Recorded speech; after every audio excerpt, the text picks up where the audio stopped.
10 years ago, I adopted a group of girls and trained them to be professional female assassins and spies. They saw me as their everything. But after learning of my death, one by one, they sought death out of overwhelming grief. One stabbed herself in the heart. Another crashed a plane into a mountain during a mission, and yet another ended her own life with a gun. But because their actions were all broadcast live, I was reborn into the past. However, when I met them again, they all wanted to have my children. Anyway, no more rambling, let's begin. Right now at the White Bull Service Company, Altoona, Pennsylvania, USA. 107 Plank Road, October 23rd, 2021, 7:50 a.m. A blond man was walking down the hallway, holding a Starbucks coffee. Then he walked over, handed a cup to his red-haired colleague, and asked, "How's the situation?" The other replied, "Everything's normal." The red-haired man turned his head and asked, "How much longer do you think we have to do this job?" "I've been in this godforsaken place for 3 whole years." The blond man replied, "You can't stand it after just 3 years?" 8 years ago, when this company was founded, I was already here. He recalled pensively, "We only have one job." One day, 8 years ago, the company was established with fewer than 10 members. The person in charge ordered, "Keep a close watch on the guy on the ship for me." This isn't my request, but an order from the Central Intelligence Agency headquarters in Langley. An order from the White House. The blond man thought to himself, "This is the 69,457th hour, the 8th year and 1st minute of my work for the company. Less than 10 minutes to go." Suddenly, the red-haired man reported, "Captain, something's not right." He turned around and said, "The ship's speed seems to have increased." The screen flashed a red warning, and alarm bells blared throughout the room, causing the coffee cup in his hand to fall to the ground. The blond man hurriedly took out his phone to call someone. "Boss, something's happened." The person on the other end asked, "What is it?" He replied with a horrified expression, "Red alert." At the CIA headquarters in Langley and the White House, the leaders were all stunned upon hearing this news and cursed out loud. The scene shifts to the South Pacific, the British island of Losini, 11:30 a.m. A heavily armed squad is surrounding a man in a red shirt. "You shouldn't have broken the agreement and left the safe zone we agreed upon," he added. Langley and the White House are very displeased about this. The man in red was Chun Nua. He lit a cigarette, took a drag, and replied, "Just make those who are displeased disappear from the earth." Now, let me speak to the person who can actually make the decisions. Despite having some stubble, he still looked very young. He turned back to the blond man and said, "This is an order." This left the man speechless. The blond man gritted his teeth, not daring to resist, then anxiously handed the communication device to him. Chun Nua laughed loudly, his tone full of mockery. "Mr. President, stop cursing. If you curse again, I'll curse back." He took a drag from his cigarette and continued, "You know, any agreement has an expiration date. For the past 8 years, I've given America enough face. Now, I just want to set foot on land. We don't need to beat around the bush. You all know my physical condition. Every time my ship procured supplies, you inspected everything, even a single pill. Not to mention the medications I take regularly. Your medical experts must have already reached a conclusion about my health and the progression of my illness. Right?" Chun Nua proposed, "Let's make one last deal. 3 months from now, the entire detonation program for the 16 nuclear bombs I stole from you will self-destruct. My request is simple. Within 3 months, you're not to use any means to hunt down my people. They will go underground and disappear completely from this world." He toyed with the cigarette in his hand and continued, "This is my final condition. If you agree, we'll pop some champagne and celebrate from afar. If you don't agree," Chun Nua flicked the ash from his cigarette and said loudly, "Boom." He sneered, his face emotionless. "The nuclear bombs on your soil will be detonated. Exciting, isn't it? Now I'll just ask you one question. Do you accept or not, Mr. President?" The call continued, with the blond man standing silently behind, observing. After everything was settled, he returned the special phone to the man and said with a smile, "See," the president agreed. "Come on, let's pop a bottle of champagne to celebrate." The blond man snatched the phone, cursing, "You deserve to go to hell." Chun Nua laughed and asked, "You seem to have a grudge against me, don't you?" The blond man immediately replied, "Me and 3 departments from Langley. Over 400 elites from the intelligence agency have been serving you for the past 8 years. You are a Lucifer, he angrily retorted. What the hell is a Lucifer? What kind of damn nickname is that? According to the traditions in my hometown. Then, a glint of excitement flashed in his eyes. I prefer people to call me Yama. The blond man muttered, Yama, fine. The surrounding squad began to close in on Yama. Now you can't escape even if you grow wings. Chin-Nua sat down on a nearby rock, then skillfully twirled the cigarette in his hand and said, How could someone like me really let myself be caught by you? The people in the White House understood. Don't you get it yet? The tumor in my brain has metastasized, pressing on the nerves in my right brain. Moreover, I've also been taking certain drugs that can help me precisely control the time of my death. He took out a lighter to light his cigarette. My life now only has 5 for... Hearing Chun-Nua's countdown, the blond man panicked and shouted, Spread out. Be careful. He's going to make a desperate move. After all, this guy is a user with control-type abilities. When he reached 0, he snapped the lighter shut and took a drag from his cigarette. Hell, here I come. The scene shifts to London. An important figure was walking out while on the phone, surrounded by bodyguards. Tell those vampires at the investment fund, damn it, I don't care if it's risky or not. A projected profit of 10 billion is worth it, even if I have to go to hell. Just as he finished speaking, a bang rang out and a bullet pierced through his head. On the other side, through the scope of a sniper rifle, the man could be seen slowly falling. A girl with a curvaceous figure reported, target eliminated. Firefly reporting. Her code name was Firefly, a professional assassin. A minute later, in a nearby alley, Firefly strode on her long legs, wearing a sexy short dress. She was talking to someone on the phone. The toy you made this time isn't bad, but the wind speed judgment was a bit off. She walked towards a red luxury car nearby, opened the car door, and continued. Remember to improve it next time. She sat in the driver's seat, her hands on the steering wheel, and said in a reproachful tone to the girl on the other end of the line, But don't call me for missions like this anymore. Some ugly bald guy in the financial world made me give up my vacation to work overtime. So boring. An announcement came from the other end. No more missions. The latest order, everyone is to switch to silent mode. Firefly was stunned for 5 seconds, then asked, For how long? The other end replied, Forever. Hearing this, she immediately shouted, Who gave the order? I want to contact Boss S. Fox on the other end replied, This was Boss S's order from an hour ago. This is a recording from him. Firefly roared, You're lying. You damn Fox. You must be lying. If you lied to me like this again, I'll kill you. Fox replied softly, We followed him for so many years. You understand him, and I understand him even better than you do. Firefly lowered her head, her body trembling slightly, her voice choked with emotion. Has he really left us? She was in extreme pain, tears streaming down her face, forcing herself to listen as the other end continued. His last words were, He hoped we could go to heaven later. As for hell, it's enough for him to go alone. Well, carry out the order, Firefly. This is our last call. So then, see you in the next life. The call ended, leaving only the quiet, desperate beeping and tears of sorrow. Firefly sat there, staring at her phone, feeling numb from the news. The car door opened, and she got out. She held a submachine gun in her hand, standing in the middle of a busy intersection. Firefly pointed the gun to the sky and fired repeatedly. The surrounding people scattered in panic at the sound of gunfire. She stood there coldly, a light breeze blowing her hair across her face, tears still rolling down. At this moment, she was the only one left in the middle of the intersection. Police sirens wailed as police cars quickly approached. Firefly sneered, Hell, I want to go see it for myself too. Then, she drew a sharp dagger.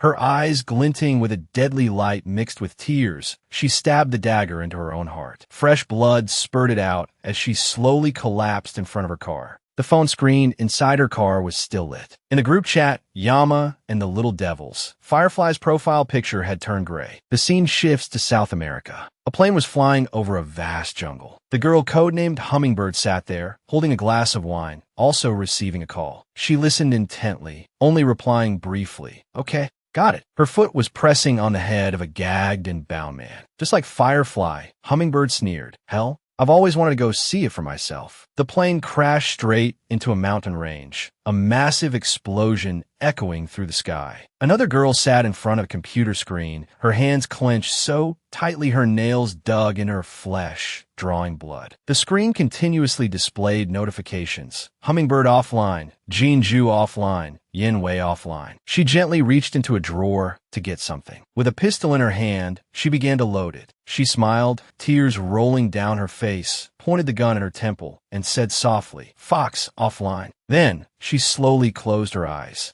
The scene shifts to a classroom, the view before him a little blurry. The teacher's voice rang out, "Chen Nua, come up to the board." Hearing this, he was startled. It was now December 23rd, 2000, 11:45 a.m., class 11A6. His classmates turned their heads, staring at him with wide eyes. The jumbled numbers and letters on the blackboard. It had been too long since he'd seen them. Of course, Chen Nua didn't understand. He covered his face and muttered, "This really is hell." Then, he gave a mysterious smile. This script, it's the classic trope of a middle-aged man returning to his youth. The scene shifts outside the classroom, a view of the school gate. On the sports field, a group of students were playing basketball. An extremely beautiful slam dunk scored a point. The female students on the sidelines cheered and exclaimed endlessly, "Go for it." Chen Nua stood there, recalling being punished by the teacher to stand in the hallway for not being able to answer the question. Looking out at the basketball court from there, he sighed. The mortal world isn't worth it. He placed his hand on an advanced math book, then glanced into the classroom. I've transmigrated again. Strange people, a strange environment. Seeing a female student's pencil case with a picture of Eno, Chen Nua stood there, looked up at the sky, and shielded his eyes from the sun, lamenting, "Is this ultimately a punishment or a reward for me?" Suddenly, a loud shout caught his attention. Someone, the school beauty, is jumping off the building. A female student was falling from an upper floor. On instinct, Chen Nua immediately moved his body, then tried to reach out and catch her. His hand was just about to touch the girl.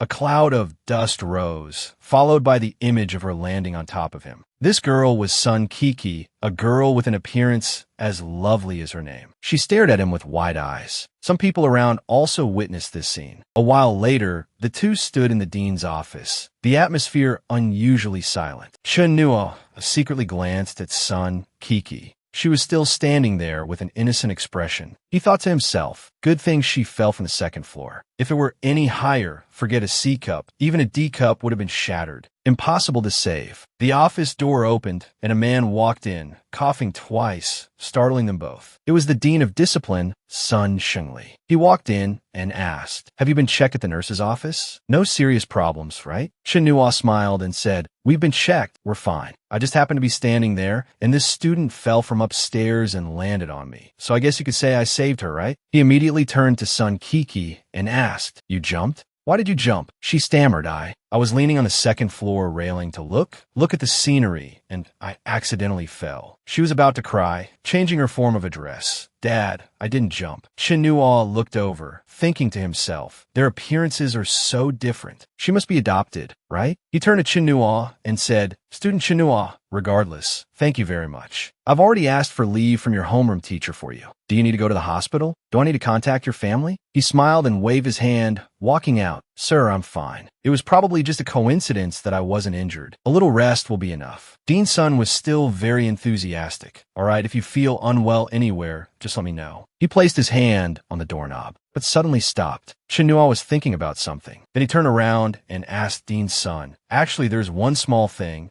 I wonder if it's convenient for you. Just say it." Chen Nua frankly held out his hand. "Sir, could you lend me 50 yuan? I'm a bit dizzy right now. I can't ride my bike home." Holding a piece of paper with information, Chen Nua was now standing in front of an old apartment complex. He quietly walked up the stairs, then into the hallway, looking at the walls. It really has the smell of age. The old door slowly opened. He stepped into a very simply furnished room. He immediately rolled up his sleeves and started cleaning, quickly organizing everything one by one. Afterwards, he sat at the desk, looking at his personal information. Name, Chen Nua, age, 18. An extremely ordinary student, with no presence at all. His parents divorced when he was young. His father went abroad and was never heard from again. 6 years ago, his mother remarried, left a few thousand yuan, and entrusted Chen Nua to his grandmother's care. 3 years ago, to pay off her current husband's debts, his mother embezzled a large sum of public funds. Both of them are still in prison. His grandmother passed away last year, leaving him all alone.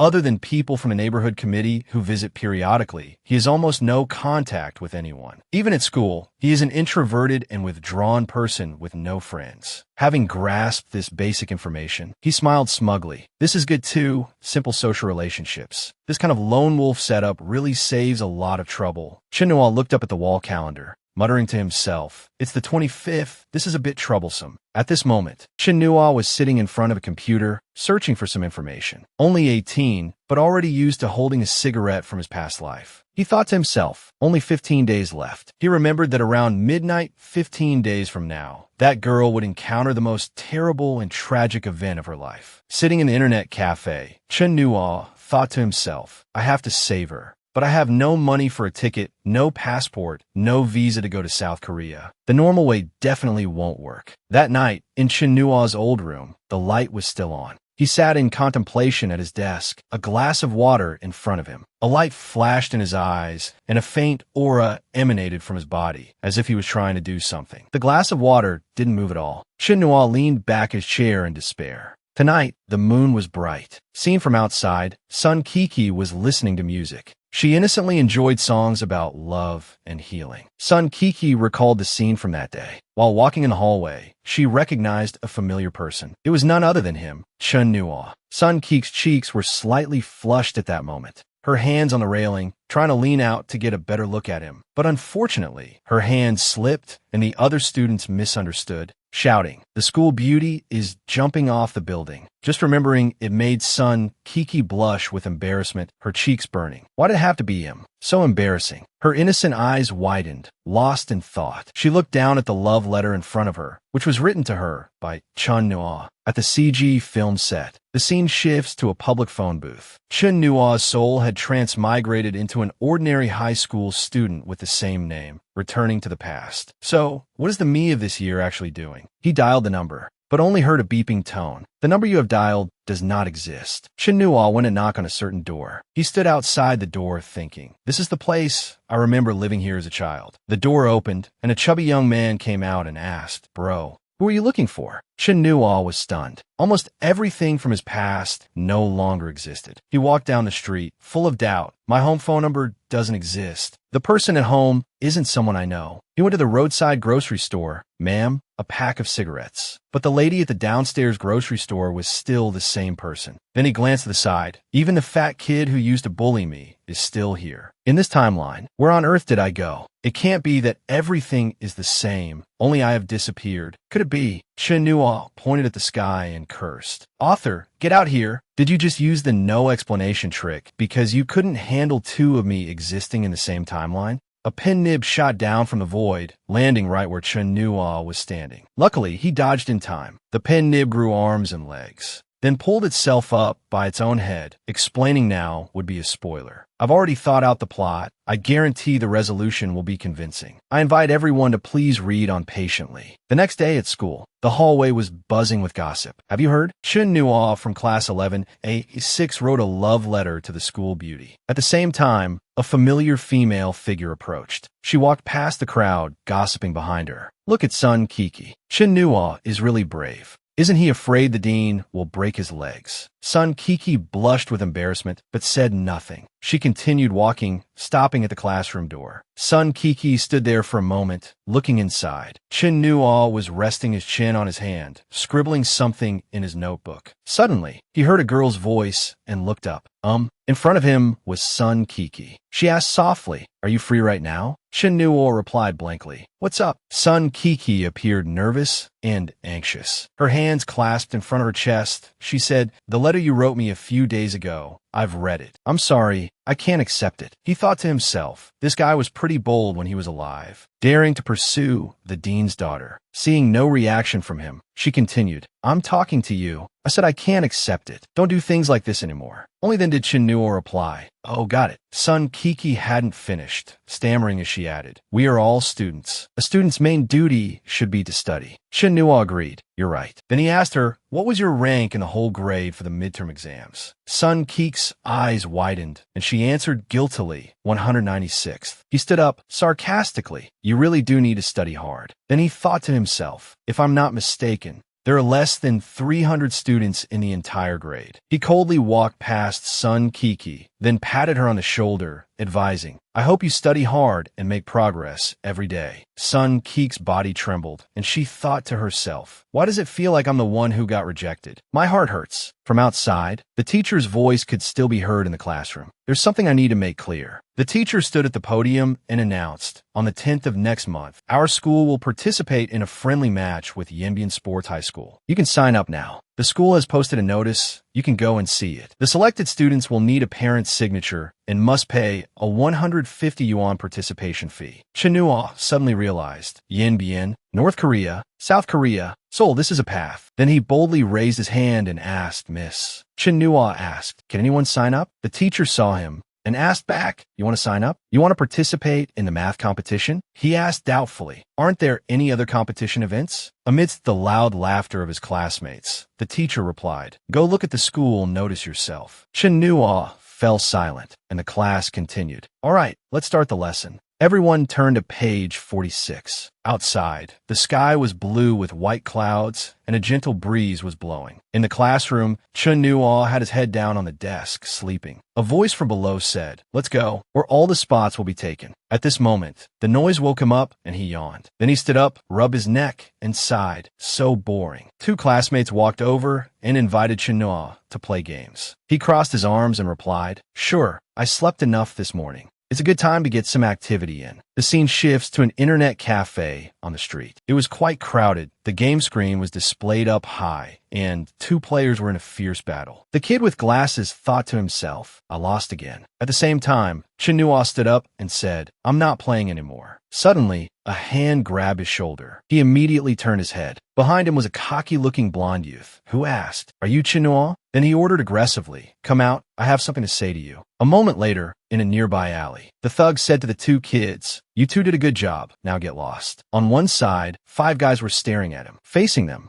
Chinua smiled lightly and asked, what do you want from me? The guy pulled out a cigarette, and a lackey next to him immediately lit it for him. Then he began to introduce himself. My name is Little Dao. You can call me Brother Dao. He turned and asked, I heard you wrote a love letter to Sun Kiki a few days ago. After that, Little Dao looked at him with a sneer. Kid, writing a love letter to my woman? Did you ask for my permission? At this moment, in Chun Nua's imagination, thugs, school beauty, does it have to be this cliche? Then he asked the other guy, she's your woman? Little Dao took something out from his pocket and replied, not yet, but soon. He held up a knife threateningly. Now you know what to do, right? The lackeys beside him arrogantly chimed in. Kid, he's asking you. Hurry up and answer. Chinua smiled and said, I know. Then he clenched his fists and said quietly, good place, no people. He cracked his knuckles, making a cracking sound, and looked at them with a cold gaze. Now I can stretch my muscles. You guys seem pretty energetic too. The scene shifts to Sun Kiki carrying a lunchbox. She remembered what her mother had just said. It's past 8 o'clock. Your dad is working overtime and hasn't come home. Kiki, go bring this meal to your dad. And so, the girl went to school alone late at night. What a coincidence, and what a surprise. She saw Chin Nua sitting in the school's parking lot. Son Kiki recognized him. What's he doing here? It turned out Chin Nua was trying each lock, seeing which bike was his. These two aren't it either. Suddenly, Son Kiki stood behind him and asked, what are you doing picking someone else's bike lock? Chin Nua turned his head and saw Son Kiki standing there in her school uniform, revealing her long, slender legs. He broke into a sweat, looked up, and explained, if I said I don't remember which bike is mine, would you believe me? She replied, nonsense, then turned to leave. But Chin Nua called her back. Wait. Then he smiled at her. Can I ask you a question? Upon hearing this, Son Kiki blushed. What question? The two faced each other. Son Kiki thought in a panic. No matter what he says, I have to act cold and try to say as little as possible. Chin Nua began. Actually, you could be a little gentler with me. I understand you're the dean's daughter. You have to maintain the image of a model student, not break school rules or associate with boys. But you don't have to be so cold and hostile when you talk to me, right? She blushed and replied, what's it to you? Chin Nua continued, you don't actually have any ill intentions. You're just young and inexperienced, so you only know how to instinctively put on a cold face, pretending to be aloof to draw a line between us. Kids are all like that. Wait until you're a little older.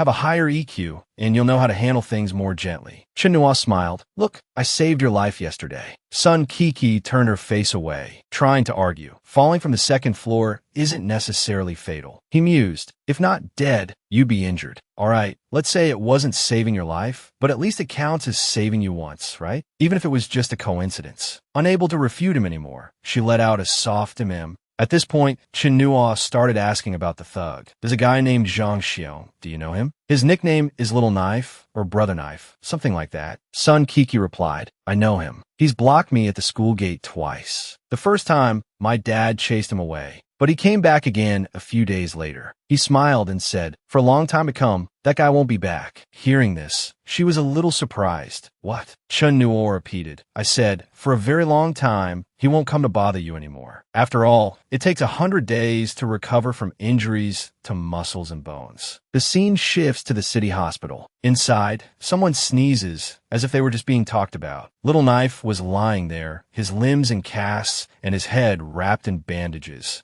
struggling to speak. Did I catch a cold as soon as I got hospitalized? Back on the other side, the two were walking on the school grounds. Chinua continued, it's fine. You don't need to know the details. I helped you solve this problem, but actually, I need your help with something. The school is organizing a trip to Yinbian for that competition. Do you know about it? Sun Kiki asked curiously, why are you asking about that competition? Chinua was still looking for his bike. She reminded him, stop picking other people's locks. Then she pointed and said, your bike is over there. The black one with the broken basket and the bell hanging off to one side. Chinua turned and asked, how do you know? We're not even in the same class. Sun Kiki said shyly, I just know. He teased her with a smile. You just know? She turned her face away and changed the subject. Why are you asking about the competition? Chinua was direct. I want to go, but I saw the notice. I don't qualify. She asked curiously, you want to go to Yinbian? He replied, yeah, to see the snow. Your dad is the dean of students. You must know if there's another way to join. Sun Kiki thought to herself, see the snow? Just when I thought this guy was acting quite mature, he's back to being flippant. At this moment, Chinua's attention was unintentionally drawn to Sun Kiki's small, pretty lips. After all, she was the school beauty. His face flushed and his heart pounded. This girl, doesn't she know how devastating that action is? Don't just make foul moves like that. Suddenly, Chinua's stomach rumbled. Sun Kiki asked with concern, you haven't had dinner? He replied, yeah,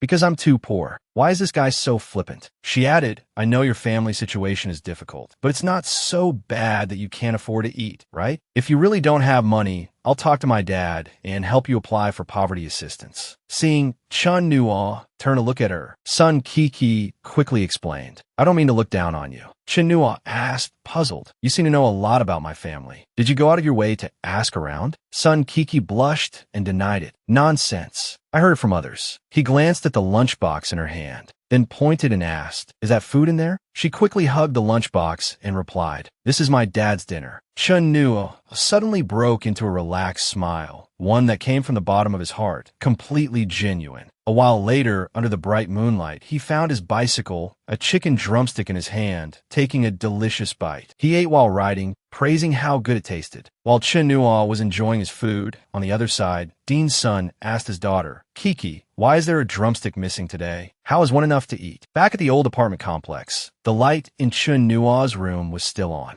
Inside, he was doing one-handed push-ups. He thought to himself, this is currently the most suitable method for physical training. 1,800 kilometers, the Yalu River, the 38th parallel. I must quickly improve this body strength. He continued to train, and the water in the cup on the table suddenly rippled. The scene shifts to 2 days later at school. Chinua stood in front of the academic affairs office, musing. Teacher Lu wasn't a tenured teacher before. The guy isn't a teacher, but the head of the planning department of an education company sent to the school to manage academic affairs. He pushed the door open and walked in. The school was about to undergo staffing reform. The future of number 8 high school, which had the worst college admission rate in the district, was to be acquired by the education company and turned into a private school. Therefore, to be precise, Teacher Lu should be called Staff Lu. To deal with this type of hired employee, seeing him, Teacher Lu asked, "Student, what can I do for you?" Chen Nua asked, "Teacher Lu, I didn't sign up for the friendly match in Yanbian, but I heard that there are student representatives who get to go and observe the match." Teacher Lu replied, "The student representatives for observing the match are of course elected by each grade, with assigned approval of their homeroom teachers and grade leaders." He then placed an envelope on the desk. Seeing this, Teacher Lu asked suspiciously, "What's this?" Opening the envelope, the teacher's eyes lit up. Inside was a bank card. Teacher Lu's attitude changed instantly. He smiled and said, "Look at my memory. I almost forgot we still have 3 volunteer spots. You know what a volunteer is, right? You travel with a group, eat, and live together, but you have to do some service work." Chen Nuo replied happily, "No problem, as long as I can go." The teacher instructed, "Prepare your personal file, student ID, and a copy of your ID card." He had already prepared them and immediately took them out. "Teacher, it's all here." After taking them, the guy said to Chen Nuo, "All right, you can go now." The list of students in the delegation for the friendly match will be posted on the notice board this afternoon. The teacher's eyes watched him intently, following his departing back, thinking to himself, "This kid is not simple." Finally, school was out, and students swarmed out like a broken beehive. Kiki walked down the road thinking about her test score and couldn't help but sigh. When she got her test back, she had only scored 45 points. She immediately clenched her fists, looked up at the sky, and told herself, "Son Kiki, don't do so poorly on the next test. I have to stay above 60 no matter what." Kiki sighed. Her usual score was only around 60 anyway. How did it get this bad? She walked past the notice board, where students were buzzing with discussion. "The list for the friendly match delegation is out. My name is on it. I'm going to Yanbian." Kiki remembered Chen Nua saying a few days ago that he wanted to go there to see the snow. She curiously went closer to look at the list, and sure enough, Chen Nua's name was there. Her cheeks flushed slightly, and she said softly, "This way, he really gets to see the snow." In the hallway, a flurry of hurried footsteps attracted the student's attention. She immediately pushed open the door to Dean Sun's office, calling out, "Dad." Then she walked in and said, "Dad, I want to join the delegation for the competition in Yanbian." He asked doubtfully, "Weren't you uninterested before? Why do you want to go now?" Kiki stammered, It's to see the snow." Dean Sun said, "The list has already been finalized." Kiki immediately acted spoiled. "I don't care. I can also join the choir to go along." He asked doubtfully again, "Didn't you say before that you didn't like singing, which is why you quit the choir?" Kiki pouted and said, "Well, I like it now." The scene shifts to March 1st, Jinling train station. Kiki stood there, a suitcase beside her. She looked left and right, as if searching for a companion. Someone in the group shouted, "Volunteers, help move the luggage." Chinua was also walking in this direction. Seeing him, Kiki immediately waved hello. Chinua walked over, about to help her with her suitcase. But suddenly, someone was a step faster. It turned out Dean Sun had also come to see his daughter off. A moment later, Chinua asked, "Why are you here too? I didn't see your name on the notice. What are you doing here?" Kiki replied, "I'll come if I want to. Is it any of your business?" "It's to see the snow." "So what?" Dean's son watched from the side, worrying. "Why is this brat always hovering around my tender little cabbage? Why did I turn down the task of leading the group this time?" The train slowly started moving, carrying the students to Yanbian. The journey was quite long, but luckily the weather was beautiful today. In a 4-person air-conditioned sleeper cabin, Chinua was leisurely lying down and reading a book. From the next bunk, a voice said, "Student Chun, go get some water and clean up the luggage in the corridor. I have a camera in my bag. Move the things carefully, don't drop it." But he was met with silence. Teacher Lu looked over and said, "I'm talking to you." Chinua glanced at him and replied, "Teacher Lu, I'm here to travel, not to be a coolie. Are you mistaken about something?" The teacher said sternly, "You're a volunteer. The meaning of a volunteer is," Chinua retorted, "I've already paid you the travel fee. If you're not satisfied, either issue a receipt and give me a refund. Otherwise, just tell the lead teacher to kick me out of the group at the next stop. I'll get off at the next stop and go back to school on my own." Teacher Lu was so angry he was speechless, standing there cursing. "You rotten kid, you've got guts." He quickly took out a cigarette and offered it. "Don't be angry. Teacher Lu, harmony brings wealth." Although unhappy, the guy still took a cigarette. He put it to his lips and took a drag, immediately coughing his lungs out. Teacher Lu's face turned purple with anger, cursing inwardly. "Damn it, turning on me is one thing, but even the cigarette is fake. Are you even human?" Finally, everyone arrived at Yanbian Station. Kiki got off the train with her suitcase. She thought to herself, what's wrong with me, joining this group just because of that guy's name? Suddenly, a hand took the suitcase from her. Chinua tossed her can of water and said, drink this. She took it, looking at him with a different expression. He effortlessly lifted Kiki's suitcase. She also began to see him in a new light. Looking at Chinua, a smile appeared at the corners of her mouth, and she hurried to follow him. In the room, Teacher Lu's voice rang out. What? You want to leave the group? There are still 4 whole days left. He reacted violently. No way. If something happens, how am I supposed to explain it? Are you trying to get me killed? Chinua calmly took out his phone and pressed play on a recording. Their conversation had been recorded by him. Teacher Lu, I've already paid you the travel fee. If you're not satisfied, either issue a receipt and give me a refund. Otherwise, just tell the lead teacher to kick me out of the group at the next stop. I'll get off at the next stop and go back to school on my own. You rotten kid, you got guts. Teacher Lu flew into a rage, shouting, you rotten kid, you set me up? I'm warning you, don't play with fire. You think recording a few sentences will make me? As he spoke, he lunged forward and grabbed Chinua by the collar. I'm not kidding, believe it or not. I'll report you for leaving the group without permission right now. But Chinua remained perfectly calm. Don't act rashly, teacher. Mutual destruction won't do either of us any good. After feigning anger, Teacher Lu dropped to his knees, begging, Student Shun, it wasn't easy for me to get this job. Please don't ruin it for me, okay? How about this? I'll give you 200 yuan. You can go for a walk, and I'll treat you to whatever you want to eat. The guy said loudly, the soft approach doesn't work. The hard approach doesn't work. You just had to force me to use extreme measures, didn't you? Chinua closed his eyes, turned, and walked away without a word. A moment later, Teacher Lu was seen groveling at his feet, pleading, I was wrong, Student Shun. Can you let me off? I'm begging you. He sat down, patted the guy's shoulder, and said, Old Lu, why must it be like this? I'm not negotiating with you. I'm just informing you that I'm leaving the group. As for how to cover it up, I believe you can handle it. There are always more solutions than problems. With that, Chinua walked out coldly. I'm leaving. I'll leave the rest to you. He didn't forget to add a sarcastic remark. Good luck, wage earner. 36 stars, the border between country N and country B. Chinua stood there, looking at the other side. Crossing this area was country N. It was late at night, and the temperature was minus 13 degrees Celsius. Chinua hid behind a large rock. He silently observed the area to his front right, then quickly dashed across, slid for a distance, and crouched there.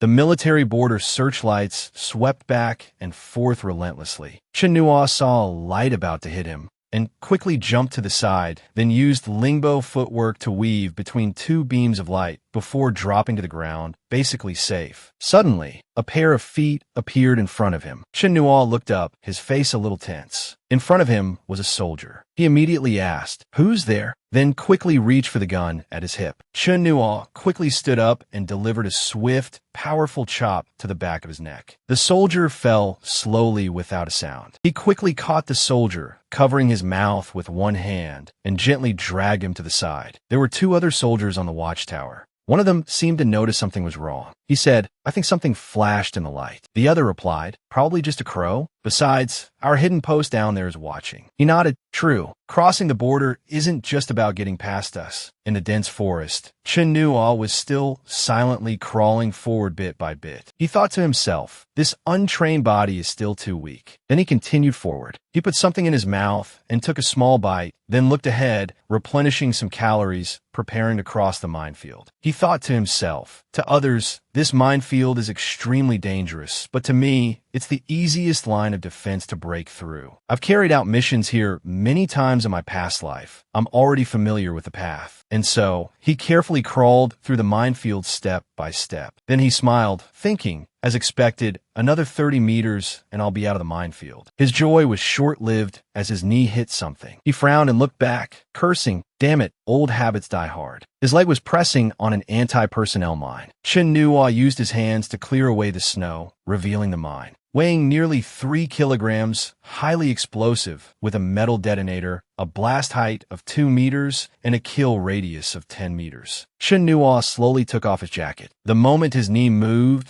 the detonator in the mine casing would spring up like a compressed firing pin, and he would be blown to bits. He took out his tools, carefully cut his jacket, cutting a small piece of fabric from the uniform pocket to make a pressure pouch, then moved it next to the leg pressing on the mine. Chinua looked down, holding his breath. This was truly a dangerous situation. He gently slid the piece of fabric under his leg, trying not to lift his knee, as any slight movement could blow him to smithereens. His face was full of anxiety, sweat pouring down in the freezing weather. He carefully placed the fabric over the mine, then took the pin from his jacket and squeezed it gently. Next was to use the pin to secure it. He extended the fabric strip, then used the pin to stake it to the ground. After that, he put his uniform back on and said, "Next, get a pencil lead." As he spoke, Chun Nua took a pencil from his pocket and gently removed the lead from inside. After a tense moment, he closed his eyes to calm himself. Then he opened them and looked down, sweat still streaming. Chun Nua placed the pencil lead down and told himself, "Now, insert the pencil lead into the safety pin." Over here, the next performance, the grand chorus of Song of Unification, performed by the choir of Jiangning No. 8 High School. Kiki stood in the choir, cursing inwardly. "Chun Nua, you hateful jerk, you bastard." She craned her neck to look at the audience, her eyes wide with confusion as she thought, "I haven't seen him for 2 days." Back in the minefield, after inserting the lead into the mine safety pin, there was a click. Chun Nua let out a sigh of relief, thinking, it should be fine now. He straightened up on his knees and said, "The pencil lead inserted into the safety pin replaces the broken firing pin, plus the pressure pouch made for the uniform fabric, double insurance. Surely God won't mess with me." He muttered to himself, "God, you brought me back to this era. You can't let me die so young, right?" He glanced to the side, found a safe spot, and quickly jumped to the right, dropping to the ground and covering his head. The mine remained silent. A minute later, he glanced over. Seeing no movement, Chun Nua slowly stood up. He stood there and cursed. Damn it, an American-style square-meter mine. It must be from Fatty Lee in the South. He walked away, a little unhappy. Chun Nua continued forward, not forgetting to think resentfully, "I'll remember this grudge." He reached the trench dug by the army and quickly jumped down, sitting there and sighing in relief, finally safe. At the same time, 2 Special Forces soldiers jumped down, appearing in front of him. The 3 of them stared at each other. The 2 soldiers immediately charged, and Chun Nua quickly rushed in as well. He closed in on one, pushed him down, extended his leg, and then dodged to the side. Next, he reached into his jacket. Chun Nua threw a knife straight at the soldier behind him. That soldier couldn't react in time, standing there as he watched the knife fly towards the middle of his forehead. The naive soldier stared wide-eyed as the knife was about to embed itself in his head. By the time he could react, it was all over. He slowly fell. Chun Nua immediately turned to look at the other side. There was still one left. The remaining soldier held a knife in one hand and taunted with the other, beckoning, "You come here." He held a pen in his hand, frowned, and said, "Come on then. You think you're Shintum?" And so, the 2 immediately clashed. After the sound of impact, the 2 stood back to back. Blood dripped from the other soldier's mouth. He groaned inaudibly, tears streaming down his face. Chun Nua glanced at him, watched him fall, and sneered, "Don't be so arrogant in life." After that, he stripped the soldier's clothes and put them on. With his camouflage, he could blend into the South Goryeo border defense with a little care. And so he left, leaving the naked corpse lying there. The scene shifts to 3 p.m. on January 6, 2001. Chun Nua stood there, wearing a red jacket and a baseball cap. He looked much more refreshed, having taken the opportunity to get a neat haircut. He put on his backpack, walked out to the street, hailed a taxi, got in, and fastened his seatbelt, and said to the driver, "To Abgyujong." At this moment, Chun Nua finally let out a sigh of relief. He recalled a commissioned mission from his past life at Hai Youngjae's villa, which was also this mission. He had met Li Ingxian when he was 22. Back then, he had dealt with a few guards and was standing before a large door. He slowly pushed the door open and was met with the sight of a girl in a sexy nightgown, holding a gun pointed at the door. At that time, he was the 22-year-old Chun Yenluo. She was pressing down on an important figure, the gun barrel against his head, then turned her head and said, "The bodyguard is late." He immediately rushed forward, roaring, "Damn it, you lunatic!" Hearing the gunshot, the guards outside were startled into realizing their boss was in danger. By now, Chun Nua had slung Li Ingxian over his shoulder, holding a submachine gun in one hand and carrying the beautiful girl with her hands tied, who was constantly screaming, "Let me go." The guards appeared and blocked their path, shouting, "Stop." A few more appeared from behind, confirming he was surrounded.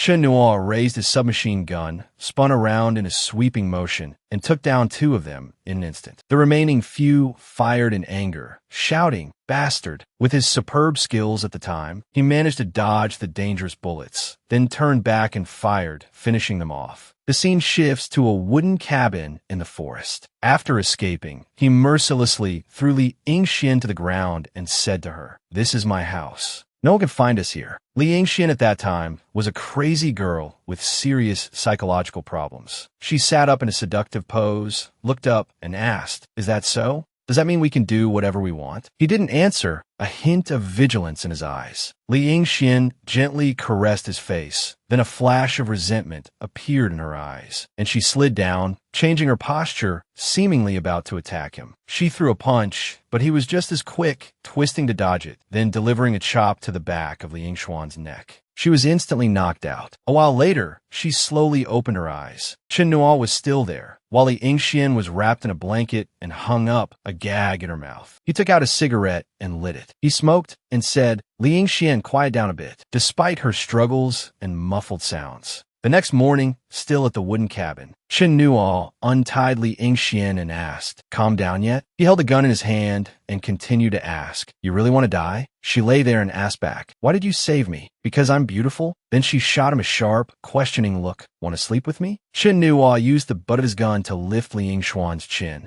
then smiled and commented, just like a little girl swallowed by fear and hatred, trying to act fierce, fearless, and crazy. Her eyes lit up as she looked at him and continued to ask, "Are you very powerful?" Then she moved her face closer and said, "The extremely powerful kind. I saw you kill a lot of people last night and still got me out." He smiled and replied, "You could say that. In this world, there aren't many who can be my opponent." Li Yingxian immediately knelt on the ground. Her attitude completely changed. She bowed and begged, "Help me. I have a few more people I want dead." Her hands trembled as she clenched them. "As long as I can get my revenge, I'm willing to give myself to you. Do anything for you, anything." Li Yingxian placed her hand on her chest, tears streaming down her face. Her voice filled with hatred. "I'm begging you." She remembered her family. Her parents were murdered when she was young, and now she was on a path of revenge. Just like that, for 2 years, she stayed by Chen Nuo's side, receiving his training from martial arts to shooting. Her marksmanship also improved day by day. 2 years later, she finally achieved her goal. She approached her enemy with a gun, then a gunshot rang out. The guy was shot in the middle of his forehead and fell on the bustling street. It was a rainy day, the rainwater mixing with his blood. The gunshot sent people into a panic, screaming, "Someone's been killed." After finishing the job, Li Yingxian knelt in the rain. She clenched her teeth, the long-suppressed emotions in her body about to explode. Li Yingxian burst into sobs, clutching the photo in her hand. Rain and tears mingled together. She looked at the only remaining family photo, thinking to herself, "Dad, Mom, brother, I miss you all so much." A black umbrella appeared, letting her cry her heart out. Chen Nuo chose to get wet, holding the umbrella firmly over Li Yingxian. Only later would he learn what she had gone through on that night of January 6th, 2001. She slowly opened her eyes, and he asked caringly, "You're awake?" Chen Nuo smiled and said, "This is the first time I've seen someone cry until they fainted." She lay under the warm blanket, looking at him with some surprise. He slowly stood up, and Li Yingxian immediately reached out, grabbing his shirt and saying, "Can you sit beside me and watch me sleep? I'm afraid if I wake up in the middle of the night and don't see you, I'll want to take a gun and kill myself." Chen Nuo agreed. After all, this poor girl had suffered such a great trauma since childhood, only now being able to get her revenge. Li Yingxian began to ask, "Can I tell you the story of Li Yingxian?" She began to narrate, "I remember that night was very dark, the wind was very strong, and it was very cold. Mom was scolding my brother for fighting at school. Then they burst in. They killed my dad, transferred the company's assets. Then they came to our house, and in front of my mom and me, they killed my brother, the brother who had loved me so much since we were little, who always protected me. Then they brutally humiliated my mother, stabbed her to death with a knife, and nailed her up in the courtyard. After that, The guy who stabbed my mother to death threw me onto the floor and raped me, right next to the sunflowers my mother had planted for me. Hearing her story, Chen Nuo couldn't help but clench his teeth and ask, "They didn't kill you?"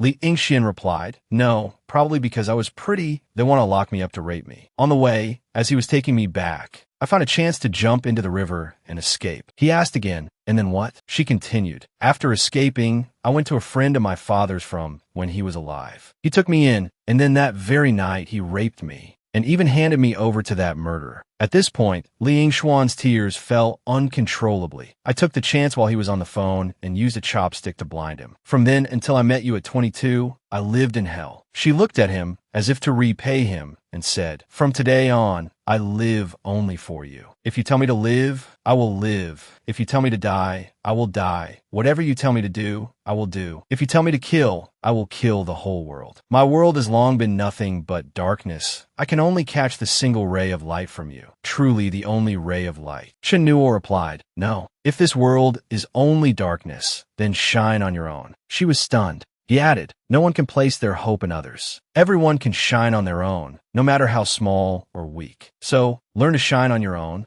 and take good care of yourself." Chen Nuo placed his hand on Li Yingxuan's neck, smiled, and said, "From today on, I'll call you Firefly." Back to the present. The driver's repeated calls startled Chen Nuo awake. He turned back to announce, "Sir, we've arrived at Apgujeong." Chen Nuo got out of the car and walked forward. A door slowly opened, and a little girl with a bow in her hair, holding a lollipop and blowing a bubble with her gum. This was the 16-year-old Li Yingxian. Chen Nuo saw her standing in front of someone. Their paths crossed, and they bumped into each other, causing Li Yingxian to fall to one side. She angrily turned around, about to curse, but a hand appeared and grabbed her arm. Chen Nuo lectured, "Girls shouldn't use foul language." Li Yingxuan's eyes widened as she asked loudly, "Hey, who are you?" He slowly let go of her arm, then gently lifted his hat, smiled, and said, "Hello, Firefly." Li Yingxian was stunned. "Firefly? You? What are you talking about? Who are you anyway?" Chen Nuo reached out and took the hood of her sweatshirt and replied, "Me? I'm someone who fell from the sky." He smiled, put the hood on her head, and continued, "Just to help you drive away a nightmare." Li Yingxuan's gaze was a little dazed. Her cheeks slightly flushed. Then she gave a dangerous smile and immediately launched a knee strike. But Chen Nuo was just as quick, immediately stepping back to dodge it. Li Yingxian turned and ran, shouting as she went, "Pervert! Hooligan!" Chen Nuo calmly followed behind her. She shouted loudly, "Officer!" The young girl went up and said something to a police officer, then turned and pointed in Chen Nuo's direction. They both looked that way, and Li Yingxian was shocked. The person she had just told the police about had vanished. She thought in a daze. That person disappeared. 1800 hours, January 6, 2001, in National Intelligence Service. A row of photos and weapons were laid out on a table. A man's voice rang out. "These are two of our agents who were unexpectedly killed last night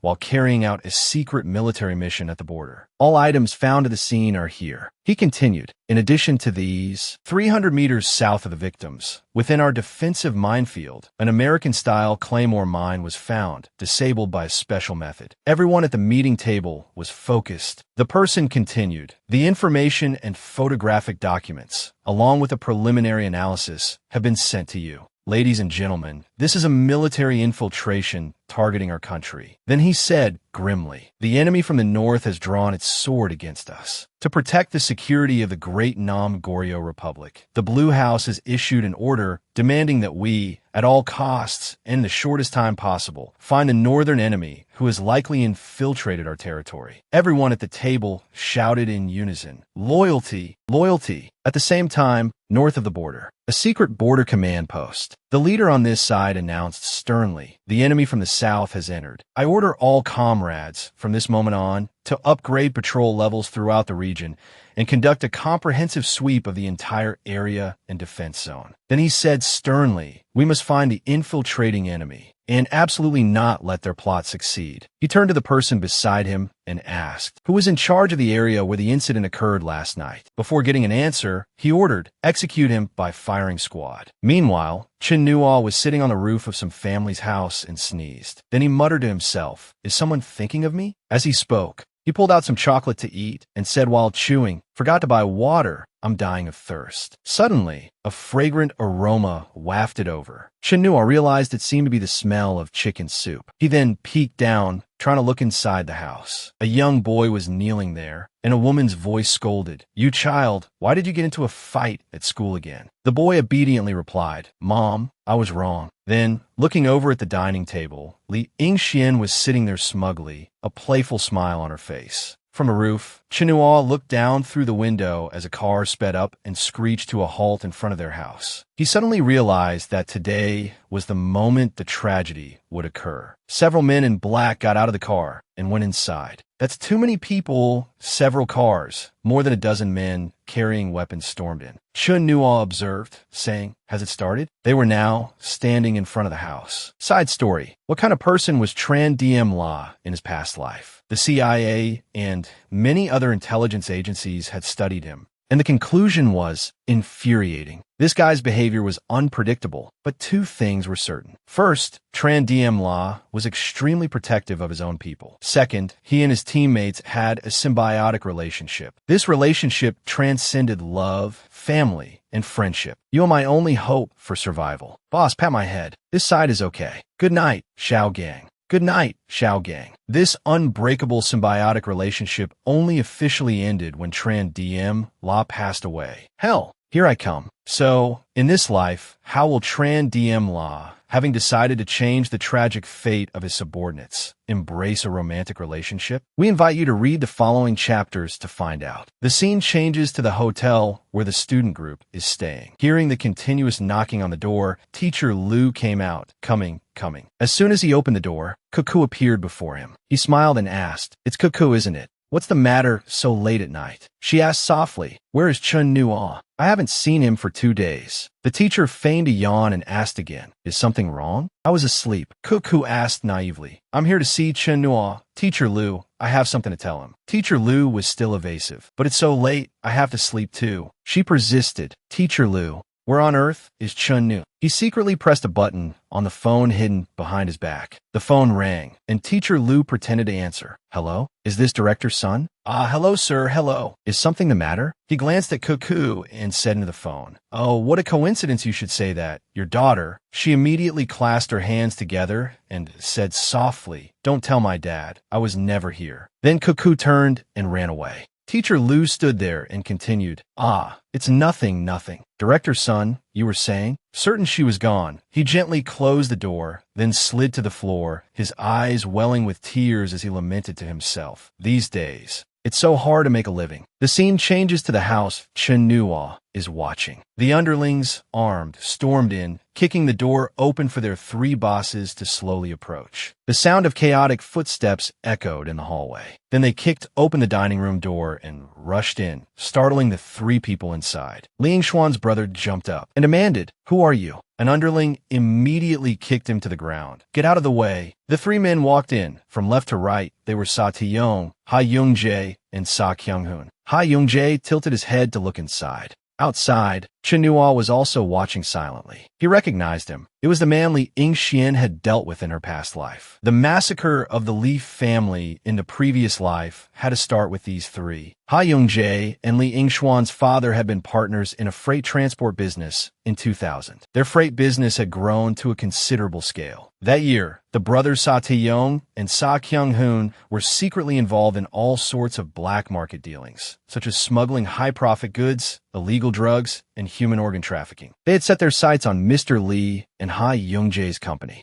They managed to pull director Ha Youngjae to their side, but were rejected by Li Yingxuan's father. In the end, director Ha Youngjae colluded with these 2 gangster brothers, murdered chairman Li Donghyuk, who was Yingxuan's father, and dumped his body in the waters off Australia. At this moment, her brother was beaten black and blue, covered in blood. The boy collapsed at his mother's feet. Another henchman ran over and grabbed her arm. He was rough and cruel, making Yingxian scream in terror. The room was in chaos. The Li family of 3 had no chance to fight back. Chinua noticed the clock on the wall. According to his memories from his past life, something was about to happen. As Yingxian trembled in fear, her eyes filled with tears, the pervert Sa Kyung-hoon looked at her and said, Lee Dong-hyuk's daughter is really pretty. But Chin Nua's gaze seemed to indicate he already had a plan. Suddenly, the sound of a fire engine's siren blared from outside, stunning them all. Hearing this, Sa Kyung-hoon immediately let go of Lee Ing-shien and walked towards the door. Then he opened the window to look outside. At this moment, Chin Nua was hiding on the roof right above him and asked in a low voice, "What's going on?" A henchman replied, "Boss, there's a fire truck." He cursed, "Damn it, of all times." Sa Tae-yong spoke up, "We can't do it here now. Take them all away." And so, the gang escorted the Lee family of 3 into their cars. Chin Nua remained there, watching silently. He smiled faintly. Luckily, there was an empty house next door that could be used. But next time, he had to calculate the timing more precisely. According to his calculations, Lee Ing-shwan's father must already be dead. What he could change was only to save this widowed mother and her children. Then he moved downstairs. This place was indeed not convenient for making a move. Chin Nua's calculation was very clear. Killing this scum was a small matter, but having a dozen corpses suddenly appear in the house would inevitably cause great trouble for the mother and her children. He ran into the garage. He had to change locations. He drove a white car out from inside, then quickly gave chase. Chin Nua silently tailed the convoy of black cars ahead. They also left quite quickly.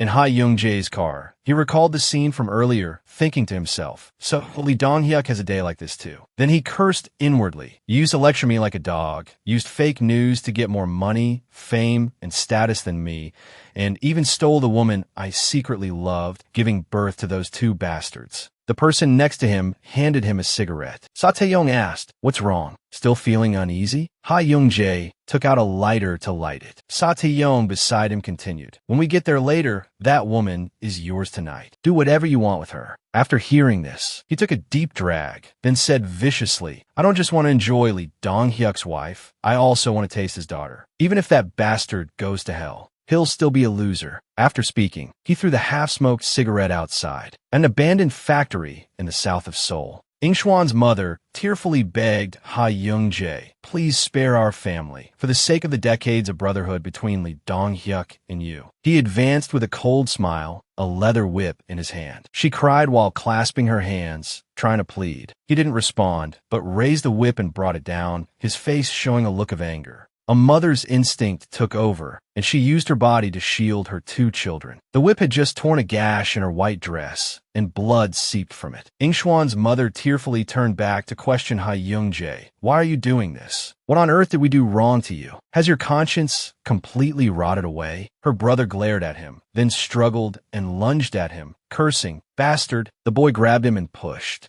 Ha Young-jae immediately punched the boy, cursing, "Get lost." The henchman rushed forward, punching and kicking, despite the mother's anguished pleas from the side. Don't. Ing-shien knelt there, tears streaming down her stunned face. "If this is just a nightmare, please let me wake up soon." Her eyes lit up as if remembering something. She remembered the young man she met that morning. When she asked what he had said, the answer she got was, "Me? I'm someone who fell from the sky just to help you drive away a nightmare." At this moment, her whole body seemed to freeze, staring straight ahead. A white car sped from outside, stopping right in front of everyone. The Sa brothers raised their hands to shield their faces. The henchmen also covered their heads, blinded by the glaring headlights. Ing-shien squeezed her eyes shut and cried loudly. Then, the little girl slowly opened her eyes. The car door opened, and she realized it was her family's car. Chin Nua got out, stood there, and coughed twice. "I'm telling you, there's a problem with your car." Facing a crowd of people armed with all sorts of weapons, he stood there calmly showing off. The clutch is loose, there's a noticeable jerk when accelerating, and the steering wheel is a bit loose too. It needs to be readjusted. Ing-shwan's eyes widened, recognizing the young man. She was stunned. This was perhaps her family's only hope right now. He gave her a friendly smile. "We meet again, little firefly." Chin Nua coldly walked into the middle of the crowd. Ing-shien was still in disbelief. Her eyes lit up, realizing it was really him. Sa Kyung-hoon spoke up, asking, "Hey, who are you?" Immediately after, Sa Tae-yong ordered his henchmen to take care of that guy. One of the men in the crowd rushed towards him with a baseball bat. He swung it from behind with great force. Chin Nua remained incredibly composed. He glanced at the man, then leaned to the side to dodge. Before the man could react, he lifted his leg at just the right moment, delivering a powerful kick to his face. A fierce knee strike deformed his face, the impact even breaking his neck, killing him instantly. The man fell weakly to the ground. Witnessing that speed and power, the Sa brothers were a little worried and shocked. Sa Taeyong ordered, "What are you standing there for? Get him together. Kill him." As he finished speaking, the henchman quickly rushed forward to attack Chen Nua. He moved as lightly as the wind, and wherever he went, their henchmen fell. The leaders watched, dumbfounded. A series of blood-curdling screams echoed through the warehouse. It was unclear what was in Chen Nua's backpack, but it was now stained with blood. Sa Taeyong's eyes widened, a look of terror on his face. Chen Nua turned his head slightly, glancing at them. Most of the henchmen had been taken down. He frowned and ordered, "Kyung-hoon, kill him." Ha Young-jae on the side also hurriedly chimed in. Right, kill him. You were once the most elite soldier of our in-country's 5th Frontline Army. He's no match for you." And so, Sa Kyung-hoon pulled a dagger from his clothes. Seeing him approach, Chen Nua gently placed his backpack on the ground. After a brief exchange, he sighed with a bit of fatigue, then said, "Let me remind you, you're the second person in this world to point a knife at me. Do you know what happened to the first person who pointed a knife at me?" He replied, "Too much nonsense," and quickly rushed forward to attack. A diagonal stab, which Chen Nua dodged by tilting his head, the dagger grazing his neck. Then he followed up with a kick, which Chen Nua quickly stepped back to avoid. The kick missed, hitting the car and denting the door. After that, Sa Kyung-hoon repeatedly stabbed at Chen Nua's head, but he dodged every time. A moment later, he extended his leg to stop, then looked at him and smiled. "All right, I've seen enough." Chen Nua began to show signs of counterattacking. Seeing this, he immediately rushed forward to stab and shouted, "Die!" Chen Nua struck the hand holding the knife with his fist, a blow that sent the dagger clattering to the ground. Without giving him a chance to breathe, Chen Nua swung his other hand, striking Sa Kyung-hoon across the neck. He froze from the blow, a gurgling sound coming from his throat, unable to speak. Blood flowed out, and his whole body seemed lifeless. In Chen Nua's hand was a sharp blade. He raised it and said with a deadly gaze, "Flashy moves.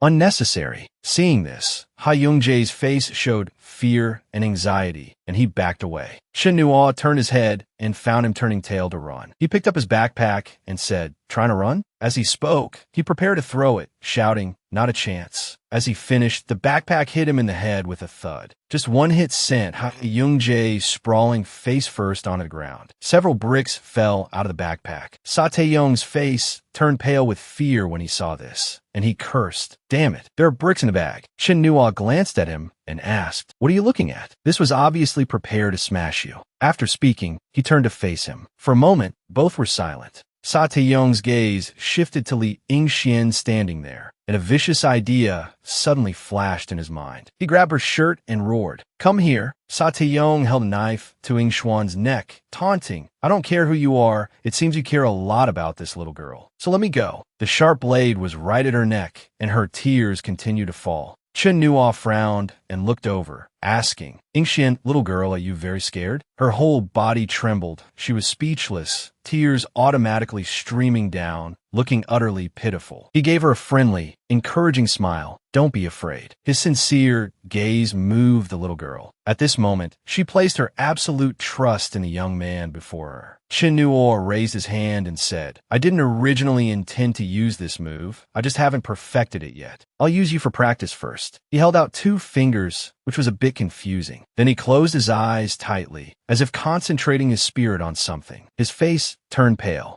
After that, Chen Nua sighed. His entire body was enveloped in a layer of black aura. Once done, he slowly walked toward Sa Taeyong. He trembled slightly, his face showing terror, and thought in confusion, "What's happening?" He couldn't move at all, feeling as if his whole body was being squeezed by the air. At this point, Chen Nua was standing calmly in front of him. He gently took the knife from his hand, saying, "You're the 3rd person tonight to point a knife at me." Then, he skillfully twirled the knife in his hand and pulled Yingxian into his arms. Just as she rested her head on his shoulder, the knife plunged straight into Sa Taeyong's heart. He grunted, unable to resist. His complexion turned ashen. Chen Nua gently pushed him back with his hand, and Sa Taeyong's stiff body fell to the ground. Chen Nua stood there, looking down coldly. He placed his hand on her cheek and asked with concern, "Were you scared?" The little girl seemed stunned by his cool demeanor, motionless, unable to say a word. He smiled faintly, comforting her. "Don't be scared anymore. I told you, I would drive away your nightmare." 2 hours later, at Ling Xuan's house. She was sleeping on the sofa, covered with Chun Nua's school uniform jacket. Ingxian slowly opened her eyes and sat up with a start. Then she looked around and realized she was in her own home.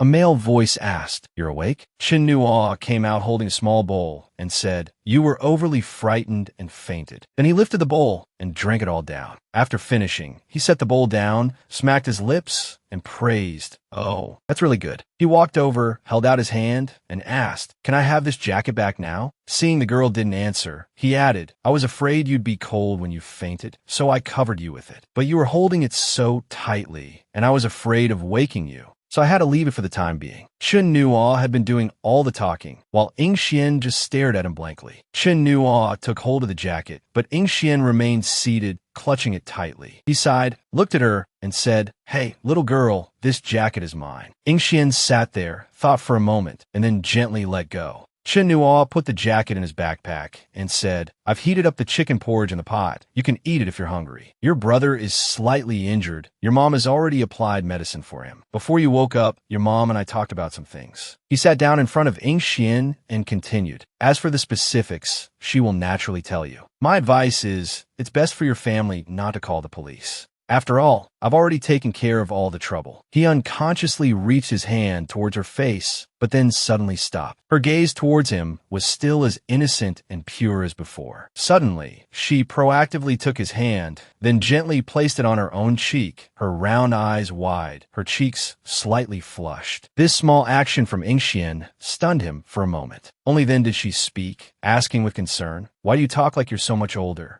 You only look a little older than me." He didn't rush to answer, but asked back, "Were you very scared tonight?" That scene, "Well, but my time is limited, and under the circumstances, I couldn't have handled it better. I didn't want you to see those things either." Ingxian looked at him obediently and replied, "You told me not to be scared, so I won't be scared anymore." She hesitated for a moment, then asked Chen Nua, "Can you tell me who you really are? Tonight, what exactly happened tonight? You said you fell from the sky." Hearing her silly question, he chuckled, then patted Ing Xuan's head and said, "Kids shouldn't ask so many questions. Your mom will tell you the specifics." Chen Nua added another instruction. "Oh, right. Your mom was a bit agitated. I used some methods. She's sleeping now and should wake up in about an hour. As for your brother, he's too impulsive, so I've tied him up." He gently pinched her small ear, then softly instructed, "From now on, remember to study hard, understand? Also, don't learn to swear and curse like adults, remember? Oh, right, don't get tattoos. Getting tattoos at a young age is incredibly ugly. Don't learn to smoke or drink. Hey, did you remember everything I said?" Ingxian nodded and repeated, "Yes. No swearing, no cursing, no tattoos, no drinking, no smoking. I'll do everything you said. I definitely will." But after hesitating for a moment, she blushed and asked directly, "Can you tell me your name?" Chen Nuo lightly tapped the little girl's forehead with his finger and said, "Why do kids ask so many questions?" Seeing him stand up, she quickly asked, Are you leaving?" He replied, "Yeah, or should I stay here for the new year?" As he spoke, Chen Nuo walked towards the door and picked up his backpack. Ing Xian still called after him, "Tell me, are you human?" "You're not. You're an angel, right?" Hearing this, Chen Nuo was taken aback and replied, "Huh? What angel? I don't believe in God. I believe in second brother Guan." Suddenly, the black suitcase on the floor moved. He immediately kicked it a few times, yelling, "What are you moving for? Move again, and I'll smash you with a brick." She asked curiously, "What's in the suitcase?" Chen Nuo replied, "Who else could it be? He Zheng Zai.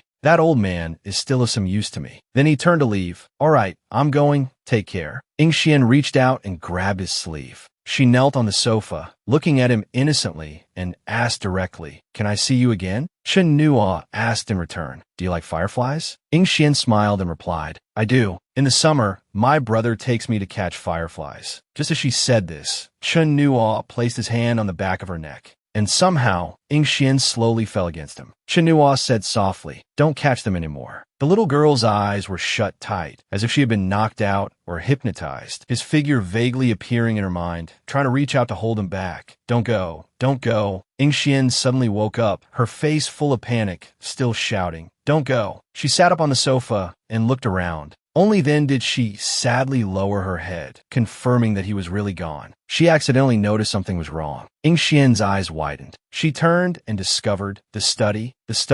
Ying Xian sat at her desk, murmuring, "Don't." She was writing down the list of things Chun Nuo had told her not to do. After writing for a while, she forgot and said to herself, what else was there? A moment later, an idea flashed in her mind. She thought of something else, and then murmured as she wrote on the list, "Believe in second brother Guan." But who is second brother Guan? Ying Xian tried hard to remember. Right, there was that shirt. It had a school logo on it. She scribbled the few characters from the shirt onto a piece of paper from memory, then realized it seemed to be Chinese. After writing, Ying Xian knew it was Chinese and excitedly stood up, saying, "I remember there's a Chinese dictionary in my brother's room." Then, the little girl immediately ran to the bookshelf to find the dictionary. Outside the window, Ying Xian's brother was tied up and hanging there, watching his sister. She murmured, "Jiangning," the old address of Jiangning Vocational College, which is now Jinling City. Despite her brother being gagged and dangling for a long time, his sister inside was completely unaware.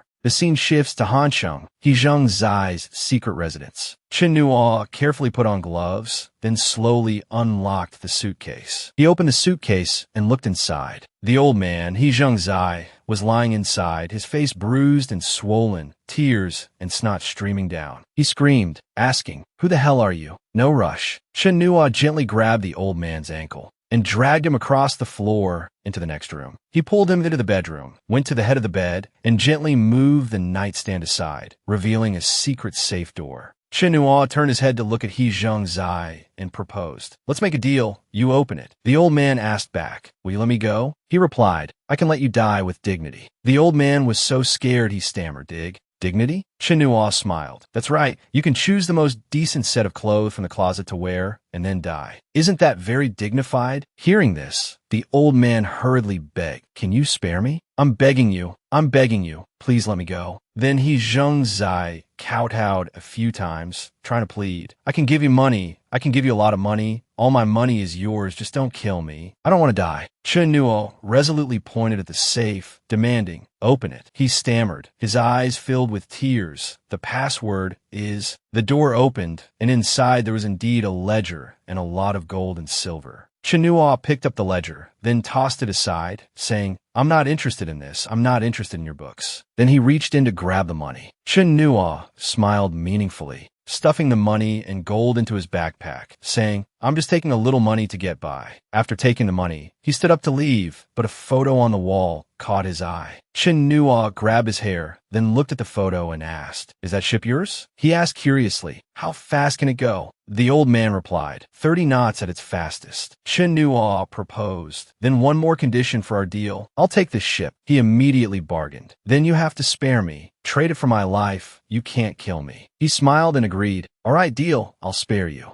Where's the ship? The scene shifts to a large yacht. Music is playing on it. Chen Nuo is excitedly at the helm. Rewind a few hours. Hezheng Zai is tied up and lying there, while a bald man is screaming his lungs out. "You've definitely got the wrong person. I don't know you. Why are you killing me?" Chen Nuo replied, "No mistake, Han Zhenyuan. Your best friend's daughter, Li Yingxian, in her past life, came to you for help when she had nowhere else to go, only to be raped and sold out by you." He continued to scream, "What past life? I don't know what you're talking about." No need for much explanation. Chen Nuo pushed the oil drum tied to him into the sea, saying, "Go down there. The king of hell will explain it to you." And so, an oil drum dragged 2 people down into the sea. The oil drum sank, pulling both of them with it. Chen Nuo stood coldly on the boat. He chuckled softly. "I almost forgot. I am the king of hell." Back to the present. Suddenly, Chen Nuo's nose started bleeding. He wiped the blood away, thinking to himself, as expected, you can't just practice ultimate techniques recklessly. To save Li Yingxian, I forced myself to use an ultimate technique, and now the side effects are here. Then he ignored it all, standing on the boat and dancing. He shouted along with the lively music and song. Then raised his middle finger to the sky, as if cursing this damn life. The scene shifts to the Yinbian auditorium. A representative is giving a speech. This is the final group exchange activity. May the lead teacher of our Jiangning number 8 middle school please pay attention. All students must be present. All the students were present, with only one empty seat belonging to you-know-who. Kuka looked to the side, thinking to herself, Chen Nuo didn't come again. I haven't seen him for 4 days. If any student is absent, the lead teacher and the absent student will be severely disciplined by the school. Over here, Teacher Lu held his head, blaming himself. How could I have been so blinded by money? He stood up, stubbed out the cigarette he had just smoked, and thought gloomily, this time, that brat Shin-na is going to be the death of me. Just as he was about to look up, a person appeared in front of Teacher Lu. It was the head of the exchange group, Principal Fong. He looked down and asked, Luong, didn't you say that student named Chin Nuo would be here early? It's been half an hour. Where is he? He stammered, saying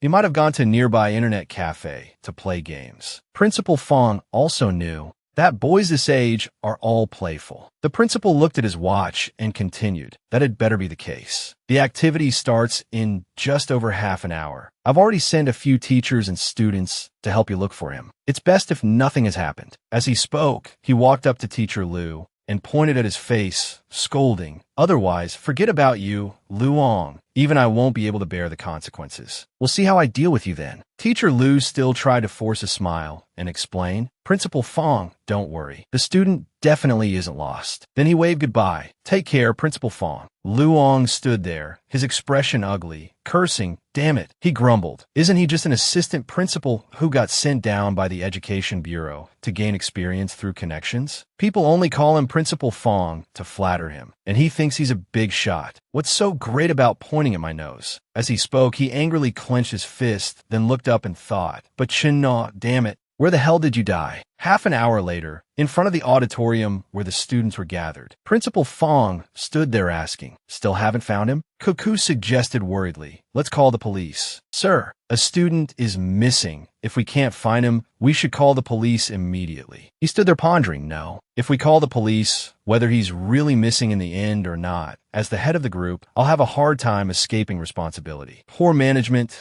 a missing student, if that charge falls on me. My future prospects will definitely be affected. Cuckoo continued to say, Sir, Chun Nuo is missing. What are you teachers still hesitating for? Hurry up and call the police. What if something happened to him? Principal Fong, worried about himself, requested. Then keep looking, keep looking. Maybe there's a place we missed. We'll find him if we look again. The others seemed lazy and unwilling to search anymore. Only Cuckoo was burning with anxiety. Suddenly, his eyes lit up, as if he remembered something. That's right. Then he turned to Luong and asked, you and he are staying together. Did he mention having any relatives or friends here? Maybe he went to an acquaintance's house. Teacher Lu stammered, saying, I'm not too sure. What about his luggage? It's all in the room. The principal turned around. Let's go check. Maybe there's a usable address or contact information in his luggage. And so, everyone returned to the hotel area. Everyone went upstairs together to the room where the teacher and student were staying. Teacher Lu awkwardly reached for the key, looking hesitant, his hand trembling as he inserted the key into the lock. Principal Fong urged from behind, hurry up, making Teacher Lu even more nervous. He fearfully closed his eyes and opened the door. Light streamed through the crack in the door. Teacher Lu's eyes lit up as the light shone on his face. A person walked out from inside. Lu Eng's jaw dropped in astonishment. Then he swallowed,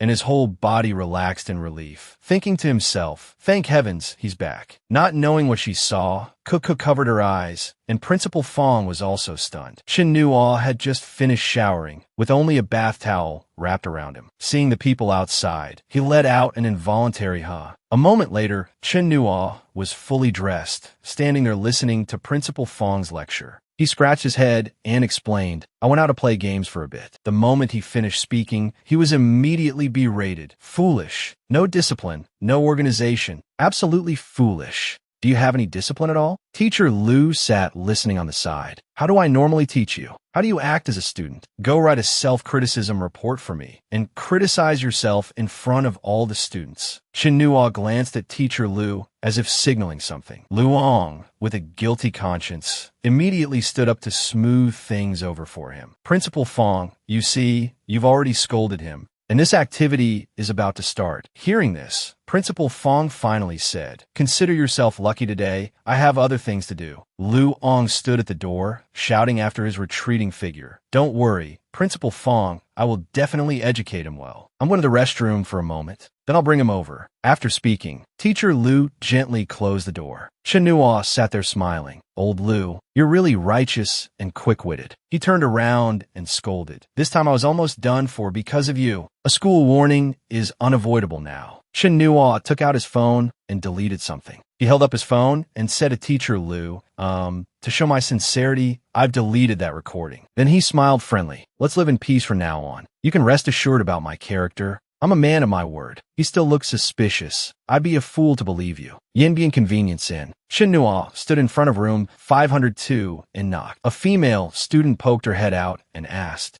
Chen Nuo, what's up?" He asked back, "Is Sun Kuku here?" This girl replied with some excitement, "She's taking a shower. Are you looking for her?" Chen Nuo curiously peeked into the room. In the bathroom, Kuku was taking a hot shower. The steam was misty, making her look very alluring. Standing at the door, he asked the girl to pass on a message. "You tell her I'll wait for her on the rooftop." Chen Nuo held a can of soda and waited for Kuku on the rooftop. A moment later, there was the sound of a door opening, and she walked over. Wearing a short skirt, she looked a bit cute. Kuku walked over gently. At this moment, Chen Nuo had noticed her and turned around slightly. He turned around, smiled, and said, "Look, it's snowing." Kuku's cheeks were flushed, her hands on her chest, looking at him. Chen Nuo took the initiative and called out, "Come here." Kuku then walked over. He handed the can of soda to her and said, "This is for you." Kuku hesitated. "Drinking this so late, I'll get fat." Chen Nuo looked at her most well-endowed area and said, "A little fat is good, a little fat is good," which made Kuku both angry and shy.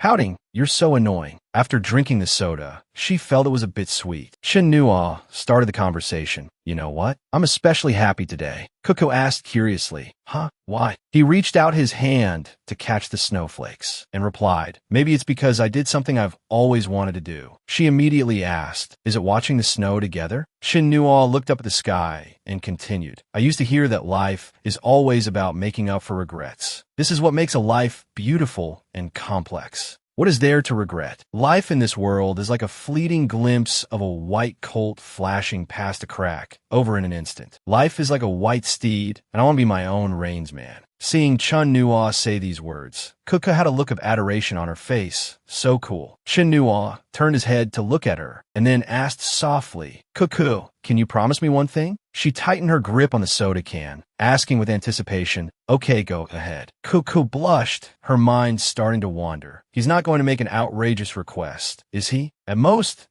just holding hands. Kissing is absolutely not okay. If he insists on a kiss on the cheek might be reluctantly acceptable, but a kiss on the lips is absolutely not. Chen Nuo scratched his head and said with a wry smile, "Do you know how to write a self-criticism report? Help me write one." After hearing this, Kuku was stunned for 5 seconds. This guy is a real blockhead. Sometime later, they returned to school. It was snowing heavily today. In the head teacher's office, the radio broadcast was on. Due to the influence of cold air from the north, the Jinling area will continue to have heavy snow today. Director Sun sat there, lost in thought. He had just returned from Yinbian yesterday, and he didn't know if those little rascals were behaving. He was also a bit curious about what was going on between Kuku and that kid named Chen Nuo. Back to one day before, at the Jinling train station. The students were returning to school one by one, including Kuku. As soon as she got off the train, Chen Nuo was already there, reaching out to support her, afraid she might fall. Kuku looked up at him, her cheeks slightly flushed.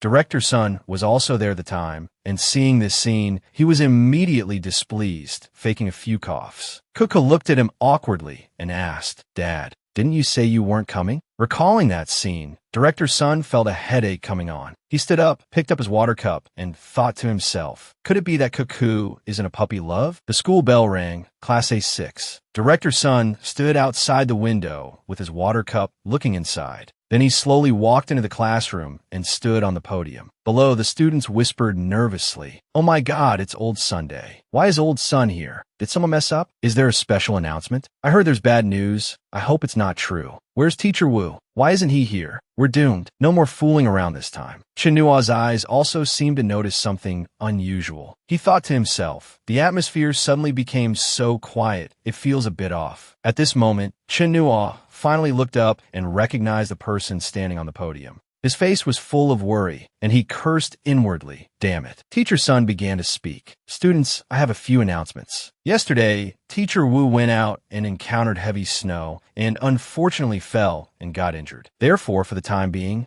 I will be his substitute teacher. He took out a stack of papers and continued. To better understand your academic situation, I have prepared a pop quiz. Everyone try your best. Whoever doesn't pass will stay after class to clear the snow on the sports field. Director Sun's gaze was fixed directly on Chunua. He was startled and thought to himself, is it an illusion? It feels like I'm being targeted. After class, Chinua's eyes were glazed over. He was sweeping the sports field. A man's intuition is indeed never wrong. It seems I haven't offended old Sunday. Over here, Cuckoo also ran over with a broom, waving, and called out with a smile, Chinua. Chinua turned his head and asked, what are you doing here? Cuckoo took out a very cute pink thermos and asked, are you thirsty? I came to help you. Old Sun saw this from inside. So angry his face turned purple, cursing, this stinky brat. Oh, my daughter. The next day, Old Sun continued to target him. Chinua, you stay and sweep the snow. You copied from your classmate. He argued, my score was high enough today. The third day, it was the same. Chinua, you stay and sweep the snow. You didn't turn in your homework. But he protested. There was no pop quiz today. The fourth day, Old Sun asked, Chinua, you stay and sweep the snow. I ask you, on what date was the 5th National Congress held? How many delegates attended? He answered fluently. There was no pop quiz today, and the homework was turned in. It was from September 12th to 18th, 1997, with 2074 people. When asked for the names of the delegates, he was speechless. The 5th day, during another class, Director Sun pushed open the door and called, Chinua. He understood what was happening as soon as he heard it and let out a sigh. Then he pulled out his chair and stood up with his broom.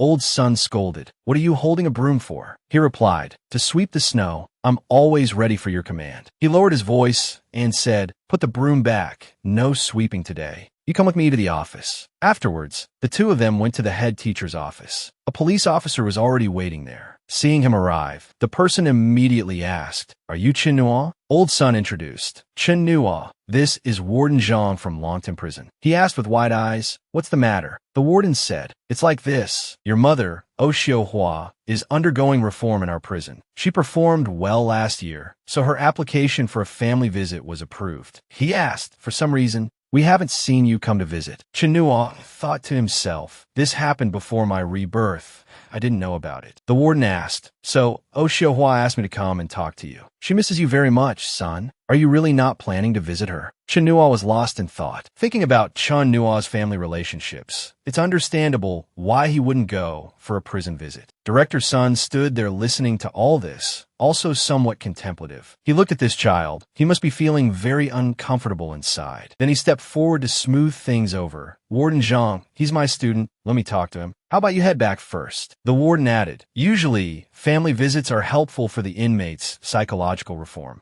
I hope you can visit her. Old Sun immediately protected him. Don't say any more. He's just a child after all. Saying too much will put pressure on him. I'm his teacher. Let me talk to him slowly. Warden Zhang, you go back first. I'll contact you by phone if there's anything. Chinua witnessed this scene, vaguely feeling the warmth of family affection, and silently called out in his heart, future father-in-law, Old Sun. Warden Zhang agreed. All right then, I'll leave it to you, teacher. After that, Director Sun saw the warden off. He gently closed the door. Chinua was still sitting there. He pondered, thinking with sympathy, what a pitiful child. Then he sat down in his chair, turned around, and said, your family situation, already knew some of it from the school records, and I just learned quite a bit more from Warden Zhang. I didn't expect it to be so difficult. Old Sun smiled and said, you're a smart kid. Just think carefully about what to do. Don't feel burdened. If you have any difficulties, just tell me. Then he looked at his watch. It's getting late. There's probably no one to cook at your house. Come on, let's go to my place for dinner. The scene shifts to Old Sun's apartment complex. Over here, Cuckoo was sitting and gnawing on corn. She was in her loungewear, sitting on the sofa and eating with great relish. Perhaps it was thanks to eating corn that her figure was so curvy. Hearing the door open, she was startled, looked up,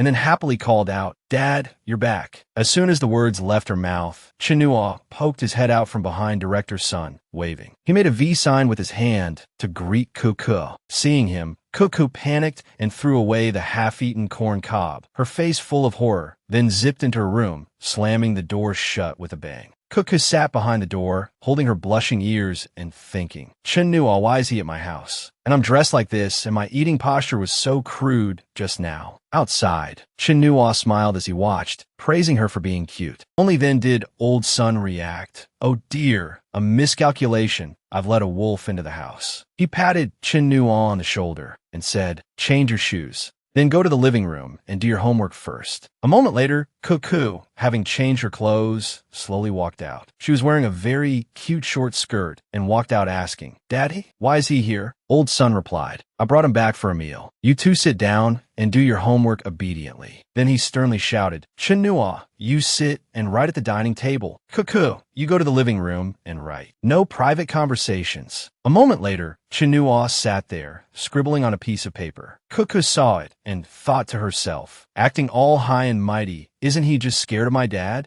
After writing, he crumpled the paper into a ball, then gave Cuckoo a meaningful look and threw the paper ball over. Cuckoo stared blankly at the paper ball in front of her, then opened it to see. Inside it was written, "Your dad is really nice." Cuckoo blushed, thinking to herself, "Does this count as acknowledging my dad? If Old Son were here, he would surely remind her immediately, 'Daughter, you've got it backwards.'" Old Son sat there reading the newspaper, supervising the two kids as they studied. He muttered to himself, "This stinky brat, he completely disregards me." The newspaper in his hand was crumpled tightly. Time flew by. It was almost 6:30 in the evening. Chinua used the same old trick to pass a note, making a pew-pew gesture twice towards Cuckoo, and then another paper ball was thrown over. The content was a question. "Your dad doesn't seem quite right. He's been looking at the same newspaper for 2 hours. Your dad has a hobby of hugging newspapers." After Cuckoo read it, she couldn't help but laugh, covering her mouth and giggling. When Old Son saw this, he crumpled the newspaper even tighter. Then he looked towards Chinua, cursing inwardly. "Stinky brat, you pew-pewed at Cuckoo 32 times. Cuckoo secretly glanced 57 times. Do you think I'm just there?" He stood up and shouted angrily, "Cuckoo!" The girl was startled and turned around,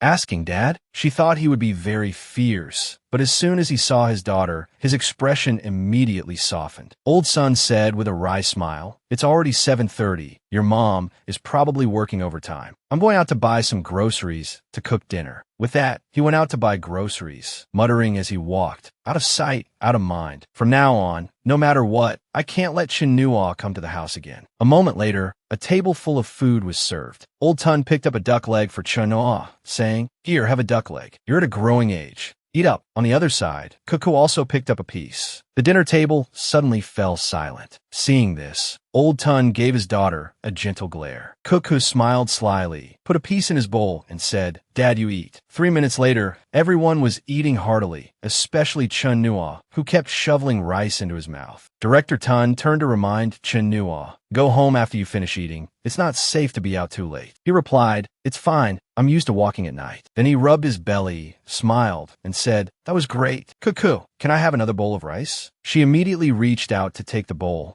but Old Ton suddenly stood up and yelled, "I said you're done eating, so you're done? No more." Chinua was pushed out the door, and it slammed shut with a bang. Poor Cuckoo. "Dad, can this be considered a preview of the conflict between a father-in-law and his son-in-law?" Afterward, he turned to go home, but unexpectedly ran into a woman who was also walking toward Old Ton's house. Moreover, she looked a bit familiar. The woman in the hallway had a pleasant face, with features very similar to Cuckoo's. Chinua's eyes widened, but he didn't dare to stare. The two quickly passed each other. He secretly turned his head for a look, marveling. So similar. That must be Tun Cuckoo's mother. A moment later, Chinua was downstairs. A small car was parked by the roadside, with someone's hand sticking out, holding a cigarette. His sharp nose seemed to smell something. Chinua recalled the hallway. This smell of smoke was exactly the same as the one on Tun Cuckoo's mother just now. Then he raised his head, looking toward Cuckoo's apartment. He started to worry about Old Tun. The scene changes to Monday morning. Chin Nuo was sitting in an internet cafe near his home. He was surfing the web with a cigarette dangling from his mouth. Chin Nuo was engrossed in typing on the keyboard when a hand suddenly pressed down on his. Director Tun was standing there, asking, "Why are you skipping class?" He frowned at Chin Nuo and said, "I've been looking for you all morning." He didn't say a word, took a pack of cigarettes from his pocket, offered it to him, and said with a smile, "Old comrade Tun, don't be so grumpy. Want to smoke?" Old Tun yelled, "Where did you learn to be so glib?" Then he pulled a chair over, sat down, took the cigarette from his hand, and put it to his lips. Chin Nuo quickly took out a lighter. What's the point of offering a cigarette without lighting it? Director Tun immediately snatched both the cigarettes and the lighter. Then he began to lecture him. "You, stop trying to act cool, making yourself look like a hooligan. In a few years, when you're grown up and look back, you'll realize how ridiculous and childish this is." He took a drag and continued. "I know you're at a rebellious age. Your family situation is complicated. You have a stubborn personality, and you don't like to socialize with others. I understand all of this. But Chin Nuo, have you ever thought about your future?" He watched his father-in-law smoke intently, then said, "Future?" Director Tun continued, "How old are you? You're already giving up now. What will you do later? Are you going to become a gangster in society? I don't want to see you become a loafer on the streets. If you become that kind of person, I will be heartbroken." Chin Nuo replied, "Old Tun, you're actually overthinking it. I don't have the student problems you think I do. I just feel that being a salted fish is very comfortable." He stretched and continued, "Actually, I really enjoy these boring days. Peaceful, free, no one bothers me, and nothing special to worry about. Just eating and drinking my fill every day is happiness. In winter, I sunbathe and watch the snow. Occasionally, I tease your daughter." Hearing the part about teasing his daughter, Old Tun's eyes narrowed, and he shot him a glare. Chin Nuo quickly tried to smooth things over. All right, I was just kidding," he said sincerely. "Old Tun, you are a good person and a good teacher too. But my business, can you please not meddle in it anymore? I'm not someone who will go astray. I really just want to be idle. Just let me live my idle, tasteless life." He asked, "But you still have to think about the future, right? What will you live on later?" Chin Nuo thought to himself, "I still have tens of thousands of dollars and a few gold bars at home, enough to live well for a while. If I pull a few more blackmail jobs, buy a few houses in the city center, and wait 20 years for the housing prices to skyrocket, I'll be a landlord collecting rent without lifting a finger. I really have no motivation to make money anymore." Director Tun took something out of his pocket. He handed him an envelope, saying, "This is a letter of recommendation. I went through a lot of trouble to find you a part-time job. I've already negotiated the working hours and compensation. You can just go and work with peace of mind." Then he added, "For the next 2 years, try to save money. Don't spend it recklessly. It should be enough for university tuition. Once you're in university, try to find a part-time job to cover your expenses. Although it's a bit tough, your future life will still be better than wandering the streets." He turned his head and said, "Old Tun, has anyone ever told you that people like you are very foolish?" Chin Nuo thought to himself, 20 years from now, good people like you will be nearly extinct in society." His face darkened as he replied, "You won't listen no matter how much I say. Think carefully about what I just said. I have a class this afternoon. I'm leaving first." That evening, Chin Nuo stepped out, rubbing his neck and sighing, "So tiring. But these few idle days have been really comfortable." He smiled and said, "Sorry, Old Tun, I'll have to keep skipping class tomorrow. Oshiohua's matter has to be resolved sooner or later. I'll make a trip to the prison tomorrow. After all, this body is her son. Just consider it handling the final affairs for the original Chin Nuo." The next morning, Longtan Prison. Chin Nuo stood at the entrance carrying 2 large bags. "Hello, my name is Chin Nuo. I made an appointment last night to visit an inmate." A guard announced, "Inmate Oshiohua, your son is here to visit you." Mother and son sat facing each other, separated by the prison's glass partition. His mother picked up the phone, her face a bit haggard, and softly called, "Xiao Nuo." Then her eyes filled with tears. "Xiao Nuo, you must not want to see me. You must hate me very much, right?" He replied, "There were some things I couldn't figure out before, but it's fine now. I don't hate you. I'm telling the truth." Xiaohua looked at her son and asked again, "Really?" He replied, "Really. I brought you some chocolate and cookies. Life in here must be tough, right?" She wiped her tears, trying to force a smile, and said, "It's not tough. I'm living very well in here. You don't need to worry about me. What about you? Are you living well?" Chen Nuo replied, "I'm doing very well. My teachers and friends all care about me a lot." "That's good then." Xiaohua said again, "Xiao Nuo, I will definitely reform myself well and try to get out early. Wait for me to get out. I'll make it up to you. Take care of you, okay?" The guard beside them announced, "Time's up." Chen Nuo replied briefly, "Okay." Just that one word made her a little happy. She seized the moment to plead, "Xiao Nuo, I have one more thing to ask of you. I know it's not right to ask, but I really have no one else to turn to. That child is also my daughter. Consider her your half-sister. Can you go visit her?" Xiaohua cried again. "She's only 5 years old. I'm so worried. I keep having nightmares. If it's convenient for you, can you go see her? If you don't want to go, that's fine too. This is all my sin. It's my fault." Chen Nuo was stunned, thinking to himself, "I have a little sister." He sighed, thought for a moment, then answered decisively, "Okay, I'll go visit her." The scene changes to the Neighborhood Women's Federation. Cadre Lu smiled and said, "You're here." Chen Nuo turned and said, "Cadre Lu, I'm going to buy some snacks for the kids, and also some cigarettes and alcohol. I'll be right back." She replied, "Okay," thinking to herself, "This kid is quite thoughtful." A moment later, Chen Nuo returned carrying a large bag of snacks. Cadre Lu walked ahead, saying, "I visited a few times already. Your sister is very well-behaved and adorable. You can't help but feel for her. Because her situation is quite special, her parents didn't leave her much money, so the Federation can only raise some funds, sending her 300 yuan a month as a foster care allowance." She turned to look at him and said, "I monitor this amount very closely every month, ensuring it's transferred to the designated foster family's account." Chen Nuo replied, "You've worked hard." He thought to himself, after Oh Xiaohua and that man went to prison together, their daughter was entrusted to the man's biological younger brother. Hearing what Cadre Lu said, compared to Chen Nuo after his grandmother passed away, this little sister's life is probably much better. A moment later, the two stood before the door of apartment 602. They had finally arrived. She raised her hand to knock. The apartment door slowly opened, and the person inside stepped out, smiling and asking, "Xiao Lu, you're here?" Then hurriedly invited them in. "Come in,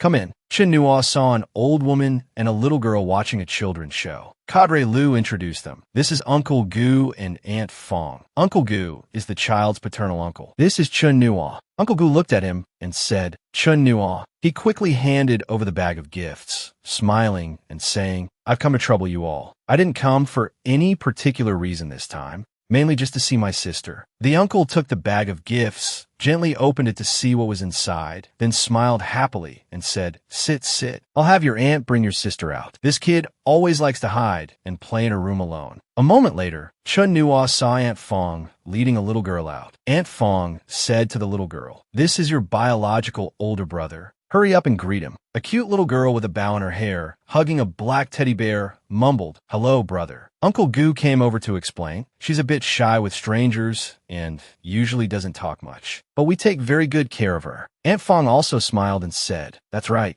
My old Gu dotes on this niece of his." She added, "Look at this sweater of hers. We just bought it not long ago. It wasn't easy." Aunt Fong, wearing an apron, went inside, not forgetting to say, "Old Gu, after you greet Xiao Lu and everyone, I'm going to the kitchen to cook. Everyone stay for lunch today." Chen Nuo peeled a banana he was holding, then smiled and offered it to his sister, asking, "Want some?" The little girl swallowed, making a gulping sound, then looked toward Uncle Gu, her eyes as if asking for permission. The uncle smiled and said, "That's a banana your brother peeled for you. Go ahead and eat it." The little girl ate happily and with relish. Chen Nuo took out something else and offered it to her, saying, "There's candy too." Just as she reached out to take it, another small hand snatched it away. A mischievous little boy said while making a face, "Wawa candy. More. I want to eat it." Ninir, ninir. Uncle Gu made an excuse. "They're just kids. They're used to playing around with each other like this." But Chen Nuo seemed to have noticed something unusual. He feigned a smile. "Yes, kids at this age are all mischievous. It must not be easy for you two to take care of both of them. It's really not easy." At the same time, Aunt Fong brought out the food and invited everyone. Time to eat. Sitting at the dinner table, Uncle Gu said, "Come on, eat. Don't be polite. Just make yourselves at home. Aunt Fong also acted very caring, picking up food and saying, Yi, this is for you. You love chicken legs the most. Everyone chatted quite lively. Come on, Xiao Chun, you eat up too. You must come visit often when you have time. After lunch, at the gate of the Lai Fong residential complex, Cadre Lu stood there and said to Chen Nua, your sister is so pitiful, so young, and both her parents are in prison. But luckily, she's living quite well now. Chen Nua, you can rest assured, our Federation will definitely keep an eye on her situation. We won't let her suffer. He smiled and scratched his head, replying, then I'll have to trouble you. Cadre Lu waved her hand. Don't be so polite. I'll head back first. I still have a lot of work to do. Chen Nua watched her retreating figure, then thought to himself, Cadre Lu is enthusiastic, but she's young and lacks experience. I'm afraid there are many things she can't see through. Chen Nua recalled the clothes hanging out to dry on the balcony. Only the little girl's clothes were missing. It must be because she has few clothes and they are changed infrequently. The sweater on the little girl looked clean, but the elbows were worn out and there were quite a few loose threads. Moreover, the style didn't look like something a girl would wear. It was most likely old clothes passed down from their son. A 5-year-old child who eats so obediently, without a single grain of rice left in her bowl, even gnawing the meat clean off the bones, proves that she normally doesn't get to eat her fill. Chen Nua smiled and thought, over 200 yuan a month in foster care allowance. They must be happy to take the money. So assured, he recalled the prison visit. No wonder Oshio Hua was worried and asked him to go check. He took out a cigarette and lit it. He already had a clear picture of this worldly affair. Chen Nua took a drag, blew out a smoke ring,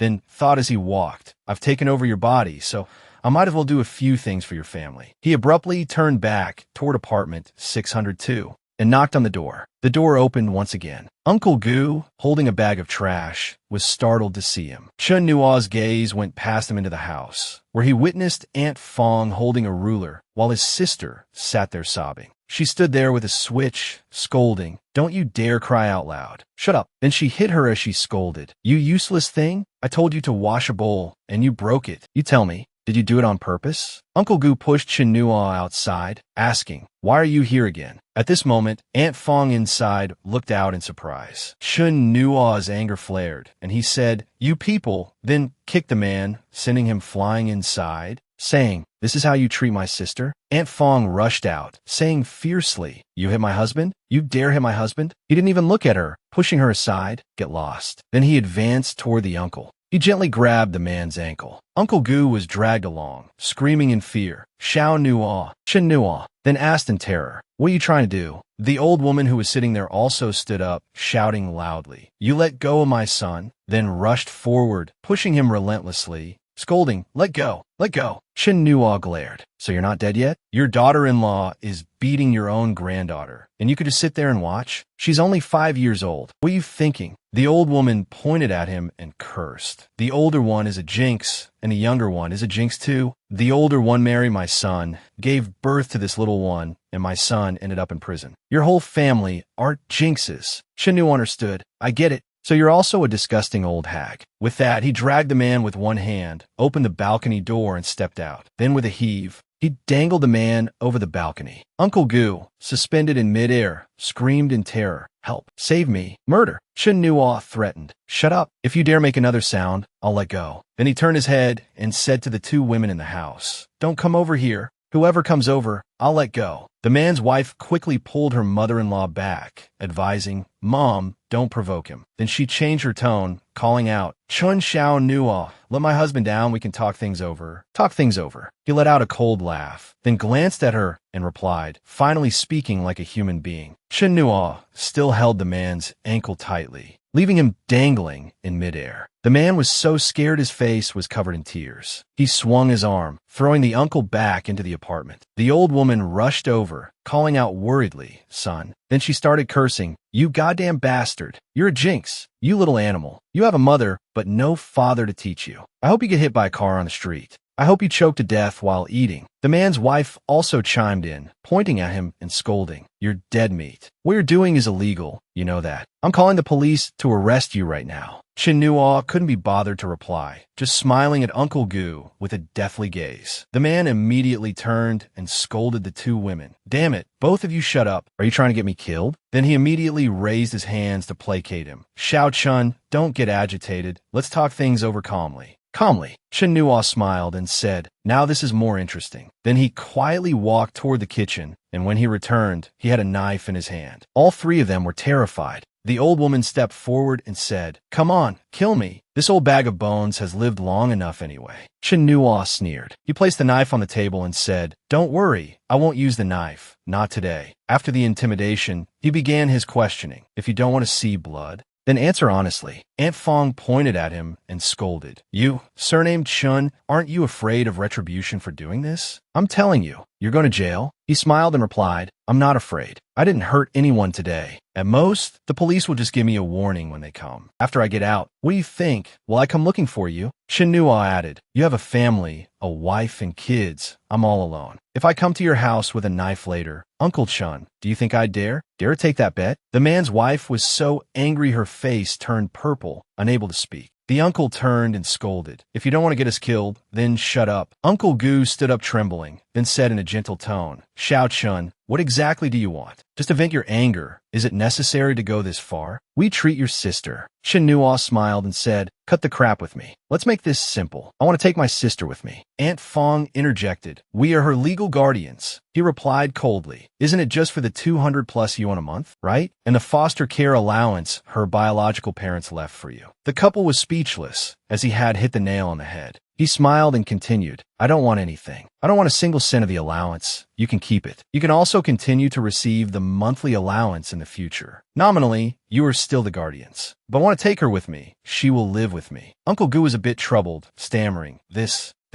Chin-Nua lifted his foot, then stomped hard on the man's knee, and a blood-curdling scream rang out. Then he stomped on the other leg. The uncle collapsed to his knees, screaming in pain. Looking at him kneeling there, he announced, listen up, I'm not negotiating with you. I'm telling you what to do. Of course, you can also taste the consequences of not agreeing. I'm all alone, but your family has 4 mouths to feed. Chin-Nua smiled menacingly and asked, your son is 7 years old, right? Upon hearing this, the family of 3 fell silent, terrified. Aunt Fong quickly interjected, Go, take her away right now. Just don't come back ever again. From now on, we'll mind our own business. This was exactly what Chin-Nua was waiting for. All right, I'll take her. From now on, we'll mind our own business. After saying that, he walked over to his sister, who was cowering there. Then he gently knelt on one knee and said to her, you might not know this yet, but I'm your brother, your biological brother from the same mother. From now on, do you want to come with me? Whatever I eat, you'll eat. And what's more, no one will hit you. The little girl was a bit scared and asked with tears in her eyes, as long as you don't hit me, I'll go with you, okay? Chin-Nua gently wiped her tears, replying, it's a deal. Also, from today on, call me brother. Then he asked, by the way, what's your name? The little girl replied, Gu Xiaoyi. Chin-Nua glanced back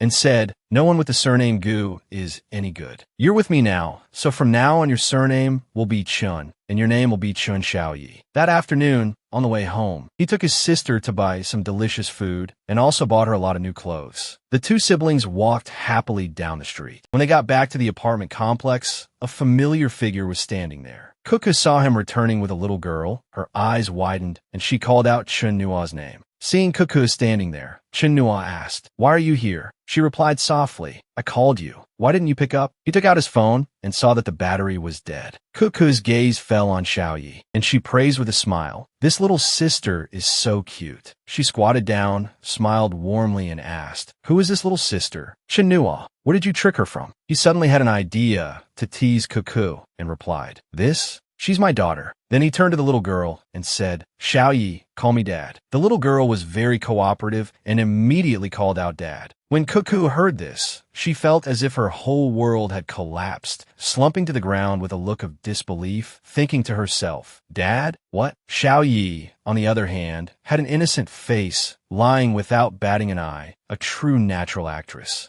But suddenly, the little girl pulled on Chen Nua's hand and asked, "Brother, did I say that right just now?" Cuckoo's expression changed slightly. It was Dad just now, and now it's brother. She immediately stood up, fuming, and playfully punched Chen Nua's chest. "You're so improper." But Chen Nua just burst out laughing triumphantly. Suddenly, he dropped his playful demeanor and asked seriously, "What did you need me for?" Cuckoo grabbed his hand and asked with concern, "Where have you been these past few days?" Then she said loudly, "Do you know how much my dad cares about you?" Cuckoo added, "A few days ago, my dad rode his bike to your house several times just to find a job for you. When he came back last night, he was limping, said he fell off his bike. When he was soaking his feet, I saw a long bruise on his calf." Chen Nua asked, "How long have you been waiting for me?" She was taken aback. "And asked back, huh?" He reached out and took Cuckoo's hand tightly, then asked with concern, "It's so cold. How long have you been waiting for me?" She lowered her head slightly, replying shyly, "Just a little while." Chen Nua pulled her hand and said, "Let's go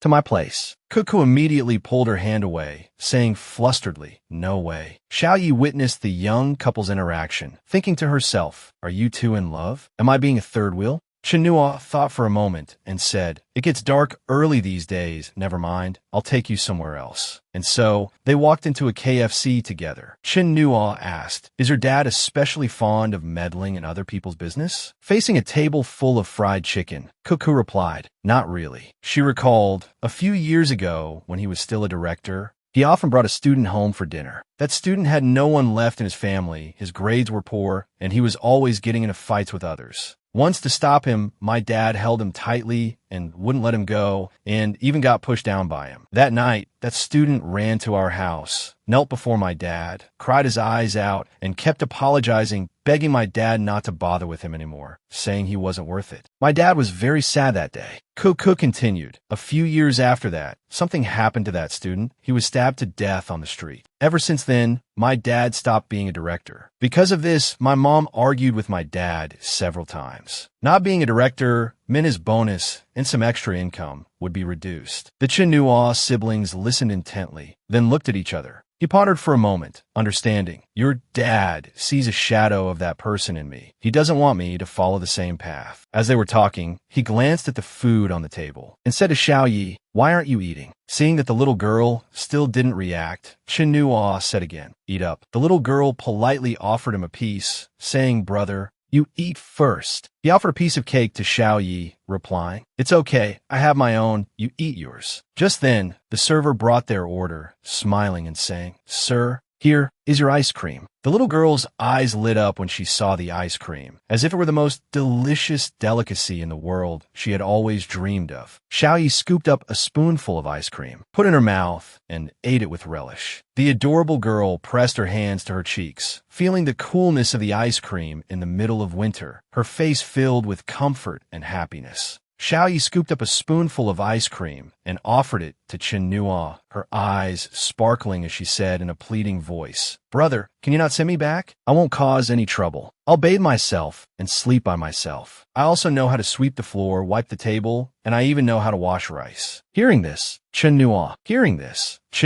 reached out and touched his sister's ear, saying, "Didn't I already tell you? From now on, you'll live with me and never have to go back to that place again." Xiao Yi obediently replied, "Yes, brother, I'll be good. I'll be very, very good." Seeing this, Cuckoo asked Chen Nua, "Is this little girl really your sister? How can she be so adorable and sensible? Not like you at all." He ruffled his little sister's hair as she happily ate her ice cream, replying, "It's a long story. I can't explain it in just a few words." Then he asked Cuckoo back, "You're not going home for dinner tonight, won't old son ask? If he finds out you're with me, I'm afraid I'll have to go sweep the stadium again." She said, "Honestly, my dad argued with my mom today." Chen Nua waved his hand. "It's normal for couples to argue." She immediately continued, "My dad never used to argue back before. I don't know what's been up with her lately. My mom is always busy with work, and then every time she comes home, I feel like she's just picking fights with my dad." Chen Nua chuckled softly and replied, "Adult matters. Kids like you shouldn't get involved." Cuckoo immediately retorted, "Stop pretending to be so mature. My dad said the same thing. So today he gave me 50 yuan and told me to go out and hang out with friends, not to stay cooped up at home." After hearing this, Chen Nua laughed happily. Then he held out his hand in front of Cuckoo, which confused her a little. and she immediately asked, "What do you mean?" Chen Nuo replied, "Split the money, of course. Didn't your dad give me 50 yuan?" Cuckoo slapped his hand with a smack, then adorably stuck out her tongue and replied, "Dream on." After eating their fill, it was already dark. The three of them walked back to Cuckoo's family staff quarters.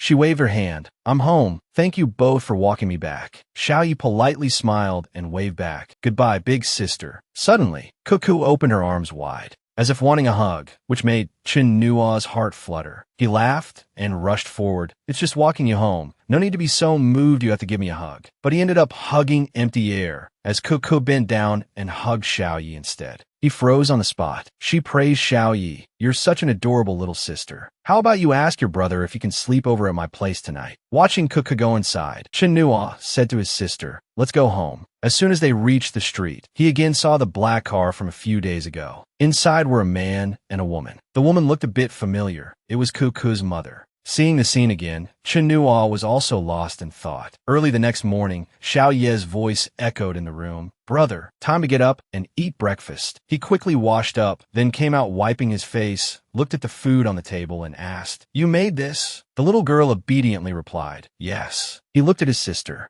and asked doubtfully, "You're only 5 and you already know how to cook?" The little girl asked innocently, "Brother, what's wrong?" Chen Nuo sat down, smiled, and said, "Nothing." He picked up a mouthful of noodles, blew on them to cool them down, then ate with gusto, praising nonstop as he ate. "So delicious." Xiaoyi looked at him and reminded, "Brother, you have to eat quickly or you'll be late for school." He replied while eating, "I'm not going to school anymore. Otherwise, there's no one to take care of you." Then he thought to himself, although right now it feels more like Xiaoyi is taking care of me. Seeing his sister look sad, Chen Nuo quickly asked, "Xiaoyi, what's wrong?" The little girl replied, "Xiaoyi can take care of herself. Xiaoyi doesn't want to be a burden to you. Otherwise, you'll definitely hate Xiaoyi later and send Xiaoyi away." He gently stroked her head, comforting her. "Don't worry, I'll never hate Xiaoyi." Chen Nuo gently adjusted the bow on her, then raised his hands in surrender. "All right, then I promise Xiaoyi I'll go to school. So, can Xiaoyi go get my jacket for me?" In the late afternoon after school, Chen Nuo stood in the bike shed, looking bewildered and confused, then cursed out loud. Damn it, he was furious, looking at the parking spot, wondering, "Where's my dad's bike?" Chen Nuo searched for a long time, but couldn't find the bike, so he went to find the security guard. Arriving at the security office, he saw the bald security guard dozing off. He shouted, "Sir, my bike was stolen." The man's expression seemed to say, "What does your loss have to do with me?" Chen Nuo knew he was in the wrong and muttered, "Fine, I'll figure it out myself." He brought another bike over, smiled, and said, "Without bait, how can you catch a wolf?" Then he locked the bike to a post by the road, leaving it standing there alone. Chen Nuo stood to one side, drinking water, observing the situation from a distance. He saw 2 figures approach, furtively eyeing his bike. The 2 guys looked for a moment, then one stood guard while the other picked the lock. "No one's around. Hurry up." Chen Nuo witnessed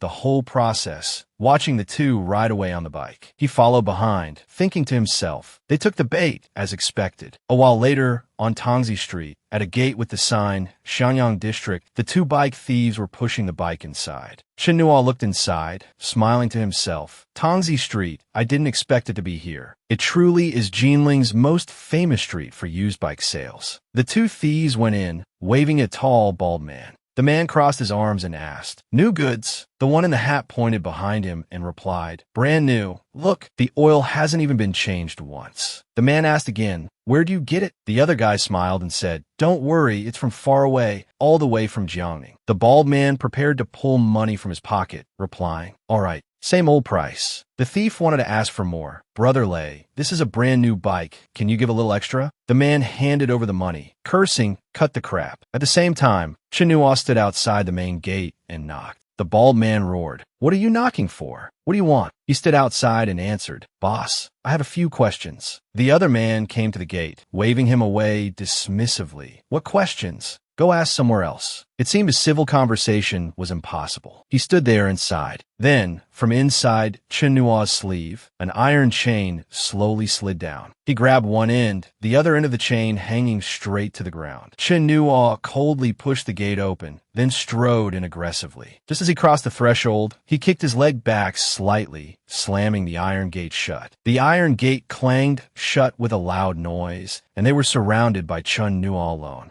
The bald man stepped forward, pointed at his face, and asked, "Kid, you looking for trouble?" Chinua smiled and replied, "Boss, I just want to ask, where's your safe?" With a dangerous smile and an iron chain in hand, could this be a robbery of the thugs? The fierce bald man was named. He was an old fox in this business. In his youth, he was jailed for 2 years for assault, but was released 6 months early for good behavior. During his time in reform, he was lucky to meet a big boss. After his release, with that person's backing, DeLay started a used bike business, buying stolen goods from bike thieves, reaping profits without effort, and his business flourished. Over the years, he had learned that peace was the best policy, no longer resorting to fights and violence. But when provoked, back to the present, Chun Nua had successfully angered Wu Delay. He grabbed a large wrench and leaped to strike at him. But at the same time, the iron chain had wrapped around his leg. Realizing the danger, he was terrified, a flash of panic in his eyes. Chun Nua stood there with a cold smile, gripping the chain tightly in his hand, and then gave it a sharp tug. Wu Delay's legs were pulled wide apart. It seemed his family jewels were done for. He screamed in pain, cursing, "Damn it, they're crushed." He lay on the ground, clutching his crotch, wailing pitifully, tears and snot streaming down his face, a truly pathetic sight. Chin Nua walked up to him, and before he could even speak, Wu Delay hastily confessed, "The money's in the cabinet." Hearing this, he gave a friendly but dangerous smile. Holding a thick stack of cash, Chun Nua counted it, then opened the door and walked out, leaving Wu Delay lying there. The man gritted his teeth and cursed angrily, "Damn it." Then he took out his phone, dialed a number, and yelled, "Damn it, where are you messing around? Get your ass back here. The place has been robbed." Chin Nua, however, was unhurried, showing no sign of needing to flee after a robbery. He sat down in a nearby food stall and called out softly, "Ma'am, 1 savory crepe and a bowl of wontons." Then he opened the money bag. There was indeed a lot inside, about 40 to 50,000. His trip was not in vain. After that, Chin Nua just sat there enjoying his food.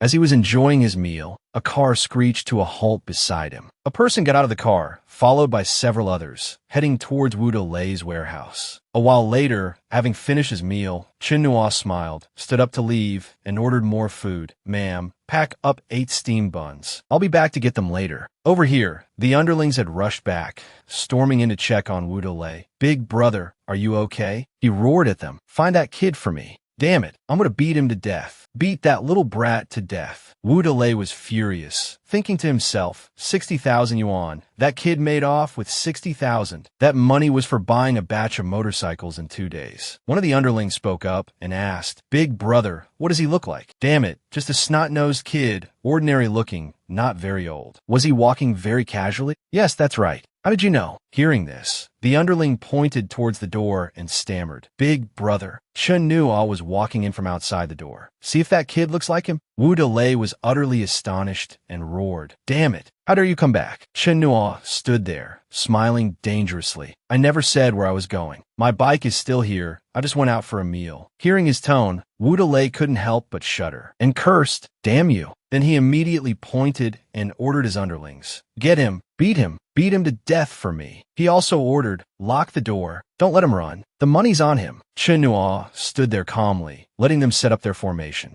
The large door was finally closed, and they were officially surrounded by Chun Nua alone. He coldly stepped inside. An impatient thug rushed forward to attack first, but he lightly grabbed the man's weapon-wielding hand, then, like a Tai Chi move, skillfully pulled him to the side and delivered a horizontal knee strike to his leg, with only a crack sound. The underling knelt on the ground, screaming in pain. Just watching made Wu Delay break out in a cold sweat. He sensed the danger, gulped, and a hint of fear appeared on his face. Things had come to this point. There was nothing left to lose. Chin Nua bent down to pick up the wrench from the just-defeated underling, then coldly advanced towards them. Wu Delay, slightly panicked, ordered his underlings, "Go, go!" A dozen seconds passed, and he looked at his underlings lying all over the ground, with lumps on their heads, thinking to himself, "It's over. I've run into a monster. Damn it, is this guy even human? He fights way too viciously." Then he said tearfully to Chinno, Big brother, I recognize your strength. Look, can we just call this a misunderstanding?" He sat on a chair and said casually, "Don't. I know you're not willing to let this go. Instead of you gathering people to find me later, why don't we settle this once and for all today? I'll give you time to call for backup. Before your men arrive, I won't touch you.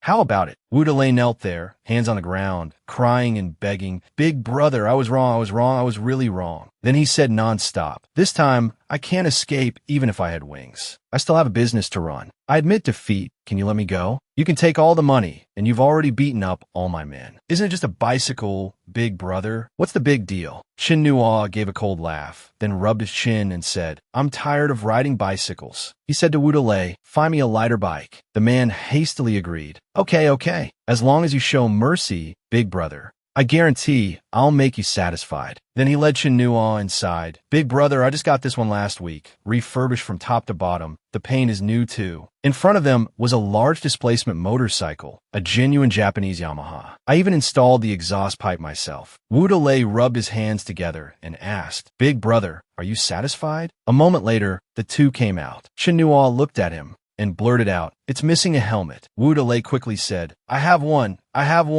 have everything." He took out a very high-end helmet and introduced carbon fiber material, anti-fog visor. Wu Delay said honestly, "This bike and this helmet, I was planning to keep them for myself, not for sale." He handed the helmet to Chin Nua, adding, "I've never used it, big brother, just take it and have fun." Taking the helmet, Chin Nua praised him. "You're quite sensible." He added, "I was originally going to let you off like this, but I have a bad habit. I hate bald heads." Chin Nua asked, "Tell me, what's the point of people like you deliberately shaving your heads to pretend to be gangsters? What's the use of scaring children on the street?" Wu Delay cried and explained, "Big brother, I didn't shave it. I have seborrheic hair loss." After robbing the robbers, Chin Nua sped down the road on the motorcycle. As he was riding, he suddenly saw Cuckoo walking on the side of the road, which startled him. He slammed on the brakes, the tires screeching against the ground. The motorcycle stopping sideways in front of Cuckoo. Not recognizing him, Cuckoo immediately shouted, "What are you doing? I'm telling you this is the school gate. If I scream, people will come right away." He slowly took off his helmet, then looked at Cuckoo with a friendly smile. She asked in astonishment, "Chin Nua, where did you get this motorcycle?" He handed her the helmet, saying, "Put it on. I'll take you for a ride. I guarantee I'll get you home before old son gets off work." Cuckoo looked confused. "It's so cold. What's there to feel the wind for?" Suddenly, Chin Nua looked down mischievously and asked, "That brooch is pretty." She quickly covered it with her hand and asked, "Where are you looking?" Chin Nua asked curiously, "Where did you get it?" Cuckoo answered honestly, "A friend of my mom's gave it to me. A few days ago, my mom took me out to dinner with some of her friends, and an uncle gave it to me as a meeting gift. From what I can see, that thing isn't cheap, is it?" She immediately replied, "It's just a brooch. How expensive can it be? Besides, my mom agreed to let me accept it." Chin Nua thought to himself, "You can't tell, but your mom might not be so clueless." This is from Van Cleef and Arpels. In an era where the monthly salary is only a few hundred yuan, a 5-figure item isn't expensive, he took something out from his coat, saying, "Fine if you don't want to go for a ride." Then he handed the item to Cuckoo, saying, "Take it." She asked curiously, "What is this?" Chin Nua smiled and winked, "Something delicious." After saying that, he started the engine and sped away, leaving Cuckoo standing there stunned. She gently opened the paper package. Cuckoo smiled, her cheeks blushing, feeling a little touched. This bag of steamed buns, he must have kept it warm in his coat so it wouldn't get cold. Elsewhere, in Hancheng, at Li Yingwan's house, the girl was standing in front of a mirror, practicing her greeting alone. "Hello everyone, my name is Li Yingwan. It's a pleasure to meet you all." However, her speech was not smooth. She kept repeating this self-introduction. After much practice, Li Yingwan had made some progress, and her speech was much more fluent. "Hello everyone, my name is Li Yingwan. It's a pleasure to meet you all." Yingwan's older brother was eavesdropping on his sister from outside the door. "Hello everyone, my name is Li Yingwan." Then he turned and asked his mother, "Are you really planning to send my sister abroad to study in Jiangning?" She replied, "Yes, this is your sister's idea. It's also for our family. Your sister must go there to find that young man." The scene changes to the dean's office. Cuckoo had just arrived at the door, and inside, old son was sitting at his desk working. Cuckoo walked in and placed a lunchbox next to him. Dean's son smiled and said, "I've been busy with the class assignments for the start of the school year. Sorry to trouble you to bring me lunch every day." She handed the food to her father, saying, "Dad, eat quickly. Don't go hungry." Then she helped him to the sofa. "Dad, go sit on the sofa and eat. I'll sit in your chair and see what it feels like to be a leader." He replied, "What kind of leader is your dad?" Cuckoo sat at the desk, watching her father eat dinner. Her eyes glanced to the side, but her hand rested on the class assignment list. Then she flipped through a few pages, saw a list for a certain class, and took out a pen to write something on it. After secretly finishing this task, Cuckoo breathed a sigh of relief. On the student list for class 10 to 6, she had added her own name. The students were chattering excitedly. "Chino, son Cuckoo, I hope we're in the same class again." "Definitely. Mei Mei, Xing Xing, see you at the start of school." Finally, winter break is here. We can play as much as we want. At Sun Cuckoo's house, old Sun said to Chinua, "Your final exam scores this time weren't good. I hope you'll continue to work hard next semester." He scratched his head,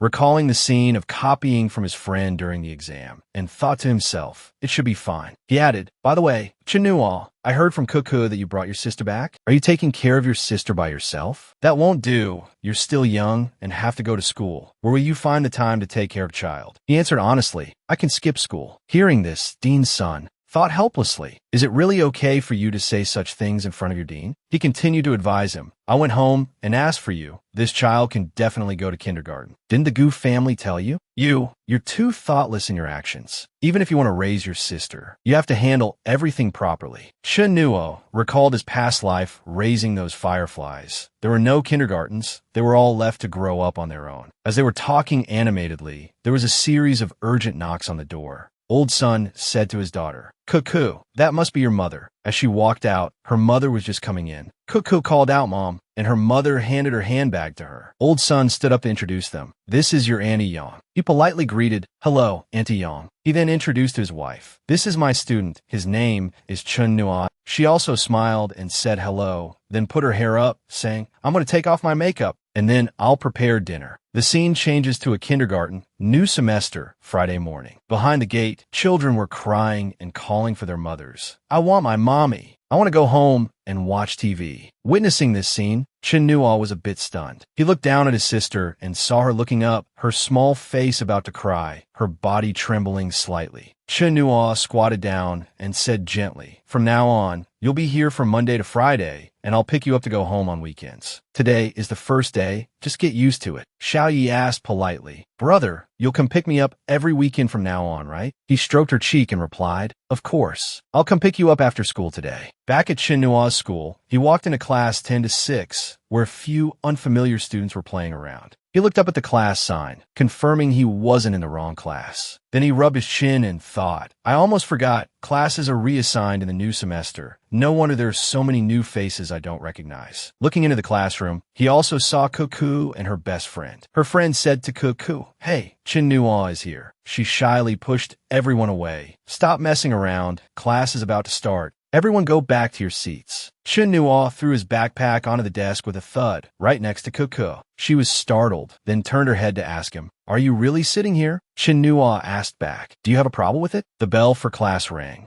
and on the podium was Old Sunday. He announced, "To put it simply, from now on, I will be your homeroom teacher until you graduate." Then he shouted, "Chinua." He immediately raised his hand to show he was present. Dean's son pointed to the empty desk at the back of the class and said loudly, "You sit in the back. This semester, I'll have the teachers and students keep an eye on you. Don't even think about skipping class." Chinua stood up, picked up his backpack, and thought to himself, "Old Son, you really don't have to do this." The student in the back row saw him coming and was a little scared, glancing at him while praying, "Don't come over here, don't come over here. I don't want to get dragged into this. I still want to read my novels in class." Chinua sat down with a thud in the designated last seat. Seeing him sit behind him, the student immediately turned around and said, "Bro, don't go too far chasing the school bell, or you'll be the death of me." Chinua saw the title of his novel and said, "Mind's End Record? I prefer Mr. Jin Yang's White Horse Howling in the West Wind." There's a saying, "Those things are all very good,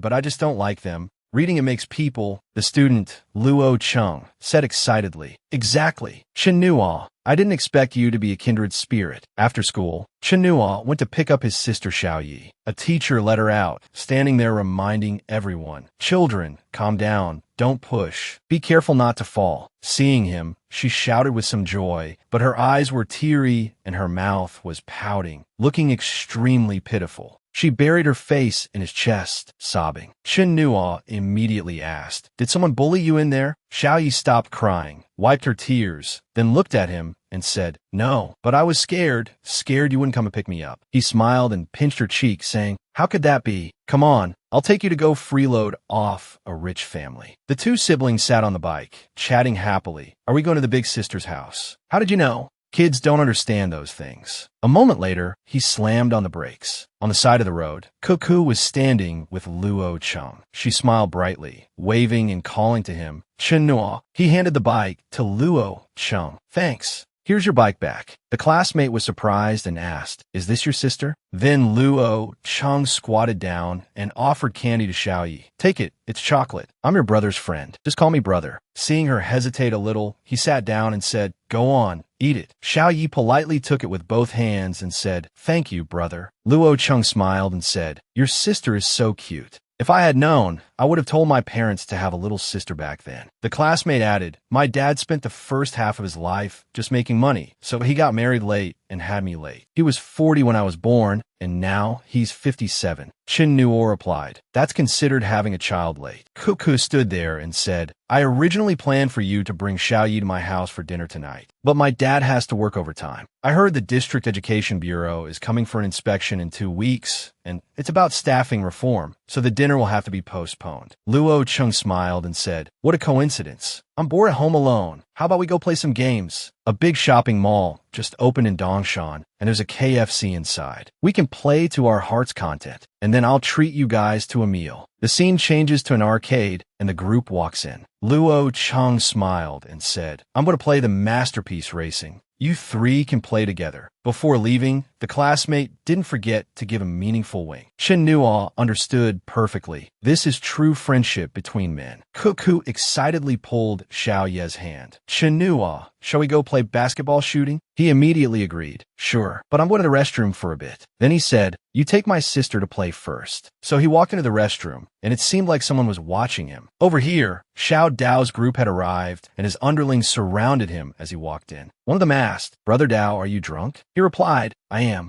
It wasn't in vain making friends with you guys." Xiao Dao slurred his words. "I just got my cast off at the hospital this morning, and you guys immediately came to congratulate me. That's true brotherhood." An underling pointed into the distance. "Brother Dao, look who that is." He looked up and asked, "Holy shit, who's that?" It turned out he recognized Cuckoo playing games over there. Xiao Dao, his face flushed from drinking, grinned sinisterly. "Holy shit, today is truly a good day." At the same time, Chen Nuo came out. He saw the group of people surrounding his girlfriend and sister. Xiao Yi saw him and immediately called out, "Brother." Chen Nuo patted Xiao Dao on the shoulder and asked, "Brother Dao, you're out of the hospital?" As he turned around, he roared angrily, "Who the hell is so blind? Can't you see your father is?" Seeing the menacing figure behind him, he froze. Xiao Dao was stunned, his eyes wide enough to pop out, and he muttered a curse. An arrogant underling pointed at Chen Nuo and yelled, "Get lost. Brother Dao is talking to our sister-in-law. Who the hell are you? Looking for a beating?" Just then, Luo Cheng also ran over and asked, "Who is it? You want to hit my friend?" He acted righteously and said to Chen Nuo, "Chen Nuo,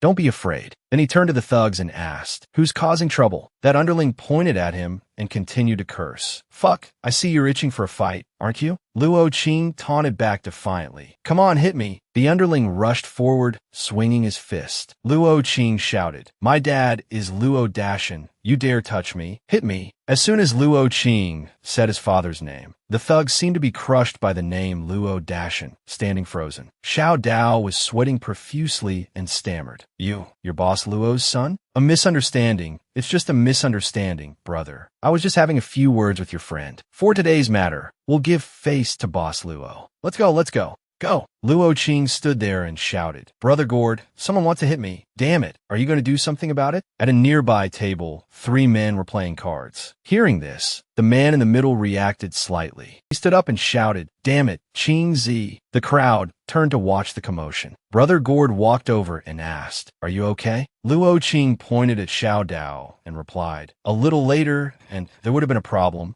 He said he wanted to hit me. The loudmouth lead underling turned away and whistled while Xiao Dao stood there trying to explain. I didn't say that. Brother Gord immediately stepped forward, grabbed Xiao Dao by the collar, and asked, Kid, you've got some nerve. His face instantly turned pale, and he begged, Big brother, a misunderstanding. It's just a misunderstanding. As soon as he finished speaking, Brother Gord landed a punch on him. Xiao Dao stood there, hit by a series of slaps, so fast he couldn't react. The other underling quickly turned and fled. He stood there, his face swollen, still trying to explain, I didn't say I wanted to hit him. Brother Gord didn't stop, continuing to slap him repeatedly. Xiao Dao said resentfully, Big brother, I was wrong. I already said I'd give face to Boss Luo. Hearing this, Brother Gord landed an even harder blow, knocking him straight onto his back. Then he stood there and cursed, Give face my ass. A punk like you is worthy of giving face to my boss. Xiao Dao held his face, trembling. Big brother, I was wrong. Spare me, please spare me. Chen Nuo stood to the side, thinking to himself, he's really ruthless. After that, Brother Gord turned to Luo Qing and asked, Qing Zi, what now? Luo Qing waved his hand and said quietly, Forget it, let it go. He kicked the cowardly group in the butt and shooed them away. After settling the matter, Brother Gord waved goodbye. All right, Qing Zi, I'm heading off. Call me if anything comes up. Luo Qing turned to look at his 2 stunned friends and said with a smile, I forgot to mention, my dad owns this arcade. Chen Nuo smiled and asked, Oh, so you're a rich kid? You look like a triad prince. Luo Qing waved his hand. What prince? I normally never bring up my dad's business, but if anyone bullies you in the future,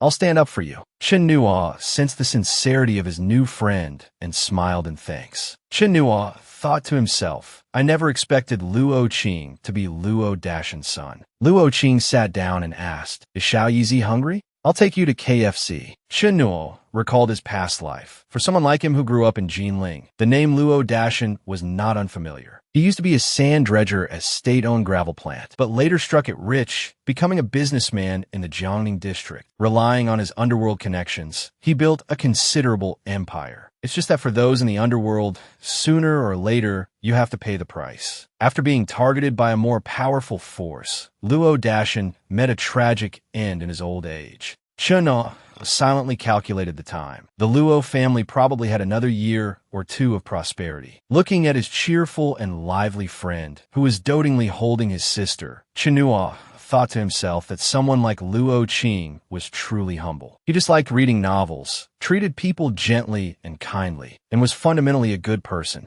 The fun ended, and that evening at Ku's apartment complex, the 3 of them stood at the door, and she called out, Dad, open the door. However, there was no answer. It was completely silent all around. Ku took out her key, wondering, That's strange, the lights in the school dorms are all off, but Dad isn't home. Where could he have gone? Chen Nuo seemed to sense that something was wrong, and spoke up to her. I need to ask you for a favor. Xiao Yizi was dozing off on his back. Chen Nuo continued, I have something to do tonight and can't leave my sister home alone. Can I leave Yizi at your place and trouble you to take care of her for a bit? Kuku asked curiously, It's so late. Where are you going? He sighed and replied, Don't ask. After handing his sister over to Kuku, he said, I'll come pick Yizi up tomorrow morning. Then he left quietly. Yizi was tired from playing and slept very soundly. Chen Nuo walked off in a certain direction. This was where Yang Xiaoli worked. It was now closing time, so Old Sun should be nearby. With a cold expression, he prepared to walk in. Suddenly, he saw a familiar car parked in front, and 4 words appeared in his mind, Jinpai architecture. Then he saw Old Sun sitting in the distance, silently smoking alone. The car door on the other side slowly opened, and a man got out. This person was Tao Weishan. The receptionist greeted him. Take care, sir. Please come again. Seeing that person, Director's son also hurriedly stood up with his briefcase. An underling blocked him and asked, What are you doing? Tao Weishan waved his hand, signaling for him to pass. Chen Nuo stood on the side watching the 2 talk, unable to hear what they were saying. He thought to himself, I wonder what old Sun is planning to do. Director Sun handed the briefcase to Tao Weishan, saying, take this for now. But the other guy snatched it and threw the briefcase open, cursing and telling old Sun to get lost. The money from the briefcase scattered all over the ground. Then he coldly stepped on the money on the ground and cursed with a stone-cold face. Useless thing. Director Sun knelt there picking up the money, gritting his teeth. He turned and shouted, I gave it all to you. Paid it all back. Is it still not enough? But the other person had already gotten in the car and sped off. Old Sun collapsed onto the ground, looking utterly defeated. From a distance, Kuku's mother was cycling over, so tired she was out of breath. She fell off her bike and immediately ran over, calling for old Sunday. Seeing his wife, he was stunned for a moment. Director Sun picked up the money, stuffed it back into his briefcase, and then locked it. Old Sun stood up and said, Shaoli, look at the good thing you've done. He raised his hand and shouted, this is your doing. She closed her eyes and said, go on and hit me, hit me. His hand trembled, unable to bring himself to do it, and finally lowered his hand, only able to sigh. Young Shaoli grabbed Old Sun's hand and said, Old Sun, it's my fault, it's all my fault. Whatever it is, let's talk about it at home. Okay. He pushed the bike, and the two of them walked silently into the quiet night. Chin Nuo had been secretly watching from behind the whole time. He mused, Old Sun gave money to that person. It seems the situation is not what I had previously guessed. Monday morning, in front of the school gate, someone arrived holding a sign. The red sign read, Sun Shengli, pay your debts. It's the law of heaven and earth. If you don't pay your debts, heaven and earth will not tolerate it. A person with a megaphone shouted, Sun Shengli is a scoundrel who doesn't pay his debts. He's not fit to be a teacher. Students inside poked their heads out, chattering excitedly. Chin Nuo tried to squeeze through the crowd. Excuse me, please make way. Kuku stood there speechless, utterly shocked and surprised, covering her face with her hands, her expression uncomprehending. How could this be? Chin Nuo stood beside her, looking out. At this moment, Director Sun also got the news and walked out with his briefcase. He faced the person with the megaphone and asked, what do you want by doing this? Old Sun lowered his voice and said, I will pay the money. There's still 2 days left. Why are you making such a scene? He handed the briefcase in his hand to the person and continued, this is all I have right now. Take it first. Then, Director Sun shouted loudly, this is a school. Don't disrupt the school's order. Take the money and go. The person took the money and replied, Director Sun, paying one's debts is the law of heaven and earth. We don't want to do this either. Then he turned to the brothers behind him and said, brothers, let's pull out. We'll be back in 2 days. Kuku stood inside, repeatedly calling Dad. Chin Nuo looked out and thought to himself, Old Sun definitely doesn't want his daughter to see him in this pathetic state. He shouted from outside to the students inside, stop looking, it's class time. Get back to class. The students chattered among themselves, all saying harsh things. What's there to pretend? A wolf in sheep's clothing, usually so imposing. Turns out he's a scoundrel, chased to the school for debts. Who knows what kind of trouble he's caused outside? The image of a model teacher that Old Sun had spent half his life building, his own world, had collapsed. Back in the classroom, Luo Qing quietly asked Chinna, is son Kuku okay? He replied, Old Sun said he was going home to handle some things, so I'll let her go back with him. There's too much gossip now. She probably can't stay at school anymore. After that, he asked Luo Qing for help. Can you do 2 things for me?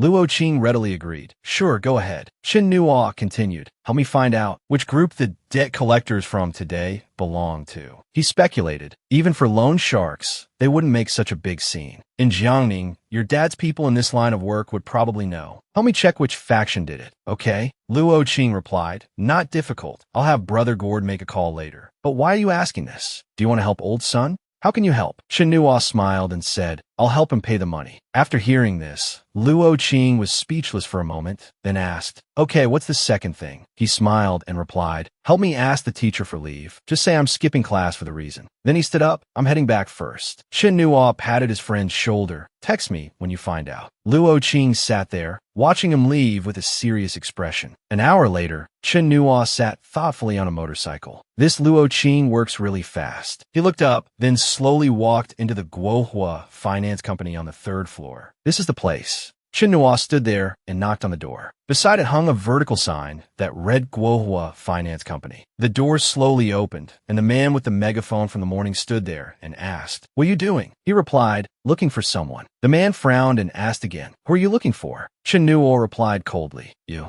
As soon as he finished speaking, he landed a vicious kick on the other man's stomach. The force was immense, sending the man flying back into the room and crashing with a bang into a table where a group of people were sitting. They were startled and shocked. What was that? Chen Nuo followed him in, taunting, "If you have knives, grab your knives. If you have guns, grab your guns. But I'm guessing you don't have guns. Do me a favor. When you resist, try to be a little more enthusiastic. I'm in a bad mood right now and want to let off some steam." A fierce-looking man rushed out, cursing, "You bastard." He calmly raised his hand to counter. Chen Nuo's figure flashed, and he punched the man in the stomach. The punch looked weak, but it sent the man flying straight into the cabinet behind him. He casually picked up the electric kettle on the table, which was filled with freshly boiled water, and threw it at the man, cursing, "Doing this dirty business. You should take a bath and clean yourself up." The boiling water splashed onto the man, and he screamed in agony. Chen Nuo once again pulled out his familiar iron chain. "Not enthusiastic enough. Try a little harder." The remaining men immediately grabbed weapons and advanced on him, shouting, "Brothers, get him! Damn it, get him!" A few minutes later, they were all on the floor, with only him left standing. Chen Nuo grabbed one man by the hair and pulled him up, then dragged him to a chair. He let go and said, "If I'm not mistaken, you must be the leader." Chen Nuo looked at him and continued, "I know you're not the big boss. I'm going to ask you a question now. You'd better answer honestly. I hate being lied to more than anything. Whoever lies to me, I get very angry, you understand?" After that, he broke the man's little finger. The man screamed in pain, tears and snot streaming down his face. Chen Nuo continued, "That was the first question. I wasn't satisfied with your answer. Your voice was too quiet." He looked straight into the other's eyes. "Very good. Your voice is much louder now. Now, I'll ask again, what's your name?" He stammered, My name is Depong." Chen Nuo asked again, "Have you ever committed a crime?" Hearing this question, he fell silent, not knowing how to answer. Chen Nuo broke another one of his fingers, making him scream even more miserably than before. After enduring the pain, the man named Depong obediently stammered his answer. I have.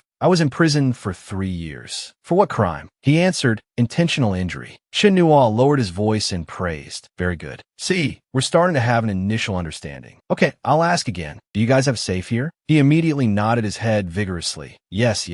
Chen Nuo handed him his empty backpack and ordered, "Fill this backpack with money. If you don't fill it, I'll use parts from your body as a substitute." A moment later, a backpack full of money appeared before Chen Nuo. He picked up the backpack and sighed. As expected, extortion is still the fastest way to make money. Then he looked down at Depong and said, "Last question, where do you keep the borrower's information and loan contracts?" The man knelt down, crying and begging, "Big brother, please spare me.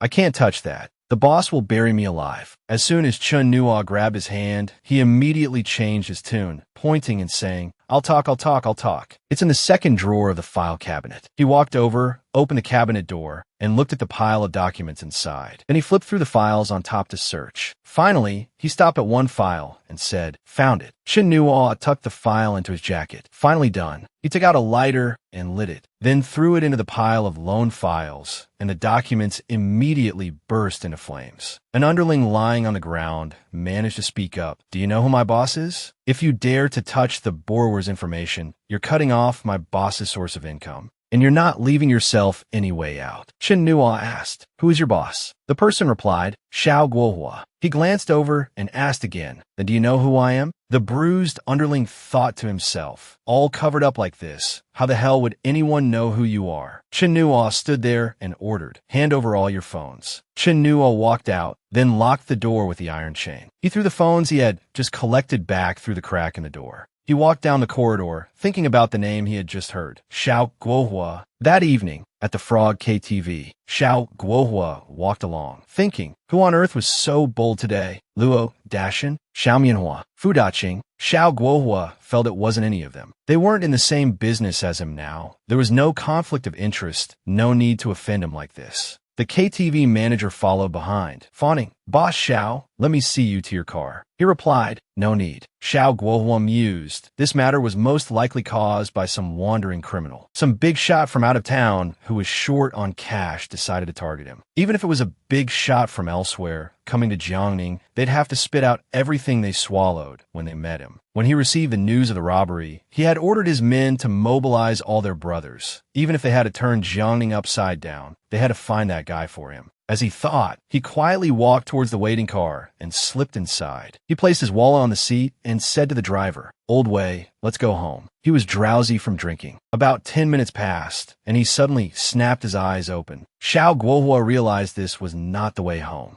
He was also a man of the underworld, so he calmly took out his cigarette case and quietly lit one. He forced a smile and offered, "Brother, want a smoke?" Shen Nuo, sitting in the driver's seat, replied, "I'm driving." "Wait a moment." Xiao Guohua rolled down the window, pretending to flick the ash outside, taking the opportunity to observe his surroundings. He realized they were already in the suburbs. Then he picked up his wallet and asked, "Brother, what are you planning to do? Are you short on cash? Or is something troubling you?" He threw a stack of cash onto the front seat, adding, "Don't think it's too little. This is all I have on me. Let's consider it making a friend, helping each other out in times of need in the underworld." Xiao Guohua chuckled. "If you have any difficulties, just say the word. In this area, I have some influence. Let's not do anything too extreme. Don't you agree?" Shen Nuo looked at him through the rearview mirror and replied, "Boss Xiao speaks with great righteousness." Hearing this, his heart skipped a beat. He thought it was just a random thug robbing him, but since the person knew who he was, it meant he was being targeted. He probed, "Brother, why must it be like this? Is it not enough? You name a number, and I'll gather it and bring it to you immediately." Shen Nuo replied, "Not bad. You have the air of an underworld boss. No wonder you can make a name for yourself." He reached into his jacket pocket, thinking to himself, going up the mountain is trouble. It's definitely more bad than good. Seeing his small movement, Chen Nuo spoke up. "I advise you not to make a call." Chen Nuo threatened, "It's very remote here. Even if your men find us, it will take at least an hour. In that hour,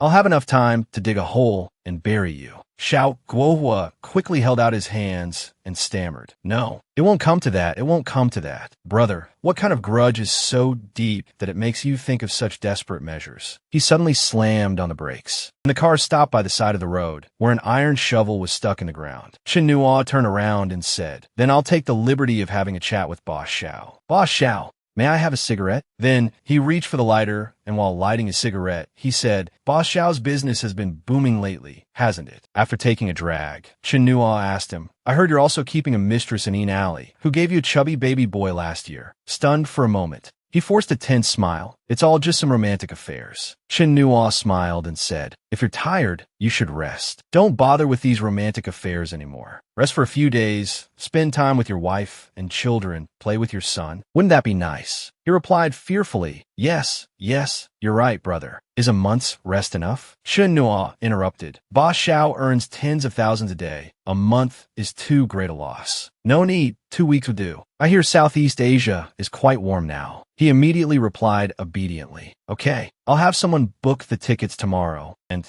take my family on a trip to Thailand." Chen Nuo glanced out the window. "Then let's end our talk here for today. I won't see you home. You can call a car to pick you up." The car door clicked unlocked. Xiao Guohua hurriedly got out of the car. "I won't trouble you anymore, brother. This car of mine. You can take it and use it." Watching Chen Nuo drive away, he stood there and let out a sigh of relief. He saw the shovel stuck nearby, and his heart filled with terror. Xiao Guohua stood there and cursed. Holy shit. His face was pale. If he had said one wrong word just now, this hole would have been for him. Afterward, he immediately took out his phone and called, "Hello, Old Fourth, it's me. Call back anyone who's gone out. About what happened today, stop asking around." "Yeah, I told you call them back, so just call them back. What's with all the nagging?" "That's it. Stop looking. I'll take the loss for today's matter." Xiao Guohua roared. "Also, book me tickets to Thailand. A 10-day Singapore, Malaysia, Thailand tour. I'm treating all the brothers' families, not a single one left out. The business can stop for a few days. It won't kill us. Stop everything for me. Damn it, what's that word? All right, team building, team building.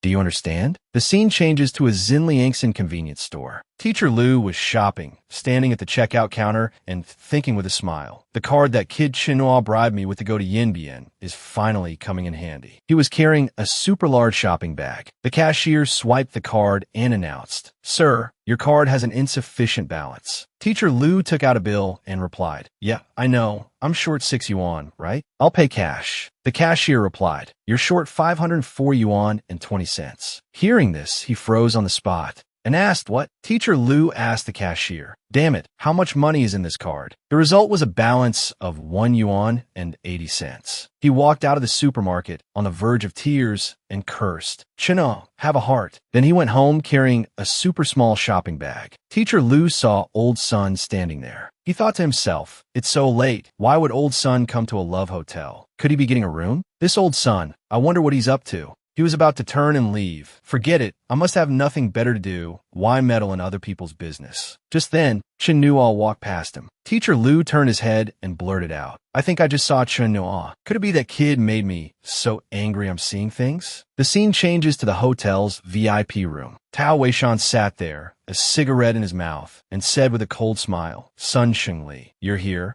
Have a seat. Director Sun walked in and began, Tao Weishan. He sat down on the chair and asked, you asked me here so late, what do you want? In front of them was a lavish table of food full of delicacies. Tao Weishan took out a cigarette and said politely, old son, Shengli, how many years has it been since we sat down for a meal together? Director Sun lit a lighter, lit his cigarette, and replied, it must be over 10 years since you went abroad. I didn't expect you to come back. The man named Tao continued. Actually, I came back last year. Didn't Yang Shali tell you? I came back to invest in a project and happened to have dealings with Yang Shali's company. Old son mused. What a coincidence. That's really a coincidence. Tao Weishan continued. All right. With our decades of friendship, there's no need for these roundabout words. I admit, I intentionally brought the project here and then met Xiaoli. Old son interrupted. So, you arranged everything? You set a trap and lured Xiaoli into it. He smiled and said, you're hurting my feelings by saying that. I just suggested Xiaoli make a few investments to help her earn some pocket money. Old son asked again, and then? Tao Weishan replied. Then she got very interested, so I helped her open an overseas account to invest. I didn't expect her to be so bold, investing so much money at once. Old son, the derivatives market is unpredictable. Xiaoli was really too reckless. Director Sun stood up angrily and said loudly, she dared to invest the money because you intentionally guided her. She doesn't understand the market. You first led her to make a profit, gave her a taste of success, and even helped her open an account to trade on her own. That's the derivatives market, the foreign financial derivatives market. When she got in deeper and deeper and was finally about to have her position liquidated, she realized she couldn't handle it anymore and came to beg you. And how did you save her? You gave her the company's project investment account for her to take hundreds of thousands. Tao Weishan, you set all up from a so-called investment account. How could she withdraw several hundred thousand at once? Without your signature as the general manager, how could she get the money? Now, on paper, she's the debtor. She signed for that loan herself. As soon as she got the money to cover her derivatives losses, your company suddenly demanded settlement right after the new year. What kind of company suddenly demands settlement right after the new year? Lao Tun said in a stern voice, you calculated every single step just to back her into a corner. Right? He continued, Xiaoli has an adventurous personality, but she's not that bold. If you hadn't told her you had inside information and that the investment was a sure win, would she have dared to invest so much money at once? She did it because she trusted you. Tao Weishan laughed. They all call you Sun Xingli. Don't speak without evidence.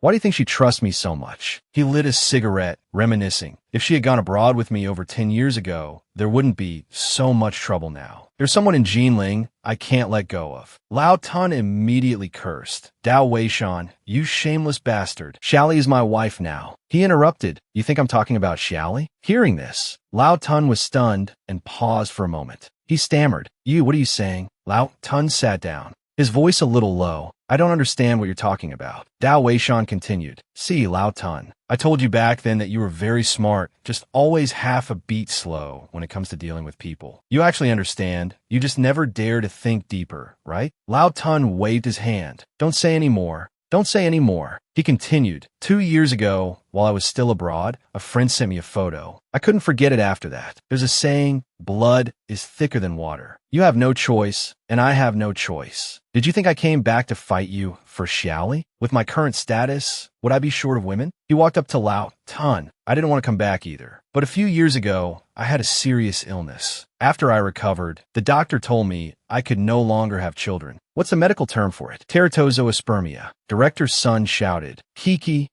is my daughter. Tao Weishan immediately retorted, your daughter? Lao Tun, take a look. Does Kiki resemble you in any way? The moment I saw Keek's photo, I knew, damn it, this is Dao Weishan's seed, no doubt about it. Lao Tun recalled the past, when he married Xiaoli, with friends and family coming to congratulate them. He was overjoyed that his wife was pregnant, listening to the baby kick in her belly every day. Xiaoli would always laugh and say, "Why are you acting like such a child?" On the day of the birth, the nurse brought the baby out and congratulated him on having a daughter. Then when Kiki started school, he would always take her on his bicycle. "Today is your birthday. Mommy has prepared your favorite food." Lao Tun, now covering his face, said chokingly, "No, it's not true. Kiki is my daughter." Dao Weishan stood there and continued, "I know you consider her and her mother your life." Xiaoli got into huge trouble, and when she saw the company was about to settle accounts, she panicked and told you. You couldn't bring yourself to do anything to her. All the money at home was spent, and you swallowed your pride, begging for help everywhere, managing to gather over 100,000, but it still wasn't enough. You could only turn to loan sharks, borrowing 150,000, barely scraping together 300,000, but it still wasn't enough. Lao Tun, last night you intercepted me, wanted to give me that money, wanted me to settle the company's matter first. But do you think I could do that? Director Sun stood up and asked, "What exactly do you want?" He replied, "I want Kiki. I want your daughter. No, I should say,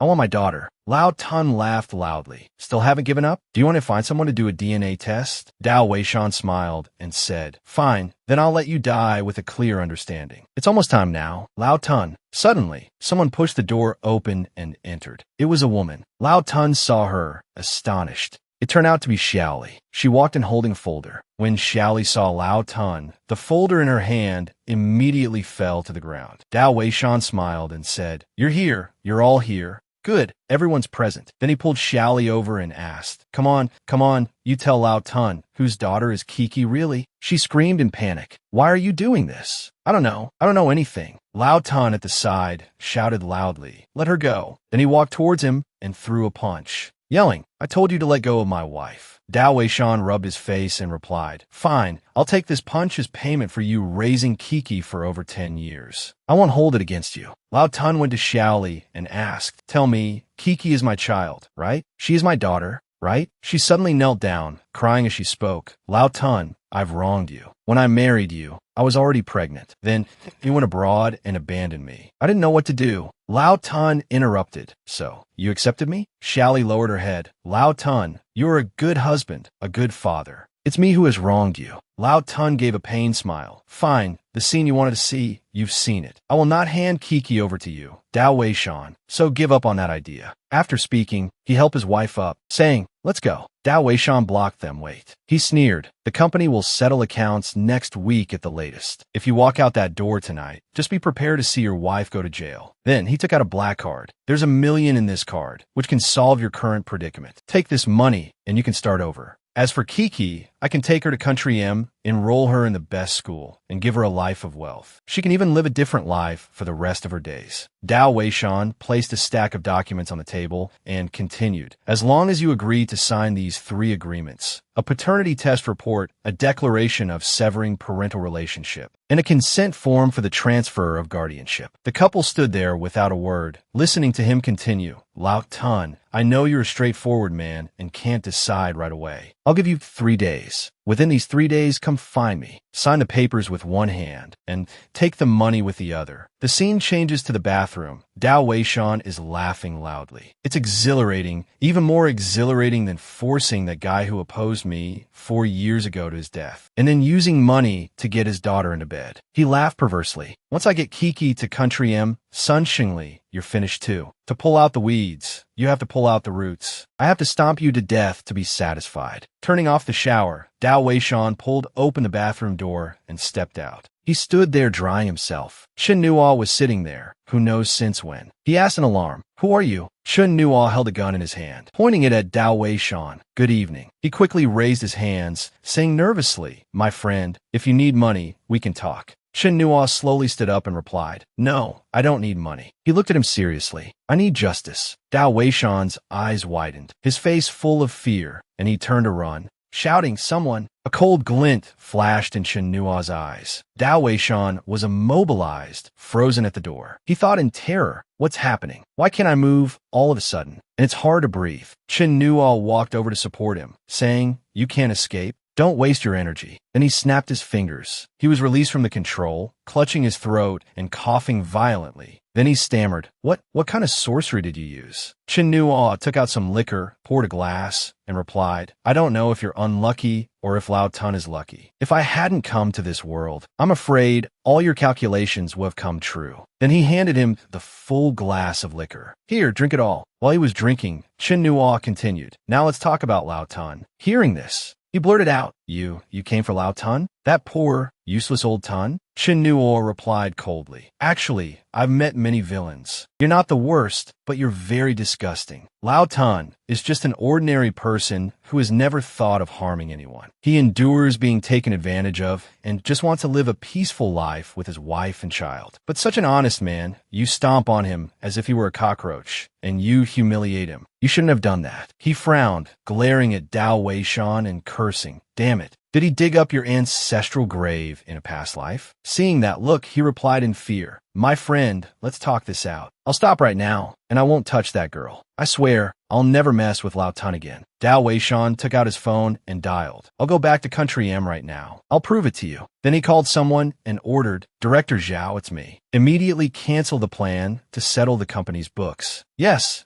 we're not doing it. Do it now. Then Dao Weishan smiled and continued, See, I've done it. I'll let Sun Shunli's family go. You can't kill me. I have a Country M passport. You'll be in big trouble if you kill me. Chen Nuo sneered. It's useless. I don't believe you, because I know villains like you too well. I was a villain myself. He stammered, I'm going back. At this moment, Chen Nuo's finger glowed. Dao Weishan's face was filled with terror. He felt it was hard to breathe and struggled to say, How can you kill me? I have a lot of money. Chen Nuo watched him fall onto the sofa, then approached and declared, You took a hot bath, then came out and drank such a large glass of strong liquor. When you're discovered, people will only think you died of a stroke from a cerebral hemorrhage. Looking at him lying there, Chen Nuo said coldly, When you cross the bridge of helplessness and drink Granny Meng's soup, remember one thing in your next life. Don't bully honest people. The next day, Chen Nuo walked out of the parking lot. He recognized Lao Tun's familiar bicycle. He got on the bike and thought to himself, Lao Tun, stealing my teacher's bike.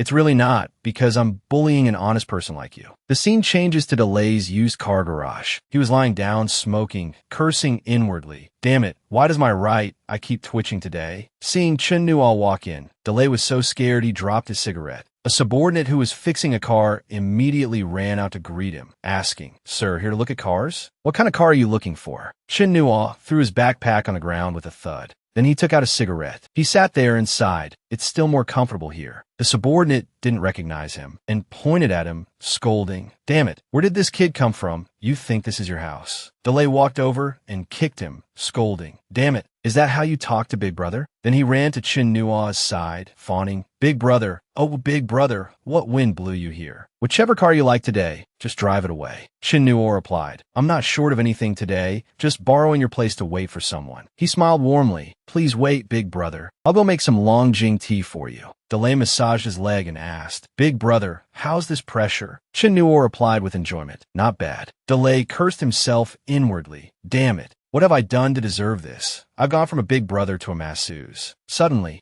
Lao Tun walked by. Chen Nuo saw him and called out, Lao Tun. He stood outside and replied, Chen Nuo, why are you here? Skipping class again today? Chen Nuo pointed at DeLay and said, I'm working part-time here to earn tuition. This is the boss, Brother Lay. He's enthusiastic, generous, righteous, and has an honest and sincere character. I've even learned a few skills from him. The two liars glanced at each other. Lao Tun turned to DeLay and said, Then I'll have to trouble you. The kid is a bit mischievous, but he's not a bad kid, and he's very kind-hearted. Please teach him a thing or two. He immediately replied, He's working part-time for me. Lao Tun added, If he doesn't listen, just hit him. After hearing this, DeLay looked towards Chen Nuo, who would dare hit this god of death. Then he asked Lao Tun, Big Brother, are you here to look at cars? He replied shyly, My bike was stolen last night. It's a bit inconvenient to get around these days without a vehicle, so I came to the used market to buy a cheap one, just something to get by. Then you've come to the right person, Big Brother. You're an acquaintance of Chen Nuo. I can't make money off you. I'll just sell it at cost. Lao Tun seemed very embarrassed. How can I do that? Just sell it at the normal price. I can't just take it from you for free.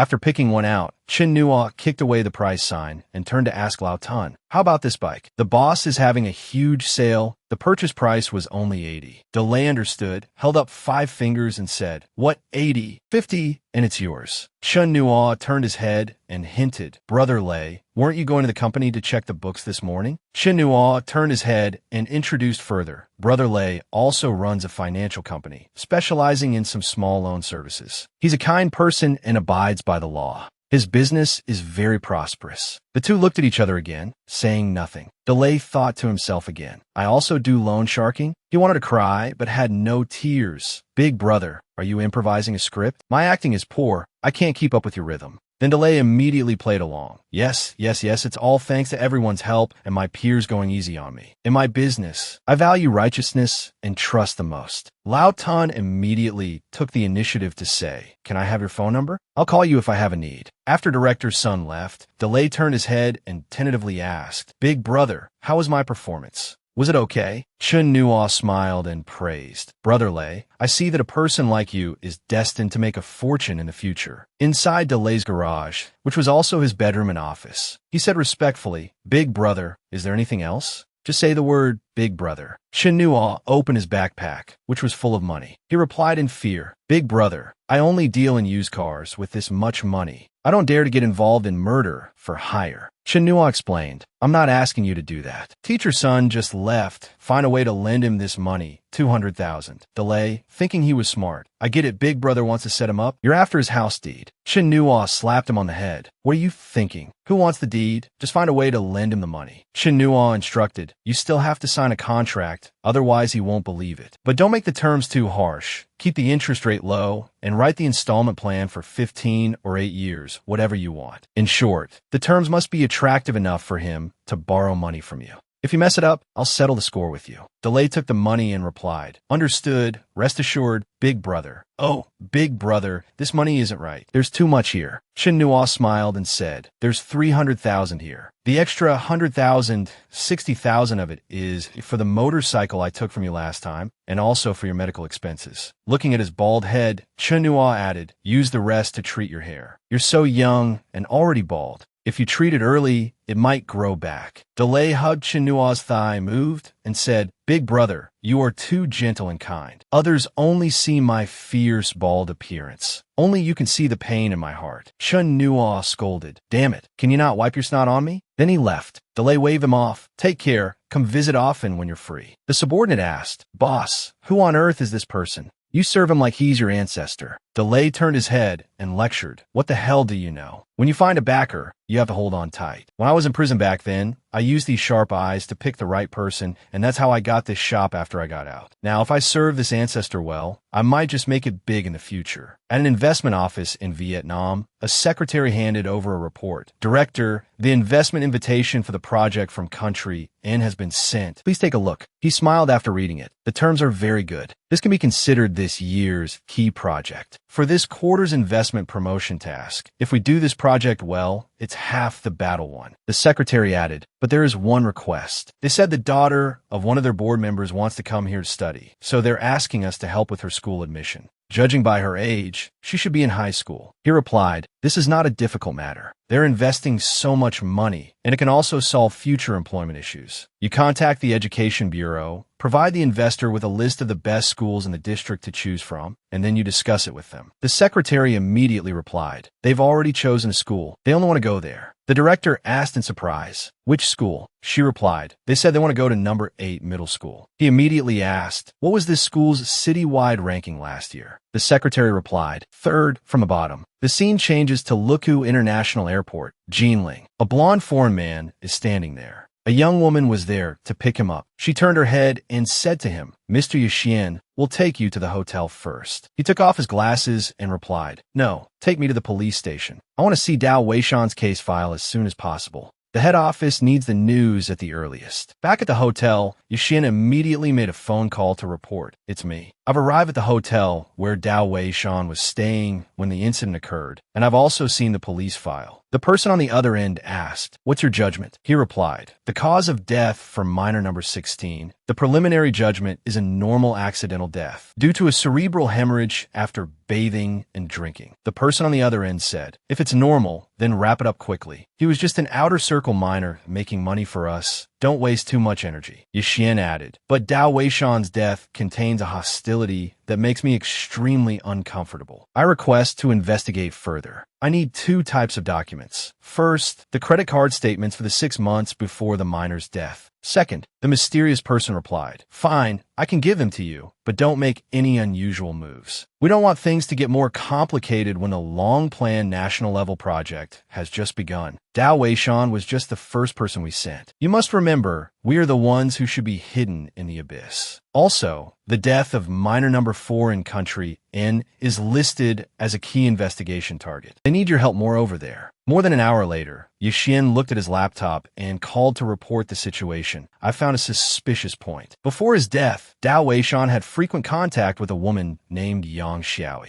She was also among the last people he met before he died. She is very beautiful and married. The person on the other end asked, are you suggesting this is a crime of passion? That woman and her husband are both ordinary people. Ordinary people are not capable of killing a miner. All right, in 3 days, if you have no other findings, you are to return. The country A side needs you. The next day, downstairs from Sun Keek's home, Chinua was riding a bicycle, with Kiki sitting behind him, her arms wrapped around his waist very naturally. Then he braked the bike, turned around, and placed his hand on Keek's head, asking with concern, why the sudden fever? She replied, the heater in my house is broken. I caught a cold last night. He helped her upstairs. Kiki turned her head and said, my parents probably aren't home. Chinua thought to himself, ever since the debt collection incident at the school, Lao Tun has taken sick leave to avoid gossip. He must be at Brother Lei's place now, handling the loan procedures. The 2 entered the house, and Chinua felt that something was not right. He sensed someone was in the house. The 2 sat in the living room. The person inside was Yixian. Chinua raised his guard, breaking into a private residence in broad daylight. As for Kiki, because the 2 were sitting so close, her cheeks were slightly flushed.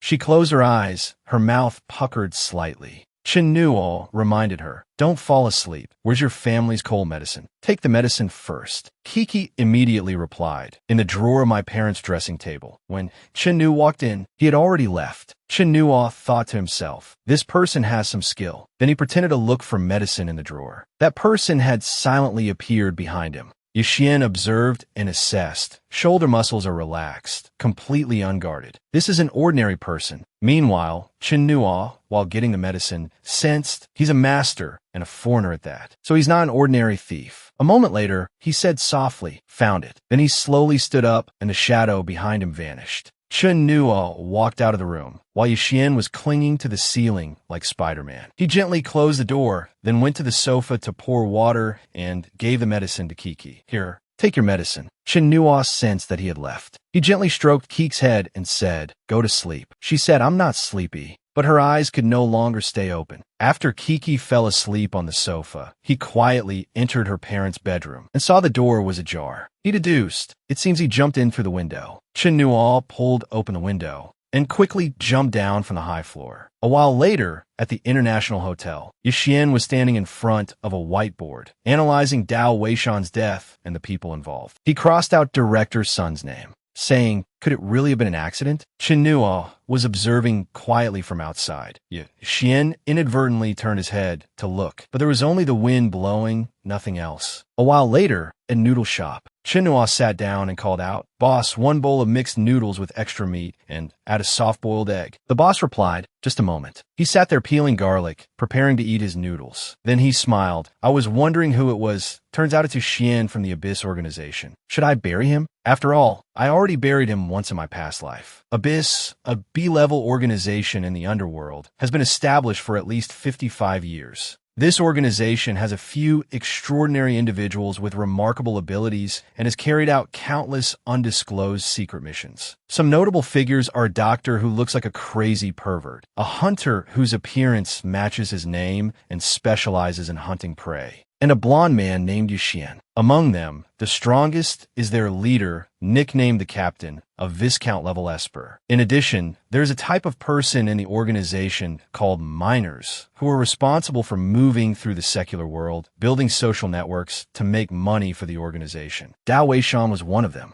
In the original timeline, Chen Nuo was punished by Abyss in 2004, which is 3 years from now. In a fit of rage, he wiped out the entire Abyss organization. From then on, the name Yin Luo became famous throughout the underworld. This time, the Abyss organization has once again provoked the reincarnated Chen Yin Luo. Back in the present, Chen Nuo was considering eliminating Yuxian, but it seemed inappropriate. If something happened to Yuxian, Lao Tun's family would definitely be implicated. As for destroying the Abyss organization again, he muttered, to step into the underworld again, I'm tired of it. In this life, I just want to live a lazy life of pleasure and indulgence. If others don't mess with me, I won't mess with them. Since Lao Tun's name has been crossed off, then Yuxian, consider yourself lucky. The next morning, at school, Luo Qing threw the ball out, calling Chen Nuo. He quickly caught it. A man in a green jersey ran up to block him, introducing himself with a smug smile. I'm Zhou Wang. No one can break my dream shuffle. Chen Nuo jumped up for a shot,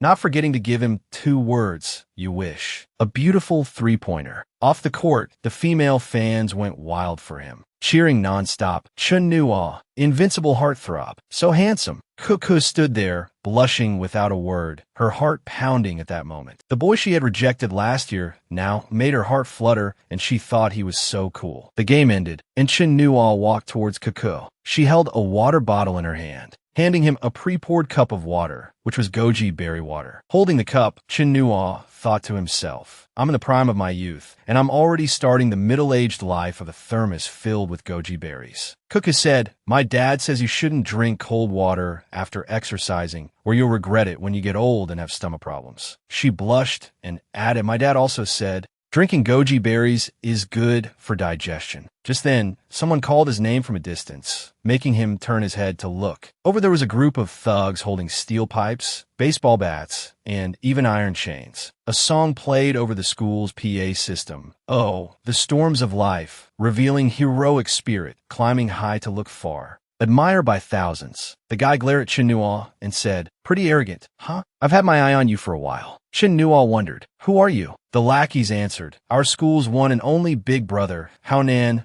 Zhang Linsheng, nicknamed the top dog of Causeway Bay. Chen Haonan. Chen Nuo raised both hands, feigning, so it's brother Haonan. I've admired you for a long time. But in his eyes, this guy was just a delusional teenager. Zhang Linsheng laughed and said, Chen Nuo, for today's fight, not even God can save you. I'm telling you. Just then, a familiar figure ran over and threw her arms around him. The beautiful Li Yingxian looked up at him and said, I finally found you. Thank you, Lord Guan. On the side, Zhang Linsheng was so scared he dropped his iron chain, cursing inwardly. Damn it, another campus bell is about to be ruined. Chen Nuo was stunned, thinking to himself, damn it, why is this firefly here? Meanwhile, Cuckoo was also dumbfounded, thinking, am I being cheated on? Chen Nuo was getting anxious. Damn it, where did this long-legged girl come from? What do I do in this situation? A plan flashed through his mind. Tell her, I have a twin brother? Or shout for Geki to save me? Or yell that I'm being harassed? None of them would work. Too humiliating. He looked towards Zhang Linsheng with a sly grin. I get it, brother Haonan. I'm afraid I'll have to trouble you to suffer a little. He pushed Li Yingxian away, then glared fiercely ahead and started cursing. So what if you're a senior? Does being a senior mean you can act like a gangster?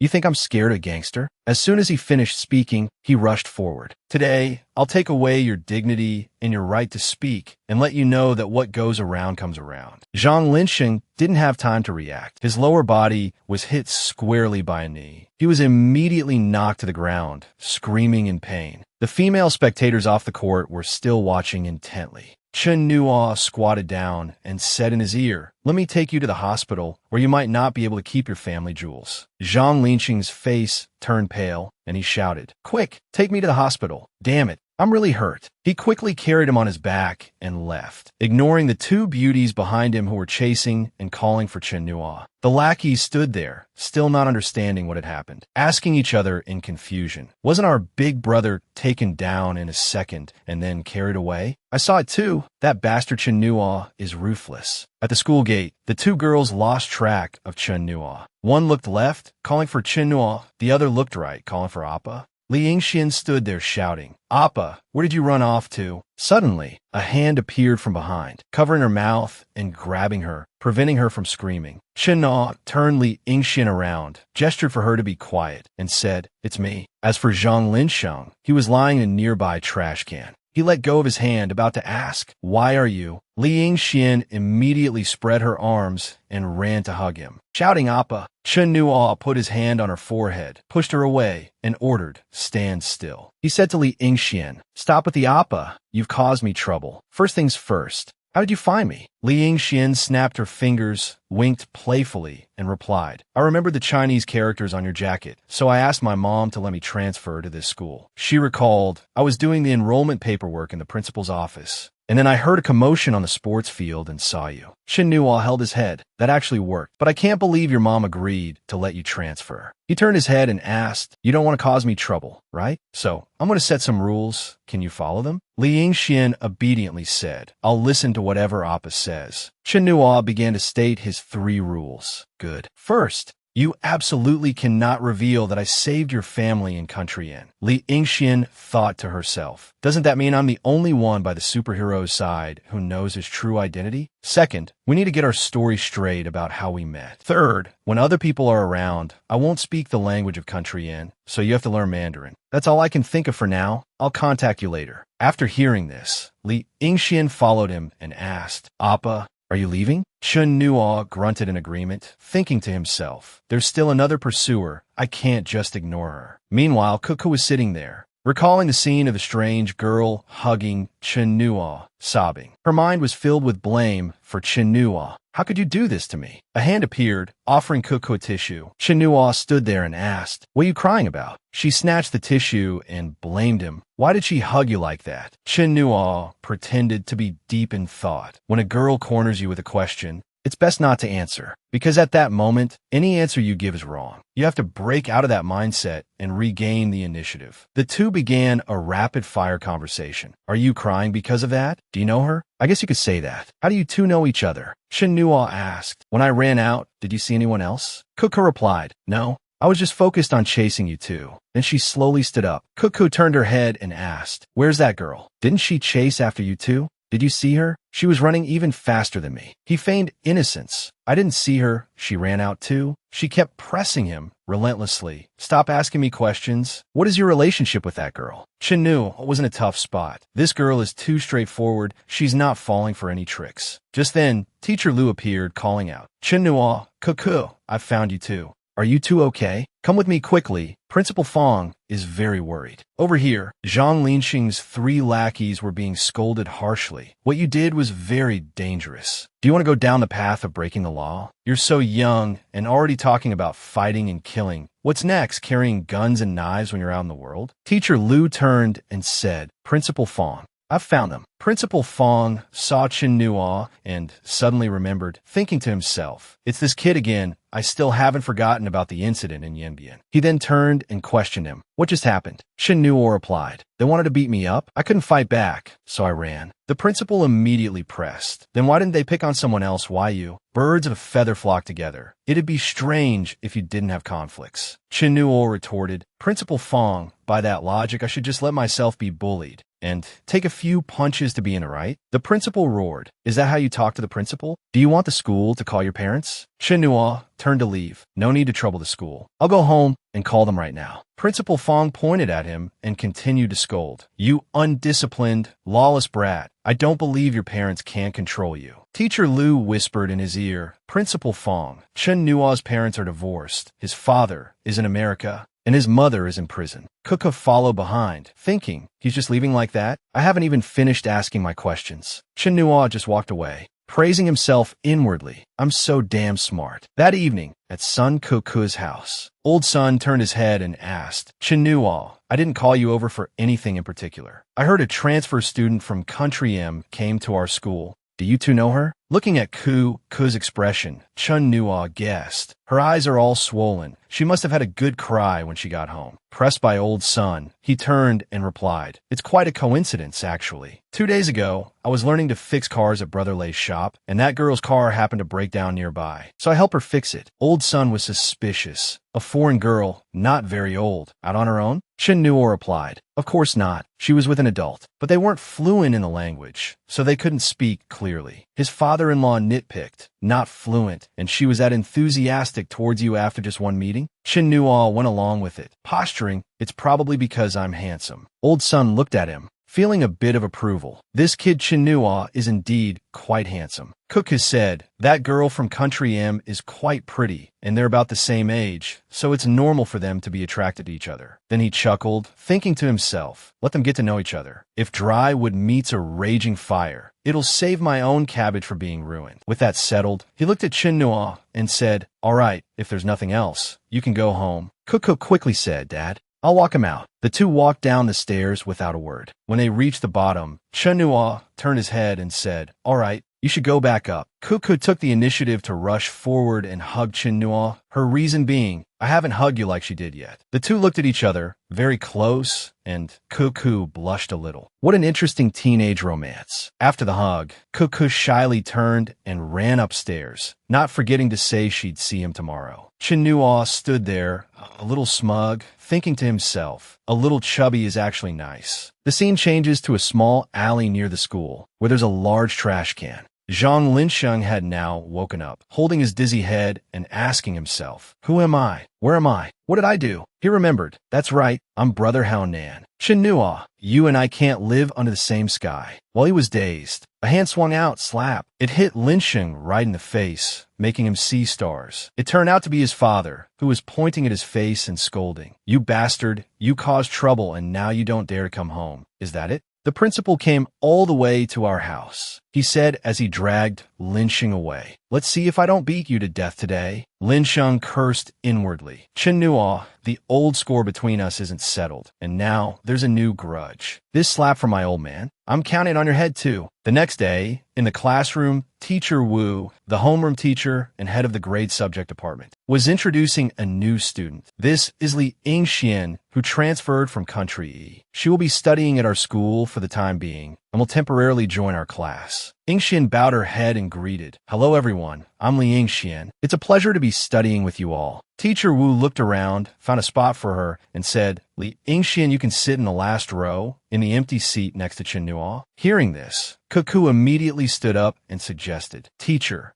the new student is a foreigner. Her Chinese might not be very good. Sitting in the back of the class might make it hard for her to keep up with the lessons, and she won't be able to see the blackboard clearly. Luo Qing turned back and said to Chinua, see, the smokeless war has already begun, brother. After you succeed, you'd better thank me properly. With that, he stood up. Teacher, let the new student have my seat. I'll move back one desk and sit with Chinua. The teacher agreed after hearing this. That works too. Let's do that. As soon as Yingxian sat down, the person next to her turned to chat. Hi, I'm. Before the guy could finish his sentence, she immediately raised her hand and shushed him, signaling for silence. Then, she opened her pencil case, which had a picture of Guan Yu taped inside. Yingxian immediately clasped her hands and smiled. Thank you, Lord Guan, for your blessing. The other guy turned back and asked the two, did you guys see that? Luo Qing smiled and said, we should respect the religious beliefs of our foreign classmate. As for Chen Nua, he could only hold his head. At lunchtime, in the cafeteria, Chinua was eating alone, muttering to himself, this food really has no meat at all. Just then, Kuku walked over with her food tray, handed him a bag, and said, eat this 3 delicacy buns. You should eat less of the cafeteria food. I heard from my dad that even the rice is old and not fragrant at all. Chinua took a bun, took a bite, and praised, this is delicious. From the opposite side, her best friend's voice called out, Kuku, over here. Just as Kuku stood up, Yingxian walked over. Appa, so you're here. The slightly chubby best friend waved at Kuku. We're sitting here. Yingxian, wearing a sexy crop top, sat down. and asked, Appa, what delicious thing are you eating? He replied coldly, buns. Yingxian turned and whined, I want some too. Then she opened her mouth, signaling for Chinua to feed her. He felt an electric shock from behind him. It was Kuku's gaze. Yingxian leaned in closer, pleading, Appa, just one bite, don't be so stingy. Seeing no reaction from Chinua, she leaned in even closer, begging nonstop, come on, please. On the other side, Kuku was trembling with anger. He was caught in a difficult situation, wondering what to do. Just then, a shout of Chinua made him sigh in relief, as if he had been saved. The person who walked in was Lin Sheng, his hair shaved bald by his father, roaring angrily. Chinua, don't even think about running today. Chinua sat still, turned his head, and threw his chopsticks toward the door. Lin Sheng stepped forward threateningly. I won't let you. He didn't notice the chopsticks at his feet and was about to step on them. Before he could finish his sentence, he was startled. His front foot stepped on the chopsticks, and he slipped forward, immediately shouting, Mommy. Chinua grinned slyly. Looks like a double-banger firecracker. Then he walked closer and asked with concern, Classmate, are you hurt again? Lin Sheng's face was pale. No, I'm not. Chinua needed a way out. So he leaned in close and said, No, you are. And so he took Lin Sheng's arm and then swept him up into his arms. Classmate Lin Sheng, don't be afraid. I'll take you to the infirmary. Lin Sheng's heart shattered. In the underworld, face is the most important thing. I've become a laughingstock again. Is my life of ruling the streets really over? At the same time, in a sea area of country, a small blue boat was floating on the water. A Xian stood on the boat, reporting over the phone. The body of miner number 4 has been found. Zai. He added, I know, my investigation has made some progress. I will send the investigation results back as soon as possible. No, there's no need for revenge. He's just a miner. But I think we still need to take action. A Xian threw his cigarette, but into the sea, and replied, We need to send a signal. Dare to touch our people, and you will pay the price. He put on his sunglasses, looked at the body that had just been recovered, and smiled, just a regular person. Meanwhile, Chinua was walking and laughing to himself. Old son, it's not that I want to skip class, but the gunpowder-filled atmosphere in that classroom is no place for a human being. I'm craving some pan-fried buns. I'll go for a walk. He stopped in front of the Xiangyang residential area. Chinua froze, thinking to himself, there's trouble. Looking at Lay's used car shop, Chinua knew someone had come to cause trouble. He crossed the street, handed the uncle selling buns a cigarette, and asked, Sir, where did the owner of this car shop go? The uncle replied, If you're here to pick up a car, don't wait. He was taken away early this morning. I heard it was Li Qingshan's men. If you fall into his hands, it's hard to come back. Chinua coldly muttered the name Li Qingshan. In a resort in Nanchang, a man was hung up by a rope, his face submerged in water. Above, another man was sitting and drinking tea, wearing a jade ring. This person was Li Qingshan. He said to his underling, asked him if he's thought it through. Another underling was pulling the rope to lift the man up. As soon as he was pulled out of the water, Delay said, Master Shan, what you're doing is against the rules. The underling turned to report. Big brother, he said. Li Qingshan replied, I heard him. If he hasn't thought it through, then let him soak some more. Delay quickly shouted, Master Li, no more soaking. Please be merciful. I don't dare to take that shop anymore. But you have to give me a way to live. My whole family, young and old, still needs to eat. He raised his voice. What right do you have to bargain with me? That big brother you knew in prison is back in again, sentenced to 25 years, and his crew has all scattered. Otherwise, it wouldn't have been so easy for me to touch your shop. Li Qingshan and his trusted man looked outside. Just then, someone fought their way in from the door, throwing several underlings inside. Chinua stood there wearing his familiar helmet and asked, Oh, having so much fun? The underling holding the rope was startled and let go, and Delay fell into the water with a splash, his hands and feet still tied. Li Qingshan turned and asked, Who is it? It's been many years since anyone dared to play hardball with me. Chinua walked in coldly. You don't have insurance either. So let's cut the crap and talk after we fight. He remained calm, drinking his tea, and ordered his subordinate, get him. Relying on their numbers, they immediately rushed forward. Before they could even touch Chinua, they were sent flying with a single punch. One underling fell back onto the railing, almost falling into the water. As soon as he fell, several more from above were about to follow. At this point, Li Qingshan stood up, took a small step back, and said, My friend, there's no need for all this fighting. Whatever it is, I think we could talk it over. Seeing Chun Nuo fighting off everyone, a hint of fear flashed across his face. Chun Nuo landed a powerful kick on him, then stood there and replied, "No, I don't want to talk." Then he shouted, "Brother Lei, hang in there.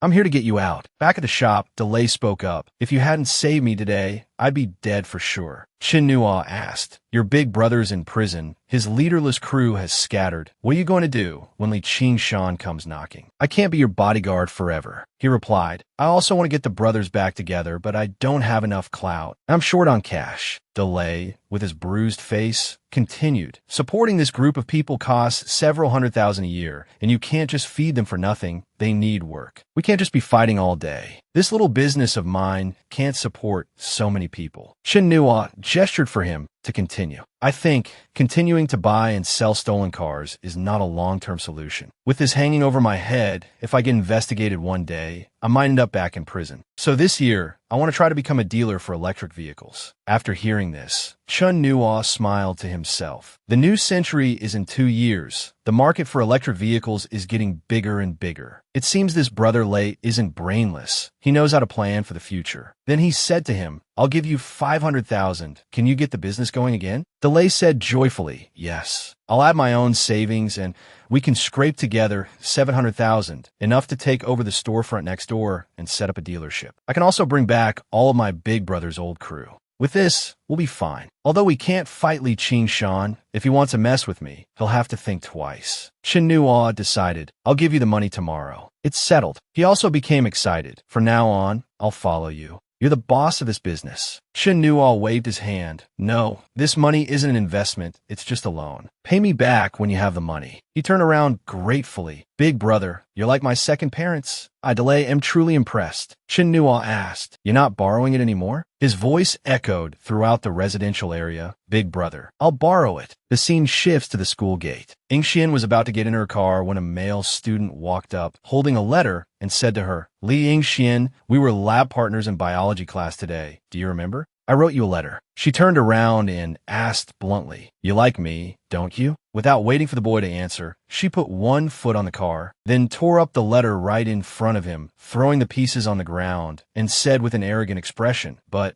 I don't like you." Luo Qing, who was standing nearby, witnessed the whole thing and said to Cuckoo, "Today, another heart was broken in this world." He turned to encourage son Cuckoo. "You have to keep trying." She replied, "What doesn't being popular have to do with me? Besides, isn't she trying to cling to Chin Nuo? But she doesn't even know where Chin Nuo is right now." She got on her bike, winking confidently. "She doesn't know, but I do." The scene shifts to the front of DeLay's shop. The two had just stepped out the door when Cuckoo rode up on her bike, calling out, "Chin Nuo." He saw her and asked, "Cuckoo, why are you here?" She replied, out of breath, "I heard from my dad that you found a part-time job, so I guess you skipped school to come here." Seeing her flushed face and how she was gasping for air, Chun Nuo felt a pang of heartache. It takes an hour to ride a bike here from Jiangning, and the early spring weather was still a bit chilly. He immediately turned around and said, "Brother Lei, find me a thick jacket." DeLay smiled and replied, "Coming right up." Then he quickly took Cuckoo's hand, brought it to his mouth to warm it with his breath, and asked with concern, "Are you cold?" Cuckoo's face turned red, and she replied shyly, "No,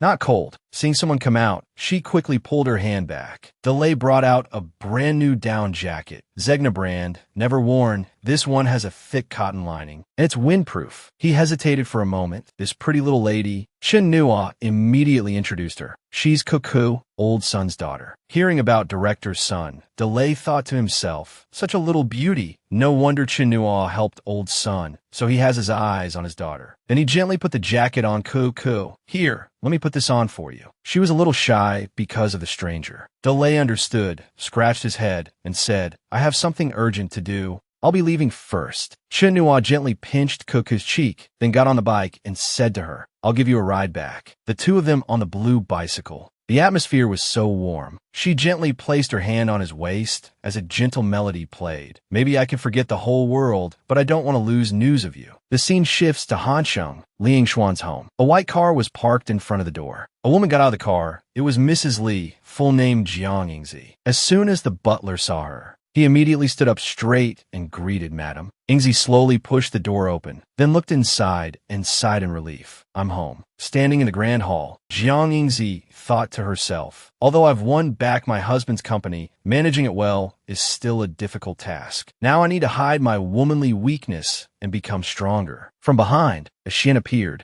calling Mrs. Jiang Ingzi. She immediately turned and asked, "Who?" He began to introduce himself. "You can call me a game. My purpose for coming here today is very simple. I just want to ask you a few questions." Mrs. Li was a little tense, but she still replied firmly, "I don't care who you are. Get out of my house immediately, or I'll call the police." He took out a syringe and sneered. "It seems you don't intend to cooperate." Then he threatened, "But I have my ways to make you give me the information I want. My apologies. My next actions might be offensive to you." It turned out he had an accomplice. A girl in black appeared behind Jiang Ingzi, suddenly grabbing her and covering her mouth. "Don't worry, we'll be very quick." An hour later, Mrs. Li slowly opened her eyes. A Xian sat there and said, "A lone teenager saved her entire family, and her daughter transferred to that kid's school." As for Sun Xingli, in the social network of Mina number 11, Tao Weishan, coincidentally, he is a teacher at this very school. He recalled the day he searched old Sun's house and had met Chen Nua. "Perhaps I already know who that teenager is." Then he turned and ordered the person in black, "We're leaving immediately." She asked, "What should we do with her?" A Xian replied, "Before the new miner arrives, keep her for now. She can help us manage the assets He Jingzai left behind. Do it cleanly. I don't want anyone to know we've been inside her memories." Meanwhile, Chen Nua was leisurely taking Yi Zi for a walk. The little girl turned her head and asked him, "Do I count as your puppy?" While Chen Nua was still trying to understand what his sister was asking, Yi Zi continued, "Boys who walk puppies can win over girls. You walked me through 10 streets today,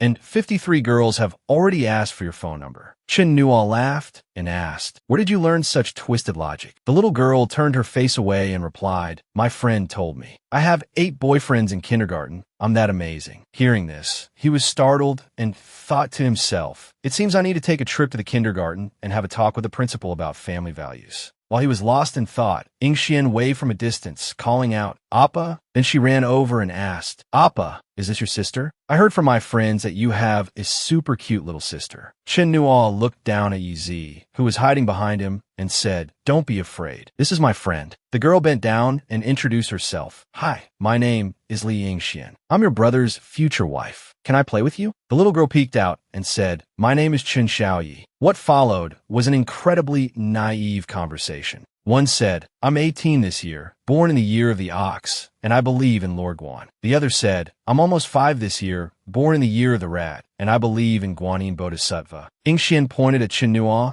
and continued, "I call him Appa. He's our head of household." He could only stand there, face-palming, thinking, "I really can't let kids watch post-New Year's gala skits these days. Let's go upstairs quickly." The light in the Chen siblings' room turned on. Somehow, the 3 of them ended up eating noodles together. Ing Xian picked up some food for Yi Zi. "This is for me to you." Yi Zi smiled and picked some up in return. "Then this is from Xiao Yi to you." It was hard to understand the point of this back-and-forth food exchange. The girl looked very excited. "Wow, a soft-boiled egg of love from my little sister. What do I do? What do I do? This is going to be the most delicious thing I've ever eaten." Then she secretly glanced at Chen Nua. Ing Xian boasted, "That's right, Appa. You told me to practice my pronunciation before, and I only dared to come see you after I finished practicing." Chen Nua replied, "That fast? Then let me hear it." The girl confidently clenched her fists and said, "I skipped eating and sleeping to learn this, you know?" Then Ing Xian began to perform. "Lunai zhao nanai my liulian yonai." But even 5-year-old Yi Zi could tell, "I think you're saying it wrong." Ing Xian was startled.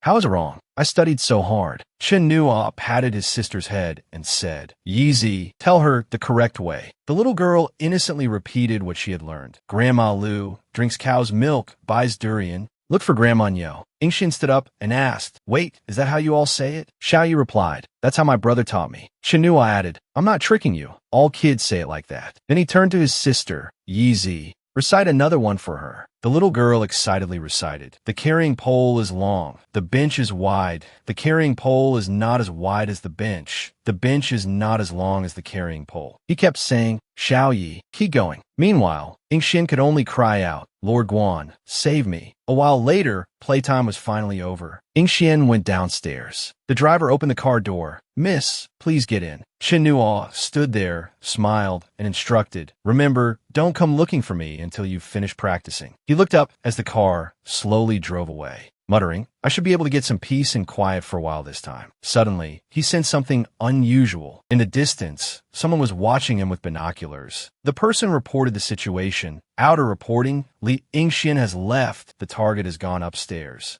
Nothing unusual. The other side replied. Outer, continue observation. Ignore Li Yingxian for now. Our target is this young man. A black car was driving on the road. A female voice asked, "Are you sure this person named Chen Nuo is the same teenager who appeared in Country Inn?" The woman in the back seat asked again, "Is there a chance we're mistaken?" A Xian replied, "My judgment is not wrong. Get ready. Our investigation tonight is being upgraded to a kill mission. Regardless of his purpose or whether he's hostile to the organization, we'll capture him first and talk later. We'll get out of him one way or another." The girl behind agreed, "Understood. Doctor is at the back door. Leopard is at the 6 o'clock position on the street. Do we move now?" A Xian assigned to roles. Outer is on sniper duty. We'll handle the frontal assault. He continued, "Tell Doctor and Leopard to get ready and wait for my command, in case the target tries to escape. We move in 5 minutes. She spoke to Outer through the communicator. "Move in 5 minutes. Get your gun ready." But there was no response from the other side, only the crackle of static.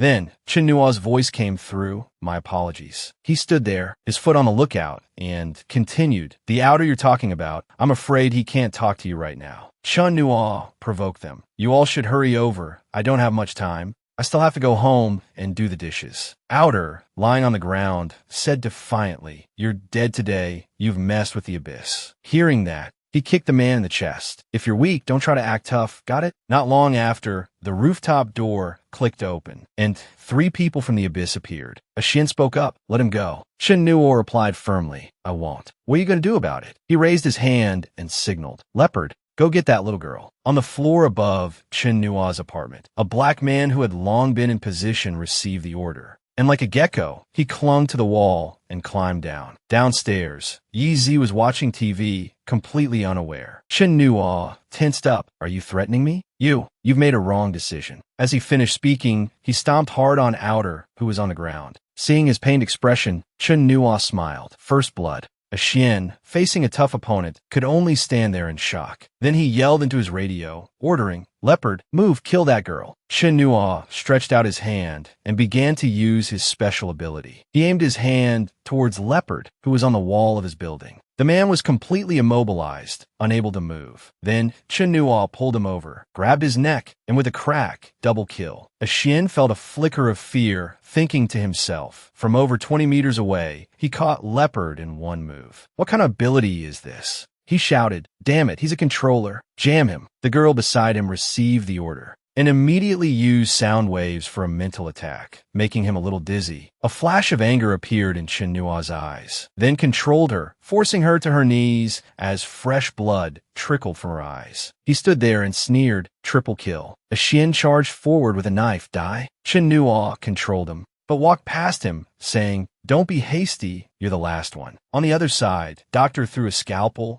but luckily he tilted his head and dodged it. Then he pretended to be intimidating. "Doctor, long time no see." Doctor continued his attack, asking, "You know me?" He casually held out 2 fingers, controlling the scalpel in Doctor's hand, then used his ability to attack his hand, making him scream in pain. "My hand." Chen Nuo slowly advanced towards Doctor. Another scalpel came from behind, but he just leaned slightly to catch it, smiling. "Controlling knives, I already knew how to do that in my past life." Then he skillfully spun the scalpel in his hand, and then plunged it straight into Doctor's throat. Quadra kill. Chen Nuo stood up and looked at a Xian. "Now it's your turn." He sensed the danger, immediately threw a hidden weapon to create a distraction, and turned to flee. A Xian jumped onto the rooftop railing, preparing to leap off, thinking in terror, "My God, what kind of monster have I run into?" At that moment, Chin Nua was already behind him, asking, "Trying to run?" As soon as he turned his head, Chin Nua grabbed him by the neck, then snapped it, completing the five-man sweep. Pinnacle. A while later, Chin Nua loaded the 5 bodies into a car and drove off to an unknown location. He took out his phone and dialed a number. A voice came from the other end. A game, calling so soon, it seems the operation went smoothly. Chin Nua smiled and replied, "Captain, I'm sorry, your 5 subordinates, including a game, are all dead." After pushing the car into the sea, he continued, "If it's convenient, send someone to pick up the bodies of these 5 subordinates of yours, and remember to clean up properly." He didn't forget to threaten, "Then tell your people to take the bodies and get lost, somewhere in the Virgin Islands." The captain asked in shock, "Who are you?" The remaining eye of the one-eyed captain glinted upon hearing Chin Nua's code name, Yinluo. Returning home, Chin Nua was back and carried Xiao Yi to bed. He thought to himself, the captain has lost an elite team. He probably won't dare to act rashly for a while. But to be safe, I still need to secretly protect Xiao Yi for the next few days. Afterward, Chin Nua took a shower. The water flowing over the wound on his back caused him some pain. Chin Nua told himself, "I'm still far from my peak. I'm already getting backlash from my powers just by dealing with these small fries. But my recovery speed is faster than expected. I wonder how much I've recovered now." He smiled. "Whatever, my power was never meant to be in the calculation system they set up. I'm more like a BUG.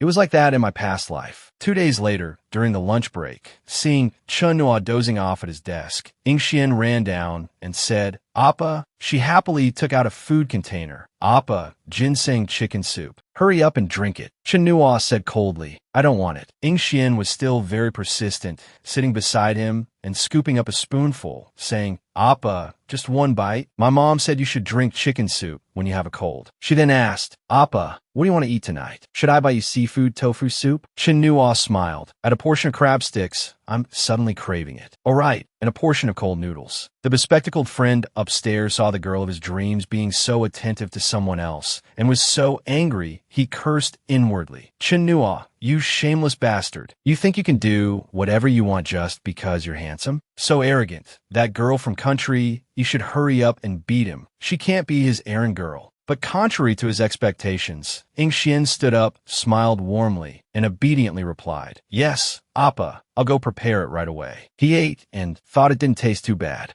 Kuka came down and handed Chin Nua a bag. "Hurry and put this on. I kept hearing you cough during class. It's so cold. You're sick again? You need to dress warmly." Chin Nua took the sweater out of the bag, held it up, and asked, "Kuku, you took old son's sweater? Does he know?" She replied, "My dad is sleeping at home. He won't notice one missing sweater. Just hurry up and put it on." He didn't dare to complain, but he thought to himself, this sweater is actually a bit ugly. Kuka looked like she was about to cry. "You'll drink her chicken soup." He quickly comforted her, accepting his father-in-law's sweater. She asked again, "Do you want to take a few sick days? You don't look well." Chin Nua calculated the time, and it was indeed time to go to work again. Then he replied to Kuku, "It just so happens that Brother Lay's shop got a new batch of cars, and I need to handle the handover with the manufacturer. I plan to go on a business trip with them to learn how to do business." Seeing Kuku's worried expression, he patted her head to comfort her. "Don't worry. It's only for 3 or 4 days. I'll be back after the weekend. Just think of it as a trip. Maybe my sickness will go away. Please take care of Xiao Yi this weekend." She immediately agreed. "Okay.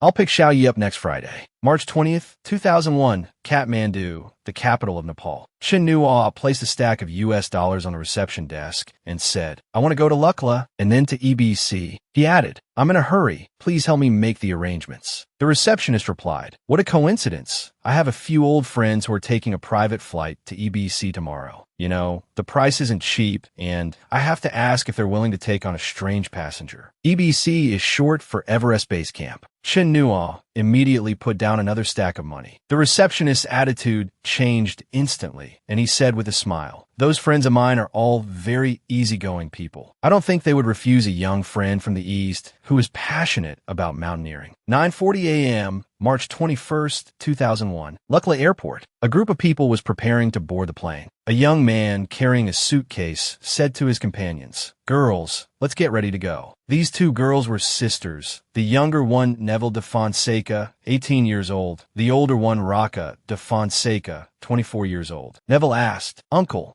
Can we go now? Her father said, we still have to wait for one more guest. The uncle looked up at the helicopter above and replied, it seems our late guest is about to arrive. Let's get on first. Chen Nuo stepped down and said, sorry, I'm late. The person in charge of checking tickets came out and asked, the guest introduced by Susan, please show me your passport. He immediately presented it. No problem. A fake passport made on the spot for $50. The person looked at the passport and asked, what's your name? Chen Nuo replied, Chun Jiang, 21 years old, from Hong Kong. He returned the passport and praised, your English is very good. Your accent is very standard. Have you been to London before? Chen Nuo replied, I've traveled there a few times. I'm an Arsenal fan. The uncle extended his hand and said, very good. Our whole family are Arsenal fans. Welcome aboard, Mr. Chun. As they shook hands, the uncle added, I'll say this first. You only paid for a ride on our plane. On the way, any consequences resulting from your actions have nothing to do with us. So once the plane lands at EBC,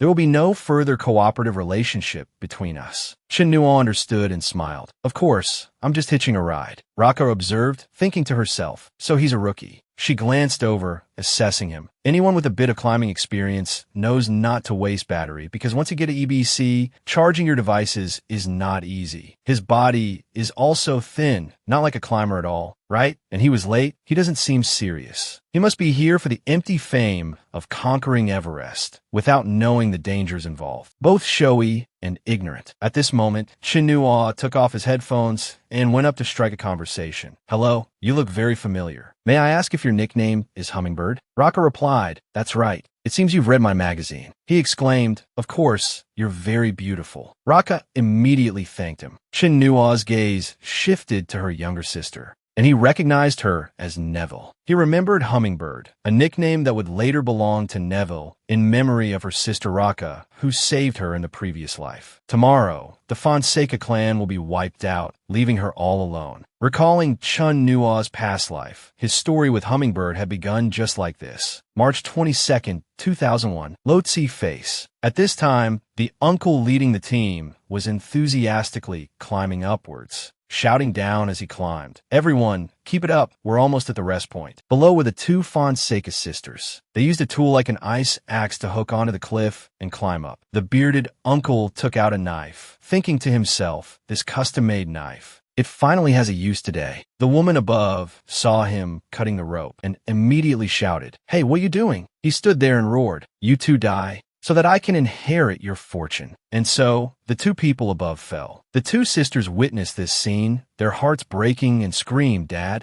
Mom. The evil uncle laughed sinisterly. Don't worry, your uncle won't let your family be separated. Raka looked up in silence. Neva below screamed, Uncle, don't. Raka looked at her sister, smiled, and called out Neville's name. Then grabbed the uncle, instructing, Neville, you have to survive. The uncle screamed in terror, you crazy woman. If you want to die, don't drag me with you. Raka used all her strength to push him into the cliff face, and then they both fell. She still tried to instruct her sister, Neville, you have to survive. 2 months later, the girl stood by the window, holding a knife, looking outside. She saw those people closing a deal. Neva muttered, you took everything from me. This manor is my family's only memory and connection. Why do you have to take it away? The girl tightened her grip on the knife, then stabbed the man in the back, shouting, don't sell my house. The person opposite screamed in horror, murder. And so, Neva was sent to prison. As soon as she arrived, she was noticed by a female guard. I hear you're a rich young lady. The head warden will definitely like you.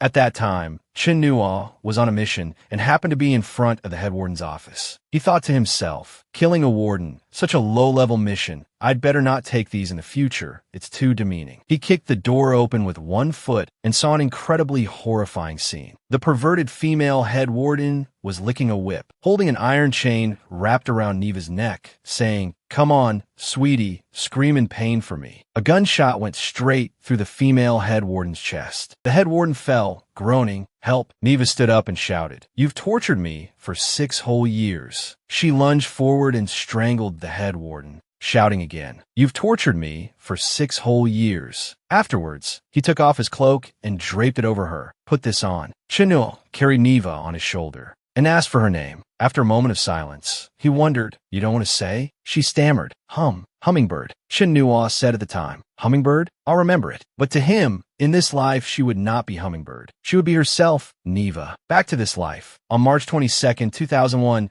the uncle waved goodbye to Chen Nuo. It was a pleasure. Good luck, young man. We'll be at Camp ABC for the next few days. If you need any help, don't be a stranger. He handed something to Neva, saying, "This is a small gift." She held out her hand and found a chocolate bar inside. Neva thought to herself, what a coincidence. How did he know this is my favorite kind of chocolate? Raka beside her said bluntly, "I don't like this guy." When her sister asked why, she put her hands on her hips and replied, "Because he dared to ignore my beauty and was only nice to you." On the day of the climb, everything was very similar to the previous life. Neva's father was still at the head of the group. He turned back and said, "Everyone, keep it up. We're almost at the rest point." Next was the scene of the uncle cutting the rope. Everyone panicked and shouted, "Oh my God, what are you doing? Stop. Hold on to your ice axes. Don't let go." Then Neva fell. But what was different was Chen Nuo's hand appeared. He caught her by the waist, comforting her. "Don't be afraid." He smiled and said, "I've got you." After hearing that, she slowly fainted. In a red tent at the foot of the snowy mountain, Neva woke up and saw Chen Nuo sitting there. He scooped up a bowl of hot porridge, then turned and handed it to her, saying, "Drink this. I had a hard time keeping it warm. Hurry up and drink it, or it'll get cold." Neva huddled in her sleeping bag, dazedly recognizing him. Then the girl suddenly remembered what happened during the climb and immediately sat up, shouting, "Dad, Mom, Sister." Chen Nuo sat there and asked Neva, "Are you still not awake? There's no one else here, not your father, not your mother, not your sister Raka, and certainly not your Uncle Benjamin. You imagined it all. It was all just you." The fragmented memories in Neva's mind shattered like broken pieces. On April 17th, 1997, her parents, the famous mountaineering couple, died in an accident while climbing Mount Everest due to extreme weather. On June 3rd, 1999, her sister Raka, in an attempt to fulfill their parents' last wish, fell to her death due to a broken climbing rope during acclimatization training on Lhotse Face. On February 7th, 2001, her Uncle Benjamin, due to heavy debts, forced her to sell the family home and was shot and killed by her in self-defense. Although she was later acquitted, Chen Nuo continued, "But Neva, from then on, your mental state has had serious problems. You have split into 4 different personalities, namely your parents, your sister, and your uncle, imagining that the family tragedy never happened. Recalling, the scene on the plane only had him and Neva. She played the role of her father, shaking his hand. It was a pleasure. Good luck, young man. We'll be at Camp ABC for the next few days. If you need any help, please don't be a stranger." Then she transformed into her sister. "It seems you've read my magazine." Then she looked in the mirror, imagining she was her uncle. "All right, girls, let's get ready to go." Chen Nuo placed a hand on her shoulder and said, "Last month, because you were absent from school for a long time, you were expelled from Westminster School. So, the day before yesterday, you used your sister's passport and identity to join the mountaineering team's training program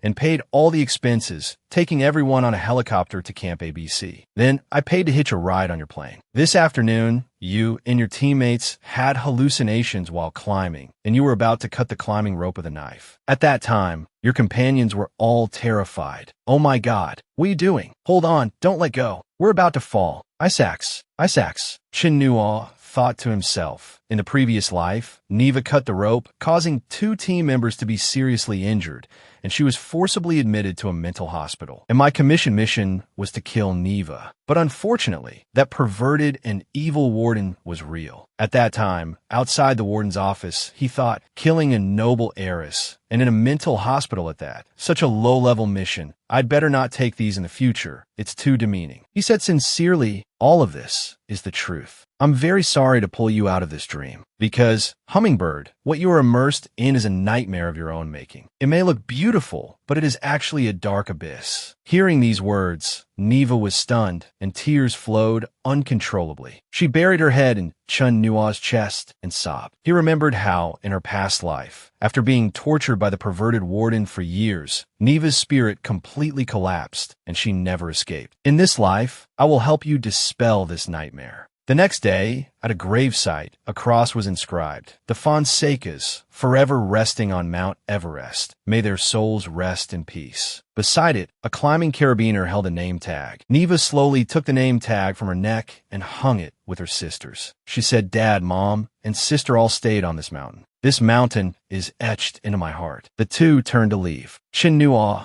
comforted her. "I've taken care of everything. The climbing team you were with, I've already reassured them. After all, you suddenly cutting the rope with a knife really scared them to death." But luckily, no one was hurt. She interrupted, "Did they say I was crazy?" He replied, "I said you were probably hallucinating from altitude sickness. They've agreed not to press the matter. Of course, in exchange, I gave them some of the equipment from the supplies you brought." Neva turned back and thanked him softly. She added, "I plan to donate my parents' assets to set up a foundation to fund mountaineering activities." Chin Nua replied, "Good idea. Don't keep all the money on you, unless someone gets bad ideas." Neva asked him, "So, after leaving here today, we'll part ways and never see each other again?" He answered frankly, "I suppose so." Hearing this, she hesitated, wanting to say something, but stopping. He cut off her thoughts. "I know what you want to ask." She also replied, "I know you won't tell me." Neva confessed, "Actually, last night, if you had really done something to me, I wouldn't have refused." Chin Nua feigned regret. "Oh? Then how about we stay here one more day?" She turned away. "Once you miss it, the chance is gone." He laughed loudly and waved goodbye. "All right then. Girl, see you around." She bit her lip, seemingly still wanting to say something. Chin Nua subconsciously stopped in his tracks. It turned out Neva had run up and hugged him from behind. She said loudly, "Just say the word now, and I'll follow you, no matter where. I won't ask who you are, and I don't care how many secrets you have." Chin Nua sighed, then turned around and said to her, "I hope you have your own life, a good, warm, normal life. Go be your own extreme sports expert." Neva. She wrapped her arms around his waist, hugging Chun Nua tightly. He placed his hands on her hips, thinking to himself, "As for Hummingbird, it's best to let her remain quietly in my memory." Neva felt something was not right. She blushed and turned her head to ask, "Are your hands on my butt?" Chin Nua quickly raised his hands. "Sorry, it was a subconscious action." So she turned and left. "In that case, goodbye." Chin Nua stood there watching her retreating figure. In this life, this is also very good. The scene changes to Keek's room. Tonight, she couldn't sleep and started lying in bed, staring at the ceiling, counting sheep. 1 sheep, 2 sheep, 3 sheep, 100 sheep. She tossed and turned, rolling over and over. "Why can't I sleep? Let's try again. 1 sheep, 2 sheep." A moment later, she counted to 31 sheep, 32 sheep, 33 sheep. As a result, her sleepiness vanished, and she only saw Chan Nua's face appearing on the white sheep. Kiki sat up and cursed. "Stinky Chin Nua, tomorrow is my birthday. You're far away and still not back, and your phone is out of service." Then she remembered, "But he probably doesn't know it's my birthday." Just then, there was the sound of a pebble hitting the window. Kiki looked over, puzzled. She gently pulled back the curtain, then looked down through the window frame. It was Chun Nua. Kiki took out her phone to text, their messages alternating. In the middle of the night, "Open the window." "I won't." "Open the window."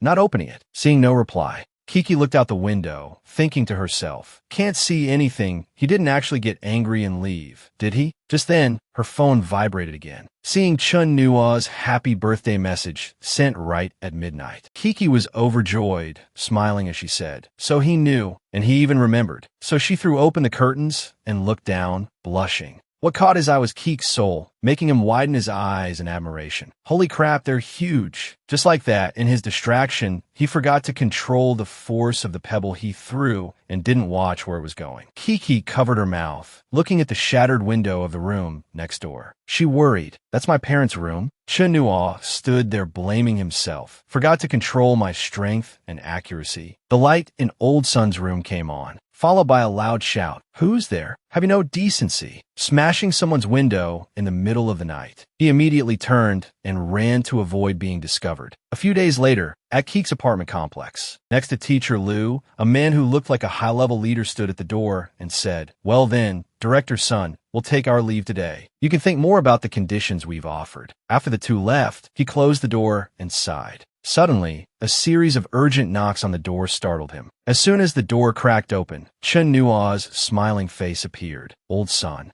I'm here. Seeing his face, he didn't want to let him in. Chun Nuo pleaded. Don't close the door. Old son, it's me. I'm here to fix your window. I've already called the glass shop owner. Can't let him make a trip for nothing, right? The two sat on the sofa. Old son looked at Chun Nuo, cursing inwardly. This brat now dares to knock on Keek's window in the middle of the night. I have to teach him a lesson. He turned his head and asked, when I came in just now, I saw Teacher Liu. Old son replied. He came with CEO Zhao from the education company to discuss something with me. He immediately asked, the education company wants to renew your contract? Director Sun wondered, how did you know? Chun Nuo replied, just a guess. He thought to himself, after this semester, the school will be completely restructured from public to private. Old Sun is the only teacher who has won a Distinguished Teacher Award and is still working at the school. The capitalists will definitely keep him as a recruitment gimmick. But looking at Old Sun's expression, something seems off. Chun Nuo then asked, you didn't agree? Were the terms they offered not to your liking? He lowered his head and said gloomily, the compensation increased a lot. He suddenly realized something was wrong and turned to scold. You're just a snot-nosed kid. Why are you asking so much about money matters? He didn't dare to talk back, only thinking to himself, don't be so stubborn, comrade Sun. You still owe me 200,000. Not only that, he also thought with a sly grin, besides a snot-nosed kid, if I were a little bolder, your daughter could be on maternity leave by now. Director Sun's eyes sharpened as he pushed up his glasses and asked, also, it's class time now. Are you skipping school again? Chun Nuo quickly stood up to explain, didn't I come to fix your window? I'll get going now. Out in the hallway, he stood there pondering. It seems it's because the loan shark incident last time caused too much of a stir. Old Sun is a man who cares about his pride, and people at school are still talking about it. Old Sun has lost face and can't go back to teaching. This Saturday, the school happens to be organizing a field trip for the students, and Old Sun is also a supervising teacher. It seems I have to help Old Sun gain some goodwill to put his mind at ease. Saturday, in the park, the female students were in short skirts. Xiaoye's voice rang out, urgent as a command. She stood in the middle, blindfolded, saying, Sister Kiki, Sister Aoni, I'm coming to find you too. Over here.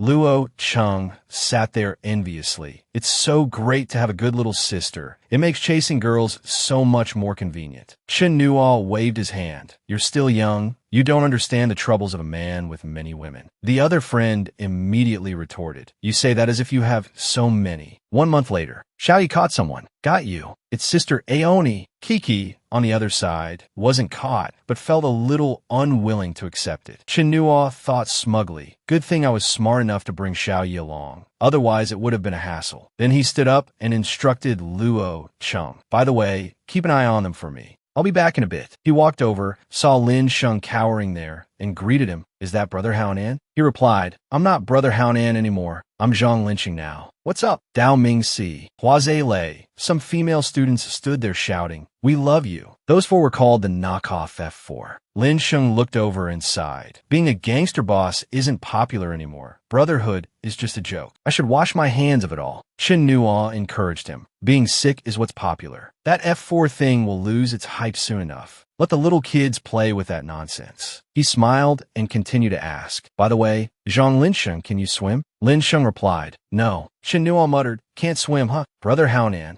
I'll have to owe you one again. He restrained Lin Sheng, threw him into the lake, and said, I'll pay you back when I get the chance. Then he shouted loudly, Teacher Sun, come quick, save him. A student fell into the water. Director Sun heard the cry for help and immediately ran over, taking off his jacket as he asked, where? Chun Nuo pulled Luo Chung back, pointed at the lake, and said, over there. Old Sun, hurry up. The other friend stood there, confused, wondering, don't pull me, I can swim. I can go down and save him. He jumped in, not forgetting to instruct the students. Don't come down, stay back. Old Sun quickly swam towards Lin Sheng and soon brought him to shore. Student, hang in there. When it was Old Sun's turn to climb out, he slipped. Luckily, Chun Nuo's hand was there to pull him up. Kiki ran over in a panic, asking worriedly, Dad, are you okay? Chun Nuo took the opportunity to raise his hand in praise. Teacher Sun is amazing. The surrounding students also chimed in. Long live Teacher Sun. Teacher Sun is the best. Teacher Sun is so cool. Luo Chang was still puzzled. Why didn't you let me go down just now? Old son is getting on in years. An extra person is for safety. Chen Nuo thought to himself. That was a close call, brother. Then he patted his friend's shoulder and replied, with me here, nothing will go wrong. Then he turned around and waved for Li Yingxian. She trotted over and asked, Appa, what's up? Chen Nuo said, your family lives in the commercial investment zone. You must know some local media outlets, right? A few days later, a photo of old son saving the student was on the front page of the city newspaper.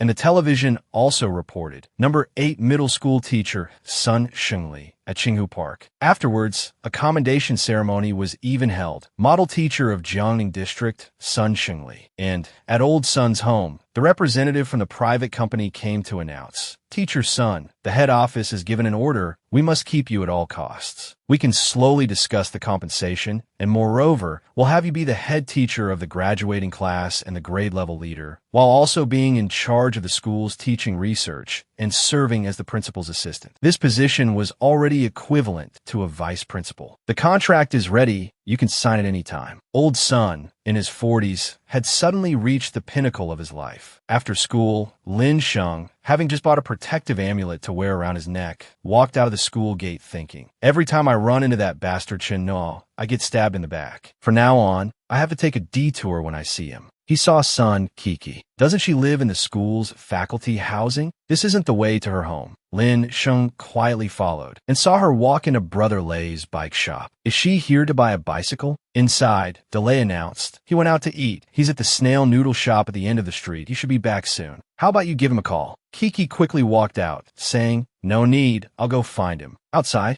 she suddenly remembered she forgot to give the gift in her bag to Brother Lei, as it was thanks to him that Chen Nuo got this job. Lin Sheng on the side was very awkward. Crap, there's nowhere to hide. I can only use my ultimate move. He pretended to tie his shoelaces, muttering to himself, can't see me, can't see me, can't see me. Kiki walked over and asked, you're Zhang Lin Sheng, right? He stood up, scratched his head, and smiled. You remember my name? Kiki replied, you've been quite famous lately. Lin Sheng wanted to cry, but had no tears for appearing on the news with her father. She wondered, why are you here? You're not following me, are you? He quickly waved his hands in denial. No, my home is nearby. In a nearby car, the bald man asked, is that them? The person next to him replied, should be. The mole in Baldy Lei's shop said it was a student, and there's a girl who often comes looking for him. It's these two. So they immediately made their move. 2 men got out of the car, their mouths instructing, be quick, grab them and go. One man grabbed Kiki, covering her mouth with a cloth. Lin Sheng, beside her, was startled and blurted out, kidnapping. The person in the car rolled down the window and shouted, kid, I hear you're a big shot and you're a great fighter? Lin Sheng thought to himself, a big shot? A great fighter? My title as Brother Haonan of number 8 middle school is already famous throughout the district. I may not be in the underworld, but the underworld still has legends about me. He pointed to the back of the car and ordered, if you don't want to make a scene, get in the car obediently. Our big brother wants to see you, to have a proper talk with you. This little girl, you don't want anything to happen to her, do you? Lin Sheng thought heroically, old son saved my life. I can't just stand by and watch. Although I'm no longer in the game, the honor of this Brother Haonan cannot be lost. He pointed at them and shouted, don't you dare do anything reckless. The person in the car demanded, then get in the car. Afterwards, the car drove away, leaving Keek's bag behind. A while later, Chen Nuo returned after finishing his meal. DeLay asked, Brother Nuo, you're back? Isn't Kiki with you? Kiki came looking for you just now. I told her you were eating snail noodles at the end of the street. She left. Didn't you see her? I guess not. Chen Nuo replied after hearing this. I went to the supermarket just now.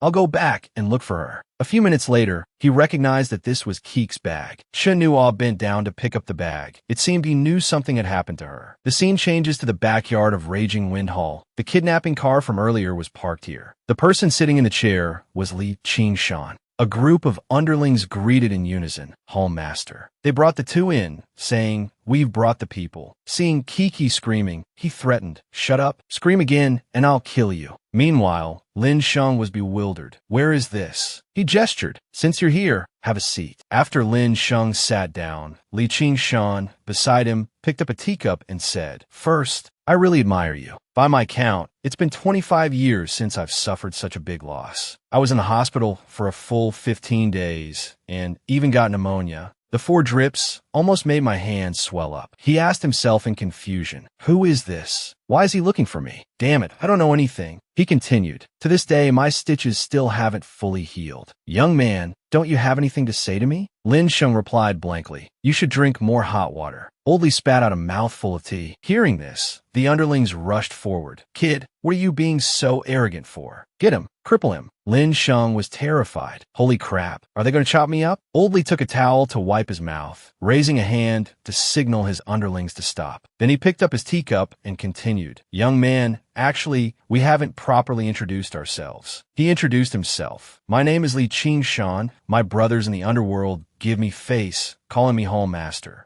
I wonder where little brother operates." Lin Sheng scratched his head. "I'm Chin Haonan of number 8 middle school." Oldly choked on another sip of tea, thinking to himself, "Chin Haonan? You think I haven't seen Hong Kong movies?" He continued, "If you're not willing to talk, no rush. We'll have plenty of time to get to know each other later. Bring it up." An underling brought out a suitcase full of money. Oldly showed off. "It's not much, 500,000. Consider it a welcome gift from me to you, brother. But I want to buy something." Lin Sheng was thinking, "This much money? Is there really such a good deal?" He stated his condition. "I just want one of Baldy Lay's hands. If you agree, you can take the money anytime. Within 3 days. You bring me Baldy Lay's right hand." Lin Sheng was horrified. "What? A hand?" Oldly repeated, "Yes, one hand." Kiki was trembling slightly as she heard him say, "For these 3 days, I'll have to trouble your beautiful confidant to stay at my place for a few days. Don't worry, I'm a man of principles. These few days, I'll give her good food and drink, and guarantee not a single hair on her head will be harmed. 3 days later, you bring the hand to exchange for her." Lin Sheng broke out in a cold sweat, worrying inwardly. "What's the situation? Who is Baldy Lay? And he want a hand? Big brother, I haven't even finished my homework. Wait a minute, did he just say son Kiki is my beautiful confidant? Could it be?" He swallowed hard. "They must have gotten the wrong person. If they find out, these vicious thugs here will kill me, and maybe son Kiki too. I have to keep up the act." Lin Sheng was trembling a little, but right now he probably couldn't even stand steady. This is the end. He started to reason, right? Who did they mistake me for? Lin Sheng thought of Chen Nua, then wondered, could he make a real gangster boss like this treat him so seriously? Li Qingshan turned his head and asked, "Brother, are you hot? Why are you sweating so much?" Hearing this, he became even more nervous. Am I about to be exposed? Am I going to die? Speaking of which, Zhang Linsheng was born into an ordinary family. His father lost his job and later worked part-time at a garage to earn some pocket money, while his mother was a cleaner at a clothing market. As a child, due to his family's circumstances, he was often ridiculed by his peers. Zhang Linsheng playing with toy cars? He doesn't have any. His dad has no money to buy them. His family is dirt poor. Before long, he found a method that was both free and prevented others from looking down on him, using violence. He started with small fights. "Damn it, are you blind? Bumping into me?" The lackeys would constantly chime in, "Brother Chong, hit him again. I've been wanting to beat this guy up for a long time." Whatever Brother Chong says goes. How dare you talk back? Lin Sheng knew that behind his back, people still looked down on him, thinking he was just a thug, but at least they didn't look down on him to his face. The girls would whisper when they saw him. "See? Zhang Linxing beat up Lin Tong." Lin Tong is always harassing girls. This time someone finally taught him a lesson. Another girl said disdainfully, "An eye for an eye. Neither of them is any good." At 16, he lost his weapon against the world, which was violence. Useless anger couldn't change anything. A girl confessed to him, handing him a love letter. "Zhang Linsheng, I've liked you for 3 years. You're not a bad person." He replied coldly, "But I don't like you. You're not my type." At that time, he thought, although I like her a little, dating would definitely cost a lot of money. Later, Linsheng met the girl he had a secret crush on. He put on his mask again, carefully hiding the pitiful person named Zhang Linsheng. His secret crush was Sun Kiki. His friend advised him, "Zhang Linsheng, stop looking. She's the daughter of the Dean of Studies. She's out of our league." Then he told himself, "From today on, I am Brother Haonan, and that is my little girl." Unfortunately, in the end, Brother Haonan couldn't protect his girl. Perhaps this is the only chance in my life to protect her. I'm tired of this sneaky, humiliating life. At this moment, Lin Sheng had figured everything out and spoke up boldly, "Give me a cigarette." He lit it coolly, then casually blew out a puff of smoke and continued, 500,000 is not enough." Li Qingshan laughed loudly. "Good. Guts, skill, and greedy enough. I like this personality the most. After the job is done, I'll give you double." Lin Sheng took the suitcase of money, then stood up and said, "I'll take this job. I'll come pick her up in 3 days." She better not be missing a single hair. He walked up to her and said, Kiki, don't worry, I will save you. What I promised, I will definitely do. Hearing the two words promised, she was reminded of Chen Nua. Then Lin Sheng left the villa. As he walked, he thought about Chen Nua. I have to find Chen Nua immediately. Lin Sheng saw Chen Nua speeding towards him on a motorcycle. Seeing him stop the bike, he walked over and called out, Chen Nua. Seeing him, he asked, Why are you here? You recognize me? Lin Sheng thought to himself, I'd recognize you even if you returned to ash. Lin Sheng took out the suitcase of money and said, They've taken son Kiki, an old guy named Hall Masterly. They mistook me for you. Kiki is fine, but they gave me 500,000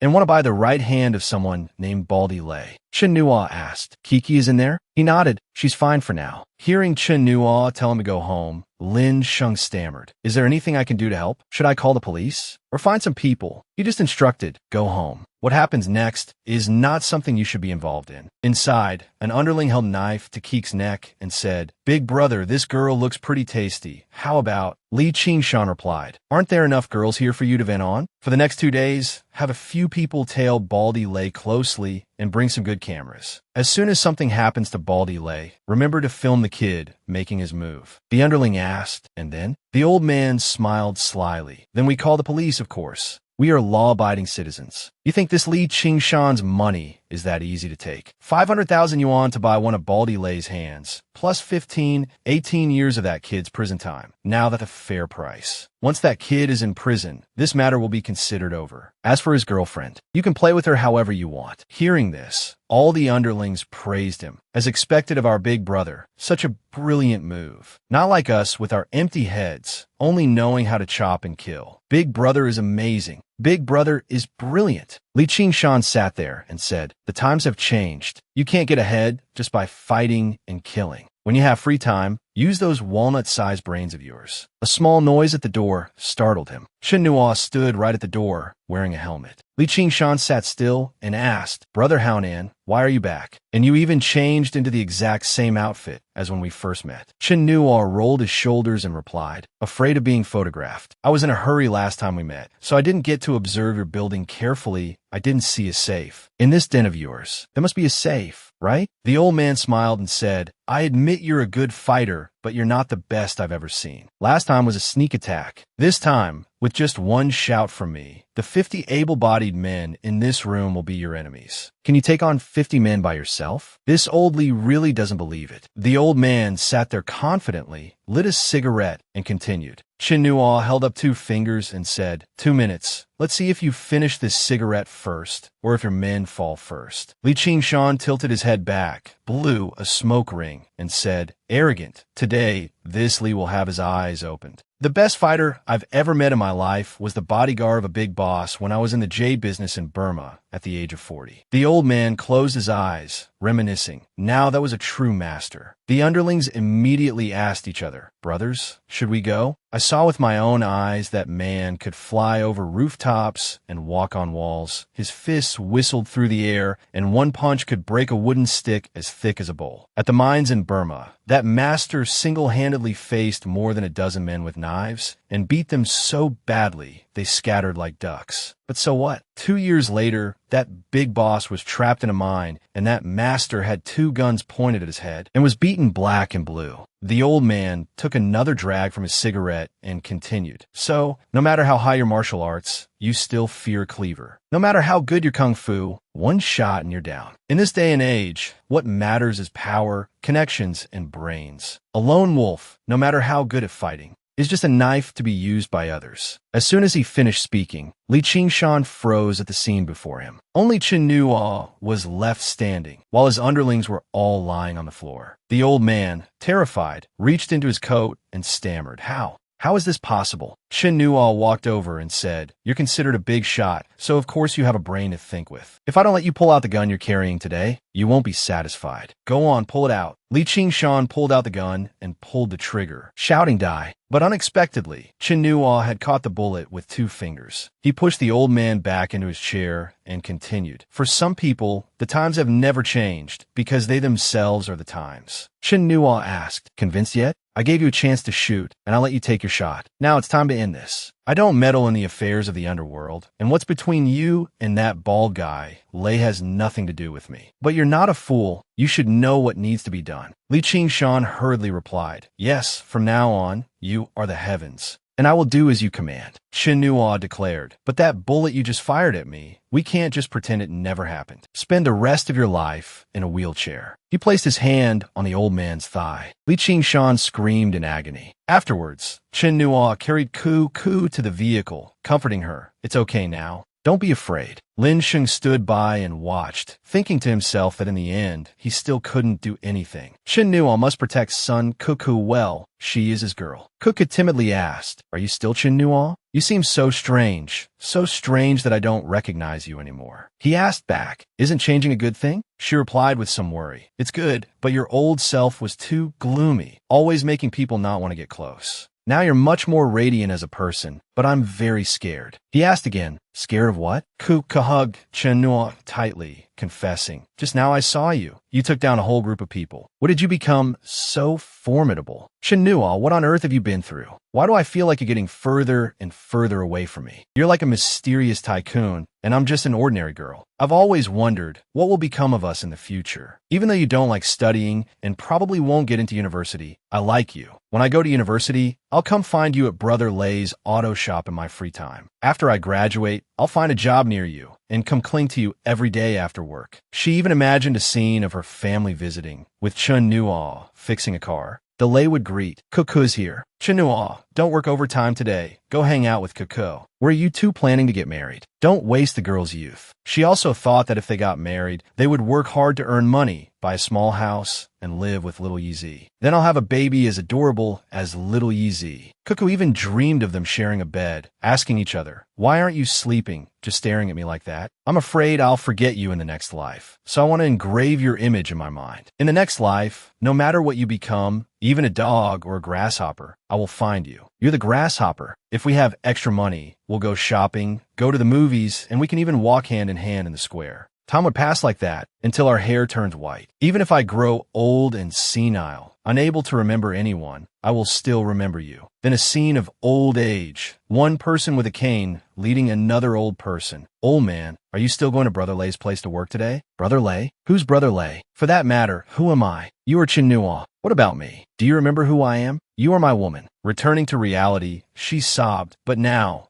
I can't imagine a future with you anymore. After hearing this, Chen Nuo sighed and braked to a stop. Then he took off his helmet, turned his head, and called her, Kuku. He put down the kickstand, then reached out, coolly pulled Kuku's head towards him, and placed a kiss on her lips. Kuku's eyes widened in shock, unable to react. Chen Nuo thought to himself, your simple life and family, that pure affection of yours, I will protect it with all my might. Don't worry, when you wake up, I will still be the Chen Nuo you once knew. Then the two of them just sat there, and Kuku leaned her head on Chen Nuo's shoulder and fell asleep. A moment later, she slowly opened her eyes, then turned to him, looked at him, and said, Chen Nuo, I just had a dream. I dreamed that you became a peerless hero and went to a very faraway place. I cried while chasing after you, but I couldn't catch up no matter what. I was so sad. He reached out to wipe her tears and said, silly girl. Kuku stood up, asking blankly, why am I here? I remember going to Brother Lei's auto shop to find you. Chen Nuo replied, you don't remember? You asked me to take you for a ride to get some air, and then you fell asleep. She asked again in surprise, really? I don't remember anything. Oh no, am I going to get senile when I'm older? I've decided. From today on, I have to keep a diary. Chen Nuo put on his helmet, then the two got on the vehicle, and he said, let's go home. Kuku immediately asked, your home or my home? Then quickly deflected, it's nothing. Chen Nuo was lost in thought. Hypnosis can't make someone completely lose their memory. It just makes them temporarily forget a segment of it. As long as Li Qingshan doesn't show up again, and there are no related people to trigger her, it's possible to make Kuku forget today's events forever. But Brother Haonan must also be hypnotized to prevent him from accidentally saying something to Kuku. 1 month later, at Jinling International Airport, Li Yingxian was there to pick up her visiting mother, waving and calling out, then running to hug Jiang Yingzi tightly. Mom, I missed you so much. Her mother asked, have you done what I told you to do? She replied, yes, I've told him. We're treating him to dinner tonight to thank him in person. Jiang Yingzi asked, how far have you and him progressed? Yingxian answered honestly, we're still friends. Her mother was a little disappointed. In other words, no progress at all. Well, let's prepare for tonight's dinner first. That evening, in a high-end residential area, Yingxian and her mother stood with a group of bodyguards. When she saw Chen Nuo arriving on a bicycle, she turned to her mother and said, Mom, Chen Nuo is here. When they saw him, they immediately bowed their heads in greeting. Jiang Yingzi said, your identity is sensitive, so it wasn't convenient for me to go to the school with great fanfare. I could only ask Yingxian to invite you here. I hope you understand. Passers-by saw this scene and whispered among themselves, who is that? What are those country people doing? Chen Nuo said, let's all go inside and talk. A VIP room had been prepared for this meeting. Jiang Yingzi poured a drink and said, I heard from Li Yingxian that you don't like to drink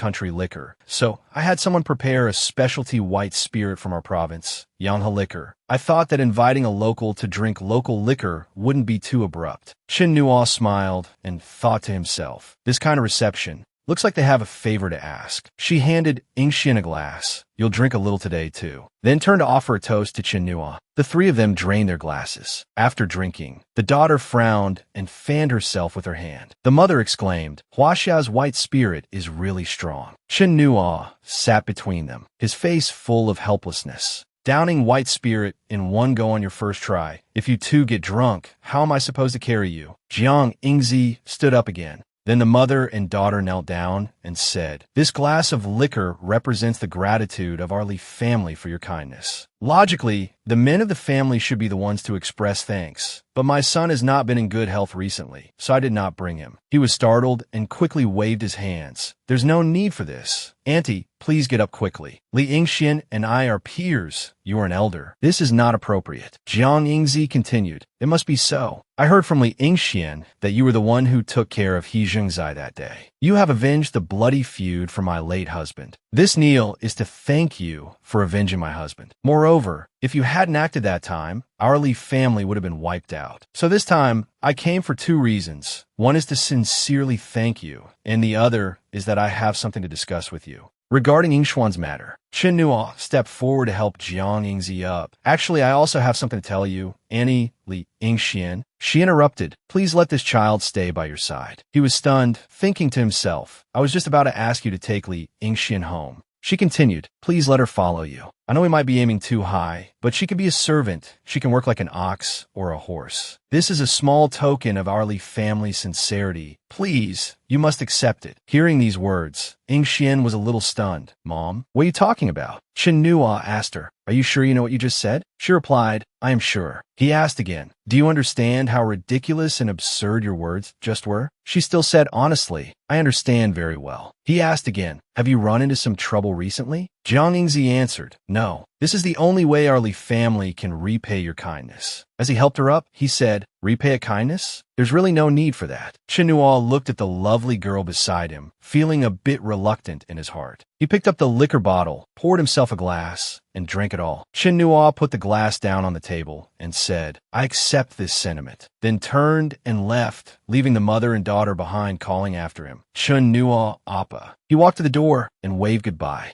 Jiang Yingzi continued to kowtow, saying, Mr. Chen, I am completely serious about this request. Please consider it. Chen Nuo stepped outside and slammed the door shut. She said worriedly, Mr. Chen is angry. Yingxian turned and called, Mom, and was immediately yelled at by her mother. Shut up. The delicate girl immediately burst into tears. Jiang Yingzi reached out her hand and said, don't blame your mother for being cruel. Then hugged her daughter and said, our family is like a drifting duckweed now. Since your father passed away, I've been carrying the family business alone. It's been too difficult and dangerous. Your brother is still young. Unless he matures, it will be at least another 15 years. Our family cannot be without a backer. If you can't become his woman, then obediently come back to our country with me, and I will find a way to rely on a tycoon. Our family's background is not good. You can't aim high with those tycoons. At most, you can only be a mistress. Do you want that? At least with this young man. He cares about you, and you like him too. Yingxian said with teary eyes, but you don't have to sell me off like a piece of merchandise. Can't I be with him like a normal couple? Why did you have to say those things about me, being a slave? A servant? Her mother stroked her daughter's head. Silly girl. He clearly has no intention of being with you. Otherwise, he wouldn't have left so decisively that night, without even leaving his name. If you weren't smart enough to remember that Chinese logo, we would have never found him. Then she placed her hands on Yingxuan's shoulders and said meaningfully, so we are the ones begging him. As long as we can succeed, even if it means giving up our dignity, we must desperately hold on. And hold on tight. Jiang Yingzi finally concluded with one sentence. For your brother's sake, you must do it. The scene changes to Caesar's palace, a playground for the rich, with luxury cars parked outside and long-legged girls surrounding the big shots. A girl saw a client off. Brother Yin, remember to come find me next time. He slurred, definitely. Next time bring your sisters too. You alone are not enough. The young man felt tense, his heart filled with longing. Lin Sheng sat there, watching the girl see Brother Yin off. You said it. Don't forget once you leave. Seeing a young man peeking at her, the hostess seemed displeased. Lin Sheng also got up and went to the restroom, muttering as he walked, this place really isn't for me. A few hostesses found him familiar and whispered to each other, this is Annie Luo's son. He's quite handsome. You've taken a liking to him? I just want to take him home. Much better than those little wolf pups I had before. What nonsense are you talking about? Look, his face is all red. A girl named Xiao He appeared, cutting off their conversation. Stop bullying him. Look, he doesn't even dare to look this way anymore. Another girl replied, Xiao Hong, look, you didn't make a move, and let Xiao He get there first. Xiao He walked over, lifted Lin Sheng's chin, and instructed, good little brother, don't run around, just wait obediently in the break room for Annie Luo to get off work. Don't let your eyes wander. You're still young. Don't learn from those old perverts. Then they arranged to leave. Let's go, let's go. Brother Wang is still waiting. He watched their retreating figures, gulping hard. In the restroom, the image of Xiao He's full chest still lingered in Lin Sheng's mind. He quickly splashed cold water on his face to wake himself up. He walked out, thinking, her name is Xiao He. Just then, his mother walked over and called his name, Lin Sheng. She said, you go back first. A few people have booked a room for the whole night, so I'm working overtime to clean up. I can finally earn an extra 50 yuan. After I finish cleaning up at dawn, I'll rest in the on-duty room. He handed his mother a bottle of water, reminding her, Mom, don't work too hard. You clean at the wet market during the day and come here to do extra cleaning at night. You don't get proper rest. Annie Luo replied, I'm not tired. You should hurry back and sleep. You have school tomorrow. Leaving the KTV, Lin Sheng looked inside and sighed. It's great to be rich. According to my mom, the minimum charge for a room here is more than her monthly salary. He sat on the curb smoking, looking across the street. Then he stood up, wondering, what am I waiting for here? At the same time, a loud shout came from a distance. Why did she run off? Stop her. A bald man blocked Xiao He's path. I knew you'd try to run. What's wrong? You were so cheerful with me in the private room. I even gave you a double tip. You said you'd go with me tonight. Why did you sneak away? You're such a bitch. Xiao He resisted. Brother Wang, my sister is here tonight. I was in a hurry to go home and forgot to tell you. Next time, I'll definitely go with you next time, okay? He wouldn't listen, shouting, cut the crap with me. I've booked a room at your place for 3 days. And you pull this trick on me every time. Xiao He quickly explained, it's not what you think, Brother Wang. How about tomorrow? I'll treat you to a meal tomorrow. He gripped her hand tightly and cursed. Fuck off. You've stood me up 3 times. Is it fun playing me? If I don't deal with you today, I'll have no face left in this town. Then that man surnamed Wang grabbed her by the hair and dragged her away. You damn slut. Despite Xiao He's crying and pleading, Brother Wang,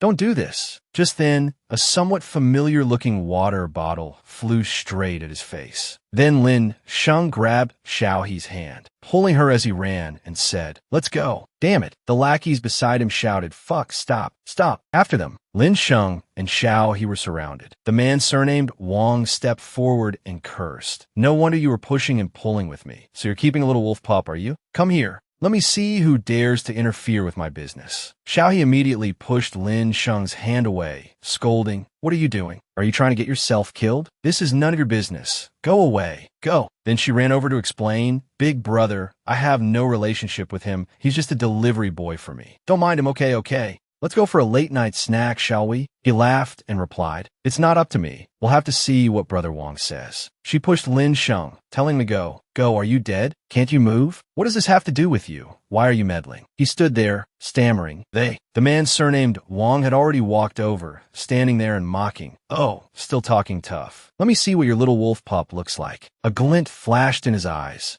A lackey beside him asked, Brother Wong, what should we do? Should we take care of him? His expression suddenly changed, turning pale and full of fear, and he took a step back, then stammered as he cursed his lackey. Take care of your ass. All you know is taking care of people. He thought to himself, holy shit, why is it this little devil? I saw with my own eyes at Ru Fong Hall how this kid took down more than 70 people, and even crippled both of the hall master's legs. Baldy Wong dropped to his knees with a thud. Brother, no, this big brother, I really didn't recognize you just now. I'm sorry. It's a misunderstanding, all a misunderstanding. I really didn't know, Xiao, he was your woman. I was wrong. I'll get lost right now. Lin Sheng asked coldly, you know me? He kowtowed and replied, I do. I might not have known before, but how could I not know you now? Brother Haonan, your brother Haonan, right? I was wrong. I won't dare to do it again. Then he turned and ran, reminding his lackeys, let's go. Are you trying to get killed? Lin Sheng still didn't understand what was happening, scratching his head and wondering, what's going on? Has my reputation as Brother Haonan reached this level? Xiao He walked over and asked, who on earth are you? He couldn't answer, thinking blankly. I'm also a bit unsure of who I am right now. The sky over Jiangning suddenly thundered and lightning flashed and the rain poured down. The two of them rode a bicycle, Xiao He leaning her back against Lin Sheng's shoulder, telling him, take me home. Elsewhere, there was a knock on the door. Chen Nuo opened the door, saw Yingxian outside, and asked, it's so late. Did your mother tell you to come? She nodded, then said, I wanted to come myself too. Chen Nuo pulled Yingxian into the house, asking, you didn't run here in the rain, did you? Where's the driver? She answered, the driver brought me, but when I got downstairs, I didn't dare to come up, so I paced back and forth downstairs for a long time. He took out his own clothes and gave them to Yingxian, saying, walking in the rain? Are you silly? Go take a shower, change into some other clothes. After Chen Nuo returned from Yingxian and her mother's place, he sat there eating instant noodles, full of regret. A table full of untouched food, only drank 2 glasses of liquor, and came back in a bad mood. Damn it, what the hell was that? After her shower, Yingxian, wearing Chen Nuo's clothes, the wide collar of the t-shirt revealing her sexy collarbone, the shirt now worn straight as a dress. She walked out thinking to herself, Mom's words tonight must have made Appa look down on me. He was eating noodles and said, what are you standing there for? Come sit over here. Then he handed her an apple, telling her to eat it. Chen Nuo turned his head away, speaking softly, don't take what your mother said tonight to heart. Yingxian was a little embarrassed. Appa, but my mom said if I can't follow you,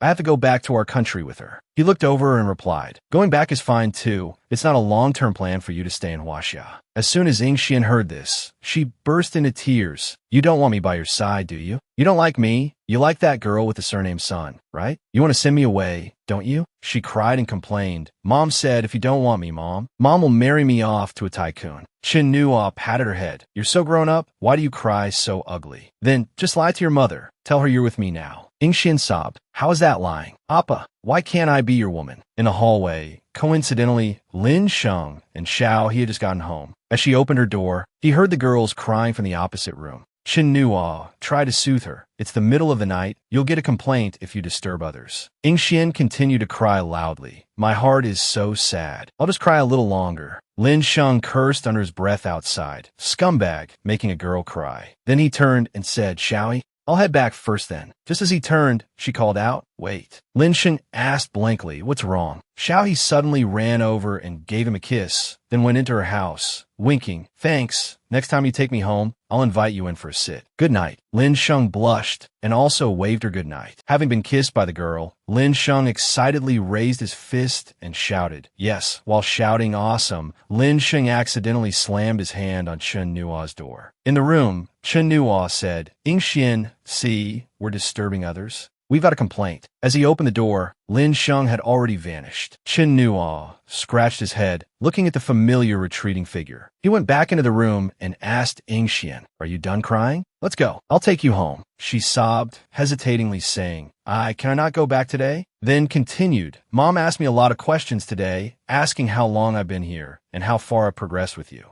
How should I answer? I said I was practicing lip reading. She clenched her fists on her lap and asked, if I go back tonight, Mom will definitely ask a lot more questions. I don't want to hear it. Can I stay here tonight? Shin Nuo pointed to the room behind him. You can sleep in Yizi's room tonight. She's at boarding school and only comes back on weekends. He thought to himself, the little firefly is as stubborn as she was in the last life. Ingxian stood up and called, Appa. Then she proactively ran into Chun Nuo's room and quickly sat on his bed. Chun Nuo stood there with his arms crossed and asked, Did your mother teach you all this? Ingxian stammered, No.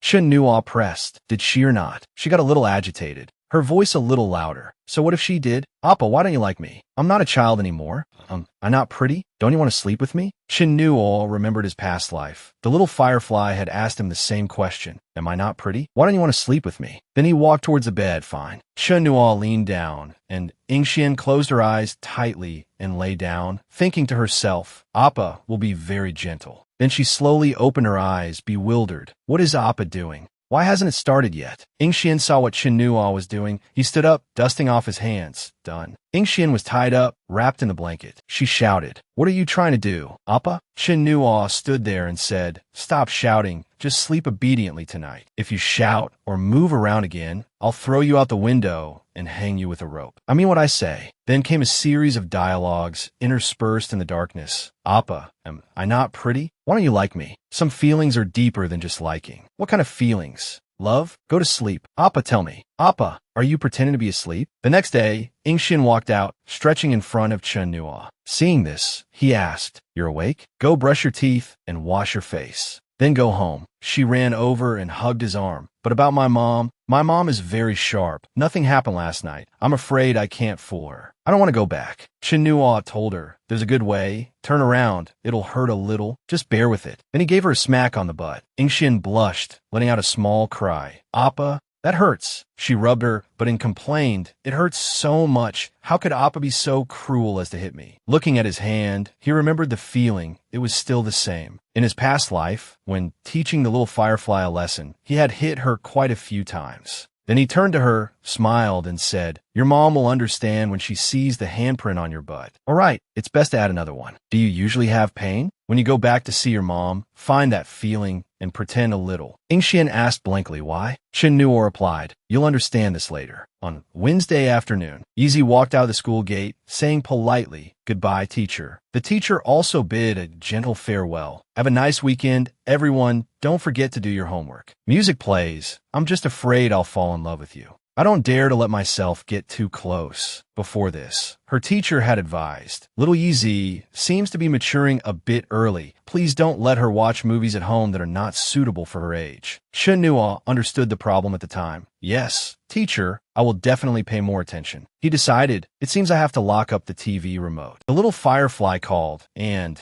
Shin Nuo picked up the phone and asked, What's up? Did you fool your mom? Ingxuan's voice was a bit rushed and scared. Appa, come quickly. Something happened to my mom. He hung up, his face worried as he thought, How could something suddenly happen to Jiangingzi? Kuku has been taken by teacher's son for extra lessons, and teacher's son is very busy at school now and not at home either. I can only temporarily leave little Yizi at Brother Lei's place. Then he said to the little girl, Little Yizi, I'm taking you to a very fun place today. I can only pick you up later. Is that okay? Little Yizi obediently agreed. Then he went to the high-end hotel complex and headed towards room 888. There were 2 bodyguards at the door. As soon as he entered, he saw Jiang Yingzi lying there and asked, What happened? Ingxian replied, Mom took a shower at noon and then rested, but she still hasn't woken up this afternoon, and she suddenly developed a high fever. We called the doctor to check, but they couldn't find the cause. Shin Nuo bent down to observe. Her breathing was disordered, and there was a strange smell here. Why? He looked around and asked, Was this room sprayed with disinfectant? No. I'll go check the bathroom. Shin Nuo used a cotton swab to wipe a little from the shower head, then brought it to his nose to smell. It was indeed poison. He turned back and said to Ingxian, She was poisoned by someone. This substance is water-soluble and was secretly applied to the shower head. When taking a hot shower, the hot water dissolves the poison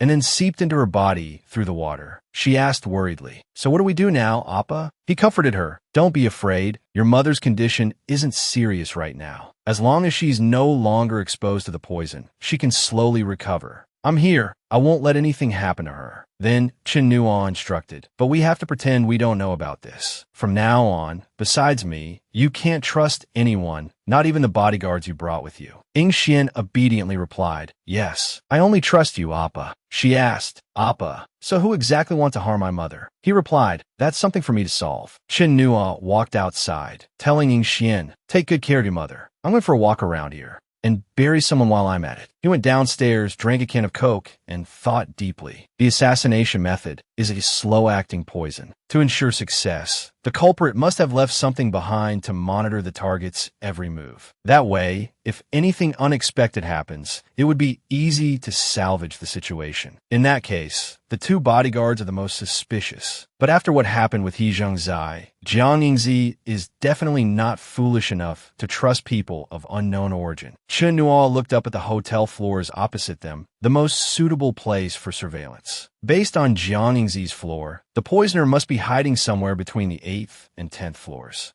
10 minutes later, he stood before a room. On the door was a rental advertisement with a phone number on it. He thought to himself, this is the only place left. The other rooms are either active companies or under renovation. Moreover, this room has the best angle to observe Jiang Yingzi. A perfect spot. Chen Nuo placed his hand on the doorknob, channeling his power into it. He opened the door, walked in, and said, got you. There was a telescope there. Suddenly a dagger stabbed straight toward his head. Although every one of the opponent's strikes was lethal, Chen Nuo continuously dodged them. He delivered a knife-hand chop to the opponent's neck, sending the dagger flying from his hand. A thin line of blood appeared on the assassin's neck. He clutched his neck and asked, who are you? Chen Nuo smiled and said, Korean, and with a southern accent. He laughed and replied, I'm Kong Ho Dong. The guy sat there cursing, damn it. While his words were meant to placate him, his hand was already unleashing his power. 10 minutes later, the guy was dead on the spot. After searching him, Chen Nuo was a little disappointed. What kind of luck is this? I didn't get anything useful. A fake passport, a hotel room, key card. I hope you left the good stuff at the hotel. In the hotel room, Chen Nuo sat there holding a USB drive. He examined it and said, it seems everything has come back to square one. A familiar symbol appeared on the USB drive.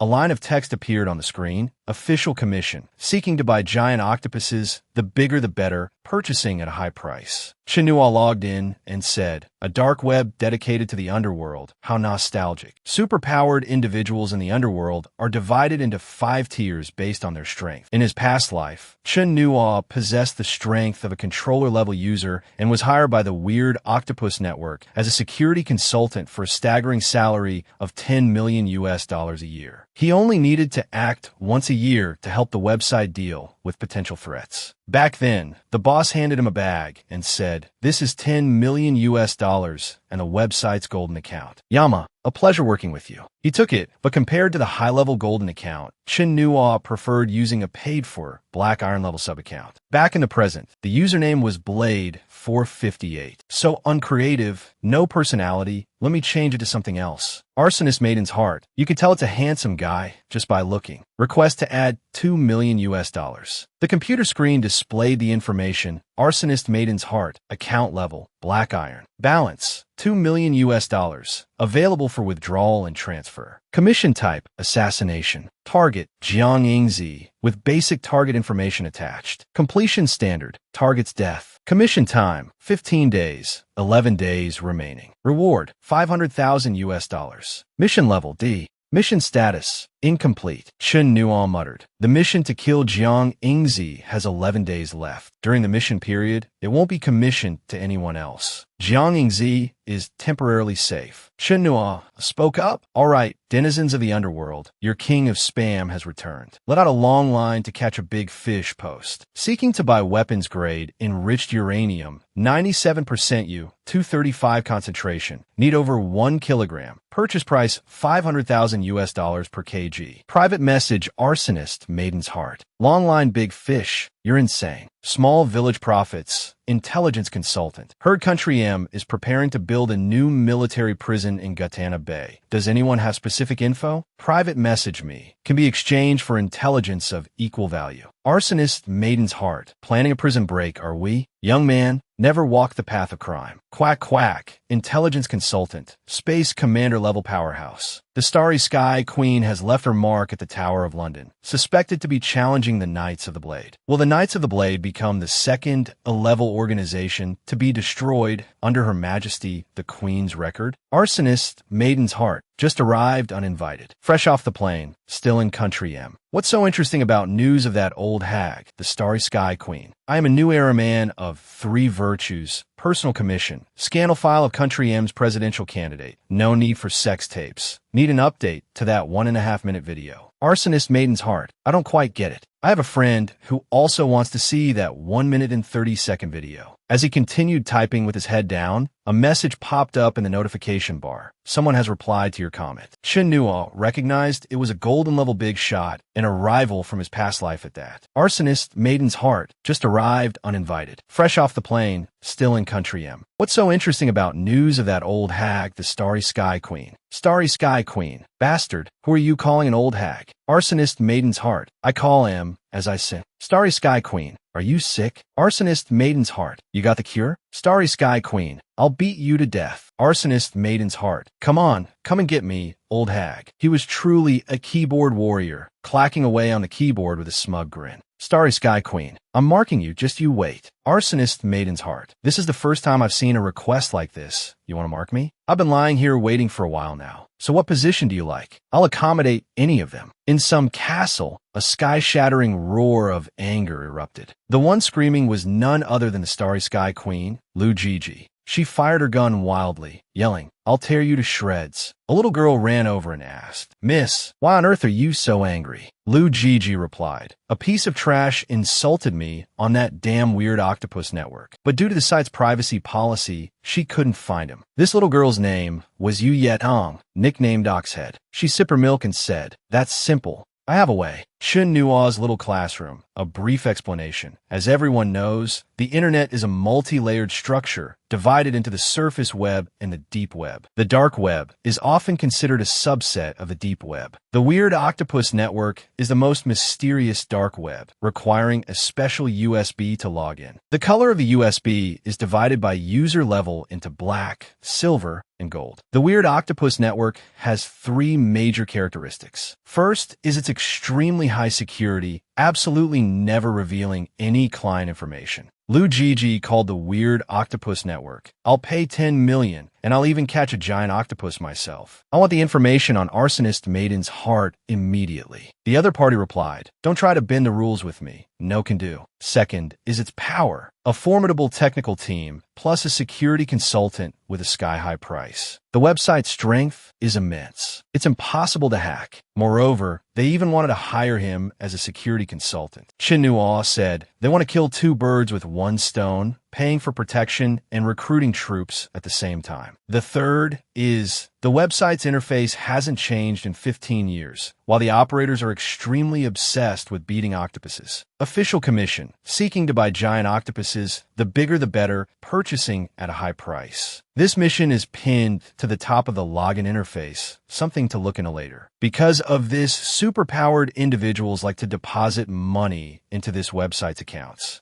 as it's safer than any bank. It's a pity, if only I could hack it. Boss, don't be discouraged. All the money we earn is given to you. In his past life, on October 23rd, 2011, in a small town on the west coast of the Maple Leaf Country, a girl with white hair in a red dress sat there. From the other end of the phone came his final words. Everyone be quiet. See you in the next life, Oxhead. She sighed. All right, we're on a mission. No more talking. She held the phone, her eyes filled with sorrow. So he's dead? And he liked to call me Oxhead. I really hate that name. This was the 20-year-old Oxhead. Oxhead sat there grinding ink and said, a person like you, who has committed so many sins, now hides here painting, wanting to drop the butcher's knife and become a Buddha. But there's no such easy thing in this world. Of course, I don't want to be some messenger of justice either. I'm killing you because someone paid for your life. A small $1 million job. I took the initiative to accept it. The man kneeling on the ground said with a trembling voice, I'll give you however much money you want. Just don't kill me. She continued to hold her brush coldly and write, you have money. You've scammed scammed billions from domestic fraud organizations. If it wasn't me who came today, perhaps spending a few tens of millions could have saved your life. Oxhead's eyes sharpened, but that won't work with me. She wrote a few words on the paper and said, Yama wants you dead. I'm in charge of reaping your soul. Then she pointed the gun at him. Remember me in the underworld. I am Yama's soul-reaping emissary. Leaving a corpse behind, she got in her car and sped off. The small car drove along the coastal highway, the music inside blasting. Then a notification on her phone. Oxhead has gone offline. She looked at her phone and said, with green mountains in my heart, why must I watch the cherry blossoms with someone? But the green mountains are gone. What's left to linger for? After that, the car plunged straight into the sea. It slowly sank, along with the sounds from memory. Yi-Tang, how about I call you Oxhead from now on? It doesn't sound as good as Yi-Tang. No way, no one agrees. How can Yama's subordinate be missing Oxhead? Then who is Horseface? Back in this life, Yi-Tang sat at the computer, typing away. Look at this. Lu Gigi stood beside her, smiling so wide her eyes crinkled. You truly are my smartest student. Arsonist Maiden's heart needs to buy. Seeking nude photos of the old hag Starry Sky Queen. Price $10,000. PM me if you have them. CRV Suicide Squad. Happy birthday. Is that whole lie? You should eat something good. Snow-filled tea garden. Can I say I want to see them too? Iron Egg Princess. I feel like the big boss has a crush on Her Majesty the Queen. Hansamu E. OP. I want to see them too. AC Zone. Get together, get together, get together. Helen Y. This cute. Must be a girl. Arsonist Maiden's heart just posted. Like the wind, this is the best lead. I have nude photos of the Starry Sky Queen, but $10,000 isn't enough. If you're interested, we can negotiate. Arsonist Maiden's heart. Am I stupid, or are you? The Starry Sky Queen is so righteous. How could her nudes possibly leak? Your fishing skills are too poor, old hag. Arsonist Maiden's heart. Blocked. You're welcome. Right and wrong. I am an enemy of the Starry Sky Queen. I can't stand that woman either. I have a plan. If you're interested, let's talk. Arsonist Maiden's heart. Is that all your fishing skills amount to? Go back and practice more.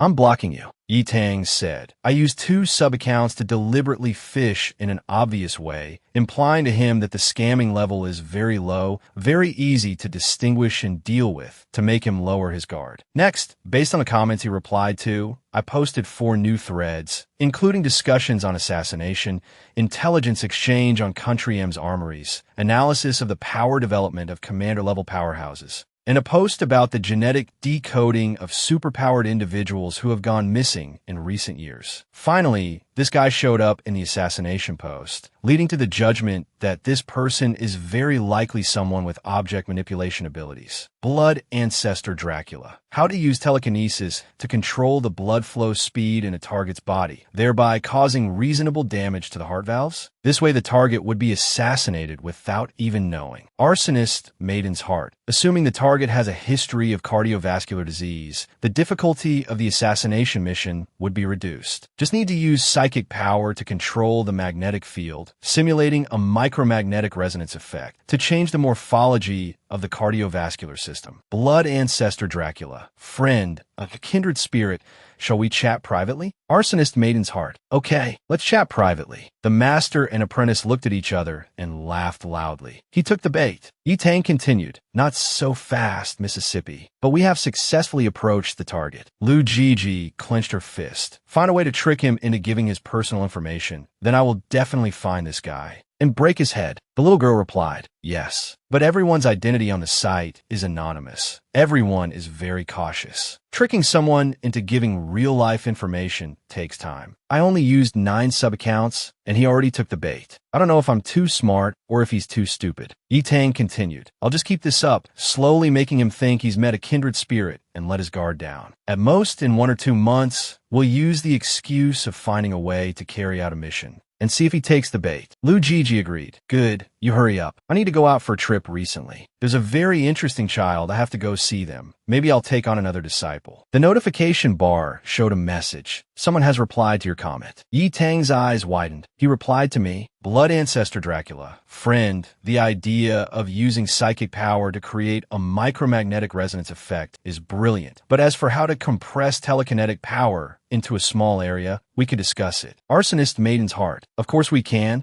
But when are you going to send me the nude photos of the old hag Starry Sky Queen? The little girl shot up, pulled out a gun, and shot the laptop, cursing, This bastard, how did he see through me? On the other side, Chun Nuo stretched after a round of being a keyboard warrior. Trying to fight me? Oh, little Yi Tang, even if you were reborn, your grandpa is still your grandpa. I know almost all of your sub-accounts. Timing-wise, little Yi Tang should only be 9 years old now, probably having been the Starry Sky Queen's apprentice for less than a year. He muttered, speaking of the Starry Sky Queen. Then he recalled that full, supple soul and looked down at his hands. That feeling in his hands was truly unforgettable. Afterwards, he went to Lay's place to pick up little Yeezy. Brother Lay, thank for today. Was little Yeezy well-behaved? Delay rubbed his head and replied, very well-behaved. If I hadn't been such a troublemaker when I was young, my daughter would probably be this big by now. Master Luo, I want to ask you for a favor. Then he said shyly, I want to adopt little Yi as my goddaughter. Seeing Chun Nuo raise his fist, Delay quickly explained, I don't mean it like that. I just really like little Yi. Little Yi can call me Dad, and you can still call me Brother Lay. We'll keep our roles separate. Chun Nuo threw the school bag into Lay's face. He stubbornly continued, if it really doesn't work, she can call me Dad, and I'll call you Grandpa. We'll be on the same level. Then he took his sister home, telling her, say goodbye to Uncle Lay. Goodbye, Uncle Baldy, Delay shouted after them. Master Luo, bring little Yi over to play when you're free. He thought to himself, it seems little Yi quite likes Brother Lay. It'll be convenient to leave her at Brother Lay's place in the future. The two siblings chatted as they walked. Brother, why is your bag so heavy? What's inside? A laptop. What's a laptop? A type of computer. Where did you get it? Someone sponsored it. The next morning, during the second physical education class, Cuckoo sat there reminiscing, wondering why after that day, she kept dreaming about her and Chun Nuo kissing by the river. So real it didn't feel like a dream. She looked at Chun Nuo's lips as he lay there, thinking to herself, he must have felt the same way that day. Then she felt a little disappointed. Ever since she started tutoring, they couldn't be together on weekends. She told herself, no, I have to be more proactive, make Chun Nuo my boyfriend, and absolutely not let anyone else succeed. She turned to him with a red face, taking the initiative to say, my dad is on a business trip today and isn't home. Chun Nuo sat up and replied, you say that, but I'm not free. Cuckoo was very disappointed, but I have to go to my literature tutoring session tonight to listen to a literature lecture. Chun Nuo had a mischievous idea. I'll go with you tonight. Cuckoo added, but I still have to study. He looked at her sincerely. It's fine. I could just watch you. The scene changes to the home of the literature teacher, Jiang. He opened the door, smiling, and said, Cuckoo, you're here. So punctual this time. She replied, your home is on the 3rd floor. Mine is on the 5th. Of course I have to be on time, since it's so close. Chun Nuo, standing beside her, also smiled politely. Hello, teacher. Teacher Jiang looked at him and asked, you're Chun Nuo? What are you doing here? He thought to himself, the school celebrity. What a nerve, chasing Cuckoo all the way here. I was still too polite, which let this kid get a mile after I gave him an inch. He quickly said, I heard from Cuckoo that you're tutoring, so I came to visit you, and also to wish you a happy Dragon Boat Festival. Teacher Jiang thought, Dragon Boat Festival? It's only April. What nonsense is this? Then he asked directly, Chun Nuo, just say what's on your mind. He said quietly, Teacher Jiang, can we have a word in private? In the kitchen, Chun Nuo confessed, Teacher Jiang, Xiao He also introduced herself. My name is Chu Xiaoling, but I prefer people to call me Xiao He. It sounds both clear and fresh. You're really something. You scared off Brother Wang last time, and now it's Chui Daping. Chui Daping is one of Xiao Guohua's men. He's got quite a bit of power. That Brother Wang is even more formidable. He's one of Li Qingshan's men. You know Li Qingshan, right? The one from Jiafeng Hall. Everyone calls him Hall Masterly. Hearing this, Lin Sheng was startled, his mind in chaos. He thought to himself, I feel like something's not right about today. Li Qingshan, Jiafeng Hall, Hall Masterly. His reaction also seemed strange to Xiao He, who didn't understand what was wrong with him, and asked, hey, what's wrong with you? Suddenly, countless images of Li Qingshan flashed through his mind. He once said, come to think of it, I haven't suffered such a huge loss in 20 years. In the scene of Cuckoo's kidnapping, I just want one of Baldy Lai's arms. If you agree, you can take the money anytime. 3 days later, you bring one of Baldy Lai's arms to exchange for this girl, and I'll return her to her rightful owner. And the time he met the man in the black helmet on the motorcycle and talked to him. So you're here? How did you recognize me? I'd recognize you even if you returned to ash. And the time Chin Nua tricked him, erasing his memory. Trust me, you'll take a nap, and when you wake up, you won't remember a thing. Now, everything came flooding back into his subconscious. Because it was so sudden, Lin Sheng left Xiao He behind and rushed off. He shouted as he ran, I remember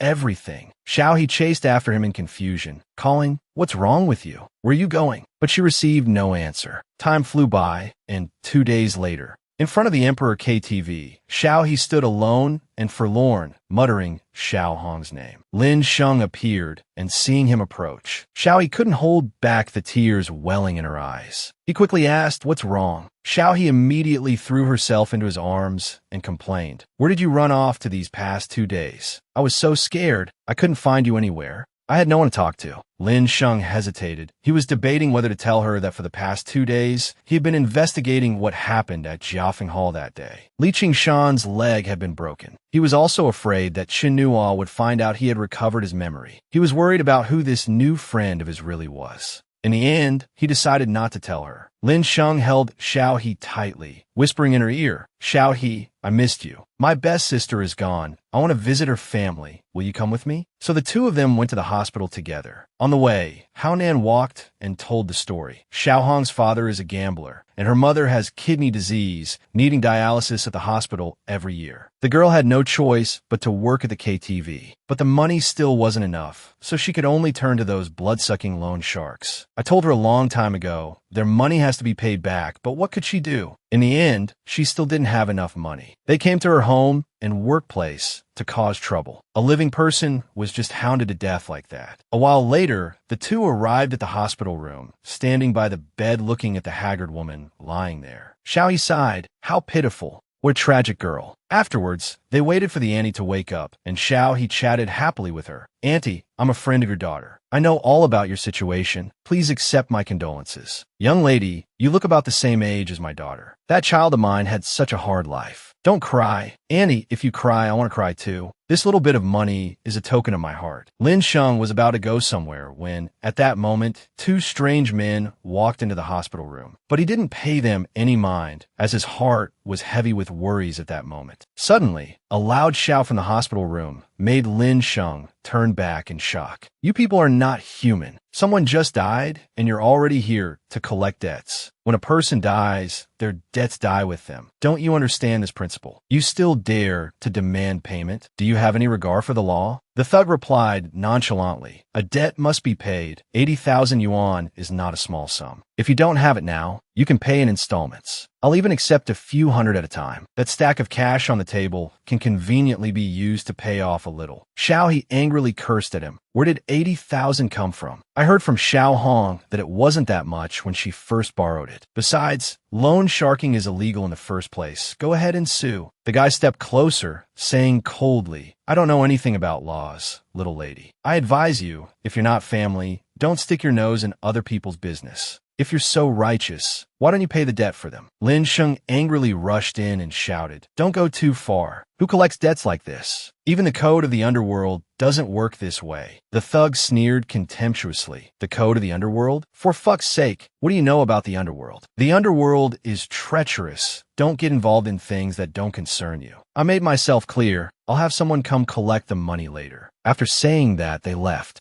Xiao He was afraid Lin Sheng would do something rash and quickly comforted him. Don't be impulsive. We have to think of a way. Lin Sheng probably wanted to be alone, so he avoided Xiao He and said, I'm going out for a smoke. His heart was choked with emotion. He was sitting there, taking drag after drag from his cigarette, when a huge luxury car stopped right in front of him. The car window slowly rolled down, revealing the hateful face of the thug from before. He raised his middle finger and said arrogantly, You little punk, talking to me about the underworld? You haven't even grown any hair yet. You think having a bit of a gangster look means you understand the underworld? Although he was furious, Haonan still tried to stay silent. He thought to himself, Are you angry? Of course I'm angry. But so what? Zhang Linsheng. You're not Chinua. What the hell are you? You can't do anything. He was so aggrieved that he bit his lip hard to keep from screaming, his heart always filled with self-loathing for his powerlessness. Suddenly, a collision occurred behind him. A huge fire erupted, causing the surrounding people to panic and shout. There's been a car accident. Call an ambulance. Can they be saved? Even if they survive, they'll probably be crippled. Amidst the chaotic crowd, Lin Sheng saw a familiar figure and shouted, Chen Nuo. It's Chen Nuo. He had appeared here for Lin Sheng's sake as well. He thought to himself, Lin Sheng, the things you want to do but can't, I will do them for you. The underworld is treacherous when you see injustice. Drew his sword to help. A few days later, at Teacher Jiang's house, it was already dark. Teacher Jiang gave a few instructions before dismissing the class. Today's lesson ends here. Oh, there's one more thing. Please tell your families when you get home. His words seemed a bit hesitant. There's a set of review materials that needs to be purchased, which can also be used at school next semester. One set is 50 yuan. I have an old friend whose workplace is related to this, and I can get a cheap price from him. If you agree, you can also buy them from me for 40 yuan a set. Chen Nuo happily replied to the teacher. I make the decisions in my house. I'll buy it. I'll pay for Sun Keeks as well. After speaking, he took out a few bills, making Teacher Jiang a bit flustered. Let me give you your change. Wait a moment. He quickly took out more money and said, Teacher Jiang, no need for change. I'll add another 20 yuan and pay for Zhang Linqing's share too. After that, the class was dismissed. Everyone cheerfully said goodbye to the teacher. Teacher Jiang, we're leaving now. Be careful on your way. After seeing all the students off, Teacher Jiang stared blankly at the money from selling the materials in his hand and let out a sigh. Teacher Jiang's wife, Xiao Yun, saw this and ran in to ask, What's wrong? Teacher Jiang confessed his feelings. I feel so conflicted. I've been teaching for so many years, and this is the first time I've done something like this, making money off students. I feel ashamed. Xiao Yun said gently, This must be hard on you. But actually, the school sells that set of review materials for 50 yuan a set. You had someone buy them, so the students only have to spend 40 yuan, which is cheaper. I know you're unhappy. We won't do this again in the future. My illness, the medicine doesn't need to be that good. We can just switch to a cheaper kind. Teacher Jiang immediately interrupted. No matter what, I can't stop getting you treatment. Outside, while going downstairs, the student with glasses commented, Teacher Jiang, really? Doing business with us. The female friend next to him chimed in. Their class has 60 people. If he sells a set of materials to each person, how much do you think Teacher Jiang is making? Chen Nuo suddenly put his arm around the other guy's shoulder, making him curious about what was going on. Chen Nuo said, I think we should stop arguing about this. Buying the review materials is a school rule. It's not like the teacher forced us to buy them. He helped us get them cheaper. If you don't like it, you can go buy them from a school. Lin Sheng also agreed with him. Speaking up, I think Chen Nuo is right. By the way, Chen Nuo also asked Lin Sheng, Right, where have you been these past few days? I haven't seen you at all. I thought you sold the bike and ran off. Oh, is that motorcycle comfortable to ride? He answered vaguely. There's been some family stuff recently. That bike, it rides okay. After that, his attitude changed slightly, and he looked at Chen Nuo and began to thank him. Lin Sheng's sudden thanks took Chen Nuo completely by surprise, and he asked, Thanks for what? Wasn't it just a motorcycle? He gave a slight smile and replied, Anyway, thank you. I'm glad to be your friend. A few more days passed. In a hotel, Chen Nuo was checking the mission list and saw that the assassination mission for Jiang Yingzi had expired. If nothing unexpected happens, the client will hire another assassin. I have to root out this problem completely. Mission posting. Target, Jiang Yingzi, with the target's personal information attached. Mission content. Protect the target's life and safety. Mission location, China. Mission duration, 30 days. Mission reward, 550,000 US dollars. Mission completion standard. Ensure the target survives for 30 days, preventing all dangers to the target. Additional description. Maintain secrecy throughout the process. Try to conceal your identity and protective actions, and do not let others discover your movements. He thought to himself, luckily, the security of the white-shouldered Starling Monster Network is good and will hide the client's information, otherwise the Starry Sky Queen would have already charged straight to Jinling. In a commission mission, the target is hidden from outsiders. Only the client can see it. Immediately, notification sounds rang out, not just one, but 6 in a row. Someone had accepted the commission mission. Chen Nuo saw his inbox fill up quickly and was speechless. Is the economy really that bad? It's only been a moment, and so many people have come to accept the commission. More people means more choices. He calculated who to choose. Among them was a person named Yifu Sheng Hixioyan. He looked it over and nodded. I'll choose you then. Proximity to power brings benefits. The specific content of the conversation was as follows. Yifu Sheng Hixioyan said, I am in China, so it's very convenient to carry out the mission. The client replied, look at the target's specific information. When can you start? Yifu Sheng Hixioyan replied, looking now, the target is in Jinling. Client, that's right. Yifu Sheng Hixioyan. I can be there within 24 hours. Client, good. You must protect the client well and not reveal your identity during the mission. After finalizing the mission, Chen Nuo requested, Yifu Sheng, add me. 1 in the light, 1 in the dark, 2 people protecting, ensuring no mistakes. Also, for the next few days, you stay downstairs from Jiangingzi, right below room 1108. If something really happens, you can get up there quickly. After saying that, he used his spiritual power to scan the area, monitoring the rooms on the floors near Jiangingzi, so that no movement would escape his grasp. 3 hours passed just like that. However, not a single suspicious movement or confidential word reached his ears.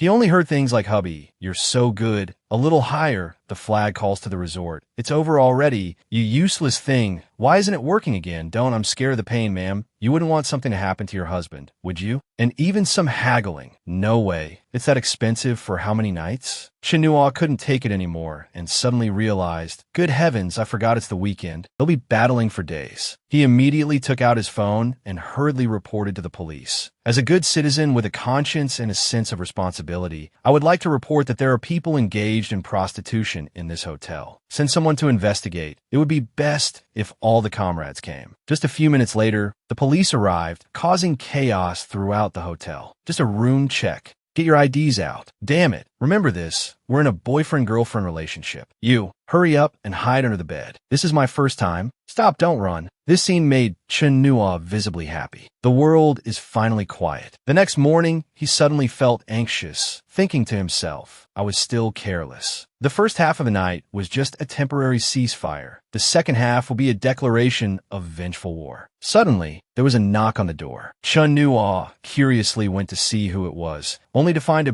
beautiful long-haired woman in a purple nightgown standing there. Seeing him, she smiled naturally and said, Appa, I brought you breakfast. Chen Nuo didn't seem to pay much attention to her words. His eyes were currently glued to her full chest. Ingwan saw him in a daze and asked, Appa, you have dark circles under your eyes. Did you not sleep well last night? Suddenly, his state of mind became extremely excited, and he thought to himself, or maybe there's still time to have a little fun? The girl saw him like this and understood implicitly, feeling amused in her heart. Appa is looking at me with such a hungry gaze. Is that thing finally going to happen? But then, Chen Nuo just snatched the plate of breakfast and quickly slammed the door shut, leaving the girl standing outside in a daze. Appa, what's wrong with you? He sighed and said dejectedly, Sigh, 3 years suspended sentence. A teenager's body is just too hot-blooded. What a sin. Suddenly, a message notification sounded. It was from Yifu Sheng Hixioyan. The person messaged to report that he had arrived and everything was normal. At the same time, at Redminster Abbey in London, England, a teacher asked with great surprise, So, you've decided to drop out of school? Neva answered frankly, Yes. I don't want to stay in a school where I can't pursue my life's direction. The teacher sighed. Your illness has just recovered. I thought you would come back to finish your studies. Neva, your grandfather and I are close friends, and your father also graduated from here. I really don't want there to be a dropout in the family. But Neva remained firm in her thoughts. To me, pursuing my life's direction is more important. Please don't try to persuade me anymore. The teacher could only give a wry smile and agree. Right. In any case, it's a good thing that you can return to the sunlight. Have you found your direction?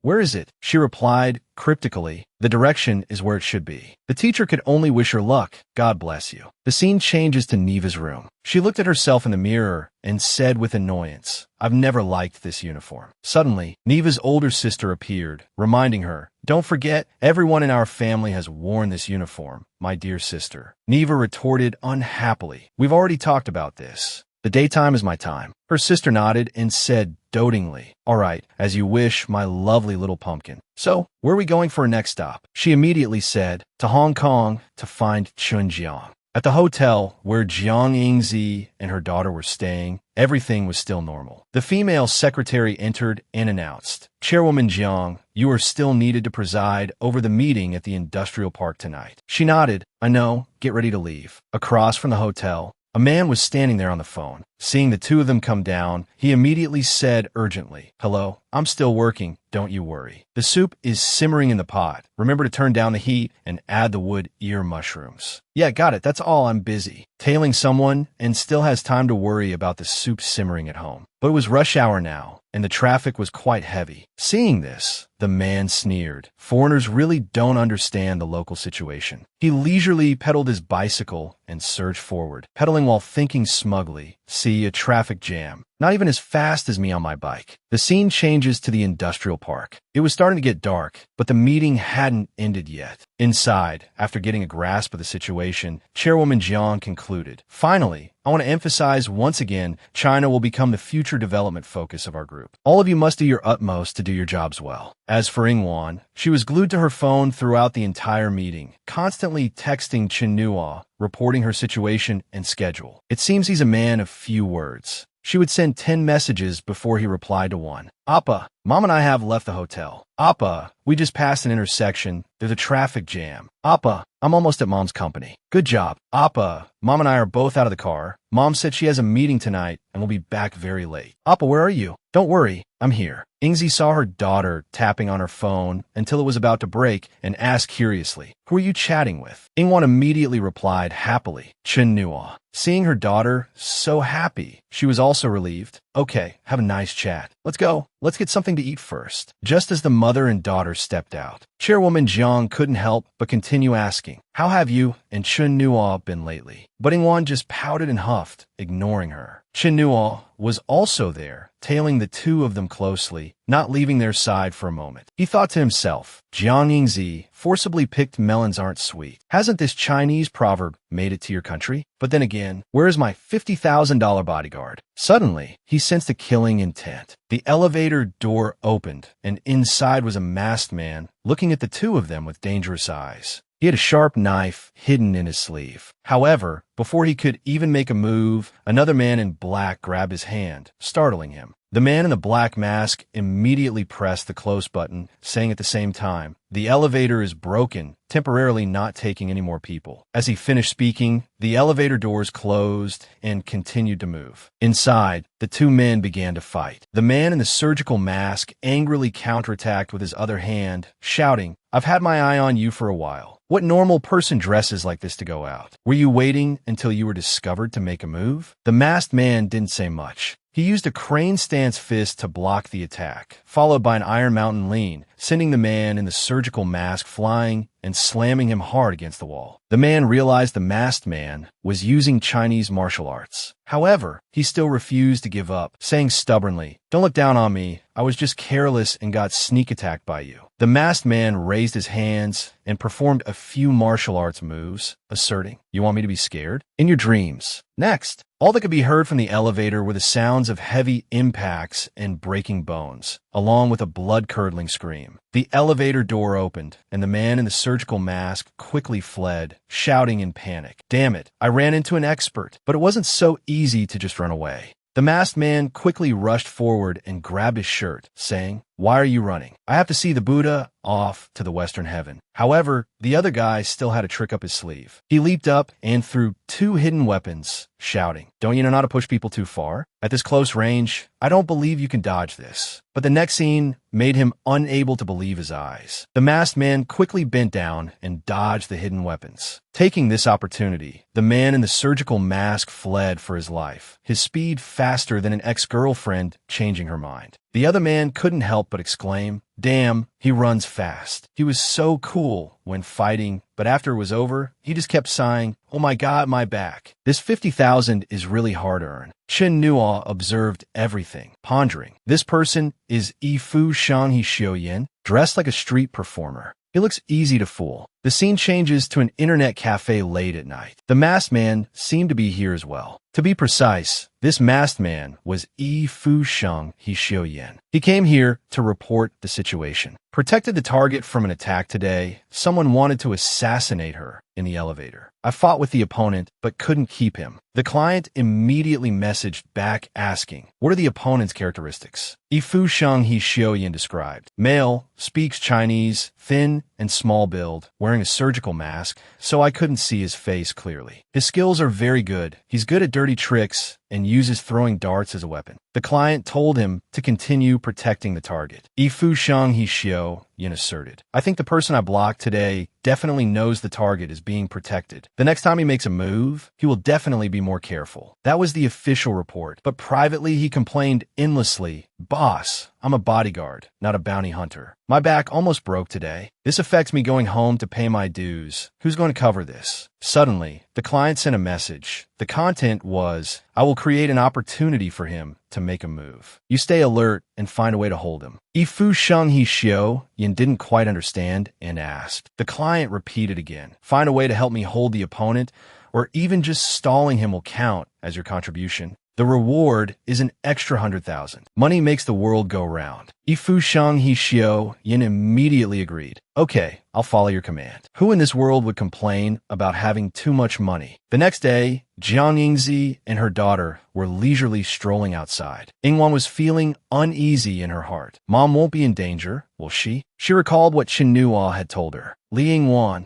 tomorrow, take your mother to the barbecue restaurant from yesterday for a meal. Huh? Appa, didn't you say we have to change places for every meal? So the opponent can't figure out our pattern, which will reduce the chance of them poisoning the food. Chen Nuo affirmed, just do as I say. At that restaurant tomorrow noon, and eat there again in the evening. No need to change. Although Yingwan was a little worried, she still trusted Chen Nuo very much. With him here, she and her mother would not be in danger. Appa must be secretly protecting me. Yingzi saw that her daughter was distracted today and asked, what's wrong? Yingwan immediately denied it. No, nothing. Suddenly, Yingzi realized something was wrong. She quickly shouted and pushed Yingwan away. Be careful. The girl also shouted worriedly, Mom. In front of Yingzi was a motorcycle hurtling towards them at a terrifying speed. Just as it was about to hit her, someone suddenly rushed out to block it. That person was Yi Fu Sheng. Seeing an expert, the motorcycle immediately turned around and fled. That block also took a bit of a toll on Yi Fu Sheng, and he coughed a few times. It wasn't over yet. A nearby passerby suddenly pulled a knife from his clothes and rushed towards Yingzi, shouting, Die. Yi Fu Sheng saw that the situation was not good. So he used his ultimate move, the lion's roar, releasing a strong gust of wind that made the other guy stumble and unable to stand firm. Taking this opportunity, Yi Fu Sheng rushed forward and kicked the knife out of his hand. The man was scared and ran away.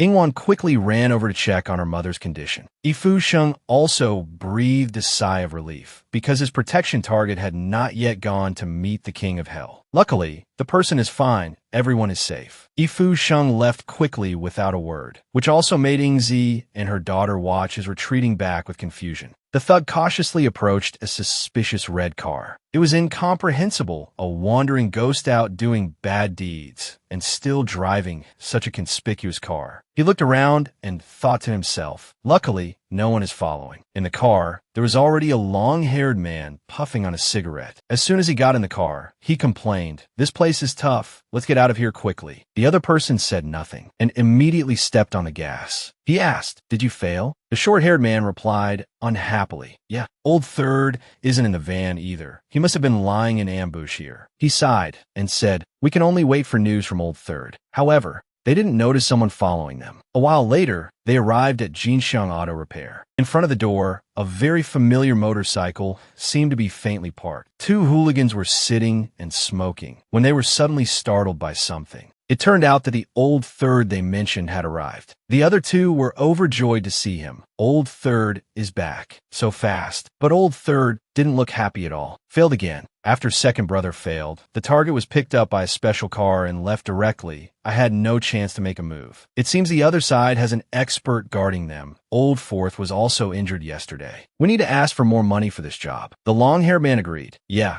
contact the client. Even if we can risk our lives, we have to get a corresponding reward. The short-haired man suggested, how about we go see Old Fourth first? We also need to change his dressing. Inside, a person was lying on the bed, completely covered by a blanket. Old Third walked over, touched him, and said, Old Fourth, we failed again today. Damn it. If I had known earlier, I would have listened to you. The opponent's skills are too strong. As he finished speaking, a current of electricity ran through his body, almost sending him to meet his maker. He fell to the ground, foaming at the mouth, and the person on the bed at this moment was Chun Nua, holding a taser. He looked at the gun in his hand and praised it admiringly. This thing is quite useful. The other two saw this scene and screamed in terror.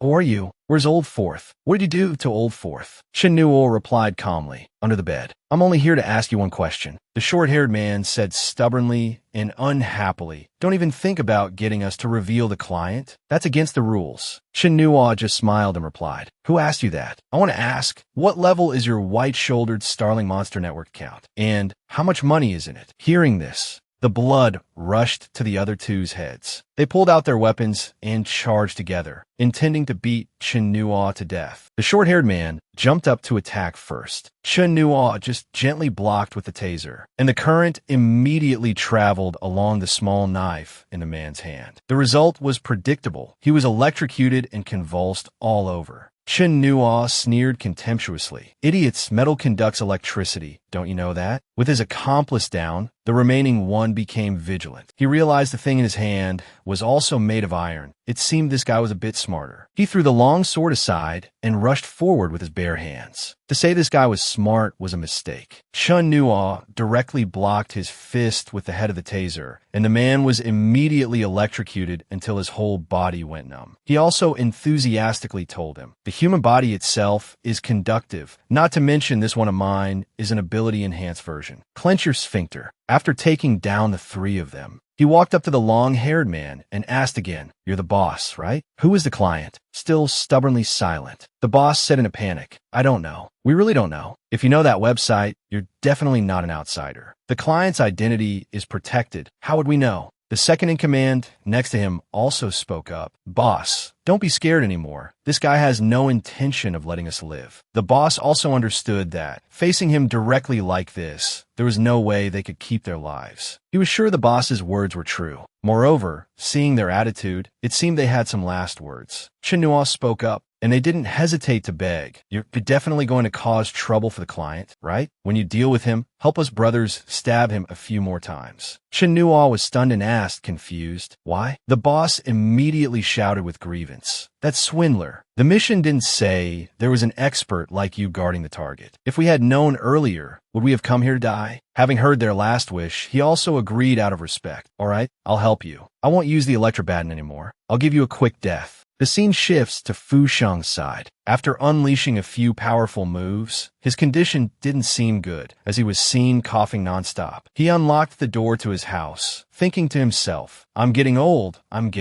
Earning money is really not easy. I almost lost my old life. I never thought I'd have to come to a safe house to recuperate. He immediately called someone to report that he was safe. Hello? Yeah, I'm fine. Just letting you know, reporting that I'm safe. Everything was fine today. Huh? Braised pork with chestnuts? Sigh. I'm not even home. Why are you making that dish? All right, you go ahead and make it. If you can't finish it, put it in the fridge. I'll be back in 2 days and can still have a few bites, yeah. When you turn off the stove, add half a spoonful of sugar. Don't add too much. Didn't you see this year's health checkup results? My blood sugar is a bit high. All right, I know. At this moment, the mask was also taken off. Surprisingly, that person was Teacher Jiang. He looked at the mask and continued, my dear wife, for so many years, I've made you suffer. 25 years ago, I said I would take you on a trip around the world, but 10 years ago, that had to be put on hold, burying you at the bottom of a ravine. The scenery of the martial world is beautiful, but some people, with just one smile, can make all the scenery of the martial world pale in comparison. Isn't that strange? Fu Sheng He Bai Shua said, what's wrong?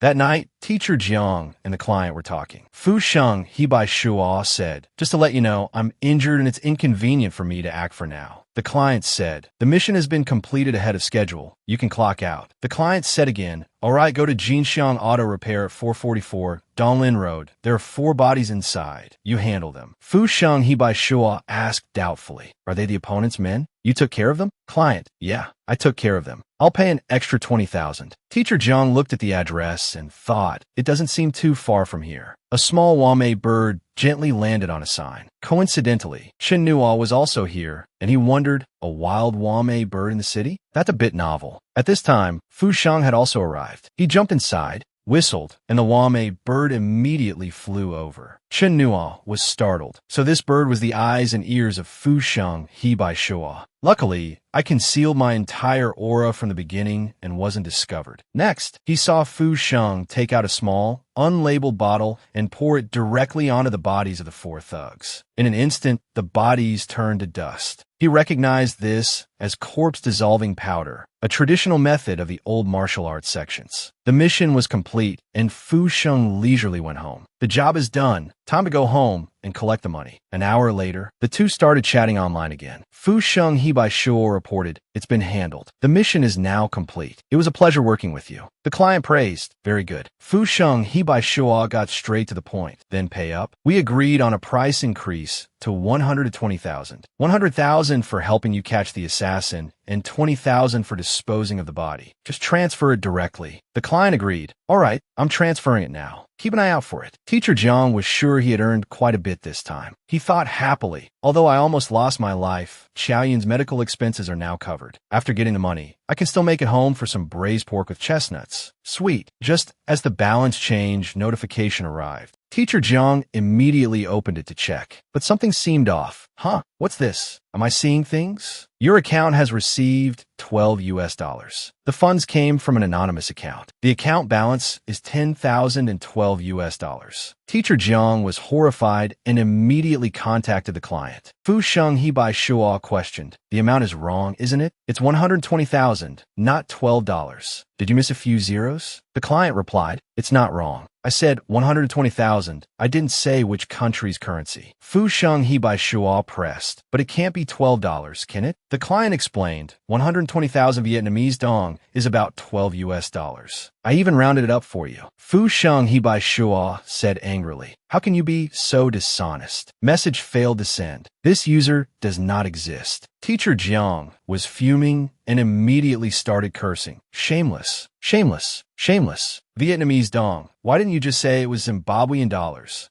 Your account has received $500,000. The funds came from a system. The account balance is $510,012. At this, Teacher Jiang clutched his chest and breathed a sigh of relief. Luckily, the mission payment was held in escrow by the system. Otherwise, my heart condition might have relapsed. Damn it, I was scammed out of 120,000 by that bastard. The next day, Chen Nuo was deep in thought in front of his laptop, with Xiaoyu beside him. He muttered, "I thought 4 people would mean 4 USB drives, but unfortunately, there's only one." He plugged the USB into the computer to check, then sighed to himself, Qianjin Ding, worthy of being the 4 brothers from the auto repair shop. The account balance is $880,000. This time, I didn't lose out. Paid Fu Sheng Hebai Shuo 550,000, got back 880,000, an easy profit. A chat log between Qianjin Ding and the client caught Chen Nuo's attention. Specifically, Qianjin Ding said, "The mission is difficult. The target has an expert protecting them. The difficulty is higher than expected. You need to add more money." The client refused. That's against the rules. Qianjin Ding felt something was wrong and wanted to back out. So they said, "Then find someone else." The client then said, "Are you sure you can't handle it?" Qianjin Ding affirmed, "With the money in hand, of course we can handle it." However, the client was still unwilling to pay, saying, "The mission has been posted. The price can't be changed. I'll transfer the money directly to you after you complete the mission." Qianjin Ding refused. "Do you take me for a fool? What if you don't acknowledge it later? Pay half up front."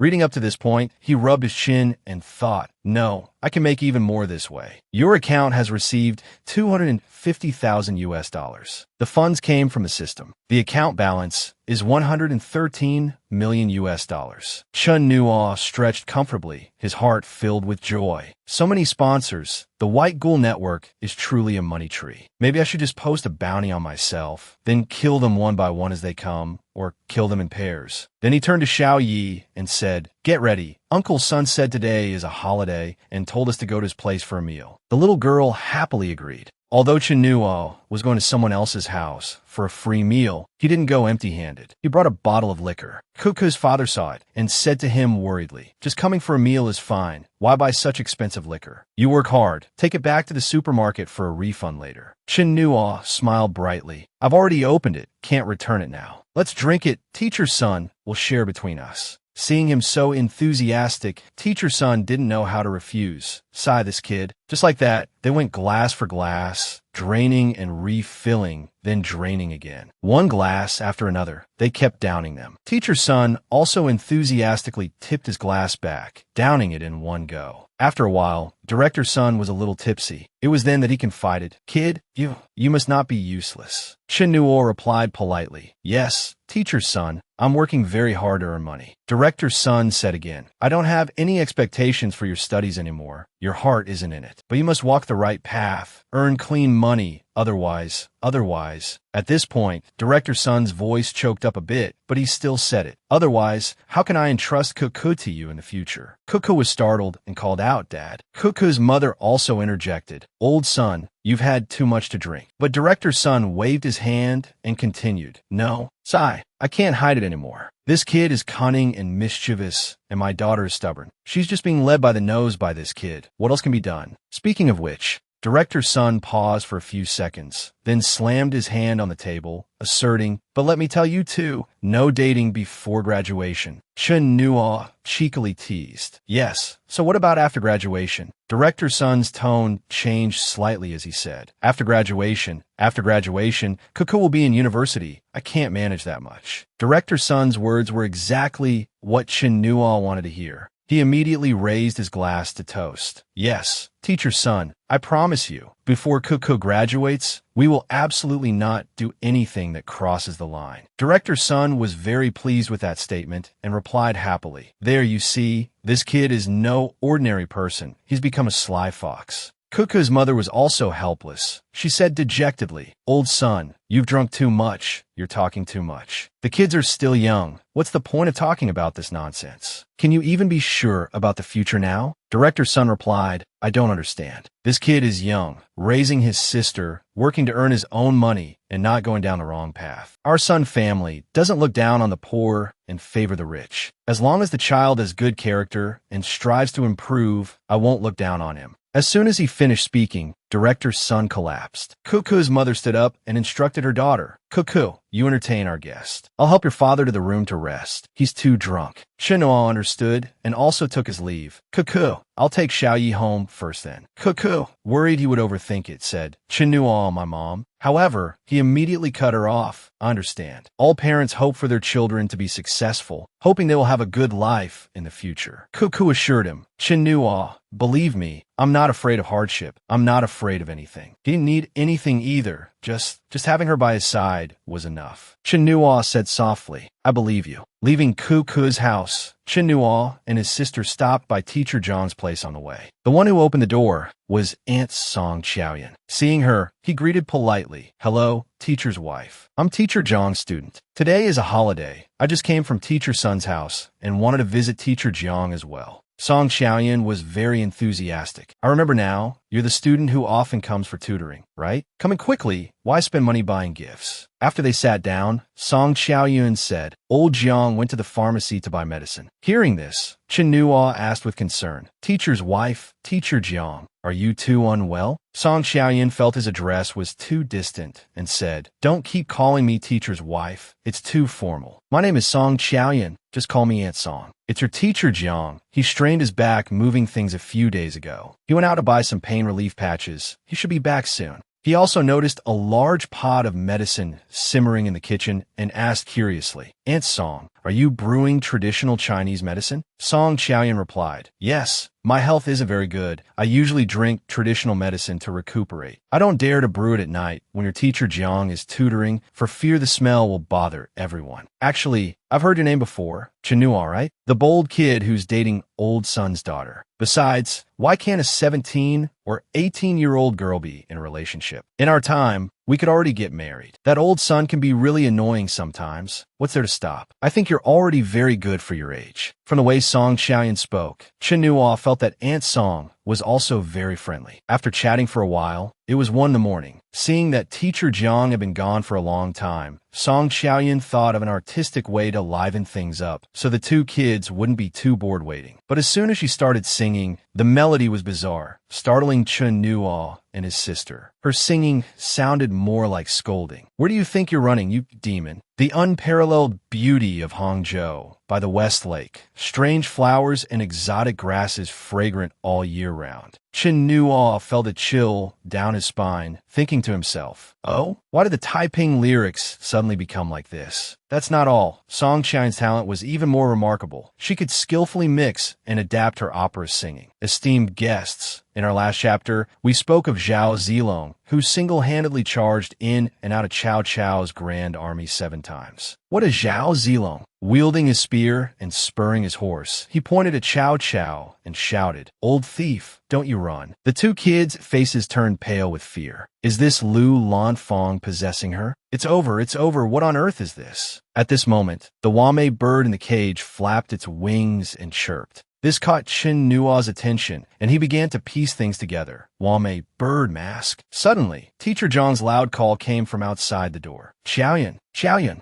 He immediately took out a bottle and said, Xiaoyan, quick, inhale, inhale. Then he started blaming himself. It's all my fault going to buy medicine. I could have gone any time, but I had to go right when you had an episode. Song Xiaoyan had also stabilized. I'm fine now. It's because I forgot to take my medicine earlier. Chen Nuo worriedly asked Teacher Jiang. Aunt Song, she? Teacher Jiang said, it's an old illness. She's had it for several years. She used to be in an opera troupe, and it was because of this illness that she quit her job to recuperate at home. This illness is strange. It acts up once a day around 1 in the afternoon, lasts for an hour, and then goes away on its own. It can only be controlled by taking medicine on time every day. She forgot today. I've made a fool of myself in front of you. He smiled and replied, No. I even got to hear a free segment of The Legend of the White Snake. Teacher's wife's voice is truly authentic. Afterward, he and his sister took their leave. Well, Teacher Jiang, I won't disturb Aunt Song's rest any longer. I'll be heading home. I'll come visit another day and ask Teacher's wife to sing the whole piece for me. Teacher Jiang smiled awkwardly. I'm sorry for the poor reception this time. Bring your sister to visit again next time. Chen Nuo immediately agreed. The clock showed 2 in the morning. Song Qiaoyan lay in bed, asking worriedly, Old Jiang, did I embarrass you in front of your student? Not at all. Teacher Jiang comforted his wife. Chen Nuo said he wants to come back someday to hear you sing the whole piece. That kid is cunning and mischievous. Next time he comes, I'll have to make him buy a ticket. Song Qiaoyan chuckled. This child has a very good heart. Sigh. Old son is a lucky man. But Teacher Jiang sighed. Not necessarily. I heard that Yang Xiaoyi isn't happy with Chun Na. Our two families have been friends for so many years. Xiaoyi's personality, arrogant. She looks down on everyone.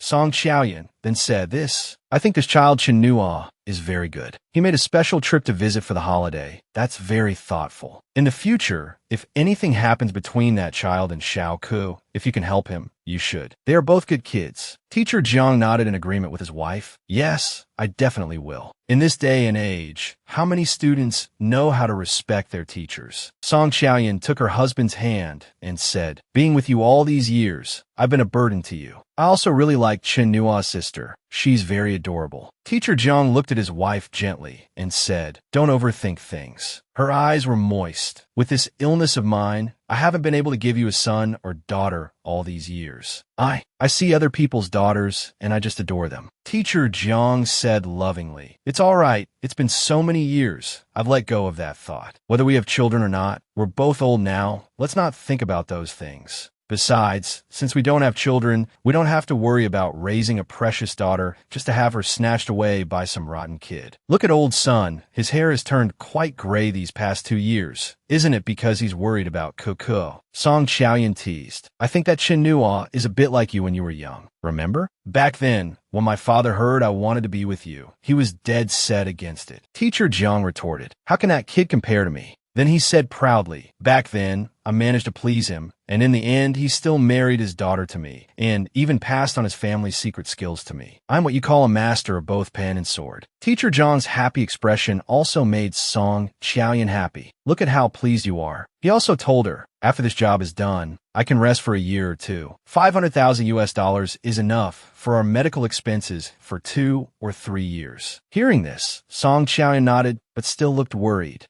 When you went out to work a few days ago, I was on edge the whole time, so scared something would happen to you. Teacher Jiang affirmed, no more, no more. I ran into a tough opponent this time. I'm scared too. That client even scammed me. I'm still a little angry about it. But thinking about the bodies I disposed of today, one of whom I fought with, his neck was snapped directly, I can swallow that bit of anger. This underworld is too dangerous. Chinua was walking on the street, munching on a bun, a little lost in thought. I never thought old Jiang would be Fu Sheng He by Shua. We kept to our own lanes, a family not recognizing its own. After returning from Teacher John's house last night, he had figured out Fu Sheng's true identity. So he used the ID Girlish Heart Arsonist to send him the payment. Girlish Heart Arsonist. Buddy, my account was hacked a few days ago. I've paid back the $200,000 I owed you. It's been transferred. Check it. Fu Sheng He by Shua asked, confused. Are you messing with me? Damn, it's a real transfer. Girlish Heart Arsonist immediately said, are you happy? Accompanied by a cute emoji. Fu Sheng He by Shua only replied with one word, scram. This left Girlish Heart Arsonist speechless. Chen Nua also felt a sense of relief. Helping him was like helping his own family. Last night, he returned the money old Jiang was scammed out of. Old Jiang must be laughing secretly under his blanket. Suddenly, he spotted Teacher Jiang practicing his forms in the public square. He quietly approached to observe. After the teacher finished, he called out in praise, excellent, excellent. Then he came closer to flatter him. Teacher Jiang, that form was beautifully executed. Can you teach me? Teacher Jiang looked displeased, thinking to himself, this cunning kid is too sharp. If he follows me, I'm afraid I won't be able to keep my secret skills. So he bluntly refused. I won't teach you. What are you doing here so early in the morning? Chun Nua immediately put on a pitiful face, crying and begging. Sigh, I've been frail and sickly since I was a child. My body is weak. A fortune teller said, I won't live past 20. Teacher Jiang, can you bear to watch me die and not save me? But he knew full well this kid was the king of liars, and said sarcastically, go on, keep making it up. If you're going to act, you have to go all the way. Chen Nua immediately clutched his chest and let out a long, unending cough. Then he deliberately showed Teacher Jiang his hand, which was stained with something red,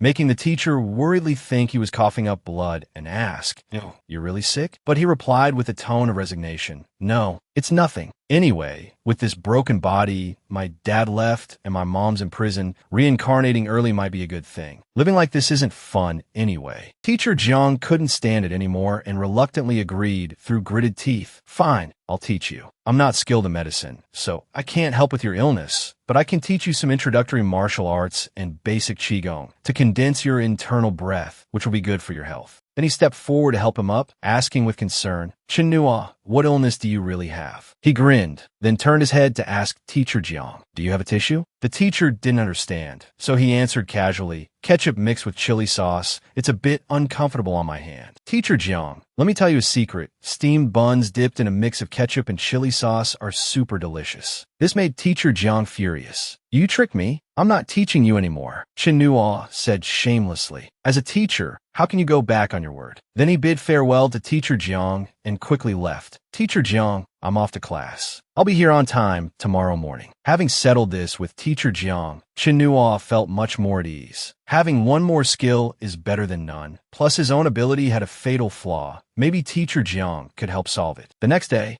Chinua met Teacher Jiang at the square as promised. But he didn't come alone. He also brought Lin Sheng. Teacher Jiang, you brought Zhang Lin Sheng too? Yesterday, he heard me talking about practicing martial arts and was drooling over it, insisting on following me. Seeing this guy making things up, Lin Sheng immediately retorted, "Huh? I pestered you? Wasn't it you who called me at 12 midnight, demanding I come with you this morning?" Without another word, Chen Nuo kicked Lin Sheng hard in the leg, making him kneel on the ground. Then he said in a bossy tone, "Anyway, teaching one is teaching, training two is also training. Look, maybe Brother Nan is also a martial arts prodigy. You could just take him in as well." As for Lin Sheng, he was currently dazed and muttering to himself, "Who am I? Where am I? What am I supposed to do?" Seeing him treat this like a joke, Teacher Jiang reminded him unhappily, "A martial arts prodigy? Do you think they're cabbages of the market? You can just pick one up whenever you want?" Chen Nuo smiled. "We're already here. Whether he's a mule or a horse, just take him for a spin and see." Teacher Jiang sighed. "Whether he's got potential or not, I'll know after one try. Follow me and do a set of Tai Chi." And so, the lesson began. Lin Sheng went first. Teacher Jiang demonstrated the fluid movements beside him, diligently reminding his student, "Pay attention to keeping your stance stable. Breathe according to the rhythm I just taught you. 3 long, 1 short, 2 wide, 1 narrow, 1 inhale, 3 exhales." However, in contrast to the teacher, Lin Sheng's stance was unsteady, his arms and legs flailing wildly. After a moment, he lost his balance and fell to the ground. Teacher Jiang shook his head in disappointment repeatedly. "What kind of martial arts prodigy is this? This is clearly a block of wood." Chen Nuo, watching from the side, couldn't help but laugh. Seeing this, the teacher called him over. "Chen Nuo, you come here. But then again, you're not too bad." After observing him for a while, the teacher determined that Chen Nuo was no martial arts prodigy either, just slightly better than Zhang Lin Sheng, but still very average, only knowing a few basic moves. Teacher Jiang left the 2 students and walked off on his own. "You 2 practice the basic stances first, horse stance. I'm going for a walk." He thought that if he stayed any longer, he'd get a psychological trauma from the anger. Before leaving, he turned back and shouted, "No slacking off, you hear me?" As soon as Teacher Jiang left, Chen Nuo immediately relaxed. The teacher's gone. Lin Sheng also stopped holding his stance. Chen Nuo reminded him, "Don't get up, keep holding the stance." Lin Sheng retorted, "On what grounds do you get to slack off while I have to keep practicing?" He replied confidently, "This depends on looks. I'm handsome, so I can get a head start. You're ugly, so just practice till you drop." His words left Lin Sheng speechless. That night, while Lin Sheng was having a sweet dream, Chen Nuo appeared beside him. Then he directly transferred qi and internal energy into Lin Sheng's body, not forgetting to remind him, "Kid, don't waste your big brother's efforts in the future." A few days later, Chen Nuo practiced the newly learned techniques day and night. But in the end, he could only make the water in a glass tremble slightly. He pondered, "This qi and internal breath technique from Teacher Jiang is a bit interesting. It's pure external projection of qi, but it's still too crude. Even if I practice it to the highest level, I can't break a glass from 3 meters away." That's true. It's just an introductory technique. How could it be as exaggerated as in martial arts movies? Suddenly, a series of fierce knocks on the door disturbed him. Chen Nuo went out annoyed and complained, "Who's so rude, knocking so hard?" In front of him was a strange man with a buzz cut. He asked curiously, "Who are you, uncle?" The person introduced himself. "My name is Gu Kong. We met once a few years ago." Realizing it was an acquaintance, Chen Nuo immediately became more enthusiastic. "From the Gu family. I remember now. Gu Kong, right? You're out." But the man immediately asked about something else. "Where is my daughter Gu Xiaoyi?" That question made Chen Nuo a little uncomfortable. Seeing this, the man didn't stand on ceremony and barged right in. "What? Not letting me in? Let's talk inside." He sat down with a look of enjoyment, so soft. "Life's not bad, huh? This TV, this air conditioner, they're not cheap. I can't believe that a few years ago, your mom had to secretly take money from our family to support you and your grandmother. I'd say I have a good temper. I knew about it and didn't stop her." This guy was talking too much nonsense. Chen Nuo couldn't stand it anymore and asked, "Cut the roundabout talk, just say it. What do you want?" The man laughed loudly. "Interesting, interesting." Then he said in a loud voice, "I remember my impression of you a few years ago was that you couldn't even lift your head, timid and scared. I didn't expect you to have a bit of a fearless attitude now. I won't beat around the bush either. Where's my daughter Gu Xiaoyi? I want to take her away. Shenhua didn't back down. He asked bluntly, take her where? To the Gu family? You just got out of there. Can you take good care of Gu Xiaoyi? Or are you planning to leave your daughter at home when you go drinking again and hand her over to that scumbag brother of yours? Or that mother of hers who isn't dead? These words from Shenhua made the man jump up in anger and roar. Kid, watch your mouth. My brother is an honest man. I'm not like him. You dare to play gangster with me. It's useless. In contrast to the commotion, Shenhua knew very well what he wanted and asked directly, all right, I understand people like you. You don't care about your daughter at all. Just say it. How much money do you want? Having been hit where it hurts, the man immediately said, 3,000. His tone also softened, a fake smile on his face. 3,000 in my hand, and I'll leave immediately. Xiaoyi can continue to stay at your place, and I won't come again, won't bother you. Everything between us stays the same.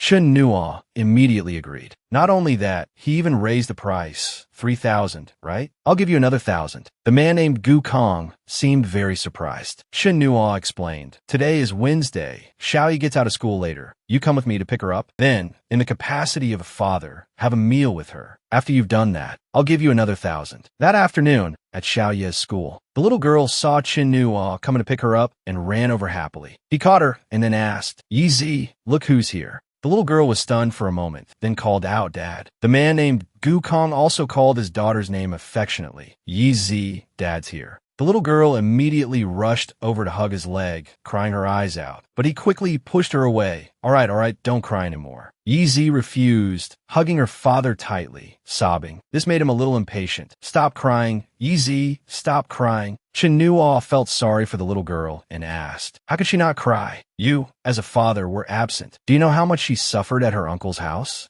Through her sobs, Yizi poured out her grievances. Dad, Uncle hit me, and he wouldn't let me eat. I wet the bed, and Annie locked me in the bathroom. Dad, why did you pour cold water on me? Where did you go? Where's Mom? I want my mom. Why did no one come and find me? Hearing these words, Gu Kong was also a little flustered. He gently comforted his daughter. Don't cry, don't cry. Okay, my dear. Shenhua also tried to comfort Xiao Yizi. Yizi, don't cry. Your brother and your dad will take you to eat something delicious. Okay? The three of them walked into the biggest fried chicken shop there. Yizi happily offered a delicious piece to her father first, but he refused. You eat it. Dad's not hungry. Seeing her father again, Yizi was overjoyed, chattering away about everything. Dad, I made a lot of friends in class. They all like to play with me. The teacher likes me too, and even gives me snacks. However, this man wasn't happy at all. Shenhua watched this scene, his heart aching for Yizi. The void left by her parents. No matter what he did, he could never fill it. Actually, in Chun Xiaoye's earlier memories, Gu Kong wasn't like this.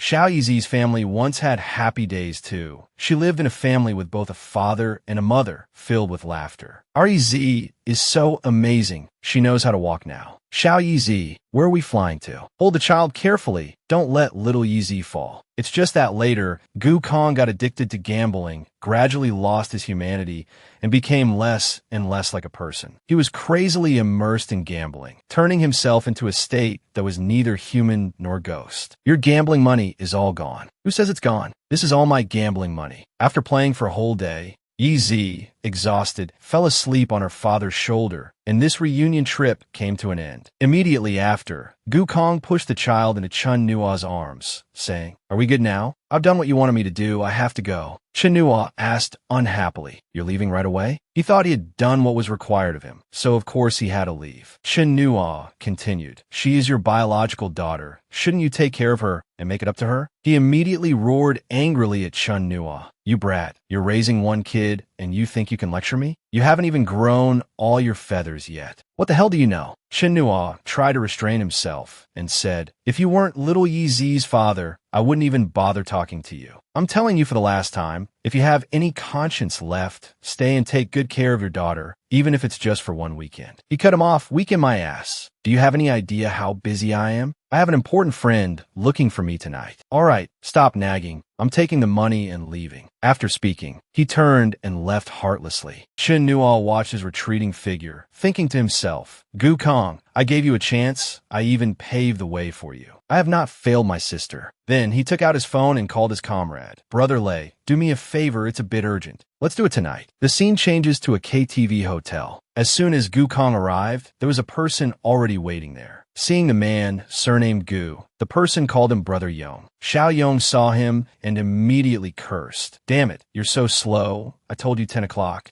My big brother is about to leave. Gu Kong smiled obsequiously and begged. I couldn't get a car, my apologies, Brother Yong. Then, Xiao Yong led Gu Kong in to meet his big brother. That guy was tall and burly, with a gold chain around his neck and a beautiful girl tucked under each arm. Xiao Yong immediately introduced. Gu Kong, come and meet the big brother. This is Brother Wong, nicknamed Wong Lao Hu, the #1 general of our Jia Feng Hall's Hall Masterly. Go ahead and ask around, in this entire Jinling city, who doesn't know a big shot like Brother Wong? The man surnamed Gu immediately put on a fawning expression, bowing and raising his glass. Brother Wong, I toast you. Xiao Yong also introduced his friend to Wong Lao Hu. Big brother, this is a friend I met when we were cellmates. He's quite sharp, knows how to read people, and gets things done. The guy named Lao who didn't seem very pleased, but since the person was already here, he said a few words. All right, you're Xiao Yong's friend. I'll give him some face. Gu Kong respectfully raised his glass, taking the opportunity to ask for favor. In the future, I'll have to rely on Brother Wong to get by. Lao Hu immediately replied, making a living in the underworld isn't easy these days. The glass of wine Gu Kong offered, Lao Hu didn't even touch with his lips. Seeing this, Xiao Yong couldn't help but worry. It seems Brother Wong is unhappy because he was late. Lao Hu put the untouched glass of wine down on the table, took a beautiful girl by the arm, and prepared to leave.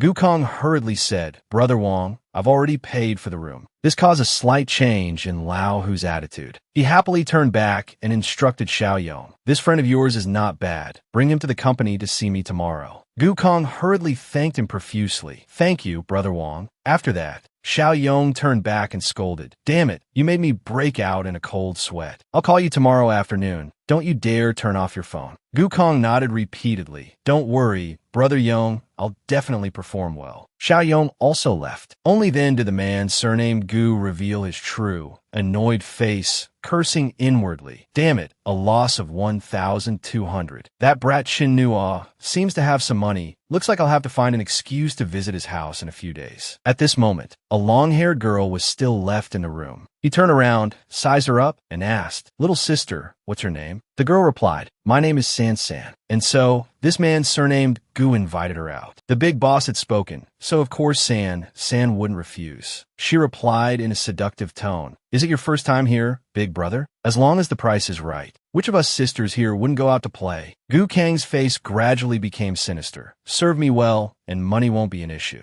Arriving at a small nearby motel, the man surnamed Gu brought the beautiful girl here to have some fun. As soon as they entered the door, he was about to get straight to the point, but San told him to take a shower first. He naturally agreed. A little cleanliness would make it feel even better. He was now in a state of extreme excitement, because after being in prison for so long, he was pinned up beyond endurance. Tonight, he was determined to have a great battle. However, before he could even take a shower, a loud noise came from outside, startling him. Damn it, what's this trick? Before he could react, a tall and burly gangster from outside kicked the door open and cursed. Motherfucker, are you the one messing with my little sister? Gu Kong was scared stiff, thinking to himself, damn it, it's a scam. The gangster didn't say another word, rushing forward to grab the lecherous Gu Kong by the hair and drag him out. He cried out in pain, Big brother, did you get the wrong person? Sanson also spoke up to clarify. Big brother, I don't know you. I'm not your little sister. The gangster approached San and asked, Your name is Lai Lai, right? The girl was stunned and asked back, Huh? Isn't my name San? Before she could finish her sentence, the gangster slapped her hard across the face. The gangster then roared and asked again, What did you say? Say it again for me. San was terrified and immediately played along. Yes, you're right. My name is Lai Lai. I'm your little sister. Immediately after, the gangster turned to Gu Kong and said, I told you I didn't get the wrong person. Now let's talk about how we're going to settle the score for you, taking my little sister to a hotel. He could only grit his teeth and endure it now, cursing inwardly. Damn it, these scammers even have actors performing on the spot. I was in prison for over a year. Has the underworld become like this now? That gangster also had some calculations, recalling the instructions instructions. Brother Lei said to just beat him to the standard of 4,000 yuan in medical fees. I really have to calculate this carefully. The scene changes to Monday afternoon at the city hospital. Gu Kong, covered in bruises, walked out of the hospital, constantly complaining. Damn it, I misjudged the person. I just got out of prison. How could I have any enemies? It must have been that brat who hired someone to get me. At this moment, his phone rang. As soon as he answered, Xiao Yo on the other end cursed him out. Damn it, where the hell have you been? You didn't answer your phone all afternoon. I vouched for you and took you to meet the big brother. Said I'd take you to the company for a visit, give you a chance. And what about you? With your disheveled appearance? Don't blame me for not recognizing you as a brother. Gu Kong argued aggrievedly. Brother Yong, let me explain. I was tricked into a room last night and got beaten up. I just got out of the hospital, my phone died. Hearing his brother had been bullied, Xiao Yong hurriedly asked, a scammer tricked you? Who did it? He immediately said, it was a little brat. Damn it, I was wrong before. And so, he was summoned to Jiafeng Hall. After hearing the whole story, Wang Laohu summarized, I get it. It's your wife's ex-husband's brat? Damn it, you're this old and you got played by a little kid? Let me tell you, that brat has a lot of money, doesn't he? Gu Kong affirmed, definitely not a small amount. The air conditioner and TV in his house are all brand name. His maternal grandmother must have left him a lot of savings when she died. Wang Lao, who was very pleased to hear this, and he had his own calculations. After the hall master's legs were paralyzed, he rarely comes to Jiafeng Hall, so I'm temporarily in charge. But this old man is too cunning. He won't let me touch the money. How can I get things done without money? Lao Hu leaned in close, speaking to Gu Kong with a fake friendly attitude. Brother, you were brought in by Xiao Yong. I will definitely help you with this matter. I'll have someone investigate him for you. Gu Kong was overjoyed. Thank you, Brother Wang. In the park, in the early morning, after many days of practice, Lin Sheng was finally praised by Master Jiang. Not bad, you're starting to look the part. Seeing his diligent attitude, the master was also very satisfied, praising him inwardly. After practicing these past few days, I've discovered that this Zhang Linsheng really has some talent. His comprehension is a bit poor, and his mind is a bit dull, but his physical condition is truly not bad. His bones, blood vessels, and meridians are all top grade. Master Jiang then compared Lin Sheng to Chen No. Look at that brat Chen No like a dry twig, and he fishes for 3 days and dries the nets for 2. He didn't come again today. I must teach him a lesson. Chen Nuo's voice came from a distance, calling, Master Jiang, I'm here today. Master Jiang scolded angrily. What kind of sloppy posture is that? Get into a horse stance for me. He happily complied immediately. Suddenly, Yizi's voice was heard. Uncle Jiang. The little girl's appearance immediately improved Master Jiang's mood. Is little Yizi here to play? She asked curiously. Uncle Jiang, why are you scolding my brother? Master Jiang laughed and explained. Uncle Jiang has a loud voice. I'm not scolding him. Little Yizi, don't be scared. And so, he completely ignored his 2 disciples and carried the little girl off to play. Come, Uncle John will take you to buy some delicious food. The old man and the little girl were seen walking and talking without another word of instruction. Yizi happily told Master Jiang about meeting her father a few days ago. Uncle Jiang, my dad came back last week. Master Jiang asked in surprise. Your dad? Yizi nodded. Yes, and then he left again. My brother said he went on a business trip to a very faraway place and won't be back for a long time. At this moment, Chen Nuo turned his head to tease Lin Sheng. Working hard, are we, brother? Lin Sheng paid him no mind. But after a while, he still spoke up. Yesterday, Master Jiang told me he wants to hold a formal initiation ceremony and give us an official status. I was going to tell you yesterday, but you didn't come. Chen Nuo replied nonchalantly. It's just a discipleship ceremony. We'll have a meal. And then there's the tea offering part. Lin Sheng explained in more detail. Master Jiang said we don't need to have a meal, but we must pay respects to the founding master, light some incense, and he also mentioned offering tea. He also thought this was a normal thing. Then let's just have the ceremony. Lin Sheng suddenly said excitedly. Then from now on, we are fellow disciples. I am a senior disciple, and you are my junior disciple. But Chen Nuo wouldn't agree so easily. He retorted, nice try. I'm the senior disciple. You're the second junior disciple. Lin Sheng was also unconvinced. But I'm older than you. Chen Nuo said again. I started earlier than you, and I was the one who brought you in. This statement left Lin Sheng speechless. It wasn't that he was out of arguments, but that he was too lazy to say more. Chen Nuo finally concluded, remember, from now on, you have to call me senior brother when you see me. Just then, Master Jiang walked over, and seeing his smug look, he got so angry his blood pressure rose, roaring his name so loudly it almost burst his eardrums. Yizi's eyes were now teary, and she looked at Master Jiang aggrievedly, saying, Uncle Jiang, you're mean, so mean. Master Jiang was startled and immediately adjusted his tone. Although he was very angry, he still had to smile. Chen Nuo, I was only gone for 5 minutes, and you're already not in your horse stance. That's not acceptable. He immediately said, I was discussing the discipleship ceremony with my junior brother. The master asked in surprise, Junior brother? Lin Sheng immediately said, Yes, I was discussing the discipleship ceremony with my senior brother. Hearing this, the master immediately reminded them, All right, I don't care what you discuss. But in my school, he can't be the senior disciple either. When I was young, before I came to Jinling, I took on a disciple back in my hometown. So he is your actual senior disciple. Chen Nuo immediately walked over and said to Lin Sheng, Second senior brother, from now on, I'm your third junior brother. He asked blankly, Huh? How come I'm not a senior brother anymore? Chen Nuo didn't know whether to laugh or cry, inwardly cursing Lin Sheng for being as dumb as a pig. A pity his ability couldn't help him smarten up. At the same time, at the school, a person knocked on the security room door and shouted, Old Qin, open the gate, the car is here. In the car was the company's CEO, Zhao. Old Qin obediently opened the gate, but couldn't help but wonder. Strange, CEO Zhao is even coming to school this weekend. But what surprised him even more was that he saw CEO Zhao personally get out of the car to open the door, not knowing which big shot was inside. In the car, a pair of long legs slowly stepped out. Neva in a designer outfit, gorgeous and extremely eye-catching. Old Qin was stunned, thinking to himself, this big shot, in 2 words, is stylish. The teacher reminded the class, next week is the final exam. Today is Monday. You only have 2 weeks to prepare, so do your best. After class, the teacher added, I almost forgot, this afternoon the school is having a general assembly. At 2 o'clock you will line up like for morning exercises and gather at the sports field. The school will be reorganized next week. The leaders of the education group will come for an inspection. Chen Nuo found it troublesome and turned to ask for help. Cuckoo, can you ask the teacher for leave for me this afternoon? She asked curiously, Huh? Are you skipping class again? He quickly found an excuse. Brother Lei's shop is busy. I'm going over to help. He added, I'm going to deal with a little love rival for you.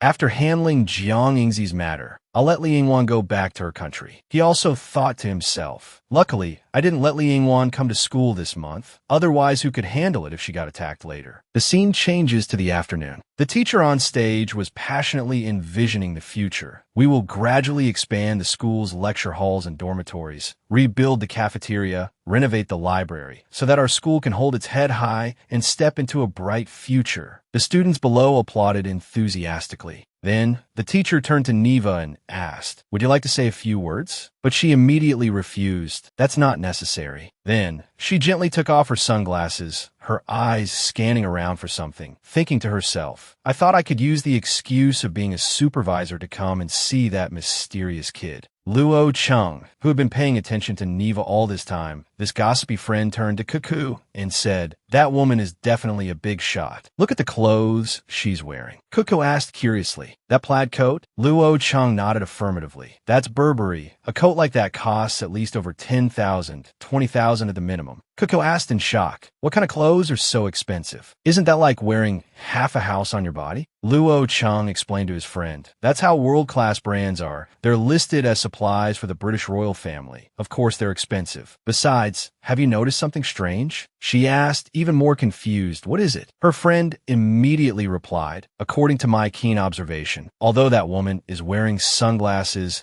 I keep getting the feeling her eyes are scanning back and forth across our row, like she's looking for someone. Do you think it's Chen Nuo? After all, a tycoon from country N came looking for him before, so it wouldn't be strange for a British noble to cross 1,000 miles for love. Knowing he was teasing her, Cuckoo's face soured with annoyance, and she said, Luo Chung, stop jinxing things. At the same time, at Chen Nuo's house, he was checking his current missions when the system gently reminded him, Your mission has expired. He thought deeply. Before the assassination of Jiang Yingzi expired, I used the Kik account to contact the client twice to probe the situation, but there was no reply. If the other party discovered the mission failed and the account was being used by someone else, why didn't they cancel the mission first? Could it be? Suddenly, a notification popped up. What he had been waiting for had finally arrived. A new commission mission has appeared. It's time for the girl's heartburner to make a move. However, despite sending a message to the other party, no one replied. He thought to himself, the client isn't replying to messages again, nor are they asking about the status of the previous mission. They probably guessed that Kik's strength would be difficult to complete the mission with, but at the same time held onto a sliver of hope, so they waited until the mission expired. The specific mission content is assassination type mission. Mission target hidden. Can only be viewed after successfully accepting the mission. Mission duration 5 days. Reward $3 million.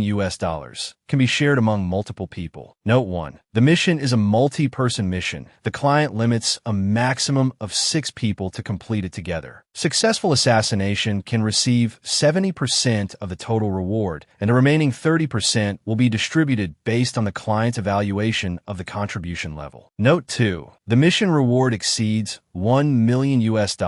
Reaching a System B rank mission. Users are advised to carefully consider the difficulty of the mission to avoid mistakes. Based on this content, Manhwa was certain that the client would immediately repost the mission and raise the conditions to attract more powerful people. After confirming, the system sent a confirmation message. Do you want to accept the mission? He naturally chose yes. Then another notification appeared. The content was, girl's heartburner, professional assassin, 100% success rate. Everything was done, but he still seemed a bit hesitant. There was actually one more thing he wanted to say, but if he wanted to infiltrate the enemy's ranks, it was better to be a little more polite. Next was to wait to be selected. Half an hour passed just like that. Manhwa was dozing off when a notification sound woke him up. Your request has been accepted by the client. Click to view the mission documents. This time you have accepted a B rank mission. If completed, your account level will be successfully upgraded to a silver account. Manhwa was excited. It could be upgraded?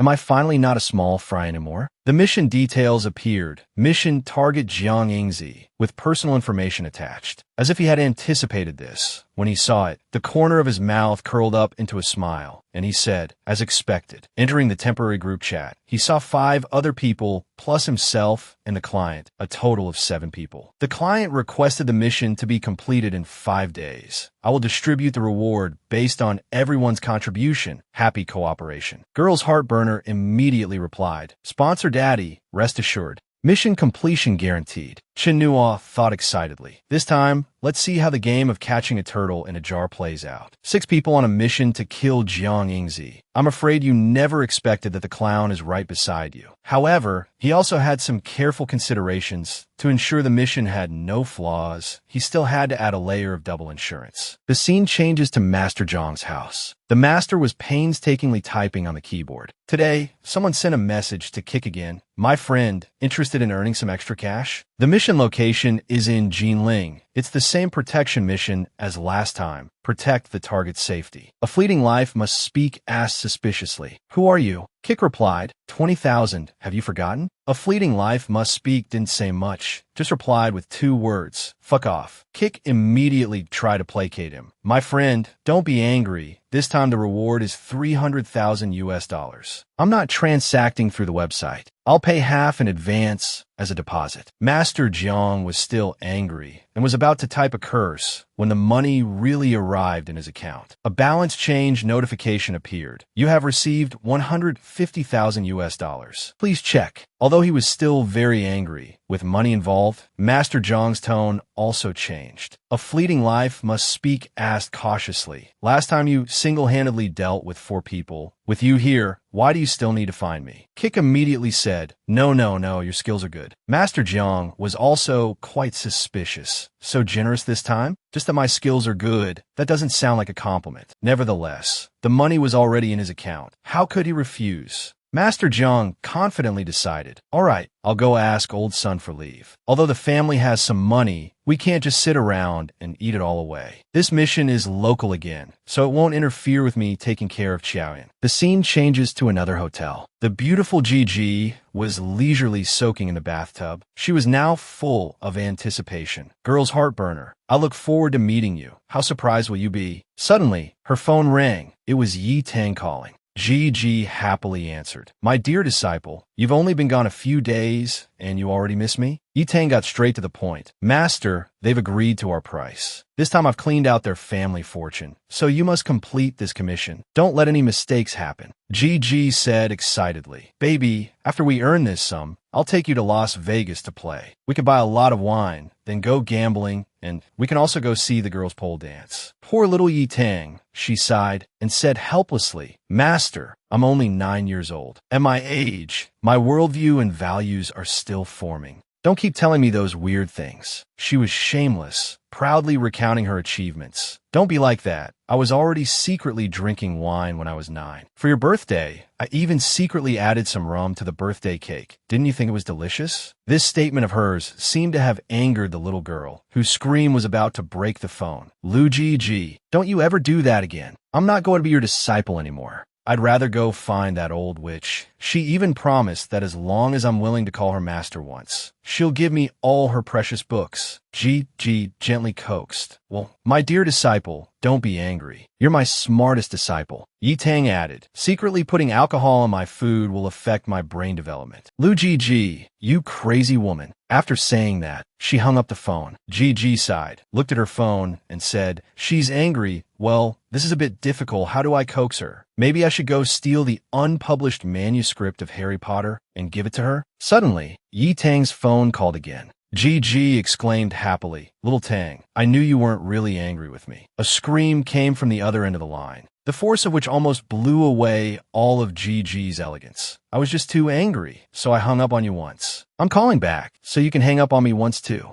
Gigi was also startled. She quickly wrapped herself in a towel, preparing to get to work. This child is such a headache. I need to finish this quickly and go home. I hope the kid in Jinling doesn't disappoint me, my new disciple. At the hotel where Gigi was staying, she woke up from her drunken stupor, still smelling of alcohol, her head dizzy. She complained, hangovers really give you a headache. But how can I find a girl's heartburner with a headache? This is the top priority. After thinking it over and over, she couldn't come up with anything, so she decided to go out and play. Forget it, I'll go out for a stroll first. There's no new information right now anyway. On Jiang Yingzi's side, Ingwan kept insisting on going out. Mom, let's go out and play. I'm about to suffocate from being in the room all day. But in reality, Chen Nuo had already informed Ingwan in advance. The little girl calculated to herself. Appa texted me last night saying a group of people have started to assassinate Mom. I have to lure the assassins out so I can eliminate the enemy with my own hands. Unexpectedly, Gigi's room and Ingzi's mother-daughter room were next to each other. They met by chance. Gigi looked at Ingwan and started with a compliment. Little sister, you're so pretty. Are you going out to play? Ingwan replied innocently. Very pretty too, big sister. Yes, I want to go out and play with my mom. After speaking, she pulled Ingzi's hand and left. Gigi happily called after them from behind. Have fun, little sister. Watching their retreating figures, Gigi gave a very dangerous smile and said, what a coincidence. A pity for such a beautiful little girl. It was already dark,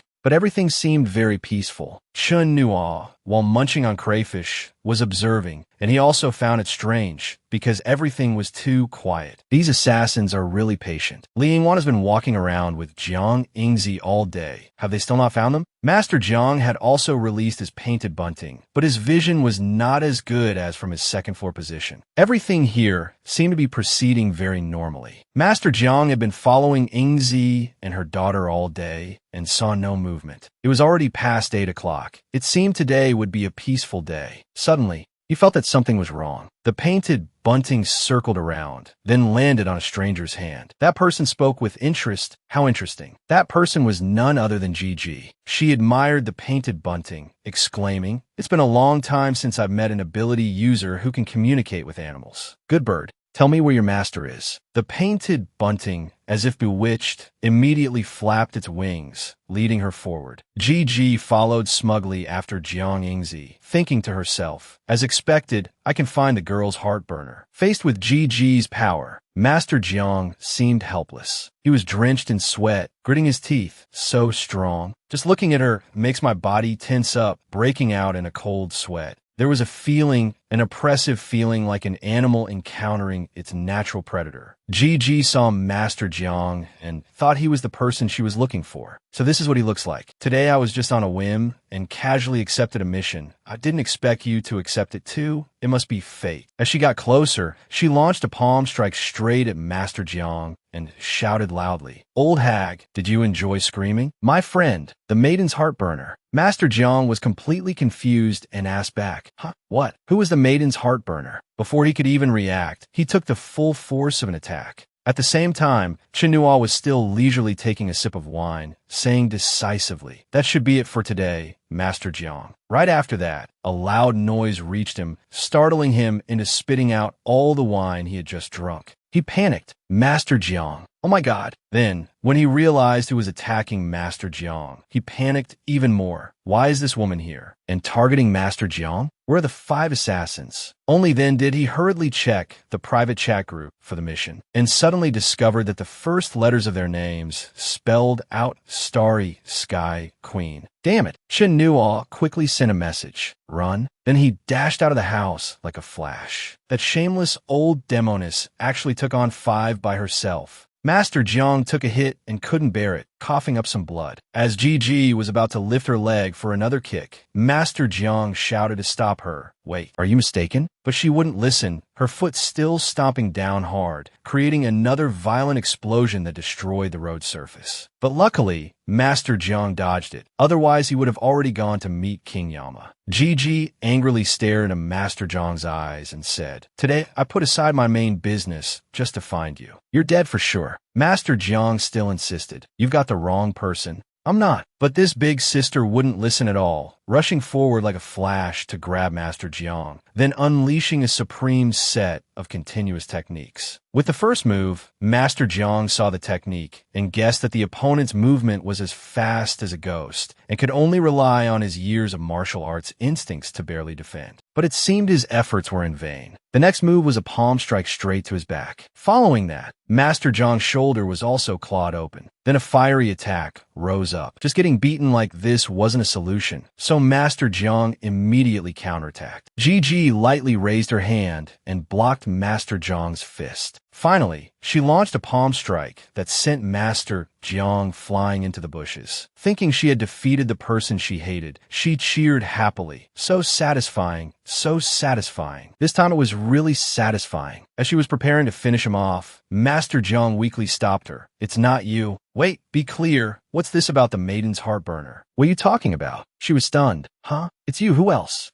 You are the maiden's heartburner. Master Jiang cursed internally. Crazy woman, did I burn your sister's soul or something? I, old Jiang, have been upright my whole life, only loving my wife. When have I ever burned any woman's house or heart? Though he was cursing up a storm in his head, he didn't dare say it out loud, afraid of being beaten again. Master Jiang said, I've never heard of it. Gigi showed an innocent and confused look and asked, did I really get the wrong person? At that very moment, a bottle flew towards where she was standing. Gigi suddenly sensed a foreign object flying towards her. She reached out and caught the bottle, saying unhappily, You have accomplices? Just showing off in front of an expert. Before she could finish her words, she felt that there was something wrong with this bottle. It suddenly developed cracks, and then it exploded. Gigi was startled and instinctively jumped back to dodge. This was not just a small explosion. Next, those glass shards seemed to have spiritual energy flying straight towards her. She hurriedly used her psychokinesis to create a shield, preventing the shards from hitting her. However, another attack came from behind her, startling her. But she was no slouch and immediately created another shield behind her back. She shouted angrily, Trying to feint to the east while attacking the west with me? The two sides were deadlocked for a long time, their spiritual powers evenly matched, making it hard to determine a winner. The place where Gigi stood was significantly affected. The paving stones under her feet couldn't bear the weight and cracked wide open. Suddenly remembering the hostage, she turned her head to look and found that Master Jiang had vanished without a trace. She shouted angrily, "He got away." Looking back at the target, Jiang Yingzi and her mother, that place was also empty. They had all run away. The mission had failed, and Gigi was so angry her face turned purple. "I'm not happy. I didn't catch the maiden's heartburner, and even a mission target got away. Who ambushed me?" At this moment, the phone clipped to her thigh, rang nonstop. Gigi answered, lowering her voice. "My good disciple, you finally decided to pay attention to me." Yi Tang yelled on the phone, "Gigi, what the hell are you doing? Didn't you come to Jinling for the big mission I accepted? Why did I just log into the sub-account and find that you took on a small mission without my consent? Are you crazy?" Gigi hurriedly begged for mercy. "That good disciple, don't be angry." In her heart, she thought, this kid is only 9. Why is she so naggy? Yi Tang continued to scold. "How can I not be angry? Do you know how much effort I put into building the golden brand of the Starry Sky Queen? How could you devalue yourself and casually take a small contract for 2,300,000? Who will be willing to pay a high price for you in the future?" Gigi explained, "But didn't we argue yesterday? I thought you'd be mad at me for a few days and ignore me. I'm here alone, and I'm about to run out of money. You usually manage my money, and since you were angry, I didn't feel right asking you for money. I just took one job to get some pocket money." Good disciple, Master knows she was wrong.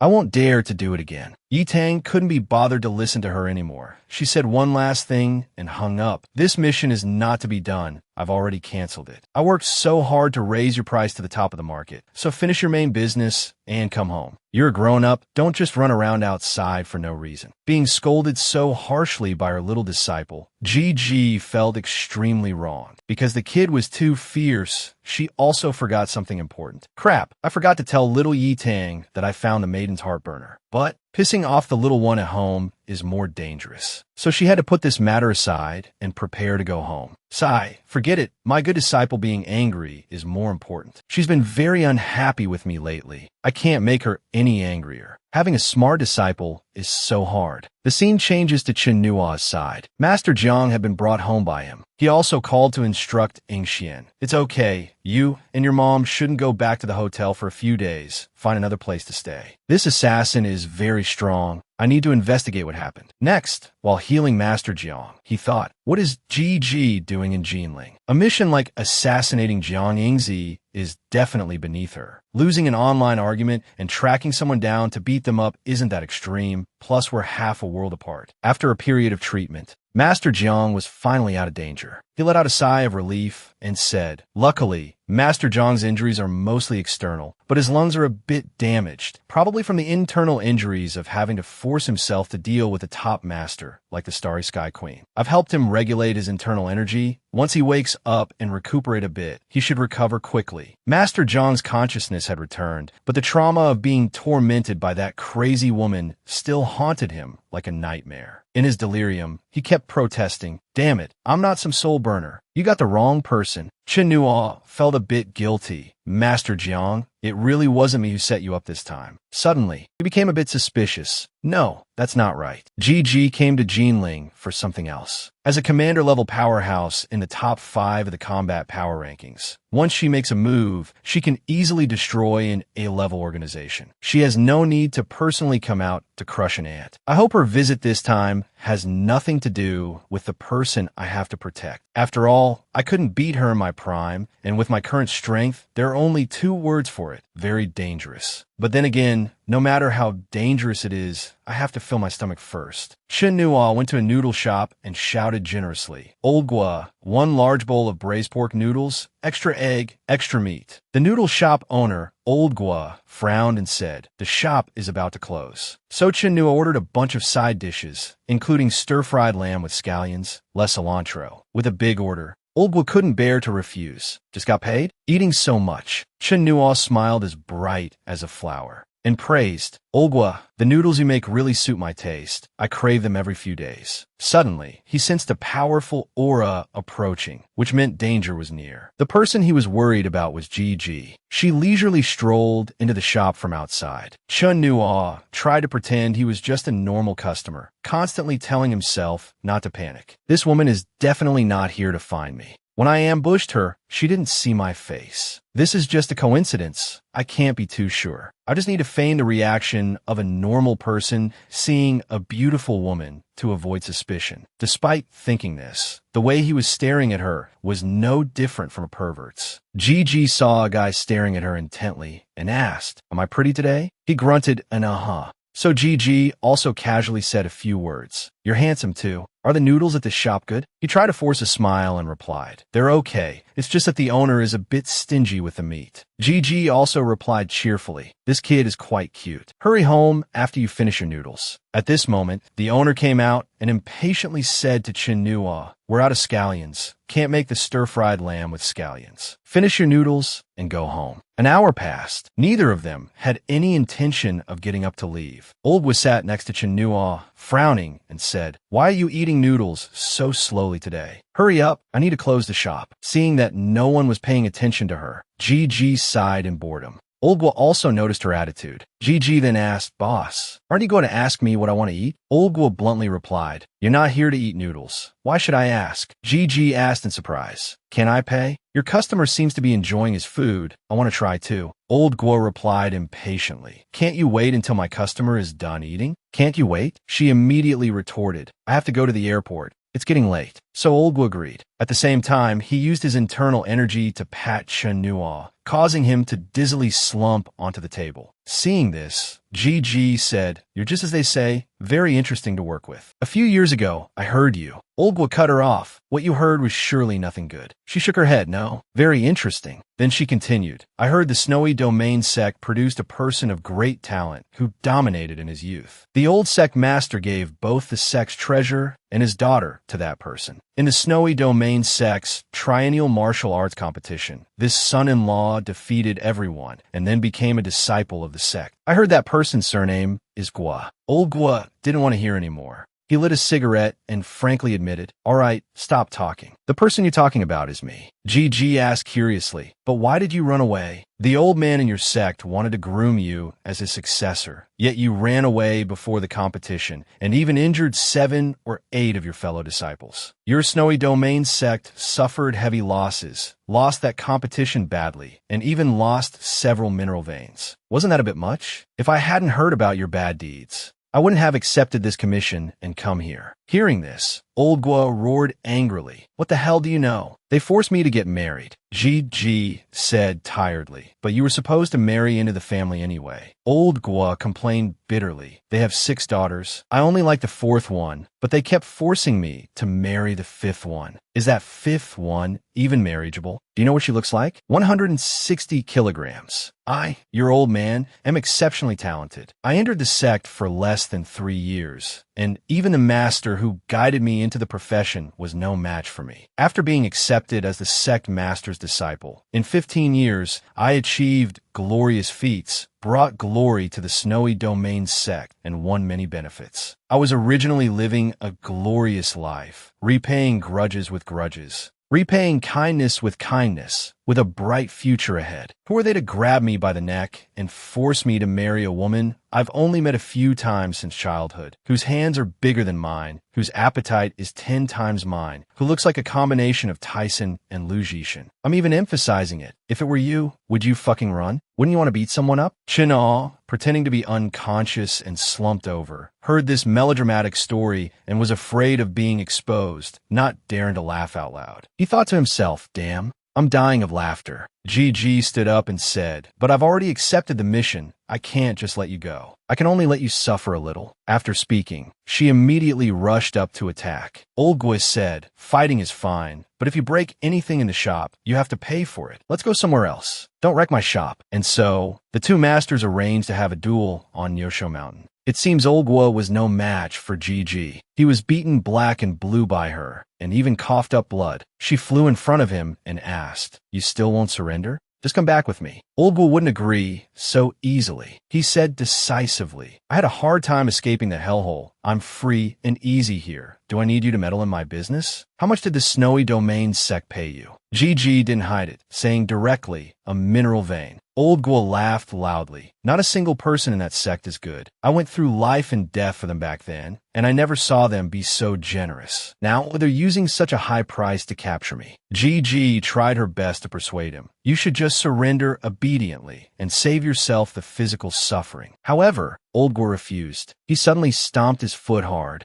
gathering his strength to charge forward, attacking with full force. He said decisively, "Give me liberty or give me death." The two sides engaged in a peerless martial arts confrontation. The two continuously exchanged blows. Gigi blocked one of Old Guo's punches with one hand, holding the position for a long time, not moving at all. Gigi said, "Surrender. You're no match for me." Old Guo refused, roaring, "Get lost." Then, he let out a great shout, simultaneously channeling his energy to create a massive attack, putting all his strength into one punch, striking straight at his opponent. It seemed like it might injure Gigi a little, but no, she blocked this attack with just one hand. Gigi still patiently advised, "If you don't surrender, I'll have to get serious. I don't want to hurt you." But Old Guo remained stubborn and refused to submit, determined to fight to the end. "You shut up for me." Old Guo's fist arrived, and Gigi just tilted her head slightly to dodge it. She used just a little strength and easily threw the fat Old Guo far away. Gigi walked over, once again affirming, "You are not my match. Your strength is quite good, but I am commander level. You're still one step away from this realm." Then, she took out something that looked like an electric whip from her hand and continued, "Surrender. I don't want to injure you badly. I'm taking you back. It's just to have you marry the daughter of the Snowy Domain sect, not to go to your death." Old Guo retorted stubbornly, "I'll marry her sister." Gigi lost her patience, swung the whip, and scolded, "Insolent." As the electric whip struck,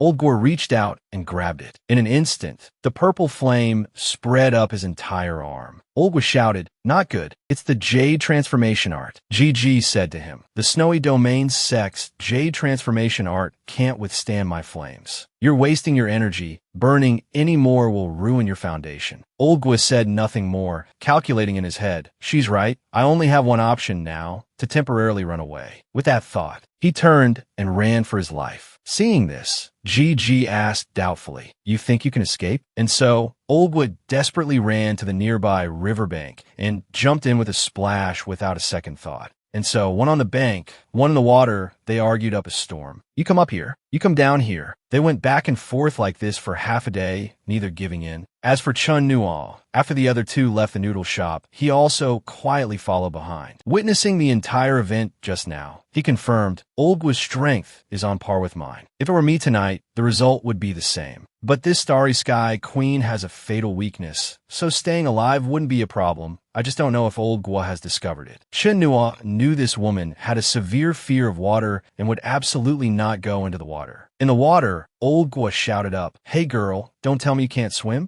Gigi retorted, "So what if I can't swim?" Old Guo smugly splashed around in the water, laughing loudly. "Then you can forget about catching me." This made Gigi lose all her patience. She turned angrily and said, "Fine, you've completely pissed me off." She went to the edge of the forest and then used her strength, lifting a large tree as easily as lifting a piece of firewood. And as it happened, Chun Nuo was hiding in that tree. At this point, he was also helpless and could only hug the tree trunk and lament. This woman, of all the trees, why did she have to pick mine? I told you, angering a woman only brings you harm. At this moment, Old Guo realized the danger, but it was too late. The large tree was thrown at him by Gigi. Luckily, he was in the water, and he also had some skill, so one tree couldn't kill him. Old Guo shouted, "Crazy woman, don't give me a chance. See how I drown you in a pig cage." Chun Nuo, taking advantage of the fact that no one was paying attention, quietly swam away. The matter didn't end there. One tree wasn't enough to vent her anger, so she uprooted half the forest, glared and shouted, "Keep cursing, I'm listening." The two started fighting again, one on top throwing trees, one below splashing water. The thrown trees nearly drowned Old Guo. But just at this moment, a figure flew over and slapped Gigi hard across the face, knocking her stumbling into the water. Luckily, Gigi had thrown quite a few trees into the water earlier, which saved her from drinking a bellyful of river water. As soon as she surfaced, she saw that fat woman rushing over, shouting, "You bitch!" Gigi fearfully hugged a tree trunk, thinking to herself, "This is bad. I can't do anything in the water. I can only try to hold on." The fat lady rushed over and struck Gigi hard with her palm, yelling, "How dare you hurt my husband?" She asked in pain, "Who are you?" "That slap you just gave me is a snowy domain sect technique. I recognize it." However,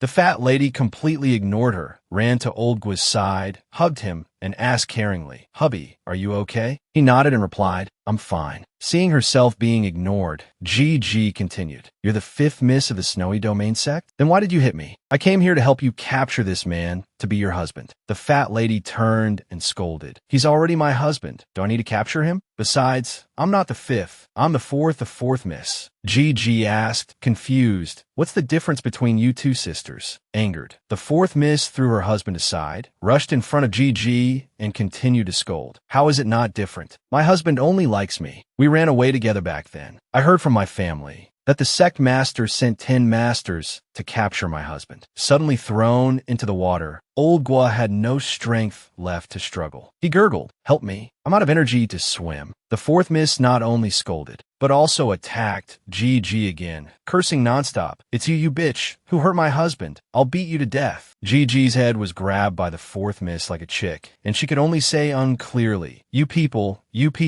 The fourth miss yelled in her face, "What about us? You hit my husband, I'll kill you. It's only natural that I cripple your martial arts." The situation was not good. Danger was imminent. Gigi also realized this and quickly raised her hand to defend, but was unsuccessful. The fourth miss's hand had already touched Gigi's head. She immediately collapsed, unconscious. After that, all three of them got onto the shore. Gigi lay there, her life uncertain. Old Gua and his wife were only concerned about each other. The fourth miss asked, "Hubby, how are you? Does it hurt?" Old Gua complained bitterly, "Don't pat me anymore. A few more pats and I'll really die." "Nonsense. How can it not hurt after being beaten and injured?" The fourth miss remembered and hurriedly reached for something, saying, "Hubby, I brought medicine for you." "Oh no, hubby, I was hiding in the water. The medicine got wet and is ruined. I'm so stupid. What do we do now?" Old Gua replied, "It's okay. Let's deal with this bounty hunter first." The fourth miss's meaning was just kill her and be done with it. Old Gua nodded in agreement. "That works. This woman is very skilled. I'm no match for her either. I don't know which master the family found. We've made an enemy today, so let's just kill her to avoid future trouble." After the couple finished their discussion,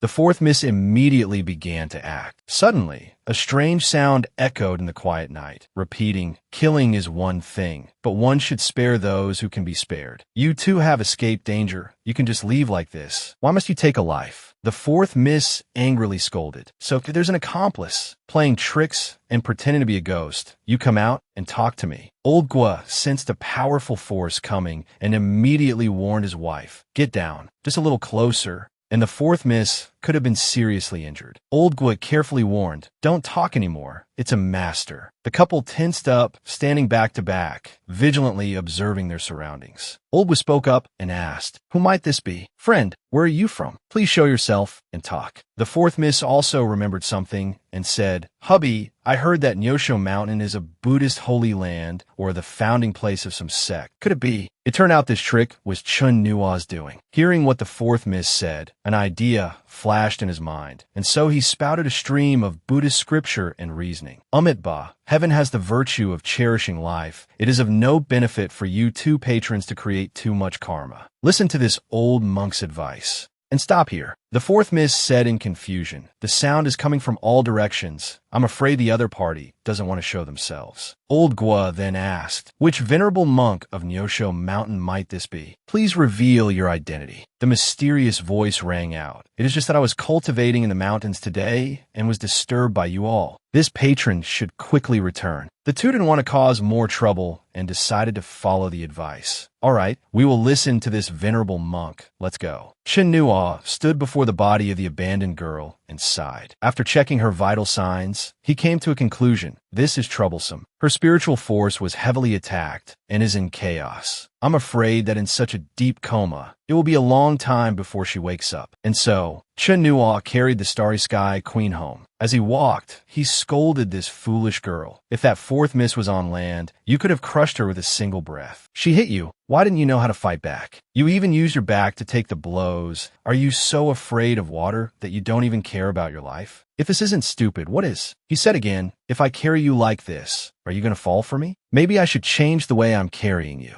An hour later, he carried Gigi back home. He looked at one of his t-shirts and said, this should fit. Then, he skillfully unbuttoned her shirt, his movements practiced, while his mouth spoke righteous words. I'm really not trying to take advantage of you. You were soaked in water for too long. You're completely drenched. Besides, who knows if natural water is clean or not? That's definitely not okay. Chen Nuo's face turned as red as a ripe tomato, and his voice started to stutter. I really didn't do it on purpose. Since her clothes are already off, being a little more shameless won't hurt. So he carried the boss lady to the bathroom. You're a bit dirty. How about we get you cleaned up before changing your clothes? It's unknown what he did in there. Only a few strange noises were heard. It's probably just a bath. We shouldn't overthink it. A moment later, the door opened. Gigi was wearing his t-shirt, all clean, with her hair neat and tidy. Chen Nuo held her in his arms, sighing, I don't know what kind of grudges I had with this woman in my past life. I really can't bring myself to not care about her. He carried her to the bed so she could sleep more comfortably. Tonight, you'll sleep in little Yizi's room. Teacher Jiang is in my room, so I'll have to make do with the sofa. Afterwards, Chen Nuo checked on Gigi's condition again. Her spiritual energy was recovering very slowly. At this rate,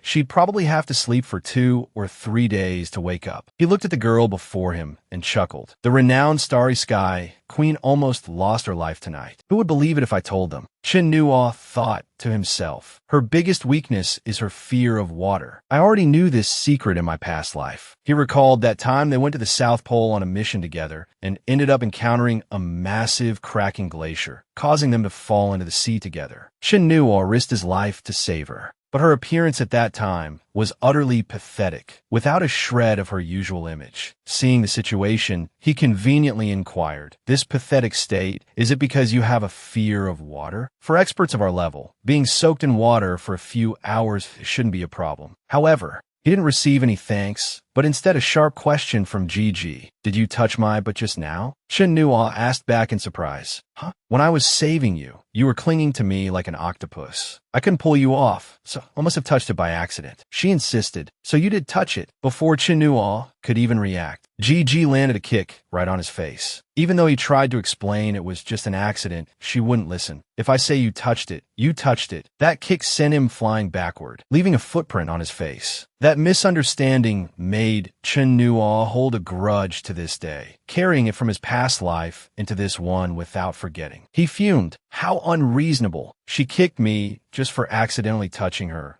and I was the one who saved her life. Lustful thoughts arose. Chen Nuo very naturally placed his hand on Gigi's, but provoking, I'm touching it again, go on, kick me again. Not only that, he also gave it a firm squeeze to test its firmness. I'm not just touching, I'm squeezing too. He was having too much fun squeezing her, but to notice his surroundings. When he snapped out of it, he discovered that Gigi had opened her eyes and was staring at him, though he didn't know for how long. He let out a shout. Damn it, when did you wake up? Taking advantage of her not being fully awake, he sneakily withdrew his mischievous hand. Gigi suddenly opened her mouth and called out to Chen Nuo, husband. He jumped and asked, what did you just call me? Gigi said blankly, did I just call you something? She asked again, where is this? Who are you? Why can't I remember anything? Suddenly, her head throbbed as if it were splitting. Gigi clutched her head in confusion and said, I don't remember anything. Who am I? I just dreamed of a woman's voice constantly calling husband. Was that me? Perhaps while she was unconscious. She had subconsciously heard the words the fourth young miss said to old Gua. Husband, how are you? Are you okay? Husband, are you in pain? Husband, I brought medicine for you.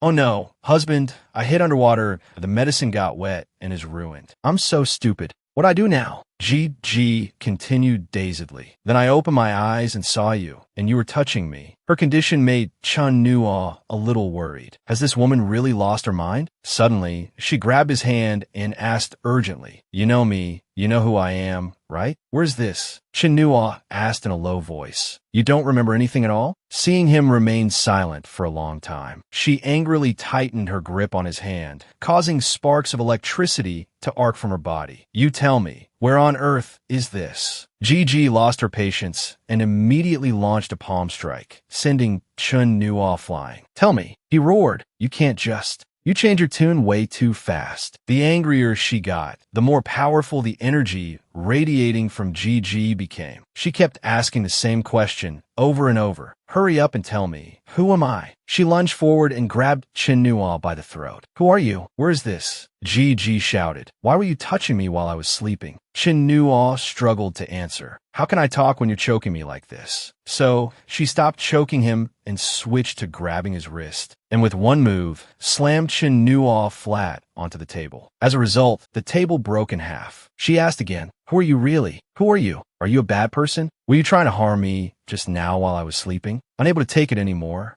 Chinua roared in admission. I'm not a bad person. I'm your husband. He cursed inwardly. This crazy woman is so ruthless. Is she trying to strangle me to death? Upon learning the man before her was her husband, Gigi's anger instantly vanished, and her overwhelming aura dissipated. Husband. Chinua felt aggrieved. He, a man who had lived 2 lives, was being pinned down by this woman. What a great humiliation. Gigi asked blankly. Then who am I? Where's this? Chinua smiled reassuringly. Wifey, don't rush. Just listen to me make up. Oh no, listen to me explain. Chinua began his story. Your name is Lu Yi. This is our home, and we've been married for over a year. At first, we lived very happily until one day. At this point, his face showed a pained expression as he continued. You have a problem with your mind. Every few days, you have an episode, forget everything, treat me like a stranger, and even smash all the furniture in the house. After hearing this, Gigi also felt bewildered. Chinua's acting was too convincing. There was even a tear on his face. That's right, you're that unreasonable. But I've never blamed you, really. A day as a couple means 100 days of grace. Except for cheating, I can tolerate anything. On the outside, he was crying pitifully, but his heart was full of wicked intentions. Go ahead and torture me. Once her guilt reaches its peak, it will be even easier to lead her by the nose. He pointed at the furniture in the house and continued. Look, this furniture is all new, right? But look at our room, how dilapidated it is. Why would we buy new furniture for such an old room? Because you smashed all the old furniture during one of your episodes. Hearing this, Gigi's face turned pale with horror. The bed in the room just now, I smashed that too? Next, Chinua took her hand. Come, I'll take you to see Dad. He's been sick for many days. Old Jiang, lying there, couldn't escape his fate as an extra in his act. He had a stroke. To pay for his treatment, our family was already struggling, and you kept smashing things. Our family wasn't rich to begin with, and now we're in even deeper trouble. However,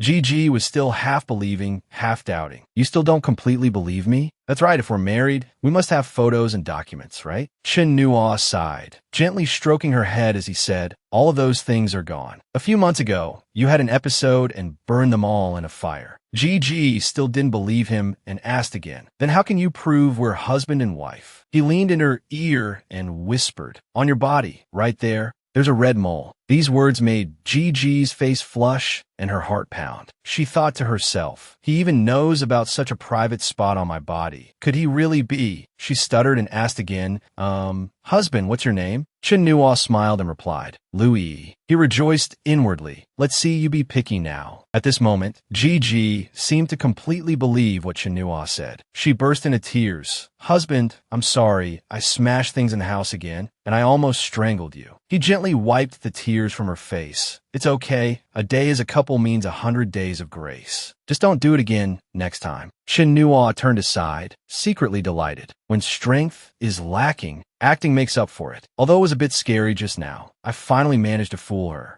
The night was late. It was now 1 in the morning. Because the bedroom was smashed, this newlywed couple could only sleep on the sofa. After a while, seeing that Gigi's breathing had become steady, he breathed a sigh of relief. She's finally asleep. To be sure, he used a bit more of his energy to make her sleep more soundly. After that, he carried Gigi outside again. Lu Gigi, I've been very merciful. Tonight, I truly saved your life. Half an hour later, at Nyosho Mountain, Chinua threw Gigi down by the riverbank. It's not that I'm abandoning you. This whole thing has spiraled out of control. In a moment of desperation, I tricked her into thinking I was her husband, and to make her believe me, I even revealed the location of a private spot on her body. If she suddenly wakes up, 10 lives wouldn't be enough for me to lose. He stood up coldly, turned to leave, and said, "If you're a reasonable person, I saved your life, you spare mine, and we'll be even. It's a pity you're crazy and unreasonable. You might even harm the people around me. No more talking, let's go. In this life, I just want to live in peace. I've saved the person I needed to save. I don't want to be chased to the ends of the earth by you for the rest of my life." Although he had abandoned her,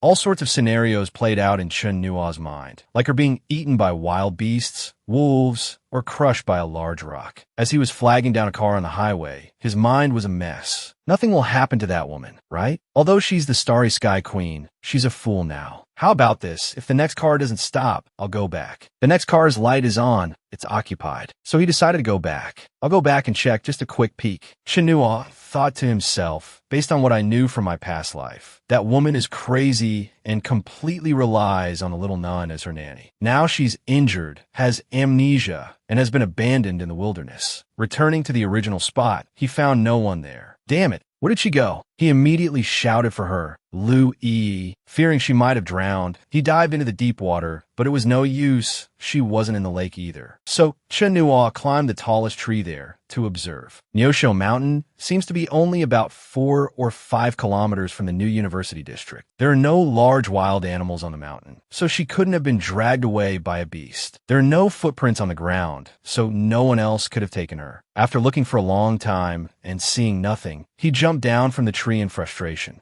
I've practically turned this mountain upside down. Could she have woken up, regained her memory, and left on her own? I hope so. I'll go home and post on the ByClan's Weirdo Forum to provoke her. If there's still no reply by tomorrow, I'll have to ask Brother Lei to have his people search all of Jiangning. If not in Jiangning, then search in Jinling. Half an hour later, downstairs from Chun Nua's apartment, Gigi was already waiting, but he was lost in thought and didn't notice. Damn it, if I knew I'd be this worried, I wouldn't have abandoned her in the wilderness. It would have been better to just drop her off at the airport and call the little nun to pick her up. 100 plans and still one mistake. Why didn't I think of that then? As he was thinking, Gigi's voice calling husband rang out. Chun Nua looked up and met her pitiful gaze. His heart skipped a beat. It's over. She's tracked me to my doorstep. So Chun Nua continued his act, feigning worry. Where did you run off to? I woke up in the middle of the night, and you were gone. You had me searching everywhere for you. Gigi said in confusion, I don't know either. I woke up and found myself by a lake. I was so scared, and then I just ran back on my own. Seeing her return in one piece, without a single scratch, he was relieved. It's good that you're okay. Wait, that's not right. Am I going crazy? Chun Nua asked. How did you find your way back home? Gigi answered honestly, I don't know either. I woke up by the lake. I was very scared, and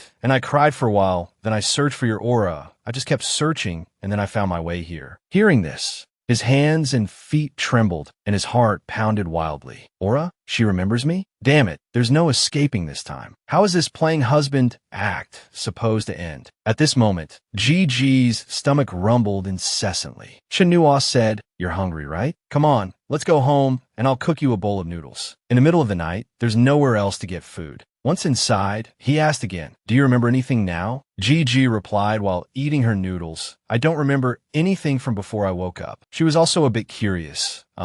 Can I ask you something? Chun Nua nodded. Go ahead. She then asked, Are we both normal people? We fought in the room last night, and although I don't remember what happened before, can normal people fight like that? I woke up by a lake, but I was quickly able to sense your aura. I don't know how to describe that kind of power. Also, I was very fast on my way back home. I don't think a normal person could do that, right? Right? She looked at Chun Nua with an imploring gaze. Can you tell me? He frowned and thought, This is a long story. Gigi replied happily, Don't rush. Husband, just take your time and tell me. I'll listen while I eat. Chun Nua screamed internally. I have to start making things up again. If I make up a bad comic, I'll just get yelled at. What can they do to me? But if I mess this up, I could lose my life. After much deliberation, a heart-wrenching love story was born. It was 10 years ago. In a season of blooming flowers, a 10-year-old boy was being chased by villains and got lost deep in the mountains. Damn it, help. Where is the fairy sister? Save me. Master Nua, don't run so fast. I haven't had breakfast today, my back is sore, and my legs are tired. I have no energy to run. This muscular body doesn't look 10 years old at all. A young girl who was raising bees alone in the mountains saved the boy, kindly took him in, and even taught him martial arts. My name is Little Dear Maiden. From now on, I am your master. Master, please accept this disciple's bow. In the lonely mountains, a lone man and a lone woman, feelings grew over time, and they finally crossed the line of morality and entered the forbidden zone. The two fell deeply in love. Andy, Noor, I don't want to be your master, and I don't want you to call me Annie anymore. From this day on, you'll call me Luer. Gigi listened intently, then shared her thoughts. Husband, what you're saying, why does it feel a bit familiar? Shin Nua affirmed, it's all things we've been through. Later, you got sick, and my father also needed someone to take care of him, so we retired from the world. He was pleased with himself. Luckily, I knew her in my past life, and know she's a fan of wuxia novels. It's just that Luer sounds a bit strange. Lu Gigi's beast-eared lady doesn't sound too bad. Then, a scene appeared in his mind of Gigi in a sexy fur dress, trying her best to seduce him. Nur, let's break free from the chains of morality and enjoy the Garden of Eden together. Gigi excitedly grabbed Chun Nua's hand. Nur, it's been so hard on you all these years, having to take care of our father. His illness, he also played along. Luer, as long as I can be with you, it's all worth it. At this moment,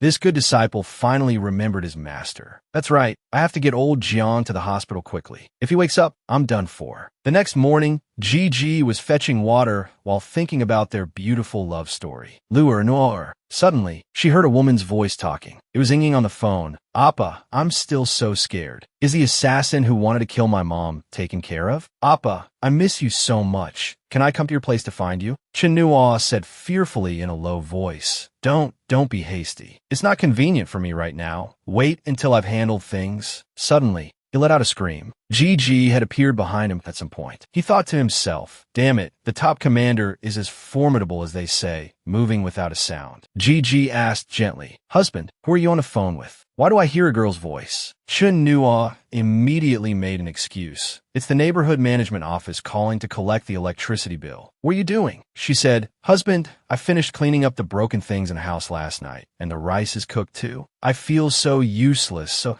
I want to take the initiative to help you with something. I'll wipe Dad's face. I can't do much else, but I can help you take care of the patient a little. Chinua thought, forget it. What if you wake old Jiang up while wiping his face? Besides, boss lady, you've never taken care of anyone before, have you? Who uses cold water to wipe someone's face? No, I have to get old Jiang out of here quickly. With that thought, he snatched the basin from Gigi's hand and ran off. No need to go to all that trouble. I was just about to take him out for a checkup at the hospital and then for treatment. Our family doesn't have much money, so we can't afford a hospital stay, so we have to keep going back and forth. Gigi also wanted to go. I'll go too. But Chin Nua said, your illness gives you a psychological aversion to hospitals. That environment might trigger you and easily cause an episode. It's better if you don't go. He was also afraid his wife would get bored, so he found something for her to do. If you really want to do something, then peel all the potatoes in the kitchen today. Gigi said happily, okay, no problem. I'll definitely do a good job. Then he carried old Jiang out the door, and before leaving, he carefully reminded her, stay at home and don't run around, okay? If you're bored, watch TV. I'll be back soon. Elsewhere, Xiao Yun was extremely worried because she couldn't find her husband. This mynah bird is old Zhang's eyes and detector when he's on a mission. The bird came back last night, but he didn't come home. So Xiao Yun decided to take the bird cage and go find her husband. The mynah bird flew ahead, and she followed on her bicycle. It was the same with his phone. At first, no one was picking up. For someone with old Zhang's cautious and family-oriented personality, this was very unusual. The mynah bird led her to Chin Nua's house. Xiao Yun stood in front of the door thinking. The mynah bird flew to this apartment's balcony. After hesitating for a moment, Xiao Yun still knocked on the door. Inside the house, Gigi was engrossed in peeling potatoes. Hearing the knock, she thought her husband was back and excitedly went to open the door. Husband, you're back. Seeing a beautiful young woman open the door, Xiao Yun flew into a rage. Truly a woman with the face of a seductress. She asked, where's my husband? Gigi didn't understand and asked back, what did you say? Xiao Yun just barged straight into the house, repeatedly asking, where's my husband? Gigi, not understanding what was happening, asked back, what husband? Who are you? Why are you barging into someone else's house? The girl's attitude made Xiao Yun a little flustered. I'm sorry. Perhaps I've come to the wrong place. I'm so sorry. She thought to herself, could I be mistaken? Impossible. Gigi didn't blame her. It's okay. But it's almost 1 o'clock. Why isn't my husband back yet? Gigi saw Xiao Yun throw the birdcage to the ground and asked worriedly, Annie, what are you planning to do next? Her state was very strange. She paced back and forth, doing somersaults, leaving Gigi at a loss. And so, Xiao Yun's performance began. Speaking of the great trends of the world, what has long been divided must unite, and what has long been united must divide. In B, Zhui County, there were 3 heroic heroes, the eldest brother, surnamed Liu, with a given name Xuanda. The 3 brothers hit it off immediately. Though not born on the same day, in the same month of the same year, they wished to die on the same day, in the same month of the same year. The 3 brothers kowtowed and became sworn brothers, and from then on, they worked together with one heart for mutual benefit. The 3 brothers joined forces to protect Tang Sanzang on his journey to the west to retrieve the scriptures. Gigi looked at the Annie performing a play in her house, and a sense of empathy arose in her heart. So her mind has problems too, just like me. She's having a relapse now. On the journey to the west, there were 99 and 81 tribulations, encountering demons and monsters, beautiful painted-skin demons, and trial after trial. Ladies and gentlemen, listen to me tell the tale in detail. Gigi watched Xiao Yun's every move, convinced that she looked very pitiful, suffering from the same illness as her. No, I can't just leave this Annie. So she followed Xiao Yun, wanting to help. Annie, where do you live? Can you contact your family? Can I take you home to rest first? Xiao Yun said, My family is waiting for me to pick them up. Gigi was puzzled. Where are you trying to go? Xiao Yun pointed to a school and said, To pick up my daughter from school. Gigi followed her gaze and discovered it was a kindergarten. In a car parked nearby,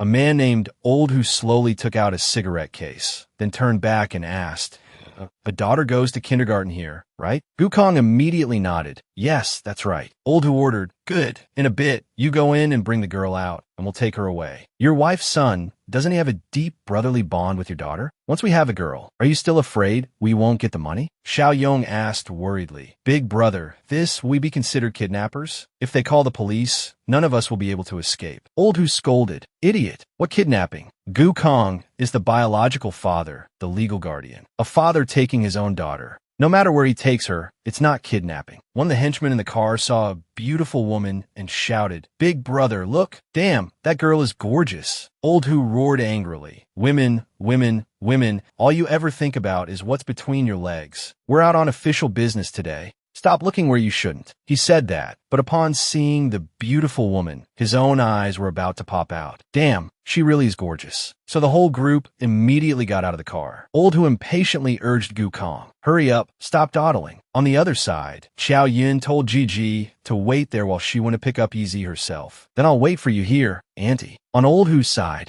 his eyes were glued to Gigi. She's even more beautiful up close. All the girls at Jiafeng Hall combined can't compare to the one in front of me, a true masterpiece. He thought to himself, it's a pity there are so many people around since kindergarten is letting out, otherwise I'd snatch this girl too. Yi was let out by Gukong, and she looked around asking, Dad, where's brother? Didn't you say we were going to eat together? Old who coaxed her with sweet words. Your brother's waiting for you. We'll take you to eat. Your brother will be there soon. Xiao Yun saw Yi with a stranger and stepped forward. Yi, the little girl cheered. Empress song. Xiao Yun reminded her. What empress? Didn't we change how you addressed me a long time ago? Yi immediately changed her tune and called out, Godmother. Old who asked suspiciously, what's going on? Gukong shook his head. I don't know either. Old who charged forward and roared. Who are you? Xiao Yun roared back. What do you want? Who are you people? They introduced themselves. We're friends of the girl's father. Right, I'm her godfather. Xiao Yun was stunned. The girl's godfather? She rushed forward and grabbed Gukang's shirt, making him roar in annoyance. Hey, what are you doing? Xiao Yun shouted. I've never met you. You can't go. Yi, is this your father? The little girl nodded. Yes, godmother. This is my dad. So the two of them started to struggle. No, the girl can't go. I want to take her home. I also want to take her home. Yi cried out, Oh, our godmother and dad playing tug-of-war? Little Yi is being stretched into a noodle. She said to Xiao Yun, Godmother, Dad has taken me to see my brother. The woman asked in surprise, Your brother? All right, your brother. Right, where's your brother? Old Who immediately rushed forward. Hey, are you looking for trouble? Xiao Yun refused to back down. No, my daughter is coming with me. The moment Old Who touched Xiao Yun, he knew she was strong. He thought to himself, there are too many people watching here. I can't make a big scene. So he invited her to come along. The girl's godmother, right? Come with us. Gigi, on the side of the road, saw the commotion and came over to see what was happening. Wait a minute, she said. I'm worried about this Annie. I'll go with you too. With a beautiful woman wanting to come along, how could Old Who refuse? Okay, get in the car. It's just a meal. The more the merrier. Everyone get in. Gigi also felt a little suspicious. I was just curious about what they were saying, but for some reason, it was like the wind blowing past my ears. I couldn't hear anything. Old Who was ecstatic. Isn't this a double blessing? I came here and struck gold, and even got a stunningly beautiful woman as a bonus. Damn it, I'm going all out today. Whether it's by soft or hard means, or by drugging her drink, I'm going to take a bite of this piece of meat today. The scene shifts back to the house. Chen Nuo cheerfully pushed the door open, calling out loudly, Louis, I'm back. But the house was empty. He sat down and said to himself, where did she go? The potatoes aren't peeled, and she's not home.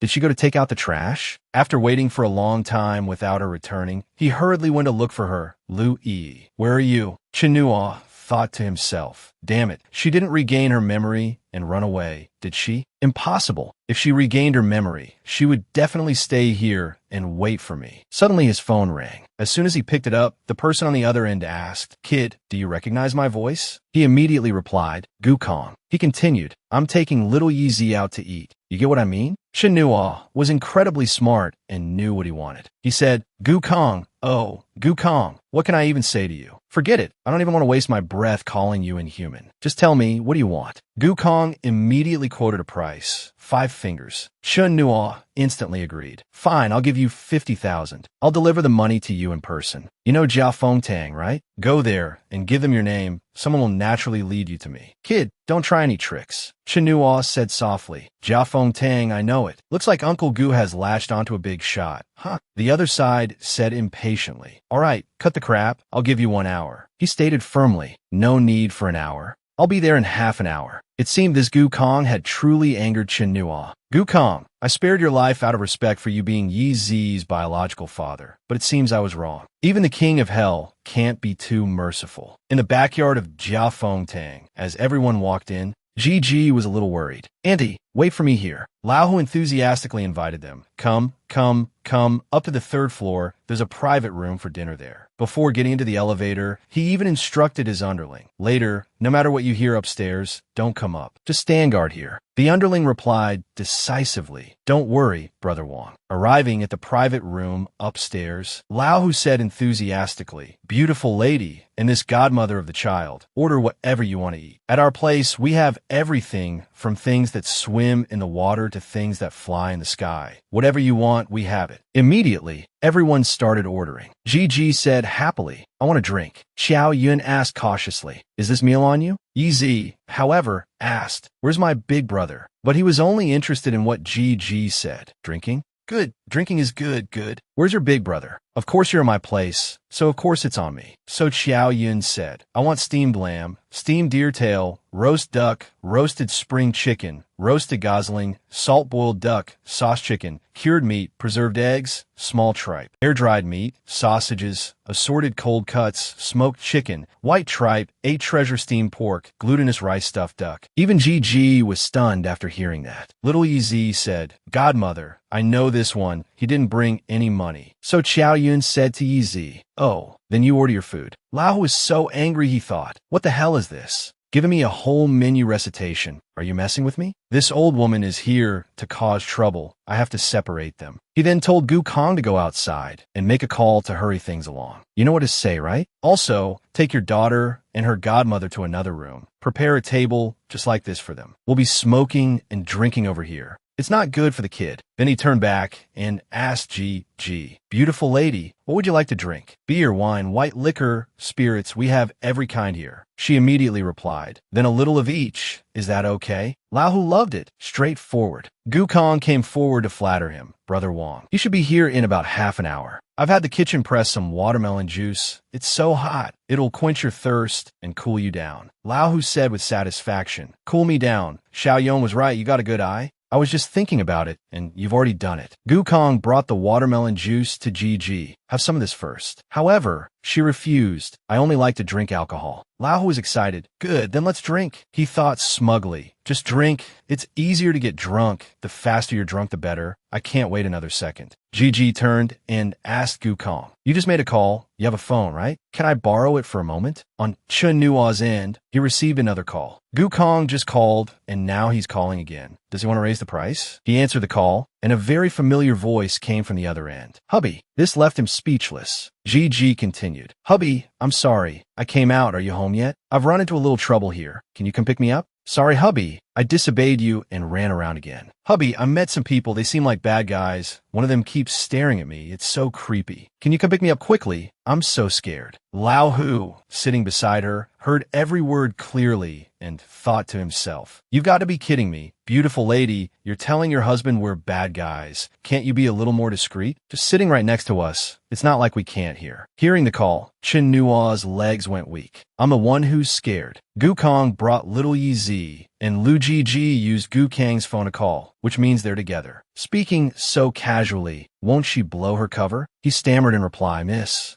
Gigi, are you okay? Are they okay? Is everyone okay? Gigi turned to look at the two men, then continued, it's fine. Everyone's fine. Hubby, Chen Nua instructed. Then I'll come pick you up? Pick you up. I'm coming right now. Miss Gigi, before I get there, you absolutely must not do anything rash. Absolutely do not do anything rash, okay? Gigi thought for a moment. Oh, I'll try. At this moment, all kinds of alcohol had been laid out. She said, Hubby, I'm not talking anymore. I have to drink.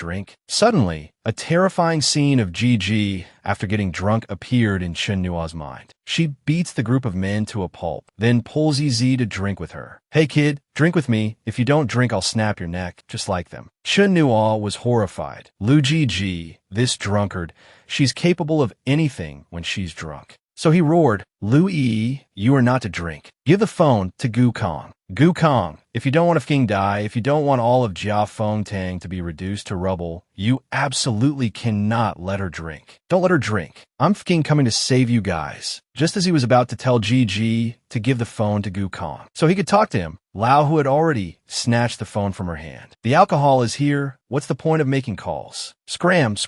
He then asked, beautiful lady, how do you want to drink this? Gigi held up the glass disdainfully. This glass is so small. Is it for a mouse to drink from? Lao was excited. Get a big bowl. The underling immediately went to do it. Yes. Brother Wong. Chen Nua immediately called back. Lao said impatiently, damn it, Gukong, turn it off. Then he turned to Gigi and said, we have 3 ways to drink this alcohol. The first way is to drink only one type, called being faithful to one. The second way is white, red, beer, then foreign liquor. First drink the white liquor, then the wine and beer, and finally finish slowly with the foreign liquor. The third way is to fill a jar. Pour all the alcohol into this jar. Gigi was excited. There's a way to play like this? Which way is the most fun? Lao was thrilled. Good. Then let's play bottoms up from the jar. Gigi said magnanimously, however much I drink, you all drink the same. No one is allowed to be short by a single drop. Whoever dares to be short by a single drop, I'll take their life. He then teased, little sister, how do you plan on taking my life? She replied, take you upstairs and throw you down. The whole group burst out laughing, not expecting this beautiful lady to be quite humorous. 20 minutes later, Gigi was seen shaking the jar of alcohol, then pouring herself a full bowl, drinking with great gusto, needing no one to urge her. As for Lao Hu's group, they collapsed one by one. Damn it, Brother Wong, I need to rest for a bit. One bowl after another, and on an empty stomach, their stomachs were about to vomit blood. They thought if the girl isn't drunk, the guy has no chance, but before they could even get her drunk, they were already done for. He then moved closer. Little sister, don't drink anymore. You're really drunk this time. I have a lounge at my place. Let me help you up there to sit for a while. Gigi asked back, you're saying I'm drunk? He was rushing to embrace her, but she quickly turned. I'm not drunk, but you are. Little sister, talk to me for a bit. Don't drink anymore. Don't drink anymore. Let's call it a night. Gigi turned back, and with a casual slap, she made his nose bleed profusely. Did I say we could stop? Lao Hu was stunned, while Gigi was nonchalant. I've finished drinking. It's your turn. Xiao Yong, seeing his boss get hit, roared angrily. You damn bitch. Are you fucking looking to die? Being cursed for no reason. Gigi asked back, so you're not drinking either? Xiao Yong went berserk and lunged forward. I'll fucking kill you. These people won't listen to reason. They just have to force me to get rough. She reached out and grabbed the loudmouth's leg. She asked him one more time, you're really not drinking anymore? The guy was thrown to the ground and roared in anger. Ouch. Drink what? You don't want to live anymore. Lao, who still hadn't recovered from shock. What's going on? He looked down and saw Xiao Yong being dragged away. Am I so drunk I'm seeing things? Gigi lifted the guy up with one hand and brought him to the window. You said it yourself. You're not drinking. After saying that, she casually threw him down. Then she turned back and said to Lao Hu, what a buzzkill. Thrown from the third floor. I wonder if he's completely dead. Come on, let's keep drinking. Lao Hu broke out in a cold sweat, thinking nervously, damn it, this is the third floor. Gigi continued, I hate people who are wishy-washy at the drinking table the most. Come on, let's keep drinking. Lao Hu picked up a bottle. I'll smash you to death, you she-devil. But he was all talk and no action, and shoved the bottle into Gu Kang's hand. Hit her. The man surnamed Gu didn't dare either. Brother Wang, I'm really scared. Lao Hu urged from behind. What are you afraid of? Go on. Gigi waved her hand, and the wine bottle in Gu Kang's hand automatically flew into hers. But she wasn't happy, because this bottle was empty. No more wine. Continue. She snatched the wine bottle from Lao Hu's hand. This bottle is empty too? What's wrong? What are you guys doing holding empty bottles? Not drinking anymore? Gu Kong said worriedly. Brother Wang, why don't we slip away? This woman is a bit terrifying. Gigi crushed the bottle with a crack, saying angrily, not drinking? Then I'm not happy. And once I'm not happy, Lao Hu was dumbfounded. Holy FCK. She crushed a wine bottle with her bare hands? Gu Kong was so scared he turned to run. Brother Wang, I'm gonna get help. But it wasn't so easy to leave. Gigi grabbed old Gu's leg, then dragged him to the window. Nobody is leaving today. If you leave, you can't drink anymore. Gu Kong screamed in fear. Let me go. I'll drink with you. Hearing this, Gigi immediately stopped. So, he and Gigi sat back at the table to continue drinking. He downed one bitter glass of wine after another, not daring to utter a single word. Gigi said happily, wouldn't it have been better if you'd said so earlier? You were scared, weren't you? Gu Kong forced himself to drink, but there was still a mouthful left in the glass. Seeing this, Gigi slapped him hard. Trying to raise fish in there? He fearfully gulped it down. Big sister. See, not a single drop left. Lao Hu, sitting up, hadn't dared to speak. What is the background of this woman? Could she also be a super expert like the one who crippled our hall master? After dealing with the man, surnamed Gu, it was the turn of the man, surnamed Wang. It's your turn. Wang Lao, who was startled and shouted, men? The underlings downstairs heard the commotion. Was that Brother Wang's voice? One of them remembered what their boss had said. Brother Wang instructed, no matter what we hear upstairs, we are not to go up. Just stand guard here. Another one nodded. Oh, looks like Brother Wang wants to have some real fun up there today. Upstairs, Gigi angrily slammed her palm on the table, cracking it. Who are you calling for? You're not trying to get out of drinking, are you? Lao Hu thought fearfully, if that slap had landed on my face. He said in a low voice, Big sister, what are you talking about? In the world of martial arts, the most important things are trust and righteousness. Am I the kind of person who would run from a drink? I was calling for a few more people to drink with you, big sister. I toast you. I'll finish mine first. You can drink as you please. Gigi said excitedly. Go tell someone to prepare another jar. In the hotel, Teacher Song was resting. Suddenly, he shouted loudly and woke up from his daze. I'm not a destroyer of young girls' souls. He looked around. This is a hotel? How did I end up here? Oh no, Xiao Yun. Teacher Song hurriedly ran home, but no one was there. He immediately called his wife. Honey, Xiao Yun, where are you? I'm home. Why can't I find you? Where did you run off to? Oh no. I see your medicine box for today hasn't been touched. Hurry up and tell me where you are. A voice came from the other end of the line. The general reports for duty. Teacher Song was horrified. It's over. she's having an episode again. Xiao Yun, it's me, your husband, old Song. Listen to my voice. Listen carefully. Song Xiao Yun replied, it sounded a bit familiar. Sing a couple of lines for me to hear. Yeezy's voice also came through. Godmother, is that Godfather on the phone? So the little girl took the phone. Hello? Hello, Godfather. This is little Yeezy. Teacher Song was overjoyed. Yeezy. Oh, Yeezy. Heavens, are you with your godmother? Where are you two? Quickly tell Godfather. The little girl obediently replied, Godmother and I are at Jia Feng Tang. Are you coming, Godfather? Godmother and I are eating. Teacher Song immediately said, Okay.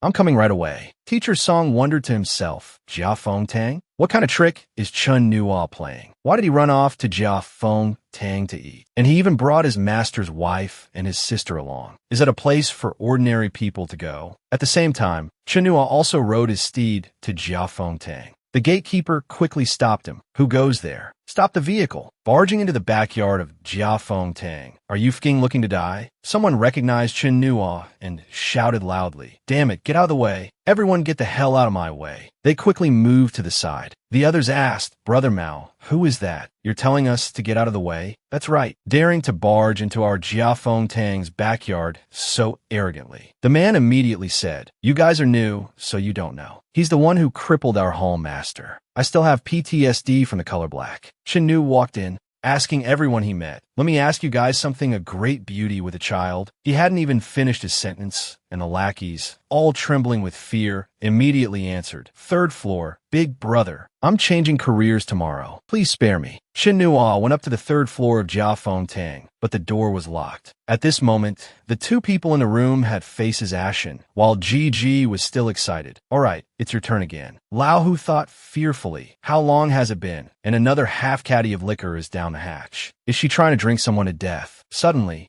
he heard the sound of the door opening. Someone's finally here. He rushed to the door like a flash of lightning, shouting, Men, get in here and save me. However, the person who appeared was Chun Nua. The man surnamed Wang collapsed to his knees, wailing in despair. Even though Chun Nua was wearing a helmet, Gigi recognized him instantly, calling out happily, Hubby. Lao Hu asked blankly, Hubby? The man surnamed Wang's limbs instantly went limp, cursing in his heart, Damn it, her husband is this god of death. Why didn't you say so earlier, you she-devil? Chun Nua asked Gigi, Where's the little girl? She didn't understand and asked back, What? Say more clearly. The little girl who was with you, right?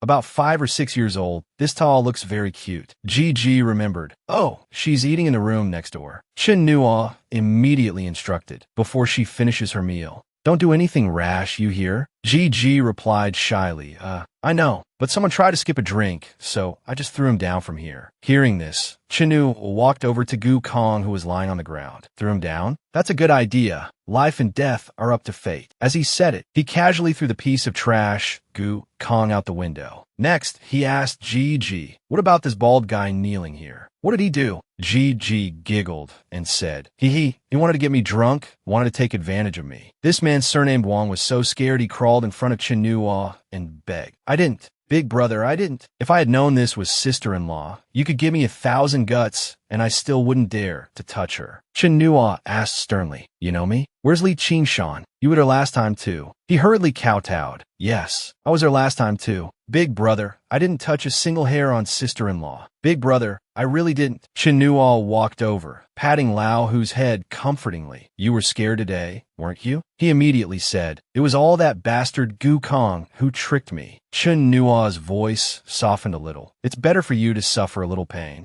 than to lose your life. Are you going to jump yourself, or should I do it? Lao Hu immediately replied, I'll jump myself. He thought to himself, if I jump myself, I can at least choose my landing position. My chances of survival are greater. After dealing with the thugs, Chinua turned back to talk to Gigi. Louis, you're a patient, you can't run around. She asked in surprise. Huh? Louis? I'm Gigi. Chinua was startled. Then Gigi, do you know what your nickname is? She replied happily, Starry Sky Queen. Chinua took a few steps back and asked again, Then who is your disciple? It's little Ni Tang. Chinua had retreated to the door, ready to bolt if anything went wrong. He asked again, Then do you know who I am? At this moment, Gigi swayed, unable to stand steadily. You're my husband. I recognized you even with the helmet on. She fell to the ground, acting cute. Hubby, pick me up, I can't walk. Chinua said cautiously, Let's start over. I'll ask again, what's your name? Gigi didn't understand. Why are you asking? Chinua thought to himself. If I don't ask clearly, I fucking don't dare to go over there. He began to ask, what's your name? Gigi obediently replied, my name is Lu E. Hubby. Then who is the Starry Sky Queen? Huh, Hubby, that name sounds like something a middle schooler would come up with. Last question, do you know Little and I Tang? Gigi said decisively, Hubby, I don't like to eat candy. I like to drink. Chinua was slightly relieved. All right, it seems she's temporarily recovered a bit from being drunk, but she forgets in a flash. The drunk Gigi kept demanding a hug. Hubby, hug. Chinua picked her up. That little girl is in the room next door, right? Gigi was no longer lucid, not understanding what he was saying. What are you trying to say, Hubby? Chinua sighed. Wife, this is quite a coincidence. Didn't you meet a little girl today? I'll tell you later when we meet. There are many things you don't remember. I haven't had time to make up. I haven't had time to tell you. When we get home tonight, I'll slowly make up, explain it to you. Gigi suddenly remembered. Right? Hubby, there's an Annie inside too. She's that child's godmother. Chinua was horrified and didn't dare open the door. Godmother? Song Xiaoyan heard the noise and asked, who's outside? Chinua was so scared he slammed the door shut. Damn it, why is Master Song's wife here? How am I supposed to make something up now? Master Song's wife is little Yeezy's godmother, so naturally she's my godmother too. Then what about that biological father who was at my house last night? Wife, you probably won't believe it. Our godmother and our biological father are actually husband and wife. Is that even something a human would say? Inside, Song Xiaoyan's voice came out. I call your name. Do you dare to answer? Gigi asked curiously. Hubby, why aren't you going in? I don't dare. Wait, this is a bit chaotic. Very quickly, he thought away. I've got it. Take Lu Gigi home first, then come back to pick up little Yeezy. I can't let Lu Gigi and Song Xiaoyan meet. Although Song Xiaoyan is crazy, when she's not crazy, she won't help me lie. Suddenly, he heard Teacher Song's voice approaching. Xiaoyan, where are you? Xiaoyan. Chinua. Chinua was horrified. Damn it. Another biological father. Am I supposed to tell Lu Gigi that our father has a hobby of strolling through the hospital in the morning and getting a massage in the afternoon? With no other choice, he pulled Gigi back into the old room. Old Song arrived and heard Yeezy calling. Godfather, we're here. The teacher immediately ran over. I'm here. Chinua nervously listened to the commotion. Teacher Song asked Yeezy, where's your brother? The little girl immediately replied, brother didn't come. I'm here to pick you up. Song Xiaoyan also said, something strange inside. Gigi asked, not understanding, Hubby, what are you doing? Chinua replied, wife, if I said I suddenly have to use the bathroom, would you believe me? When Song Xiaoyan passed by that large room, she stopped walking, something strange inside. But Teacher Song thought she was having another episode and pulled her along. What's strange? Let's go home quickly. The alcoholic Gigi's eyes lit up.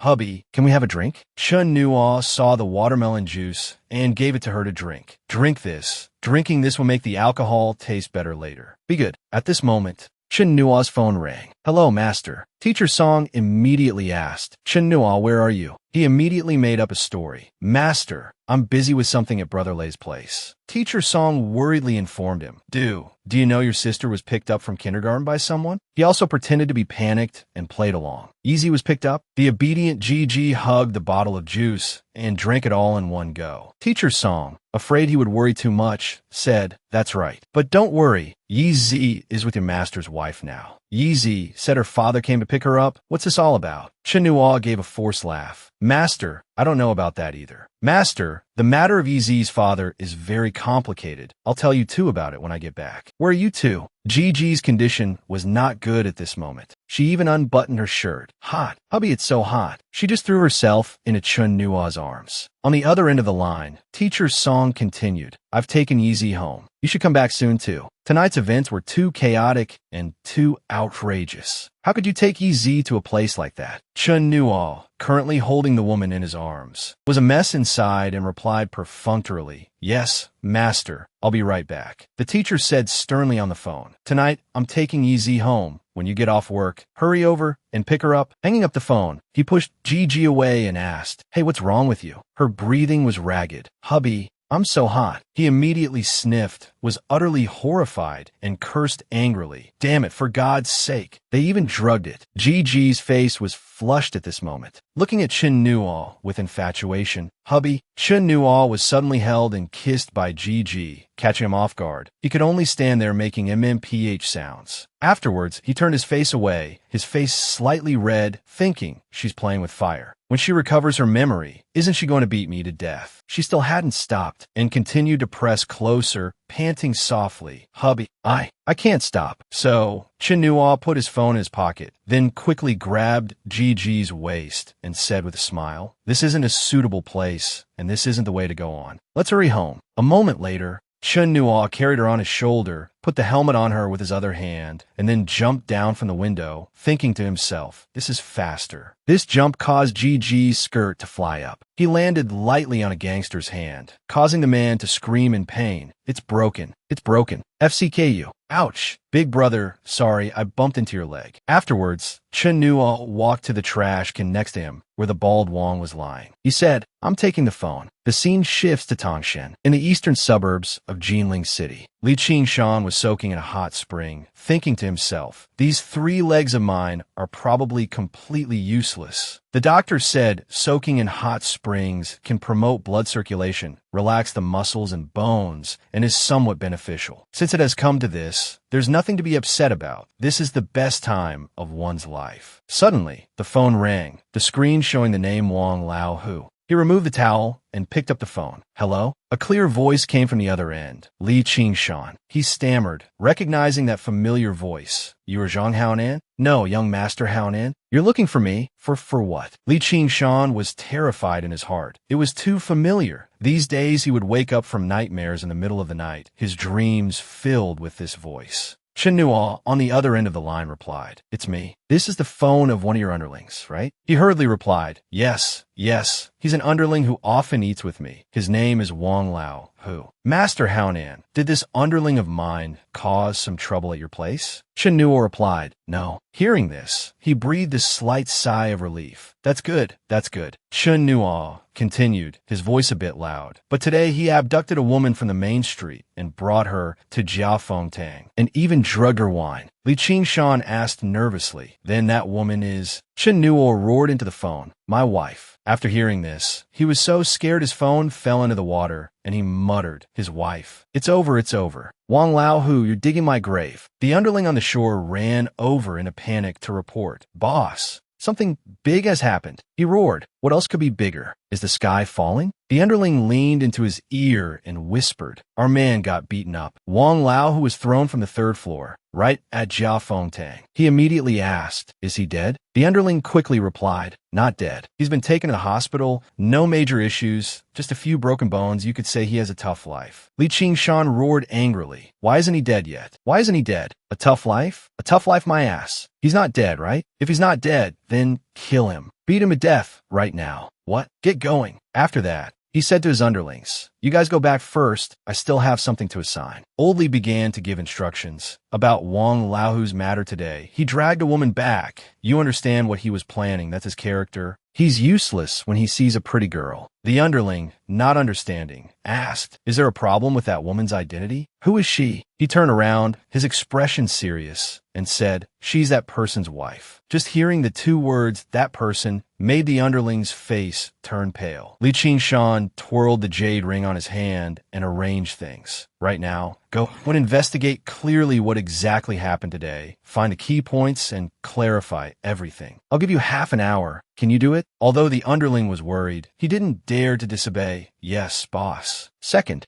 bring Wang Laohu here to me. Even if he's about to die, you have to drag him here. He immediately accepted the order. Yes, I'll go do it right away. He told his underlings to hurry, but before they left, he called them to bring a spare phone. The scene shifts to Chen Nuo's house. Gigi was lying on the sofa, and Chen Nuo was holding a large bottle of water pouring it into her mouth. She kept gulping it down, her mouth trying to say, "Hubby, I don't want water, I want kisses, I want hugs." It got to the point where he had to coax her. "Be good. Drinking lots of water will help with the alcohol and the drug." At the same time, Baldy Wang's phone on the table vibrated. As soon as Chin Nuo picked up, Li Qingshan's voice came from the other end. "Mr. Haonan, it's me." Chin Nuo immediately asked, "I only got half a sentence out before you hung up." He explained, "I've made a fool of myself. Just now, after hearing what you said, my hand trembled and my phone fell into the water." Hearing this, Chin Nuo thought to himself, this Li Qingshan guy has some sense. Whether this was true or not, this soft attitude was very clear. "All right, then let's continue." He shrewdly asked, "Let me ask one thing first. Is your wife all right?" Chin Nuo replied, "She's fine. Otherwise, you wouldn't have the chance to be calling me." Sitting in his wheelchair, he tried to appease him. "Mr. Haonan, I really didn't know about this. Even if I had the guts of a tiger and the gall of a bear, I would never dare to anger you. I've been recuperating outside recently, not managing affairs at home. Look, how about you give me one night? I'll get to the bottom of everything and give you an explanation. Whether you want to kill or cut, it's all up to you, right?" Over here, Chin Nuo smiled and replied, "Sure. Today's matter, you'd better ask about it in detail, especially about that Wang Laohu who captured my wife. You must question him thoroughly." Old Li respectfully said, Yes, I'll await your news." Gigi lay there, tied up, trying to wriggle her body, pouting as she called, "Hubby, I'm so hot." It was the same old trick. Chin Nuo stuck the water bottle in her mouth. Drink water. You won't be hot if you drink water." Her power erupted. The aura she emitted sent the water bottle flying and also snapped the ropes. Gigi shouted, I won't drink.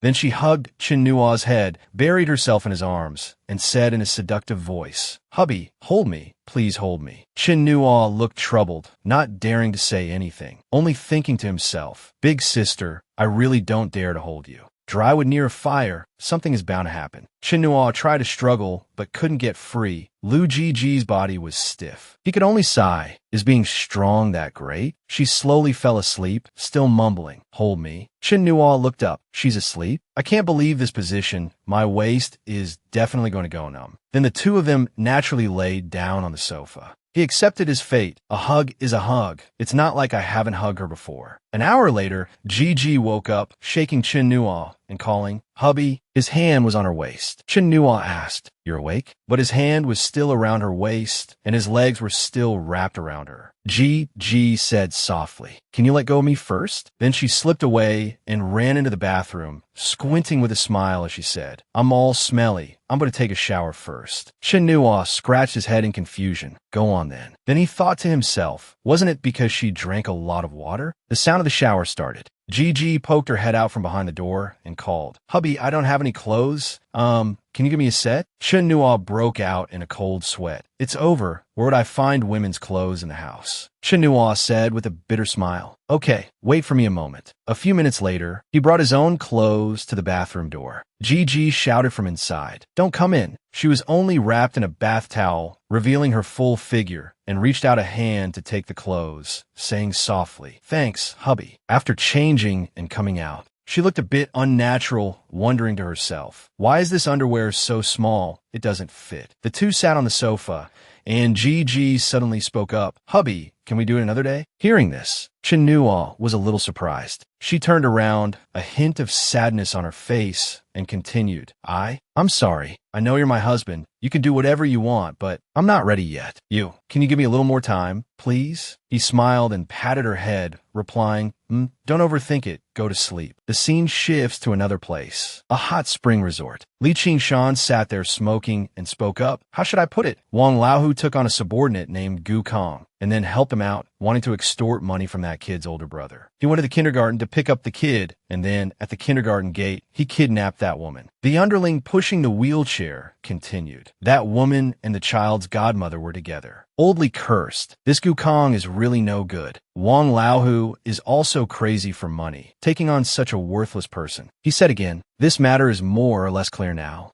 Meaning, Wang Laohu met the child's godmother at the kindergarten. The godmother's friend was also there, who is Brother Haonan's wife. Wang Laohu was overcome with lust and tricked that woman to Jiafeng Hall as well. Then Brother Haonan arrived in time, beat up several of Wang Laohu's men, and took the woman, the child, and the godmother away. The underling added, "Boss, not entirely. According to Wang Laohu, that woman is not simple, whether Brother Haonan came or not. Wang Laohu would have been dealt with anyway." He mused, "It's not strange that she's not an ordinary person. A jinx goes with a jinx. You can only say Wang Laohu's luck is bad." Oldie didn't forget to curse, but damn it, if his luck is bad, he shouldn't drag me into it. The underling then asked, "Boss, Wang Laohu has been brought back. Do you want to see him?" Li Qingshan replied, "No need to see him. Keep a close watch on him. Don't let him die. I still need to give that person an explanation." The wheelchair stopped. He called out, "Old 7. The person stepped forward and asked, "Boss, what is it?" Oldley was puzzled. "There's one more detail. Think about it. That Jinx's wife knows the child's godmother. What's their relationship? This matter is probably not that simple, especially when that person called me. He used his words to test me." Li Qingshan deduced, "Wasn't it that Gu Kong wanted to kidnap his daughter and extort the kid's older brother? What's the identity of that kid's older brother?" Old 7 immediately understood the issue. "I'll go ask right away. Gu Kong is still breathing." 10 minutes later, Old 7 hurried back. He reported, "Boss, I found out. The child's older brother is named Chen Nuo, a student at number 8 middle school." Li Qingshan stroked his chin in deep thought. This is the root of the problem. Gu Kang's daughter's older brother, which is Chen Nuo, is a schoolmate of Brother Haonan. Brother Haonan's wife is friends with Chen Nuo's younger sister's godmother. This relationship is making them even closer. Oldie picked up his pipe. Old 7 hurriedly leaned over to light it. "In that case, not only Wang Laohu, but Gu Kong can't be spared either. Handing over Wang Laohu is just an apology. Adding Gu Kong can make this apology more substantial." After hearing this, Old 7 hurriedly replied, "Boss is brilliant. I will definitely handle it properly." Li Qingshan instructed, "You must do it well. This could be the turning point for this leg of mine to get better." 3 in the morning, a drunk Xiao, he staggered home. As soon as she entered the room, she tossed her shoes aside, walked in heavily, and sighed, "I'm dead tired." Accidentally, Xiao he was startled to realize something was wrong. The clothes in her closet had been rummaged through. She thought to herself, could there be a burglar in the house? She scanned the room, pulled open a drawer, and then breathed a sigh of relief. Thank goodness, the gold necklace in the jewelry box isn't gone. That's the only valuable thing in the house. Xiao he felt it was very strange. That's not right. If a burglar came in, what would they take if not the gold necklace? She began to take inventory of her belongings. 10 minutes later, she stood there furious, cursing, "Damn pervert, stealing my underwear. I just bought it and haven't even worn it. It still smells new. What's so good about stealing it?" The next day, Delay was fast asleep when his phone rang. He sat up, asking sleepily, "Master Nuo, what's up so early?" Chen Nuo replied, did I disturb your sleep?" Delay, his voice still sleepy, replied, "It's fine. Calling me this early must mean something's up. Just tell me." Chen Nuo was a bit embarrassed, but still spoke. "Help me find a few sets of women's clothes." He added, "Don't get new ones, get used ones. The style shouldn't be too old, something pretty. Outerwear, no need for underwear. As for the size, about 1.70 meters tall. Also, shoes size 37 or 38, leather shoes, high heels, sneakers. Get a few pairs of each, all used, no new ones." Delay thought to himself, following Master Nuo, life is getting stranger and stranger. Last time it was calculating hospital fees for a beating. Today, it's looking for women's clothes. Then he repeated the request for Chen Nuo to confirm. Women's clothes and shoes, no underwear, young and pretty style, about 1.70 meters tall, shoe size 37 or 38. Need used ones, not new. "I understand. I'll get it done quickly and send it over to you." He scratched his head, wondering, 1.70 meters? That girl's son, Cuckoo, doesn't seem to be 1.70 meters. Chen Nuo returned after buying things, looked at the apartment next door, and said to himself, just taking a few sets of clothes, the people across the hall probably won't call the police, right? While Gigi was brushing her teeth and washing her face, Chen Nuo's voice came in. "I bought breakfast. There are fried dough sticks and soy milk, and also congee." Her mouth was still full of foam, but she replied happily, "I'll be right out." The two sat eating in the living room.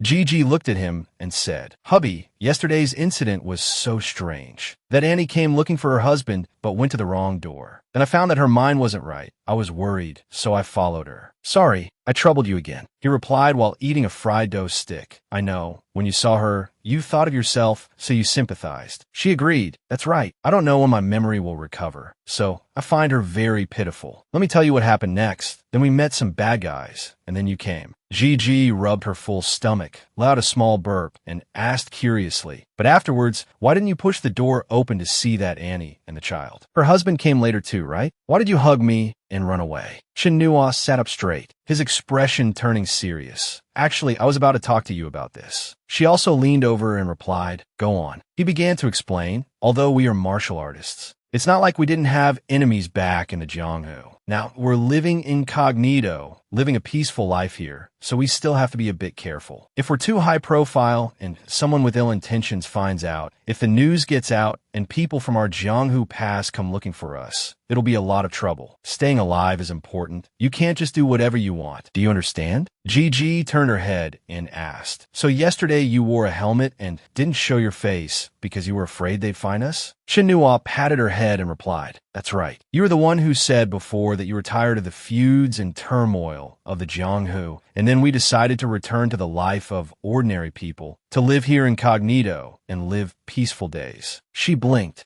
and asked curiously, "Huh? I said that?" Shinua replied, "You're the one who said it." Gigi thought to herself, "I was tired of those passionate Jianghu affairs. It's obviously very exciting. Just thinking about it makes my blood boil. Why would that be?" Afterwards, the two of them went out to the street together. The girl turned to her husband excitedly and asked, "Hubby, where are we going to play next?" Shinua carried several bags, thinking to himself, "I have to find a way to escape quickly." On the way to Teacher Zhang's house to pick up EZ, he saw a beauty salon ahead, and an idea sparked in his mind. Then he turned and said to Gigi, "Wifey, I've noticed you've been looking more and more haggard lately. Your complexion isn't great. You're a girl. You always have to take good care of yourself." Hearing this, she was a bit surprised and asked, "Have I gotten ugly?" The receptionist stood there, smiling, and said, "Welcome." The staff member asked, "Is this your first time here? If it's your first time, let me introduce you to our salon's beauty treatments." Shinua waved his hand. "No need for introductions. Give my wife a full treatment package, as long as there are no knives or needles involved." The receptionist, having met a big spender, immediately praised, "Sir, you truly love your wife so much." Gigi pouted from behind. "You didn't even ask me?" The consultant said, "Sir, it's like this. Our shop is having a promotion. If you top up 1,000 yuan, you get an extra 200. He replied, "Then top up 1,000. The staff member said, "Top up 3,000 and get." He cut her off, "Then top up 3,000. At this moment, all Chinua wanted was for Lu Gigi to do as many treatments as possible. She ran over and asked, "Hubby, are we that rich?" Fearing that Gigi would talk Chinua out of it and ruin this big sale. The receptionist thought to herself, "Can't let this pretty girl ruin things." So she immediately waved over another staff member. "One, come over and attend to this beautiful lady." The consultant continued, "Sir, you're truly young and promising. So let's go get the car made." Chinua nodded. When you're working on her, just do the full package. Take your time, be thorough. Half a day or a full day is fine." On the other side, Gigi was pulled away by another staff member. "Beauty, please have a seat here. Would you like tea or soft drink?" Leaving her no time to react. After finishing the paperwork, Chinua walked over, smiled, and announced, "The card is all set. Wifey, you stay here and get beautified. I'm going to market to buy some vegetables first." She was startled. "Let's go together." He quickly walked over, gently placed his hands on her shoulders, and said, "Don't be scared. I'm just going to buy some vegetables. Your beauty treatment will take quite a while. I'll be back later, and we'll go home together. But you have to stay put here. Don't run around. Call me if anything happens. Do you remember the phone number?" At the same time, a staff member walked over. "Beauty, please follow me upstairs to enjoy today's beauty journey. Let's go." A while later, at Teacher Zhang's house, Chinua stood at the door, scratching his head and calling out, "Master." He immediately let him in. Seeing her brother, little Yi ran out happily, calling, "Brother." Teacher Qiao Yun smiled and reminded her, "Wait a moment, your hair isn't combed yet. If you don't hurry, you'll be late for school." Teacher Jiang said, "Chinua, follow me to the kitchen. I have something to ask you. He turned back to instruct his sister. Yi, be good and get your hair combed. He stood there with his arms crossed and asked, what's the situation with little Yi's father? Chen Nuo explained, Master, just mentioning this makes me furious. In the hallway, teacher Qiao Yin was taking Yi to school. Little Yi, let's go to school. The little girl turned back and said, Godmother, I haven't seen my brother yet. She explained, your brother is talking to your godfather. You'll see him this afternoon anyway. Over here, teacher Jiang nodded. Hearing you say that, this Gukong guy is really no good. Chen Nuo took the opportunity to rant. That's right. We absolutely cannot hand little Yi over to him. All right, Master, what happened yesterday when you picked up little Yi? I was working at Brother Lei's place, so I didn't know anything. He began to recount. Yesterday, your master's wife had another episode. I happened to not be home. She wandered off to the kindergarten to pick up Yi by herself and ran into Gukong. But when your master's wife has an episode, she doesn't remember anything, and Yi is too young to explain clearly. But that Gukong definitely had bad intentions. He even took Yi to Jiafeng Hall. Is that a place for a child to go? Teacher Jiang turned to ask him. You said he came to you before asking for a few thousand yuan? Chen Nuo replied, yes. He continued, let's do this for the time being. Don't let little Yi go home with you. Let her stay with me. That bastard named Gukong sounds like a gangster. If he comes to your place again, demanding to take Yi, I'm afraid a young lad like you can't handle him. Teacher Jiang mused. We won't send her to the kindergarten dormitory either. Anyway, I'm free after class. I'll just get off work a little earlier each day and pick up Yi with your master's wife. We'll do this for a few days. If nothing happens, you can take her back. If Gukong comes looking for trouble, just tell me. Chen Nuo happily grabbed Teacher Zhang's hand. Master, you really are my good master. I was just worrying about how to arrange things for little Yi. He said, a little embarrassed. Don't get all handsy. Don't forget, she's not just your sister. She's also my goddaughter. Watching him leave, he added, go do what you need to do. Don't worry anymore. A master is like a father. If you run into trouble, just tell me, don't hide it. He smiled and waved goodbye, saying, yes, master. Chen Nuo took out his phone.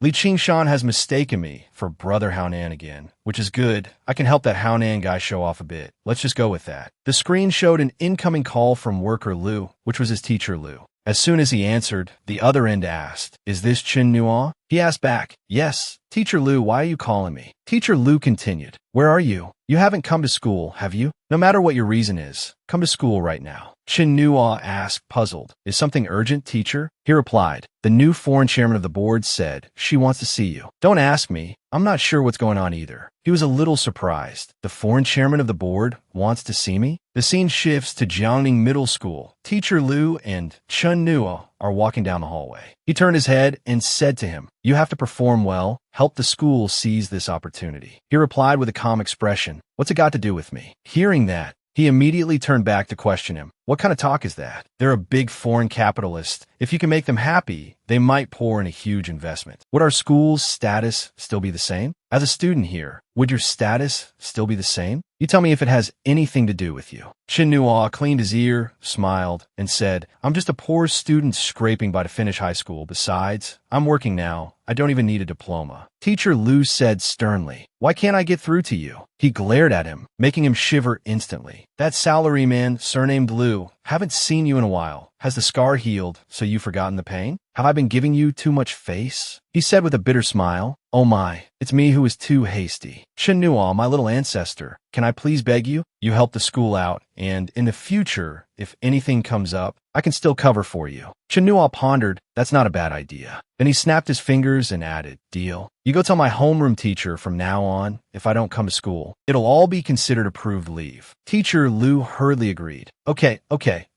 leave this to me. Standing in front of the chairman's office door, he reminded him again. Chen Nuo, on your way here, I heard that the chairman is looking for an assistant, preferably someone her age. In our school, your spoken English is the best. You're the most suitable. He nodded, I know. Then teacher Lu gently stepped forward and opened the door with a click. As soon as he entered, a female voice said, Mr. Chen Nua. He also replied politely, hello, Chairman. He thought to himself, this age is my age. In front of him was a female housekeeper. She explained, the young miss is the chairman. I am her housekeeper. The young miss has changed her mind. She's changed the location to meet you. He was a bit puzzled. Young miss? Which family's young miss? What's her name? She replied immediately, you'll know when you get there. Chen Nua sat in the car, his mind full of questions. My age, rich, and a girl. Do I know someone like that? A moment later, the scene shifts to an extremely luxurious hotel in the city. The female housekeeper and Chen Nua stood in front of a room and said, the young miss is inside. You go in. I'll wait outside. He gently pushed the door open and entered. In front of him was a blonde girl who looked a bit familiar. She was wearing a yoga outfit. Seeing that sight, Chen Nua could only curse inwardly. Damn it, she looks so familiar. The girl looked up, startling Chen Nua. He didn't expect it to be Neva. She immediately said, have you looked enough? Go and shut the door tight. Chen Nua exclaimed in shock. Neva, damn it, how did you find me? She replied immediately, the liar Chen Yang. Right? I looked for everyone with this name in Hong Kong, and then I confirmed you were lying. He went out to close the door, thinking to himself, I should have thought of hummingbird sooner. Neva continued to perform seductive yoga poses, adding, Susan Hotel, I went and asked for your check-in time, then checked the list of all male passengers entering Kathmandu within a 48-hour window. I went to so much trouble, and I finally found you, you liar. Chen Nua replied, didn't we already say? We would never see each other again in this lifetime. You agreed back then. Neva turned, contorting her body similar to the pose she was holding. I changed my mind. I'm a girl, and girls are always changing their minds. She crawled closer and handed him a cat bell. Chen Nua asked in surprise, what are you doing? Is there a yoga pose like this too? Neva shook the bell, which jingled a few times. Her cheeks flushed as she asked, I don't know if you'll like it. Neva pounced on Chen Nua, leaving him a bit confused. She whispered in his ear, I've booked this room. There are still 2 hours left. Then she put the cat bell around her own neck and continued, 2 hours is enough for us to do many, many things. I'm wearing this bell. Is that okay? Her words were full of implication. Later, the louder the bell rings, the more it proves you like me. Chen Nua sat there, swallowing hard, thinking to himself, who could possibly resist this? The scene cuts to a tree branch outside, where a flock of pigeons are performing the act of procreation. In the classroom, Kuka looked out the window, thinking, I don't know why, but I've been feeling uneasy these past few days, a very strong sense of danger. She looked at the seat next to her. Chen Nua didn't come to school again today, and when I called him, he said he was busy and hung up after a few words. Li Huangchong didn't come either. No, I have to go to his house after school today to see what's going on. The scene shifts to a restaurant specializing in coffee and Western food. Inside, President Jiang asked her daughter, hasn't Chen Nua contacted you these past 2 days? Ying Xian replied, no. Hearing that, she said, then you can take the initiative to talk to him. She replied with some sorrow, I send 10 messages. He replies to 1 at most. I say 10 sentences, and for 8 of them, he just replies with 2 words, either I'm busy or I don't want to talk to you. With him being like that, what's the point? Brother Z, while reading the newspaper, said in a provocative tone, so you don't like him anymore? Ying Xian said, a bit stubbornly, whoever still likes him is a puppy. President Jiang pretended to look behind her and said, Brother Chen Nua. As soon as Ying Xian heard this, she immediately turned her head and called out, brother, but there was no one there. Brother Z smiled and said, puppy, hurry up and finish the rice in your bowl. If you really miss him, then go find him. She immediately replied, you won't let me go back to school, saying mom's matter isn't resolved, and told me to stay by mom's side. Brother Z suggested, then you can go to his house to find him. Ying Xian asked, puzzled, but if I go, wouldn't I be disobeying him? Is he angry? President Jiang whispered in her ear, you don't understand. Boys this age all say one thing and mean another. I don't believe that when faced with a beautiful girl like my daughter, who is so devoted to him that she's actively seeking him out, he could still be angry. Hearing this, Yingwan immediately stood up. I'll go right now. Ying Zi smiled and said, what's the hurry? Finish your meal first. Wait until Chen Nua gets home from class before you go. Back at the hotel, Neva was hugging his neck, whispering in his ear, at ABC, I felt that you were very interested in my body. Now it's just the 2 of us here. You can do whatever you want to me. At this moment, he looked troubled, only able to think to himself, damn it, this is karma. Chen Nua took a deep breath, then replied, we have plenty of time. Then he used a grappling move to throw Neva to the ground, and continued, so let's take it slow. She lay sprawled on the ground, shouting, you're a man, are you sick or something? You hurt me again. He quickly explained, miss. Don't talk nonsense. If someone else heard that, it would be very easy to misunderstand. She demanded, help me up. But Chen Nua immediately backed away. You'd better not move, or I'm afraid I'll hurt you again. Neva then asked, isn't my body beautiful? Or am I not charming enough? Chen Nua clutched his head and asked, tell me, what on earth do you want? She pointed at him,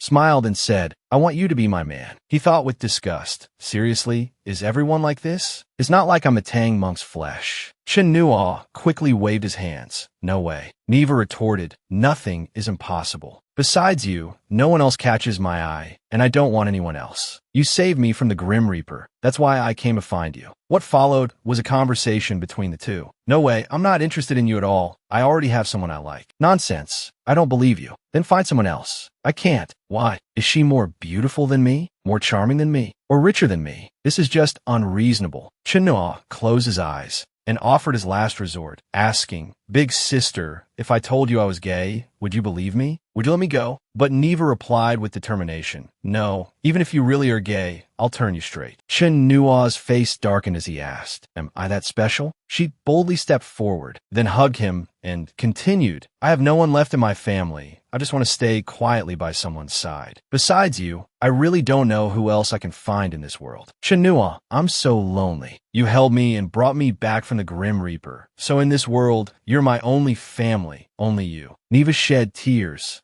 and sobbed, don't leave me. Let me stay by your side, okay? Chen Nua took her hand, then stepped back a distance. He braced his hands and said to Neva, staying by my side is impossible. She still tried to bargain. Even temporarily is fine. He said decisively, you are not to spy on me or reveal my secrets, and you are not to disturb my life. Neva immediately agreed. All of that is fine. So will you be my man, okay? He didn't answer, but instead requested, you should still leave. She agreed. I won't force you, but you can't deliberately avoid me either. Chen Nua turned and demanded, don't ever repeat what just happened. If it happens again like today, you know the consequences. Neva argued, as long as I don't do those things in front of other people, it's fine. At this point, he turned back and asked, all right, what's with the president over there? She replied, after finding you, I spent over $3 million to invest in this education company. Chen Nua sighed, I really don't know if you're blind. I'm not a good person, and I'm certainly no prince. Neva immediately interrupted, what's a prince?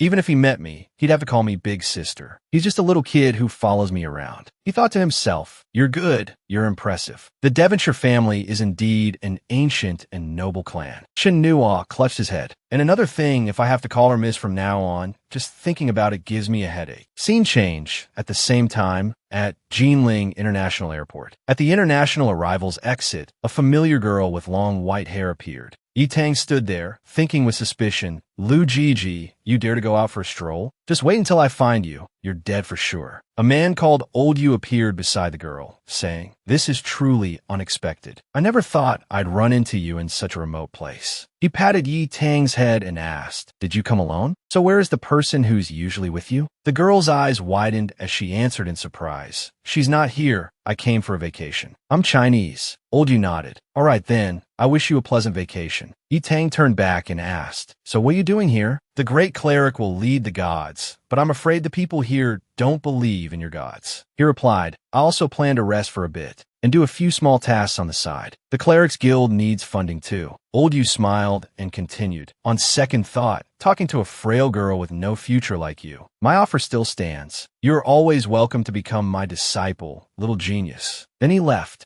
not forgetting to wave goodbye to the little girl, and encouraged her, don't disappoint my expectations. Yi Tang watched him leave with some gratitude, calling out softly, Old Yu. He took out his glasses to wipe them, and said, the captain shouldn't be like a turtle hiding in its shell. It seems this time she's really been pushed into a corner. She must have paid a hefty price. Then Old Yu put his glasses on, and said the name, Chen Nua. Meanwhile, Chin Nua was walking down a hallway, thinking to himself, the hummingbird side is temporarily settled. I need to quickly finish things with Li Qingshan. Then he took his phone out of his pocket, called Hao Nan, and said, Hao Nan, I'm sending you an address. Go over there and check it out first. Hao Nan asked doubtfully, is something up? He smiled and said, I'm taking you to meet everyone to show off your prestige. Then he hung up with a click. A while later, in a Taoist temple, the two were sitting at a tea table. Chin Nua said, Hao Nan, let's talk for a bit. It's about time. He asked bluntly, Brother Hao Nan, your memory is actually recovered, right? Hao Nan stammered, You figured it out? Chin Nua smiled, poured a cup of tea, and said, I figured it out a long time ago. I also know you went to Jia Fengtang to ask about what happened inside that day. Hearing this, he immediately asked, So are you going to erase my memory again? Hao Nan's face now showed fear. You're not planning to silence me by killing me, are you? Second brother, I haven't offended you these past few days. I did whatever you told me to do. You told me to learn boxing from old Jiang, and I obediently went to learn. I'm also your senior brother. Chin Nua drank his tea and said, You're the second senior brother. Hao Nan cowered and replied, A second senior brother is still a senior brother. Fellow disciples can't kill each other. Seeing him like that, he comforted him. Don't worry, I called you here for something else. I told you from the start, just do as I say later. An hour later, someone stood there and pushed the door open, accompanied by a rough voice. Old Li, sitting in a wheelchair, reminded his subordinate, knock on the door first. Old Seven obediently knocked a few times. A voice came from inside. Come in. Seeing the two people sitting there, Old Li spoke first. Mr. Hao Nan, long time no see. When Hao Nan saw him, he reminded himself, Don't be scared, don't be scared. Chin Nua said, All I have to do is nothing. Li Qingshan said to his subordinate, Old Seven, go guard the door. Come in when I call you. Hao Nan, sitting there, opened his mouth and said, Just let him sit. Then he pointed to his side and introduced, This is my classmate, named Chin Nua. He's also my junior brother. Seeing this, Old Li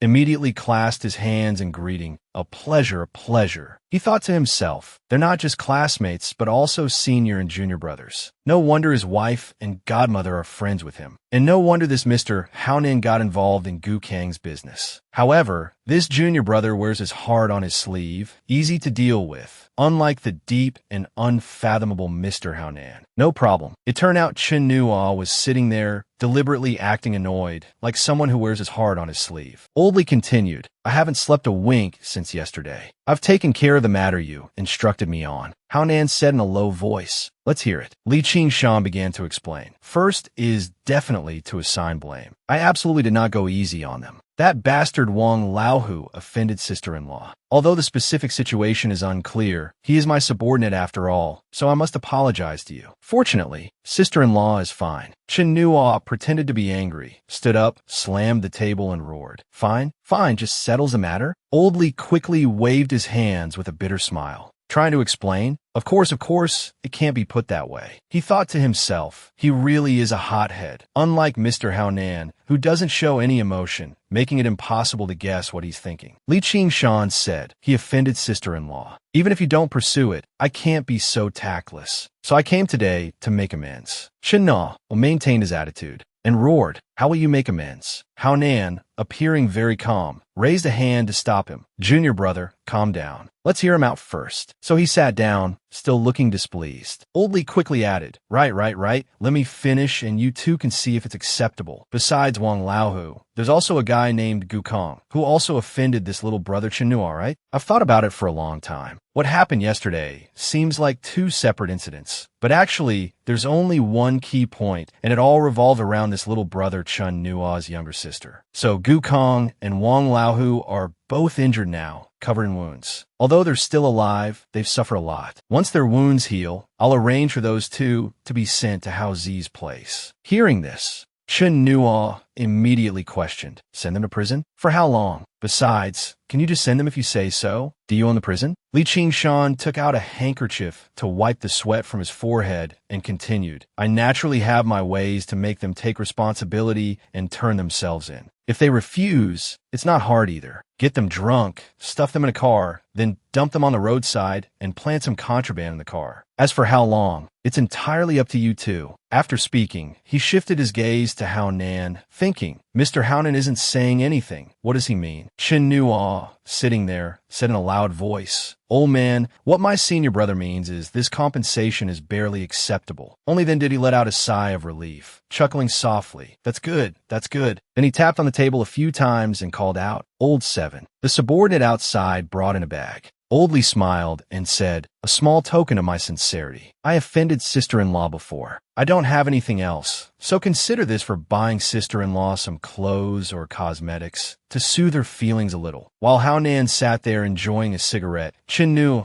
once again acted as the spokesperson. My senior brother says to leave the things. Hearing this, he immediately replied, then I, Lee, will take my leave. Hao Nan still said nothing, just stood up and extended a hand, gesturing for him not to see him out. His attitude remained very calm. Old Lee quickly grabbed his hand, saying in a fawning tone, I hope Mr. Hao Nan will look after me. He also didn't forget to shake Chen Nuo's hand. Brother Chen Nuo, it was my fault for our first meeting. I didn't prepare a gift for your sister. Please forgive me. While shaking hands, Chen Nuo gently sent a wisp of spiritual energy into his body. Sitting in the car on the way back, Old 7 turned around and asked, Big brother, that guy didn't say a single word. Li Qingshan replied, I couldn't find a chance to speak. The timing wasn't right. Old 7 comforted him, but he took the money, and his attitude softened a bit. He'll at least remember your favor. When we bring up that matter later, it should be easier. Old Lee nodded. That makes sense, but I'm worried. Old 7 asked again. That Hao Nan, he has a junior brother, which means they have a sect. Big brother, do you want to investigate? Li Qingshan's face turned pale as he waved his hand. Are you crazy? Fool. A sect that can produce a little poison dragon. How powerful must the other seniors be? Is a sect like that something we can investigate? As they were talking, there was a sudden screech of brakes. The car stopped abruptly, and the inertia sent Old Lee and Old 7 lurching forward. Old 7 said angrily, What kind of driving is this? Are you blind? The driver quickly explained, Seventh brother, a car ran a red light. I almost hit it. Old Lee clutched his head and yelled, Shut your mouth. All of you shut up. His whole body trembled with excitement, and he said, my leg can move. Not long before, the other two had just left the room. Hao Nan sat there, letting out a sigh of relief, thinking, it's finally over. Then he picked up the teacup and drank it all in one go. Seeing this, Chen Nuo turned and asked, That tense? Hao Nan wiped his sweat and replied, What do you think? That's Li Qingshan, the big boss that no one in all of Jinling dares to offend. Then he asked curiously about the bag. What's in here? Chen Nuo said calmly, Open it and see. As soon as he unzipped it, Hao Nan's eyes lit up. He asked in amazement, This much money? The brand new bills looked dazzling. Chen Nuo said, Count how much there is. While Hao Nan sat there, engrossed in counting the money, Chen Nuo sat beside him with his legs crossed and asked, That's the 5th time. Are you done counting yet? Hao Nan replied, 888,800. He remarked, The number is pretty lucky too. He closed the bag, saying with some doubt, I feel like something's off. Thinking about it, it's not that much. A big boss like him offended you and only compensated with a little over 80,000. I thought it would be several 100,000, close to 1,000,000. Chen Nuo sat up straight and said, For the matter of offending me, he's sending Wang Laohu and Gu Kong to prison, which counts as compensation. This money is actually to show a bit of sincerity. If he had given 1,000,000 right from the start, what would he have to give later if he really needed my help? You retreat one step at a time. A man like Li Qingshan is already a seasoned gangster. After hearing this, Hao Nan nodded. So that's how it is. I get it. He stood up and walked to the door, waving his hand. All right, it's getting late. I'm leaving. I have to hurry back to buy groceries and cook. Hao Nan held up the bag of money and asked, You haven't taken the money. Chen Nuo turned his head, smiled, and said, If you're going to act, you have to see it through. Brother, just keep it. Don't spend it recklessly. He was a little touched. This is for me? Hao Nan thought to himself, but I don't have a wife. So what about son Kiki? The next day, DeLay walked over carrying 2 large suitcases, smiling as he said, Brother Nuo, I've finished the task you gave me. All the stuff is here. He smiled and asked, So fast? He immediately replied, It's Brother Nuo's business. How could I dare to be slow? Chen Nuo noticed something was wrong and asked, What happened to your face? DeLay replied, sheepishly, She scratched me. I saw that her height and shoe size matched the task you gave me. So I barged in her house and cleared out her entire wardrobe. I also grabbed grabbed a set of cosmetics and skincare products and ended up getting scratched like this. He patted his shoulder and comforted him. You've worked hard. You've done me a huge favor with this. All right, go find Li Qingshan in the next few days. Just go alone and say that Brother Hao Nan sent you. Brother Hao Nan, remember, don't mention my name. From now on, it's Brother Hao Nan. Old Lei asked doubtfully. So what am I going to find Li Qingshan for? What do I say? Chen Nuo walked away with the 2 suitcases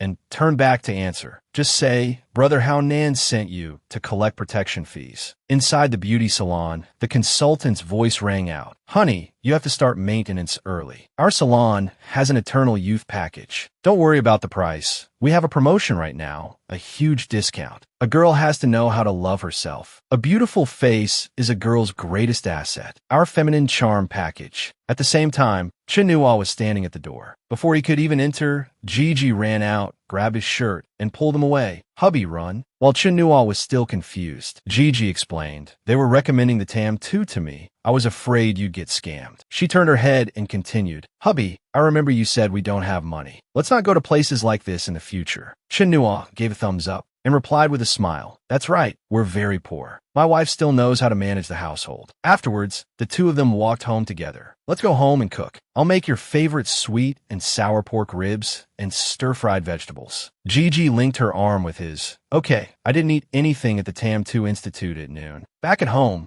in the kitchen, Chen Nuo was washing dishes when a voice called from outside. Hubby, come here quickly. I feel like something's not right. He poked his head out and asked, What's not right? Gigi, wearing the outfit, said, The clothes are too big. The people at the Tam 2 Institute said this outfit doesn't suit me. Chen Nuo quickly explained, Before, when you were sick, I was taking care of you, so I just changed your clothes casually. Go pick an outfit you like and wear it. She peeked into the wardrobe and asked, Hubby, are all these my clothes? He nodded. That's right. Gigi turned around again and asked, So do we have any skincare or makeup at home? Chen Nuo immediately took out the pre-prepared bag and gave it to her. Of course. Before, when you were sick, you liked to smash things. I was afraid these things were fragile, so I put them all in a bag for you. Chen Nuo thought to himself. Thankfully, Brother Lei was so thoughtful. She took the makeup bag and said to him, Then you can go out. I want to change into another outfit. It's not good to keep wearing patient clothes these days. Chen Nuo smiled and agreed. Okay, then I'll go back to washing the dishes. Turning away, he was not happy at all, thinking to himself, I, the mighty king of hell, have been reduced to doing housework. I remember in my past life, I had so many people from different countries cooking for me. British, French, Japanese, Brazilian. I've tasted the delicacies of every country. Lost in thought, Gigi called out, Hubby. Then she walked out and asked, Are you sure I used to dress like this? This lovesick pixie style.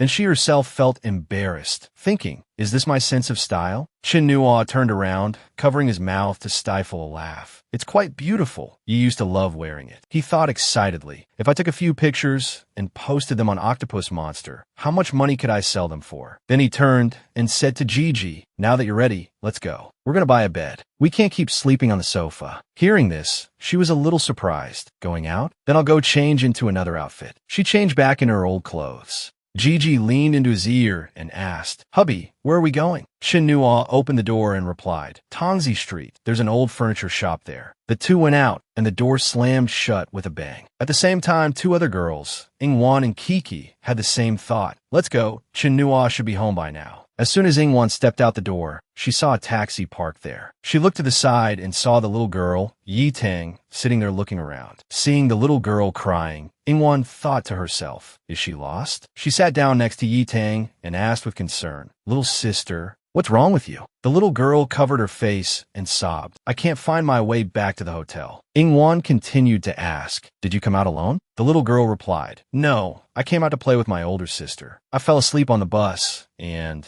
when I woke up, she was gone. I got off the bus to look for her, but couldn't find her. She thought to herself, Such an adorable little sister. I absolutely can't just leave her. With that thought, Ingwan was about to pat the little girl's head and offered, Then I'll take you back. Yi Tang immediately tilted her head to one side and replied, My sister said not to go with strangers. She tried to explain, but I'm not a bad person. Then Ingwan made a cute face, smiled, and said, How can someone as pretty as me be a bad person? Bad people all look very ugly. Don't you watch TV? Little Yi replied, Then I'll trust you. She bowed her head and asked, Do you remember which hotel you and your sister are staying at? Yitang took a black card from her pocket and said, I remember, this is the room card. Ingwan said gently, As long as you have the room card, it's fine. I'll take you back then. In the taxi, the two chatted. How old are you? 8.5. Why is your hair white? Did your family dye it for you? It's very pretty. Thank you, big sister. Big sister, what's my name? My name is Little Tang. A while later, they arrived at the hotel on the room card.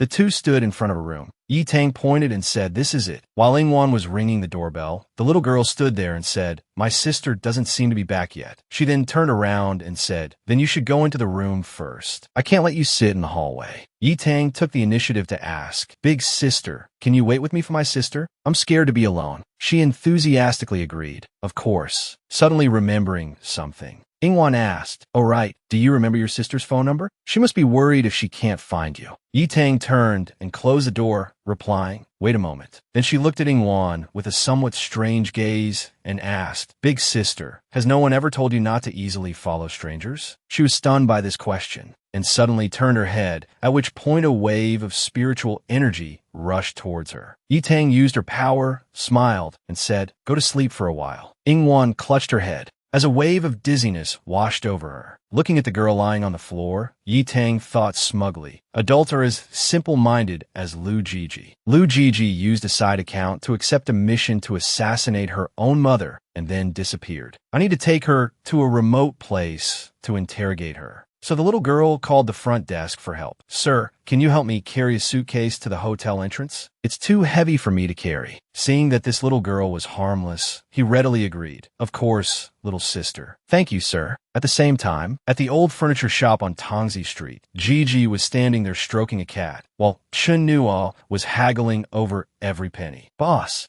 can you lower the price a bit? The boss said firmly, I can't go any lower. It's a Simmons, a brand name. If it weren't secondhand, how could I sell it to you for 400 yuan? At this moment, his phone buzzed with a message. He took out his phone and saw a message from Brother Lei. Brother Nual, where are you? Kiki said you weren't home, so she came to the shop to find you. Chin Nual cursed inwardly. Damn it, Brother Lei's shop is less than 200 meters from here. He secretly glanced to the side. Luckily, Gigi was distracted by the cat. If she had seen this message, Delay messaged again. I lied to her and said you were on a business trip. Don't you slip up. I'm telling her to go back right now. He immediately replied, Good job. I'm on Tongzi Street. It's a bit inconvenient right now. Brother Lei replied, Got it. I will definitely ensure Brother Nua's safety. But immediately after, there was another message. Brother Nua, this is bad. I was about to send her away, but there's a blabbermouth in the shop who said he saw you at the furniture store. Kiki is on her way to find you. After reading the message, he felt like he'd been struck by lightning. So he hurriedly pulled Gigi's hand to leave, turning his head to say to the owner, Boss, your price is fine. The driver will deliver the bed to the address I send. She asked doubtfully, We're leaving already? Just as they stepped out the door, they saw Kiki walking towards them from the front. He glanced at Gigi, thinking, if these two meet, the level of horror will be indescribable. Sun Kiki and Li Ingwan would at most have a war of words. But if it's Lu Gigi, there will be a murder. At the same time, she turned her head and asked him worriedly, Hubby, why are you sweating so much? Chen Nuo quickly turned and ran, saying, Wifey, I'm going to the bathroom for a bit. Wait for me here. Just then, Kiki walked past Gigi, thinking to herself, this big sister is really pretty. Then she paused for a moment, realizing she was comparing herself again. She walked past Gigi, thinking, but I'm still in my growth phase, I still have chance. Kiki glanced again and discovered, but the clothes she's wearing, Chen Nuo has an identical set. I miss Chen Nuo so much. 5 minutes later, Chen Nuo peeked out of the bathroom, thinking, Kiki must have gone into the shop by now. I have to take this chance to get Gigi away. Then he stepped out and pulled Gigi's hand. Let's go home. This time it was her turn. Wait a moment. Hubby, I need to use the bathroom too. Chen Nuo stood in front of the bathroom, clutching his head. Don't torture me like this. Waiting here is definitely not safe. Should I go inside and hide? Before he could figure out a plan, Keek's familiar voice rang out, calling for Chen Nuo, which made him jump. She ran over and hugged him tightly, smiling as she said, I haven't seen you in 2 or 3 days. In contrast to Keek's expression, Chen Nuo's face was pale as he thought, damn it, what kind of scare tactic is this? She wrapped her arms around his neck, looked up, and asked, Why haven't you been to school these past 2 days? Chinua made an excuse. Brother Lei's shop has been too busy. He thought with some anxiety, damn it, if La Coco comes back, this place will explode. Chinua turned his head and asked her, why didn't you reply to my messages? Kaka immediately retorted, nonsense, I did reply. I sent lots of messages, and you only replied to one all day. Then he placed his hands on her shoulders and continued, Kaka, we're still students, hugging like this in public. Indeed, a few people around were looking. Chinua thought to himself, we can't stay here, we have to move. So he took her hand and led her away. I'll take you for a walk through the Tongzi Street night market. It's very lively. Kaka pulled her hand back. Then you wait for me here. I'm going to the restroom for a bit. You have to take me for some good food later. Chinua's face turned pale. Wait here? Can I wait? Is this something I can wait for? In the restroom, the faucet was running. Coco saw Kaka applying lipstick. Hesitating a little, she turned and complimented. Your lipstick color is really pretty, and it looks very beautiful on you. Kaka replied, you're very beautiful too. She thought to herself, she's completely barefaced, truly beautiful. Then she asked Coco, do you want to try some? Kukus my Gyani, is it okay for me to use it? You don't mind? Kaka said cheerfully, it's no problem. Go ahead and use it. You're really so beautiful. It'll definitely look even better on you. The two of them stood there, endlessly complimenting each other. You're so beautiful. I've never seen anyone as beautiful as you. Not at all. You're very pretty too. Are you here to buy furniture too? No. I came with my husband. He's waiting for me outside. Outside? Chinua shivered. What's going on? I suddenly got goosebumps all over. Inside, the two girls were still chatting. I came to find my boyfriend. He's also waiting for me outside. Is that so? And so, the two of them walked out arm in arm. Kaka even complimented. The outfit you're wearing is really nice too. My boyfriend has the exact same one. Coco asked in surprise. Really? She replied, yes, but it's a trend for girls to wear guys' clothes now anyway. Once outside, Coco called out nonstop, hubby, hubby. Kaka also looked confused. Where did he go? Chinua was hiding to one side, cursing to himself. Holy crap, what is this situation? They become sisters? He took out his phone and messaged frantically, thinking, I'm so dead. Son Kaka absolutely cannot call out my name. Kaka raised her hand. Just as she was about to call out the Chun part of his name, the phone in her pocket rang. She held up her phone to show Coco, my boyfriend. On the other end of the line, Chinua said, Kaka, Brother Lei's shop has an emergency and call me back. I'm leaving first. When you come out, hurry back to the shop to find me. Then he hung up abruptly, leaving her a bit confused. He just hung up? Kaka waved goodbye to Coco. Sis, my boyfriend had an emergency and left first. I'm leaving too. She also smiled gently and waved. Okay. Chinua peeked out, breathing a sigh of relief, and thought to himself, so thrilling, I'd almost had a heart attack. Coco stood there calling loudly, hubby, hubby. He appeared from behind, holding 2 ice creams. Here. She asked curiously, where did you go? He replied, to buy this for you. Then the two of them walked off arm in arm. Let's go home. The bed has probably been delivered by now. Okay. After Ka got back to Big Lei's shop. She looked a little surprised. Big Lei scratched his head sheepishly. Couldn't be helped. It was too urgent. The supplier was rushing us. Little Nuaw just got back, and I had to send him out again. This shipment has to be inspected and picked up today, or we'll have nothing to sell tomorrow. Although Kaka was a bit disappointed, she still accepted it. I see. Just then, she received a message from Chun Nuaw. Kaka, I'm sorry. It was too urgent. I didn't have time to tell you. Kaka replied, although I'm very unhappy, I can't get in the way of your important work. Chin Nuaw comforted her. Just wait until I'm done with this busy period. Kaka texted back, you have to go out with me once you're done. I'll let you off the hook this time. He immediately complied. Meanwhile, in the car, Chinua put his phone in his pocket, breathing a sigh of relief, and thought to himself, got through that smoothly. Just then, Coco was staring intently at her phone. He curiously pinched her shoulder and asked, who are you texting? She replied, I met a very pretty girl in a restroom just now. She even let me borrow her lipstick. We had a great chat, so we exchanged phone numbers. Hearing her answer, his entire body turned to stone. Coco asked worriedly, hubby, what's wrong? He clutched his head, thinking anxiously. They even have each other's numbers. If they really become best friends, I'll have to face a raging storm. It'll be the death of me.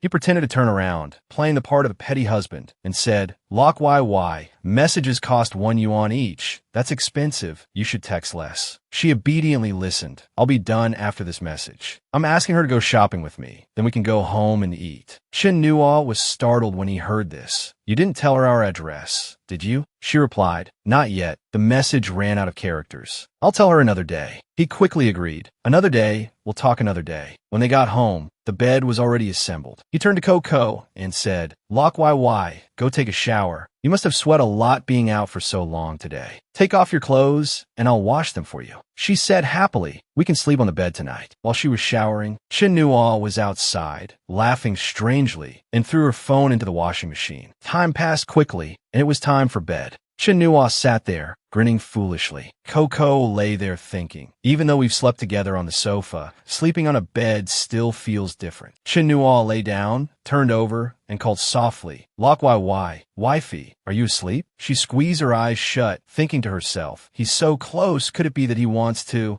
Chen Nuo was seen reaching his arm over her head, as if preparing to embrace her. Coco's face flushed red, her eyes wide with a hint of shyness. Then she shot up, swung her arm, and a bolt of electricity shot out, flinging Chen Nuo to the side as she yelled, "No." The impact caused the entire bed to collapse. The two of them stared at each other, stunned. He pointed at the light bulb and explained, I was just reaching to turn off the light. It's on your side." She said hurriedly, "I'm sorry, hubby. When I get nervous, I can't control myself." Chen Nuo sighed, "Looks like it's the sofa again tonight. We'll go buy another bed tomorrow." The next morning, Chen Nuo was clearing the dishes. Coco rubbed her stomach. "I'm full. Hubby, where's my phone? I have a date to go shopping with my new friend today." He feigned innocence and said, "Oh no, yesterday I left it in the clothes you changed out of and then threw them in the wash. Could it still be in there?" He took the bowls to wash, and a frantic scream came from inside. "Hubby, my phone is broken." Coco was in a panic. "It's really broken.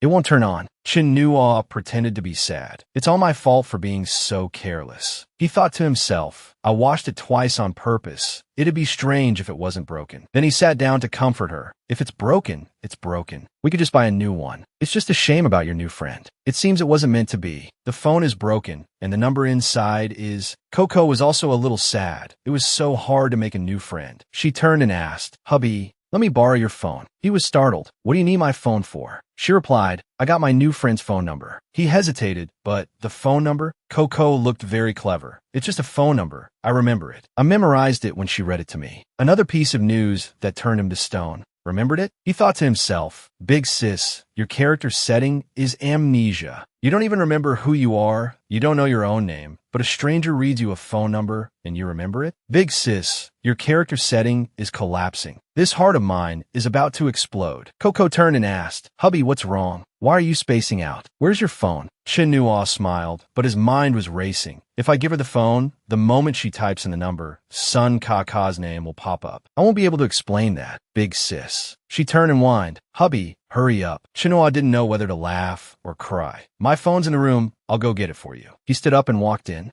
Calculating in his head, back then, Chao Ji composed a poem in 7 steps to escape death. Today Chen Nuo must in the time it takes to walk from the living room to the bedroom. Think of a way to stop Lock YY from making that call. "Hurry up, this is killing me." Just then, there was a knock on the door. Chen Nuo felt like he'd been saved and immediately said, "Lock YY, someone's knocking." "I'll go see." He ran to the door, smiling. "I'll use this chance to slip away and call Sun Kaka to tell her to change her number urgently. Whoever is knocking, they're my savior." Chen Nuo smiled and asked, "Who is it?" Outside was Old Man Yu, waving, "Hello, M." Before he could finish, he slammed the door shut with a bang and said loudly, "Wrong house." Then he ran in, grabbed her hand, and fled. "Lock YY, let's go." Coco asked, confused, "Hubby, what's wrong?" Old Man Yu broke down the door and stormed in, laughing coldly. "Mr. Chun, stop hiding. I remember your face." The scene changes to an abandoned house in the suburbs. Yi Tang stood there, questioning Ingwan, who was tied to a chair. Still not talking? Who exactly is the person protecting you? The little girl held up a photo of Coco and said, "The first thing I did when I came to Jinling was to look for Bosqua, since Bosqua is my main mission this time. Shuejiang Ingzi was just a temporary task, but Bosqua's shop was empty, so I could only start with the second paw on you." Yi Tang continued, "Why must a woman make things difficult for another woman? I have no grudge against you.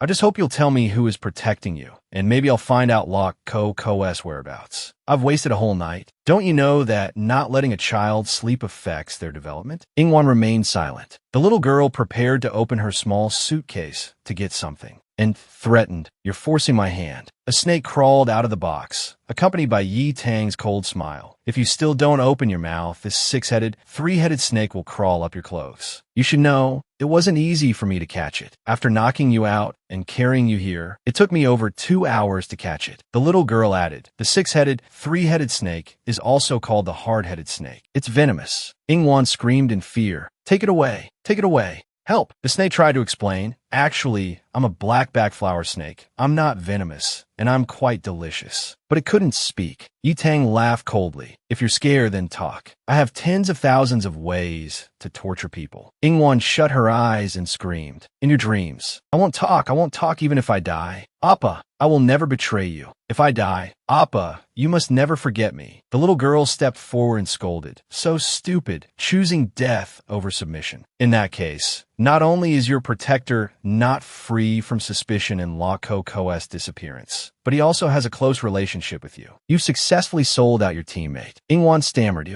"No matter what you say, I won't talk." Yi Tang took out Ingwan's phone, swiped through it, and said confidently, "I don't need you to talk anymore. If the relationship is close, his phone number must be in your phone, right? Do you know why I didn't capture your mother, but captured you instead? Because your mother looks quite brainless. She'd be of no use." The little girl looked at the screen and deduced, "Chenu, although there's no special content, he's the most frequent contact. It must be him." Ingwan was also quite surprised by the little girl's intellect. However, when she pressed the call button, Yi Tang was a bit stunned. The call won't go through. Meanwhile, he was busy running away with the girl. He didn't have time to answer the phone. Chen Nuo made the kitchen utensils float in the air and opened his mouth to ask, "Who is it? Barging into a private residence like this? I'll call the police." Old man, you charged straight in, replying, "Why say such things? No need to pretend anymore. Mr. Yama." He blocked the knife in front of him, smiling faintly. "Not bad telekinesis. A pity this is all you've got." As soon as he finished speaking, Old Man Yu smiled and pushed the objects back into the kitchen, saying, returning to sender, "Come on out. There's not much left in the kitchen, too." Before he could finish, a refrigerator blocked his path, making him curse. "Damn it." Flipping the refrigerator over, Old Man Yu quickly charged in, his face a little heated as he scolded, "This cunning brat." He stepped lightly into the kitchen area,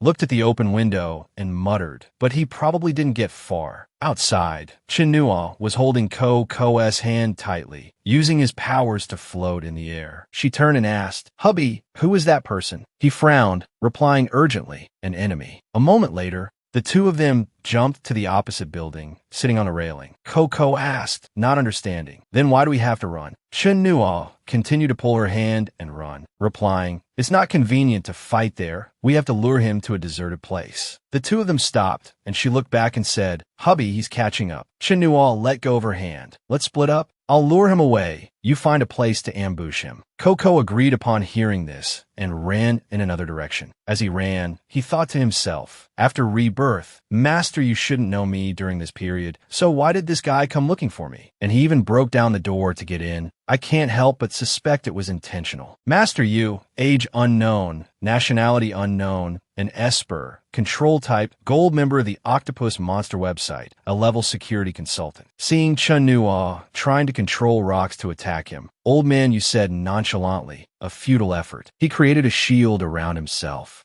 and looked down, saying, "We are both telekinesis types. Your telekinesis isn't bad, but under me, you will be suppressed." Chinua recalled his past life. This guy was a powerhouse on par with himself. They had fought for many years, one of his most familiar opponents. Thinking of this, he raised his hand and called out, "Wait." Old Man Yu tilted his head and asked, "What? Not running anymore?" He then asked, "Who on earth are you? Why are you looking for trouble with me?" He smiled and replied, "Kid, are you kidding me? The rules of this industry, you don't disclose the client's information. At the same time, Old Man Yu's feet touched the ground. Chen Nuo continued to ask, so, someone commissioned you to find trouble with me? He took off his glasses and looked at him with a frown. Are you stalling for time? You have an accomplice, don't you? Where are they hiding? Planning to ambush me from some corner? It's useless against me. Hearing this, Chen Nuo provoked. You're so confident. Can you even beat me? Old Man Yu gently took out a cloth to wipe his glasses, then looked at him and said, beating you is less trouble than wiping the dust off my glasses. I think you're well aware, powers of the same type, but different levels will all be defeated by me. You're no match for me. He asked bluntly, so what? You want me to surrender? The glasses were clean. He put them on and laughed coldly. Surrendering would make this game boring. But if you want to suffer less, that's not a bad option either. Chen Nuo lifted his foot, gathering power in his leg, and said, then can you give me a few seconds to think about it? Old Man Yu asked with some suspicion, what trick are you trying to pull now?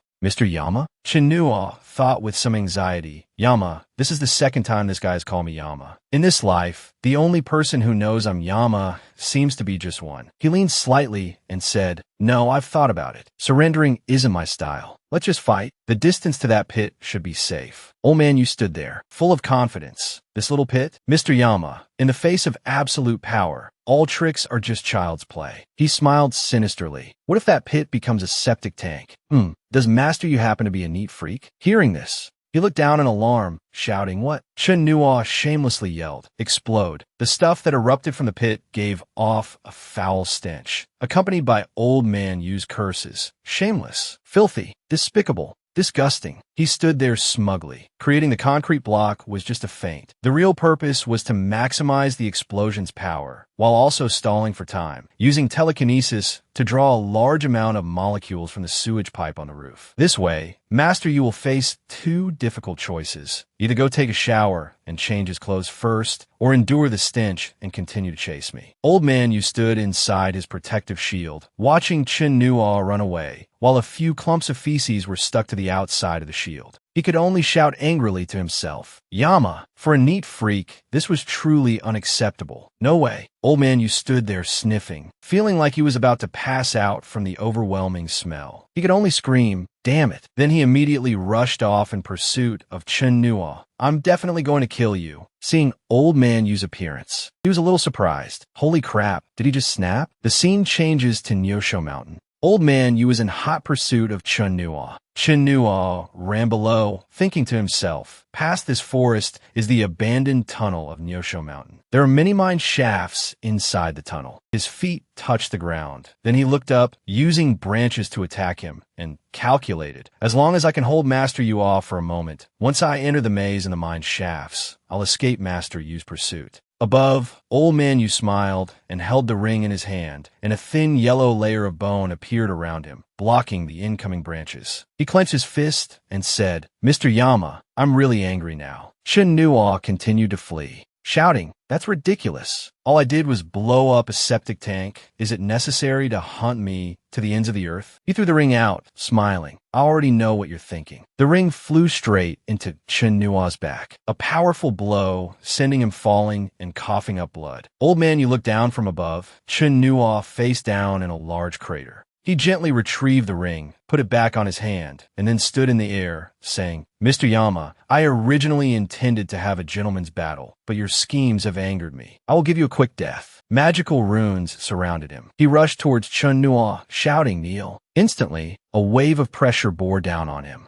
Then, a giant boulder controlled by him flew to a spot above Chen Nuo's head. He knelt there, panting heavily. Old Man Yu approached, remarking, not bad strength, but you're too green. Actually, your potential is very good. Given time, you might become a powerhouse like me. The giant boulder flew over, and Chen raised his hand to block it. The boulder shattered, but at the same time, he was also sent flying backward. Seeing Chen Nuo lying there, Old Man Yu walked over, mocking, but you really shouldn't have angered me. He still managed to open his mouth to taunt. So what if I angered you? If I hadn't angered you, would you have let me go? He replied, I wouldn't have, but you could have died more comfortably. He asked curiously, how much did that guy pay you to kill me? He replied, since you already know. Chen Nuo thought to himself, redundant. In this life, I've only revealed the name Yama to one person, and that was when I called to threaten the captain after wiping out Anderson's team. He continued, a person like you, why would you take on this mission? To deal with an opponent who is very likely a control type.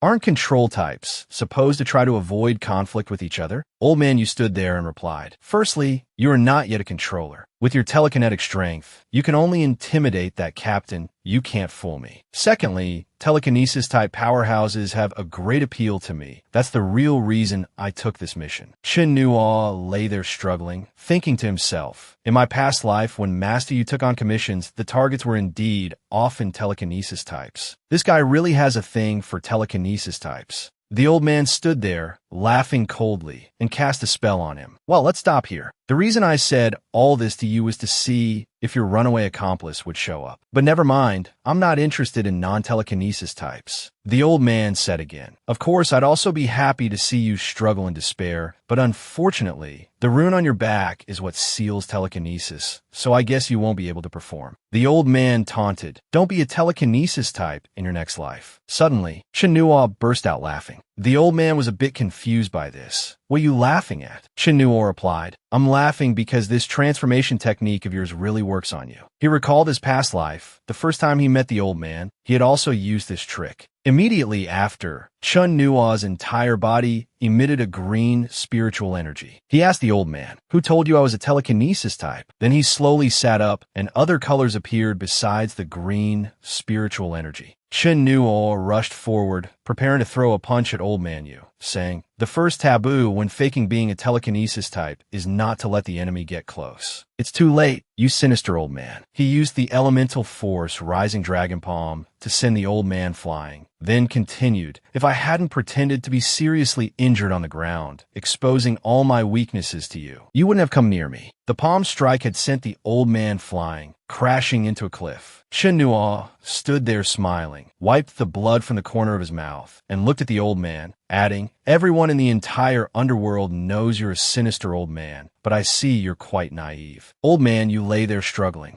coughing incessantly. You're not a telekinesis type. Chen Nuo stood there, rolling his shoulders, and replied, I never said I was a telekinesis type. The old man used a rune, and the wounds on his body healed quickly. He turned and asked, what power did you just use? Chen Nuo replied, kidney tonifying, yang strengthening. But he thought to himself, that's right, the lake on Yudo Mountain is nearby. Then he raised his hand to the sky and said, I have one more move. The lake water was mobilized by him, and he shouted, this move is called Who is the Murderer? Old man, you screamed, waving a flag. You think I haven't watched Naruto? The pit was now submerged in water. Chen Nuo had jumped up at some point. He sat to one side, resting wearily, and said, I'm at my limit. If I can't finish off Master Yu, I'll have to call my wife to save me. Old man, Yu is currently submerged in the water, a defensive shield preventing the water from touching him. He stood there cursing. Damn it, why can this thing emit such powerful energy? Cracks appeared on the shield. Old man Yu was horrified. This is bad. Immediately after, the shield shattered, and the water instantly submerged his body. On the shore, Chen Nuo looked down, thinking to himself, is it over? But there seemed to be some movement under the water, which made his eyes light up. The familiar golden light appeared, and Chen Nuo exclaimed in admiration. As expected of a powerhouse on the same level as La Coco, Old Man Yu stood there, controlling a water spout with one hand, thinking to himself, to think I'd fight to a draw with a kid whose strength is a level below mine. His glasses were shattered. He looked up at Chen Nuo and said, kid, what other schemes do you have? Chen Nuo asked back, if I said I still have trump card, would you be scared? The old man immediately replied, then bring it out. Chen Nuo raised his middle finger in provocation, then come and get it. Hearing this, Old Man Yu hesitated, not daring to act rashly, thinking to himself, this sinister brat wants to trick me into getting close again. I, Master Yu, will not be fooled a third time. He raised his hand and said, do I need to go over there to deal with you? Chen Nuo was controlled by a rune and lifted off the ground. He shouted, Master Yu, if you've got the guts, put me down, let me come over, and we'll have a grand battle. As soon as he finished speaking, His chest was hit by a powerful blow, and he fell into the pit, spitting out a large mouthful of blood. Chinua thought to himself, I'm screwed. Master Yu has finally realized the correct way for a long-range mage to fight. Chinua sat there and said, all right, I have no more trump cards. If you don't make a move, she's about to become a widow. Old man, you still didn't approach. Saying from a distance, call out your accomplice. You should know, against a telekinesis-type controller, sneak attacks are useless. At the same time, Coco appeared. A bolt of lightning struck straight towards Old Man Vu. This powerful strike made it impossible for the old man to defend, sending him flying backward. The ring on his hand developed a crack. Old Man Vu looked down, his expression changing. My soul artifact. GG appeared above, looking down and said, you dare. Before she could finish, she grabbed the lightning in her hand and continued to strike down. This blow pushed Old Man Vu back again. He knelt on the ground, slowly got up, then looked up bewildered. Starry Sky Queen? Why are you here? Gigi didn't stop, continuing to attack with purple lightning while shouting, you dare hit my husband. Hearing this, Old Man Vu's eyes widened in confusion. What husband? It seems this woman is crazy. Just dodging like this isn't a solution. So the old man decided to fight back, immediately rushing forward to engage in battle. Risking his life, two immense spiritual powers collided, causing a huge explosion in the forest. The two grabbed each other's hands. The old man looked at Gigi and cursed. You lunatic, do you really want to perish together? She used her other hand to continuously attack the old man. Old Man Vu shouted, stop it, you crazy woman. At this rate, we'll all die. Gigi seemed to pay no mind to his words. Her sharp gaze fixed on him, cursing inwardly. Damn it, he's really going all out. Then the two finally let go, falling into a pit together. The old man cursed again. Are you crazy? If this goes on, I'll risk my life against you. Let's all die here today. Gigi said resolutely. You hit my husband, I'll beat you to death. The old man thought to himself, husband? Crazy woman, where did a husband come from? How could this cunning and scheming brat be your husband? Seeing the situation was not good, Chinua thought worriedly. Lu Gigi is fighting so desperately. Will she be all right? She rushed forward again, using lightning and shouting, I must kill you today. Old Man Vu tightly gripped the ring in his hand, preparing to use it. He raised the ring, and the runes on it emitted a dazzling golden light. You damn woman, you made me lose a soul artifact. Chinua shouted anxiously. Don't be reckless, Lu Gigi. But it was too late. The recent collision generated immense power, throwing him to the side. Chinua was sent flying, trying to turn his head back to look, calling Lu Gigi's name. Through the dust and smoke, a hand reached out and grabbed Chinua's wrist, calling, hubby. Gigi looked up, her body somewhat battered, and said, I've caught you. Chinua slowly landed on the ground. He hugged Gigi, and she leaned on his shoulder, saying, hubby, that guy is too strong. I can't beat him. Chinua immediately comforted her. It's okay. You're already very powerful. You forced the Vu sorcerer to shatter one of his soul artifacts. He's severely injured this time. He won't be able to recover for several years. Gigi smiled and asked, so I'm also very powerful, right, hubby? Chinua replied, yes, you are very powerful. Suddenly, she burst into tears. Hubby, my left hand hurts so much. Chinua looked at her hand, deep in thought. The Vu sorcerer had left a stream of power that was corroding Lu Gigi's body. Chinua guessed, is Lu Gigi using her own power to suppress it? She continued to whimper, hubby, I'm so tired. Chinua tried to coax her. It's all right, you'll recover after a short rest. The runes of that sinister old man will quickly disappear after leaving his soul artifact. Gigi no longer had the strength to speak. Her eyes grew hazy, about to close. The image of Chinua in her eyes gradually blurred, then slowly disappeared. Night fell. It was still the same pit in the forest. Chinua sat there, transferring his energy to Gigi, thinking to himself, after exhausting my energy, the incessant pain in my head has indeed returned. A moment later, he clenched the rune in his hand. Lu Gigi's consciousness space had been severely injured a few days ago, and this battle was a reckless one, so her spirit was now even more wounded. He looked down at the unconscious girl lying there and called out, Hey girl, I'm sorry. I've been deceiving you these past few days. Actually, there were many times I wanted to wake you up and then take you away from here. Deceiving you for so long, I was actually deceiving myself too.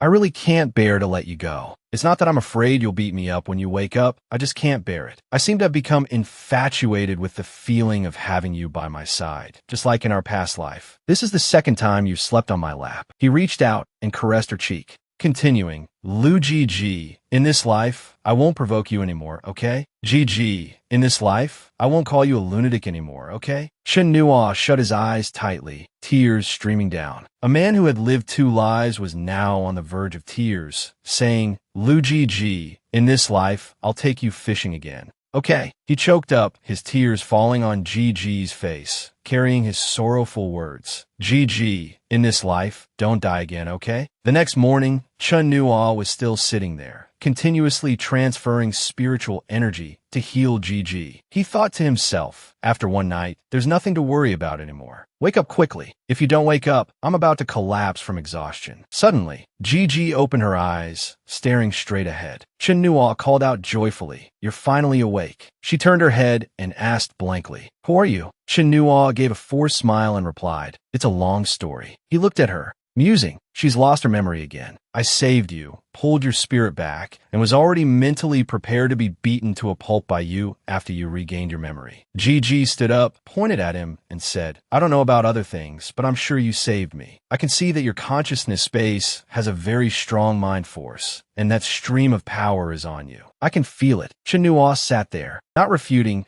"That's right, I saved you." Gigi immediately asked, "Can you tell me what happened? I don't clearly remember what happened before I woke up." "Wait a moment, let me trick. Oh no, let me tell you in detail." A moment later, Gigi stood there pondering, then asked again, "So, you're a reclusive, ancient martial arts cultivator? Last night, you were cultivating on this mountain, saw me fighting with someone else, and then saved me?" Chen Nuo replied, "That's right. I live nearby, and came here at night to practice. As a result, I heard the sound of fighting. Then I hid in the shadows to observe, and then I saw you." She frowned and continued to ask, "Who was I fighting with? Why don't I remember anything?" Chen Nuo also scratched his head evasively. "I don't know. I don't know either of you. By the time I arrived, your opponent had already fled. Then I saw you lying unconscious on the ground." Gigi pondered. "Unconscious?" Then turned to question him. "Hey, you didn't do anything to me while I was unconscious, did you?" Chen Nuo explained, "Big sis, do I look like that kind of person? I am a successor of communism, kind-hearted and virtuous." Gigi was a bit suspicious. "Really?" Chen Nuo replied, "Of course. Otherwise, why would I have wasted my energy saving you?"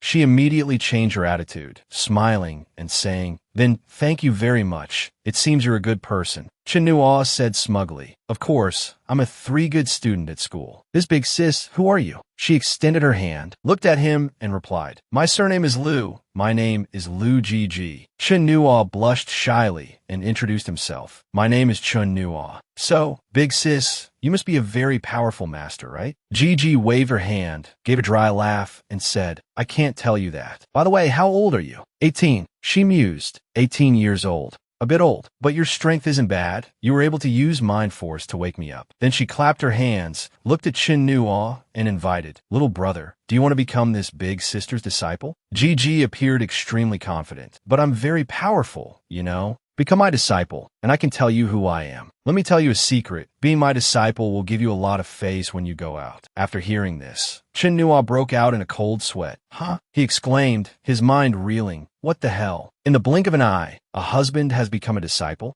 That's not right. When I tricked her before, I used the story of Yanghua and Xiaolong knew. He really was a disciple. He hastily tried to flee. Let's just forget it. I already have a master." "Ah, big sis, if fate brings us together again in the martial world, I will definitely lend a hand. Goodbye." Gigi asked, stunned, "You're leaving just like that?" As Chen Nuo walked away, he thought, "It seems the starry sky queen might have recovered her memory." Suddenly, she ran up behind him and called out, "Wait a moment. I see your steps are unsteady. Perhaps you used too much energy saving me. You said your home is nearby, right? I'll take you home." Chen Nuo tried to refuse. "Is that really necessary?" But Gigi seemed very insistent. "Of course it's necessary. You saved me. I must repay you. Don't hesitate anymore. Let's go." A moment later, At the gate of a residential complex, a yellow taxi stopped. Inside the car, Chinua spoke up. All right, I live here. He got out of the car and said with a smile, you don't need to get out. Just let the driver take you straight home. Gigi, sitting in the car, said, how can I do that? Help a person all the way, see the Buddha to the Western heaven. I have to see you to your doorstep. Chinua immediately replied, it's really not necessary. Then he said to the driver, go, hurry, and take the beautiful lady home safely. Watching the car drive away, Chinua thought to himself, this is the residential complex where little Yizi used to live. It's a bit far from my place. He chuckled softly. Lu Gigi, you've recovered your memory, so let's say goodbye here. Some things are better left forgotten. Returning to his apartment, it was a mess. Chinua picked up the broken door panel and said, this door needs fixing. Luckily, it held up for one night. I'll call someone to replace it tomorrow. Then he sat on the sofa and smoked a cigarette, suddenly feeling the house was empty, a bit unfamiliar. He glanced at the bathroom, and the image of Gigi standing there, peeking her head out and calling hubby, appeared again. Chinua blurted out, Luigi, but suddenly realized something was wrong. Her image and voice gradually faded. Hubby, you don't want me anymore? He muttered to himself. Turns out my eyes were playing tricks on me. It's really over. This period of time, let's just consider it making up for the regrets of my past life. Chinua mused. Having had a period of time like this, I'm already content. Lu Gigi, don't you follow me. Otherwise, the tragedy of our past life might happen again. Just then, there was a knock on the door. He looked out in surprise, thinking, the Vu sorcerer? Impossible. That sinister old man was so severely injured. He's on the brink of death. He should be hiding somewhere to heal. Chinua went to the kitchen and grabbed a cleaver, then called out, who is it? So late at night? The person outside knocked on the door a few times, and the already broken door immediately crashed down. He stood there stunned. Gigi, wearing a crop top, stood at the door and said sheepishly, I didn't do it on purpose. Then she walked in and asked, so this is your house? Your place seems a bit messy. Chinua took a step back and asked her, what are you doing here? Gigi said nothing, just stared at Chinua. He thought to himself, if you have something to say, just say it. Staring at me like this without saying anything is very stressful, you know? She pointed and asked, why did you lie to me? Thinking of an excuse? Gigi stepped forward and questioned, you're holding a knife. Are you planning to chop vegetables or chop someone? Why aren't you saying anything? Chinua slumped onto the chair, smiled and replied, what can I say? I'm dumbfounded. Big sis, why don't you tell me first? Why did you come back after you clearly left? And even came to my house? She stood there and retorted, why don't you tell me first? Why did you give me a fake address and get out of the car at a place that isn't your home? Chinua just opened his mouth to say, you see, big sis? Gigi immediately raised her hand to stop him. Wait, why do I feel like whenever you start with you see, big sis, you're about to lie to me again? She sat down on the chair, grabbed his wrist, and said, all right, now you can talk. Gigi asked, why did you lie to me? Your house clearly isn't there. Chinua broke out in a cold sweat and said, we're people of the martial world. The most important thing is to be wary of strangers. You guys were fighting like that in the middle of nowhere. You're really powerful. I didn't want to get dragged into any trouble. Gigi smiled. All right, second question. Then why? Why is your heart beating so fast? Chinua blushed and replied, because you're too beautiful. You're so beautiful and you're holding my hand. I'm a man too. A great beauty. She leaned closer to him and asked again, then one more question. Why did you pretend we were meeting for the first time when you clearly know me? Chinua was surprised. Huh? Didn't you not remember me? Gigi looked at him and said, at that noodle shop we met. I remember you were eating noodles and you got very flustered when you saw me. But why? After I woke up, did you pretend it was our first time eating? Don't tell me you forgot. You just said I was very beautiful. I shouldn't be that easy to forget, right? Chinua replied, all right. I admit I saw you at the noodle shop. You and the owner got into a dispute, and out of curiosity, I followed to watch you fight, which is how I caught up to you on a mountain. Gigi said, I definitely remember I fought with that owner up to a lake, then I was sneak attacked and knocked out, and then you saved me. Chinua waved his hand and said with a smile, no need to be so polite, I just helped you out in passing. Mainly because your opponent was injured and ran away. Otherwise, I wouldn't have dared to save you. Gigi replied, so that's how it is. Chinua thought to himself. It seems Lu Ji only forgot the few days she spent with me. It's good that she forgot, better than being hunted down by her later. Suddenly, Gi's whole body radiated mind force, and she continued to question. Then can you explain, before I woke up, why was I wearing a man's t-shirt? That wasn't your clothing, was it? Chen Nuo stammered. This. She immediately pressed on. Can't explain it? Chen Nuo screamed internally. I suddenly missed the silly, cute, amnesiac Lu Ji so much. She spoke again. Then I'll give you a hint. See for yourself, and then tell me why I have this in my pocket. She took out a piece of paper. Chen Nuo asked blankly, what is it? He saw the receipt and immediately froze. I'm screwed. It's the order form for the double bed from Tangxi Street. No wonder Lu Ji found her way to my house. She looked at him, smiling but full of anger. Have you thought of an explanation? Go on, tell me. Chen Nuo turned his head and asked back,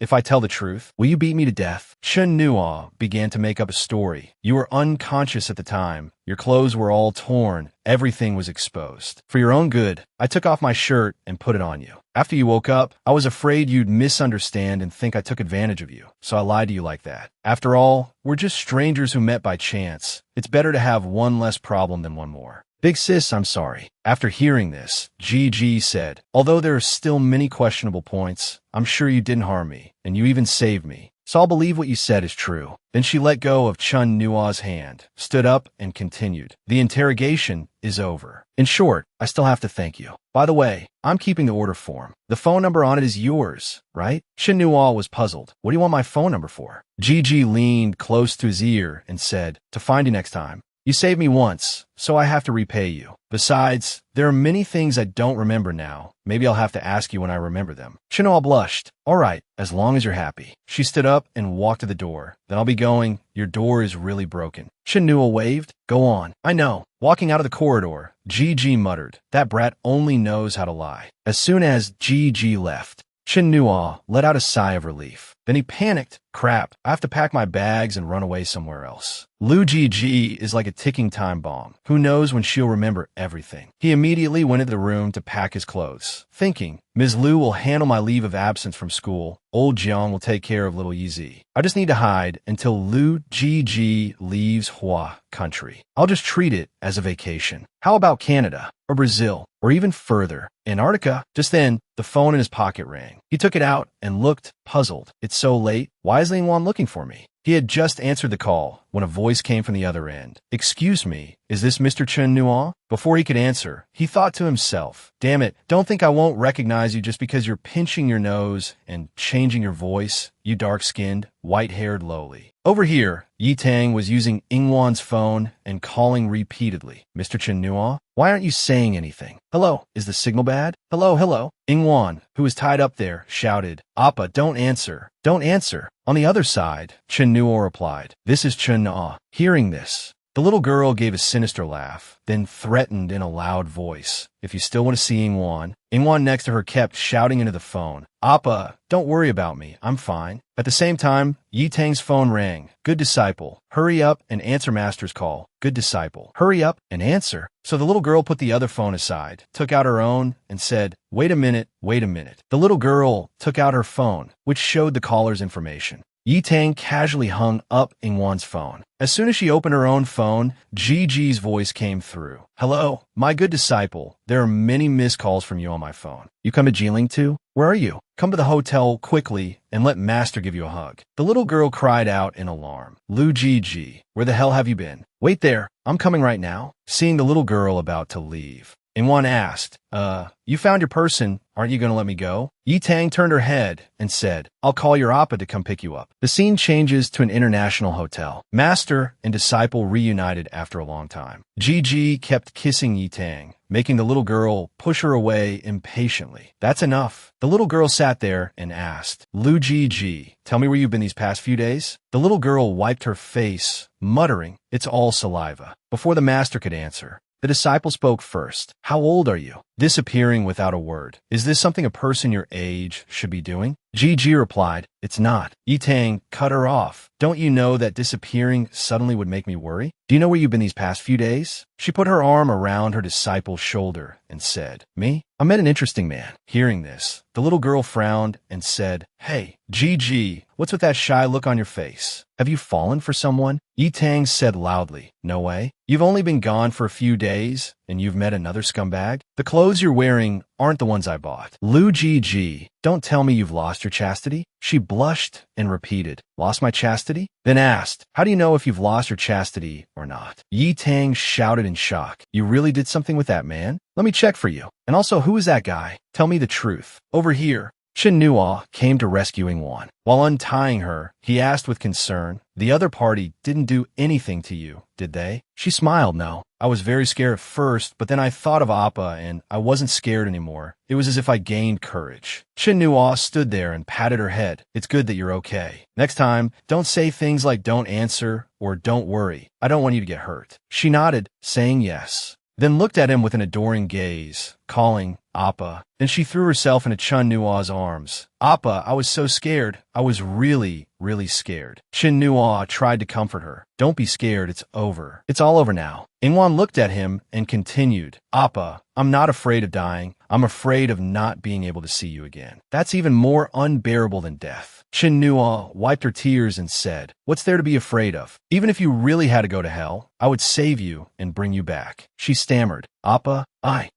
Chen Nua smiled and said, are you so moved that you're stuttering? Suddenly, Yingwan wrapped her arms around his neck and planted a passionate kiss on his lips. Unable to react in time, Chen Nua could only curse inwardly. Damn it, a stolen kiss. Then she smiled. Appa, I'm sorry. I don't want to die one day without ever having kissed you. I want to do many things with you. In this life, I only like you. Chen Nua sighed. I know how you feel. Let me tell you a story. Once upon a time, there was a Miss Gua from a prominent family. On her 16th birthday, everyone in the martial world gave her birthday gifts. Although she was very happy, she also knew that those people only valued her family background, not her. That was until a great hero Yang appeared and specially gave her 3 great gifts. The value of these 3 gifts was far greater than all the others combined. Miss Gua once again became the center of attention in the martial world. That day was the happiest day of Miss Gua's life. Yingwan turned her head and asked, Miss Gua must have fallen for great hero Yang. Chen Nua smiled.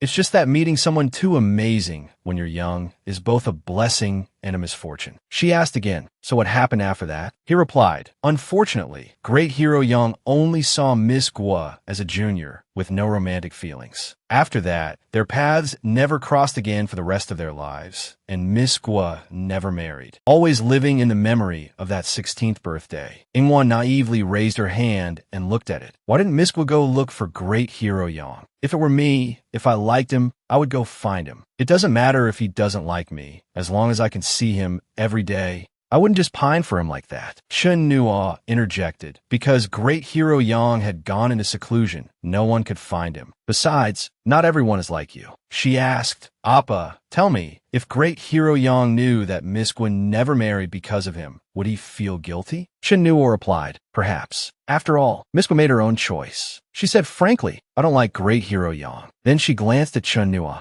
Yingwan sat up and asked, Appa, did you want to be great hero Yang before? Chen Nua lay there and smiled. You're a bit slow on the uptake. Only now do you realize what I was trying to say. He added, it's all my fault for leaving that uniform behind, causing you to run to Jinling. Otherwise, none of this would have happened. She immediately put her arm around Chen Nua's and said, Appa, I won't let you be great hero Yang, and I don't want to be Miss Gua. Wherever you go, I'll go. It's fine if you like me, and it doesn't matter if you don't, I'll stick to you forever. Then she slowly pulled at his shirt, and Yingwan lowered her voice. Appa, I know you like Sankiki, I don't mind. Where we're from, it's normal for outstanding men to have many women. It's abnormal if they don't. As long as Appa doesn't chase me away and treats me well, that's enough. Hearing this, Chen Nua felt a bit of a headache, thinking to himself, why does it feel like she's forcing me to be a scumbag? She asked again, Appa, can you promise me? Chin Nuo replied, all right, I promise you, you could be my little tail, but you can't cross the line, especially with stolen kisses like just now. Then he turned his face away, thinking, it's just a delaying tactic. It's not good to harshly chase her away right now. Hopefully, Li Yingwan can meet a worthy man in the future. Hearing this, she smiled, Appa, I'll remember. She also had her own calculations. There's a saying in Hua country, familiarity breeds fondness. As long as I'm by Appa's side all day, Appa will eventually like me. The scene changes to the school the next day.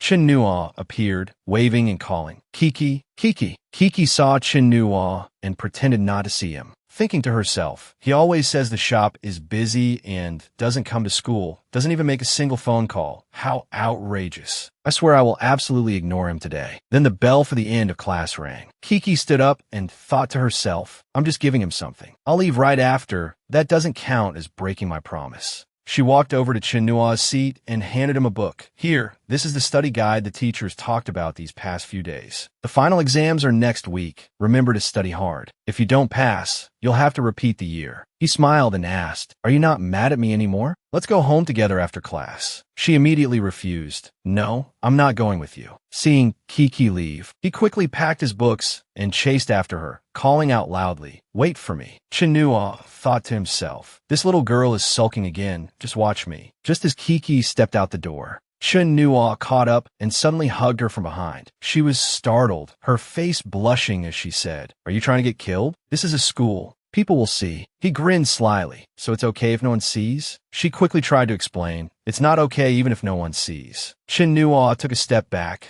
clutched his chest, and asked pretentiously, Kiki, are you planning to abandon me? She replied flusteredly, I'm not. You're the one who ignored me for days, didn't answer my calls, and didn't call me even once. He gently reached out and took her hand, then looked in her eyes and said, I was busy and tired. But in his heart, he thought, I almost died. I tricked my wife home, and as a result, she was almost lost. Cuckoo replied, then let's go to your place. I'll give you a massage. Chin Nuo quickly refused. No, I have to go to Brother Lei's shop later. I still haven't reported to Brother Lei since coming back from my business trip. In reality, he was worried and didn't dare let Cuckoo come over. Lu Jiji's things hadn't been cleared out yet. The two walked outside, and he took out a box of pastries, saying, here, your favorite rice cakes. You look so happy. Did something good happen? You're not telling me. Come on, tell me. I'm not telling. As they were talking, his phone rang. Chin Nuo took it out and saw it was a call from Lu Jiji. Truly a persistent ghost. He turned and lied to Cuckoo. Brother Lei is calling to rush me back to the shop. I have to go. She asked, a little disappointed, you're leaving again? The scene changes to a restaurant in the city. At the dining table now were the master and disciple pair, Lu Jiji and Yi Tang, along with Chin Nuo. He sat there drinking tea, silently calculating in his heart. Lu Jiji asked me out. Could it be that she's remembered something? Yi Tang stood up and asked, so you're Chin Nuo. Tell me the truth. Have you ever had feelings for my master? Hearing this question, Chin Nuo spat out a mouthful of tea. The young girl frowned and continued, what's wrong? Is it that strange? My master is so beautiful. It would be abnormal for a man to see her and not want to pursue her. Chin Nuo said in a loud voice, little brat, hasn't anyone told you that talking like this will get you a spanking on the bottom? The girl trembled and asked, you want to hit me? Chin Nuo smiled and thought, it's not like I haven't hit you in a past life. He turned to Lu Jiji and asked, hello, miss. I was wondering why you asked me out here. She interrupted, it's nothing special. Lu Jiji stood up, walked over, and said, my good disciple won't let me drink alcohol, so I'll have to substitute it with tea. Then she sat down next to Chin Nuo, picked up the teapot to pour, and added, I asked you out, firstly, to thank you for saving my life. Secondly, to apologize on behalf of my disciple. She kidnapped your friend to save me. I only learned about this misunderstanding after I returned, so I wanted to apologize to you. And thirdly, there's a third reason? Lu Jiji continued. My disciple said I was missing for several days, but why was it that when you saved me last night, you said you had just found me? Chin Nuo feigned surprise, his face innocent as he said, I don't know. Last night, I really just happened to run into you, and seeing what was happening, I lent a hand. I don't know anything about the other matters. In his heart, he was a little scared. If what happened these past few days is discovered, I don't know if I'll make it out alive. I don't know what I don't know. If you ask me, who can I ask? Recalling the other day, Yi Tang had said excitedly, "Master, if you can't get it out of him, let me. I'll cough once, and it'll be my turn to ask. You don't say anything. If something really happened, how can we not find out? A man's words can't be trusted. You're too naive. You don't understand, man." Back in the present, Yi Tang raised her hand and pretended to cough a few times. Ahem ahem. Then the girl smiled and asked Chen Nuo, "Your relationship with your friend Li Yingxian is quite good, isn't it?" He froze and thought, "Trying to set a trap for me? I'm tired of these games." The girl continued, "Yesterday, I captured Li Yingxian. So I saw the messages with Chen Nuo on her phone and felt that you two were a couple." He glanced at Lu Jiji, who was twirling her chopsticks, and said with a forced smile, "Not really. It's just that young people are close and don't have barriers. We just like to joke around." Yi Tang asked suspiciously, "Is that so? So things like 'my love,' 'I miss you,' 'do you miss me' are also just jokes?" Chen Nuo's face turned pale, cold sweat broke out, and he was speechless. He looked over at Lu Jiji and saw her glaring at him, having even snapped her chopsticks in half. Immediately after, Yi Tang asked again, "If this isn't love, then is she secretly in love with you?" The girl sneered, "Why aren't you saying anything?" Chen Nuo pretended to be calm, as composed as an old dog, picked up a piece of food, and then asked the girl in return, "Little brat, are you that curious about my love life? Who I like? Who likes me? Why should I have to tell a little brat like you? You're so young. Why are you so nosy? Do I have to report to this little brat what I eat every day and what color underwear I'm wearing?" Yi Tang frowned and thought, "One old fox." Lu Jiji interjected to mediate. "All right, stop asking all these questions. It's very rude to question someone like that." She turned to Chen Nuo and said, "Mr. Chen Nuo, it seems you're very popular with the ladies." He smiled. "It's just SOSO, Miss Lu. I hear you're from out of town. I wonder how long you'll be staying in Jinling?" Lu Jiji thought for a moment, then replied, "Probably not for long. I still have to find someone. Once I find them, I'll leave." "Bosqua? No, the mission failed, so forget it. I'm looking for a bastard who offended me." She recalled, "I met him the day I killed Jiang Yingzi. I won't touch your Yingzi anymore, you can rest assured. But that guy is also in Jinling. I have to see if I can find him." Chen Nuo's expression darkened, and he thought, could it be that arsonist? Lu Jiji noticed and turned to ask Chen Nuo, "Why are you sweating so much? Is the air conditioning not cool enough?" He touched his head. "Yeah, it's a bit hot. Why haven't the dishes arrived yet? I'll go out and hurry them along." At this moment, he was very anxious, just wanted to finish eating quickly and leave, unable to stay any longer. Outside, Li Qingshan and a group of his underlings were walking, saying, "During the time my leg couldn't move, I thought once my leg heals, I must travel everywhere, using these legs to measure every nook and cranny of Jinling." Lao Chi next to him flattered, "Master Shan has such spirit. That word measure is used so well. Master Shan,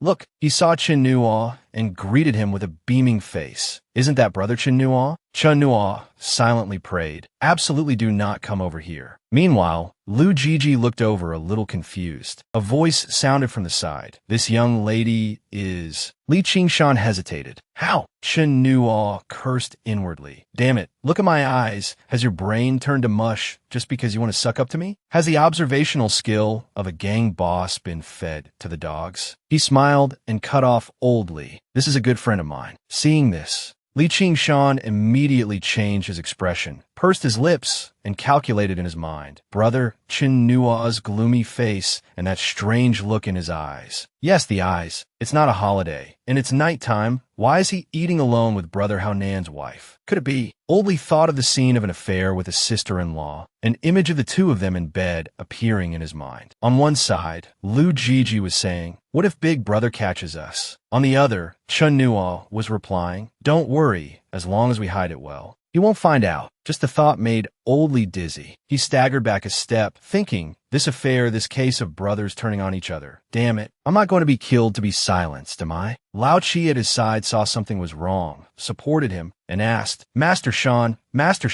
what's wrong with you?" Li Qingshan immediately changed his tune. "Brother Chen Nuo, I was just passing by, saw you were here, and came over to say hello." Chen Nuo asked, "It seems Hall Master Li's leg has recovered?" He was a bit tense and hurriedly denied, Not yet. My leg still hurts. I don't even know why I came out for a walk today." Chen Nuo said with a hidden meaning, "If it's not healed, then go home and rest. Don't run around." He quickly replied, "Yes, you're right. I'll go back right away, stay in bed for a few days." "Brother Chen Nuo, I'll take my leave. After returning home, Old Li worriedly asked Lao Chi, "Feel my leg? Is my leg still there?" "It is, Master Shan." He sat on the steps, his whole body trembling. "It's still here now. I'm afraid it won't be after tonight." Lao Chi didn't understand. "Master Shan, what are you joking about?" Old Li continued, "Damn it, am I crazy? Why didn't I go home after dinner late at night? What was I doing walking around? And you guys, why didn't you stop me? I've caused a huge disaster today. Damn it." He took out his phone and called a Luo. "CEO Xiao." The other side replied, "Master Shan suddenly called me. What's the matter?" Old Li continued, "I'm asking you about something. I heard you organized a tour to Malaysia and Thailand before. Now, I also want to..." Back on the other side, Lu Gigi turned her head and asked, "Who was that person just now? I have a feeling he knows me." Chen Nuo replied, "Oh, a friend of mine." Yi Tang added, "That old man just now kept staring at me. So strange." Chen Nuo gave a bitter smile. "Not at all. That old man is just like that, very lecherous. When he sees a beautiful woman, his eyes are glued to her, wanted to get to know her. I can only say that Miss Lu is too beautiful." Lu Gigi turned her head and asked, "Really?" He immediately replied, "Why would I lie to you? If you want to get to know him, I can give you his number." She immediately replied, "That's not impossible." At this point, he felt a little regretful, thinking, "Why did I have to run my mouth?" Fortunately, at this moment, Chen Nuo waved his hand. "The car is here. Ladies first, you two get in. We'll part ways here." Watching them leave, he let out a sigh of relief. "I've finally sent this great Buddha away." At the same time, his phone rang again. Chen Nuo answered, "Hello, Haonan, what's up?" The other person said, "Chen Nuo, can I come over for a drink? My heart is in a mess." Haonan's heart is in a mess. Could he be heartbroken? The car was moving, and Lu Gigi spoke up. "Master, stop the car up ahead. I want to get out." Yi Tang didn't understand. "Lu Gigi, why are we getting out here?" She prepared to get out, turning her head to instruct, "I have some business on the way. Good disciple, go back to the hotel and wait for Master first. Master won't be back late." The girl replied, "Great, Lu Gigi. Now you even dare to hide things from me. Good disciple, your master is an adult. I have to have some secrets too." The scene changes to Jiafeng Hall. Old Li sat smoking, wondering whether he should leave or not. Lao Chi beside him asked, "Master Shan, do we really have to go abroad to hide?" He replied, "It's still not right. I've never met Brother Haonan's wife. I was just guessing based on her appearance that she was Brother Haonan's wife. If I leave, it'll be seen as having a guilty conscience, not only confirming that she is Brother Haonan's wife, but also confirming that they are having an affair. If it's a blessing, it's not a curse, and if it's a curse, you can't avoid it. Besides, hiding abroad might not be safe either. I can only bet that they won't kill me to silence me." After hearing this, Lao Chi nodded and flattered. Master Shan makes sense. If Chen Nuo had that intention, he would have already shown up at Jiafeng Hall by now. Suddenly, there was a knock on the door outside. Both of them jumped in fright, thinking, "Don't tell me, speak of the devil." And the devil appears. Lu Gigi broke down the door and walked in, standing there asking, "You know me, don't you?" Old Li sat there, trembling with fear, and replied, I don't." Lu Gigi interrupted, "No, you do." Li Qing Shan stammered, "I can pretend I don't. I really didn't see anything today." "You saw. What should I do with you?" Hearing this, he immediately knelt before her, his whole body trembling as he said, "I absolutely wouldn't dare to speak nonsense. The matter between you and Brother Chen Nuo will forever be buried in my stomach. I wouldn't dare say a single word." Old Li said fearfully, "Sister-in-law, I really don't know anything about the matter between you and Chen Nuo. Meeting today was just a coincidence. My lips are sealed, not a single word. No, I wouldn't even dare to say a single punctuation mark." Lu Gigi asked directly, "What matter is there between me and Chen Nuo?" Li Qing Shan kowtowed to the ground, saying, "You and Chen Nuo are a family. I don't know about your affairs. I'm not clear, really not clear. I don't know anything." Lao Chi gently placed a hand on Li Qing Shan's shoulder, comforting him. "Master Shan, it's me she's gone. It seems she just came to probe." Only then did he let out a sigh of relief. "She didn't kill me. Looks like I get to keep my life." The scene changes to a late-night food stall. Seeing Haonan sitting there, the table full of empty beer bottles, Chen Nuo walked over and teased, "Oh ho, is Haonan heartbroken?" As soon as he sat down, he heard Hao Nan confide, Xiaohe is cheating on me. I saw her going in and out of a hotel with another man. I thought that if she was with me, she wouldn't. Chen Nuo picked up a beer bottle, opened it with his teeth, and said, I thought you were joking. Is it for real? Hao Nan replied, What joke? I'm serious. He put on an experienced air. It seems you don't understand a certain principle. Hao Nan asked, What principle? Chen Nuo replied, Women are heartless. Actors are faithless. Everyone is in it for the money, but you're in it for love. That's too much of a waste of money. He slammed the table excitedly. I won't allow you to talk about Xiaohe like that. Xiaohe is not that kind of person, he said while drinking. Why get so worked up? Whether she is or not, you have the final say. Seeing as you're my brother, I'll arrange something for you. Then he took out his phone and called to Lei. Brother Lei, help me send some people to the KTV to arrange for a few girls. Let him get a taste of the world. The other end of the line asked, Sure, Master Nuo, what about the cost? He replied, No limit. Let him play however he wants. The scene changes to a KTV building. The receptionist inside asked, Sir, have you booked a room? Room 888. In the room, Delay put his arm around Hao Nan's shoulder and said, Brother Hao Nan, relax. You're Master Nuo's brother. Master Nuo has given instructions. We must make proper arrangements. He thought to himself, It's my first time in a place like this. I'm still a bit nervous, just like when I first started working in the main hall. Hao Nan mumbled, Not nervous. Delay said to the staff, Make the arrangements. Hurry up and bring the people in. A moment later, a girl ran in waving. Brother Lei, I haven't seen you in days. She sat down next to Delay. He said in a loud voice, Cut the crap. The person livened things up I told you about on the phone. Is it arranged? She leaned close to Delay and said, Don't you worry. How could I dare to delay your request? A few girls walked in and stood in a line. Delay turned to ask Hao Nan, Brother, what are you doing? Admiring the beauties? If you like one, just say the word. Then he turned to the staff beside him. Quick, change to another batch. Don't let my brother be disappointed. Don't bring any riff-raff into my room. She quickly replied, Yes, sir. I'll change them right away. 5 minutes later, Delay had chosen a girl in purple to sit next to him, turned to pat her head and asked, Brother, what's wrong? Several rounds have passed, and you still haven't picked one? Hao Nan said a little awkwardly, Brother Lei, I can't get used to it. I really don't need one. Brother Lei replied, I get it, still not satisfied. Then he turned and made a demand. I don't care if you don't bring a goddess for my brother today. It's all your fault. She was still very firm. Brother Lei, you're really making things difficult for me by doing this. The girl beside him poured a drink, playing her card. Brother Lei, you didn't call me last time you came. You're penalized one drink. Delay laughed loudly, picked up the glass and said, All right. I'll penalize myself with 3 glasses. Hao Nan sat to one side, drinking beer by himself. Hao Nan put down the beer bottle, thinking, None of them are Xiaohe. How can they compare to Xiaohe? Then he stood up and sang loudly. I'm always too soft-hearted,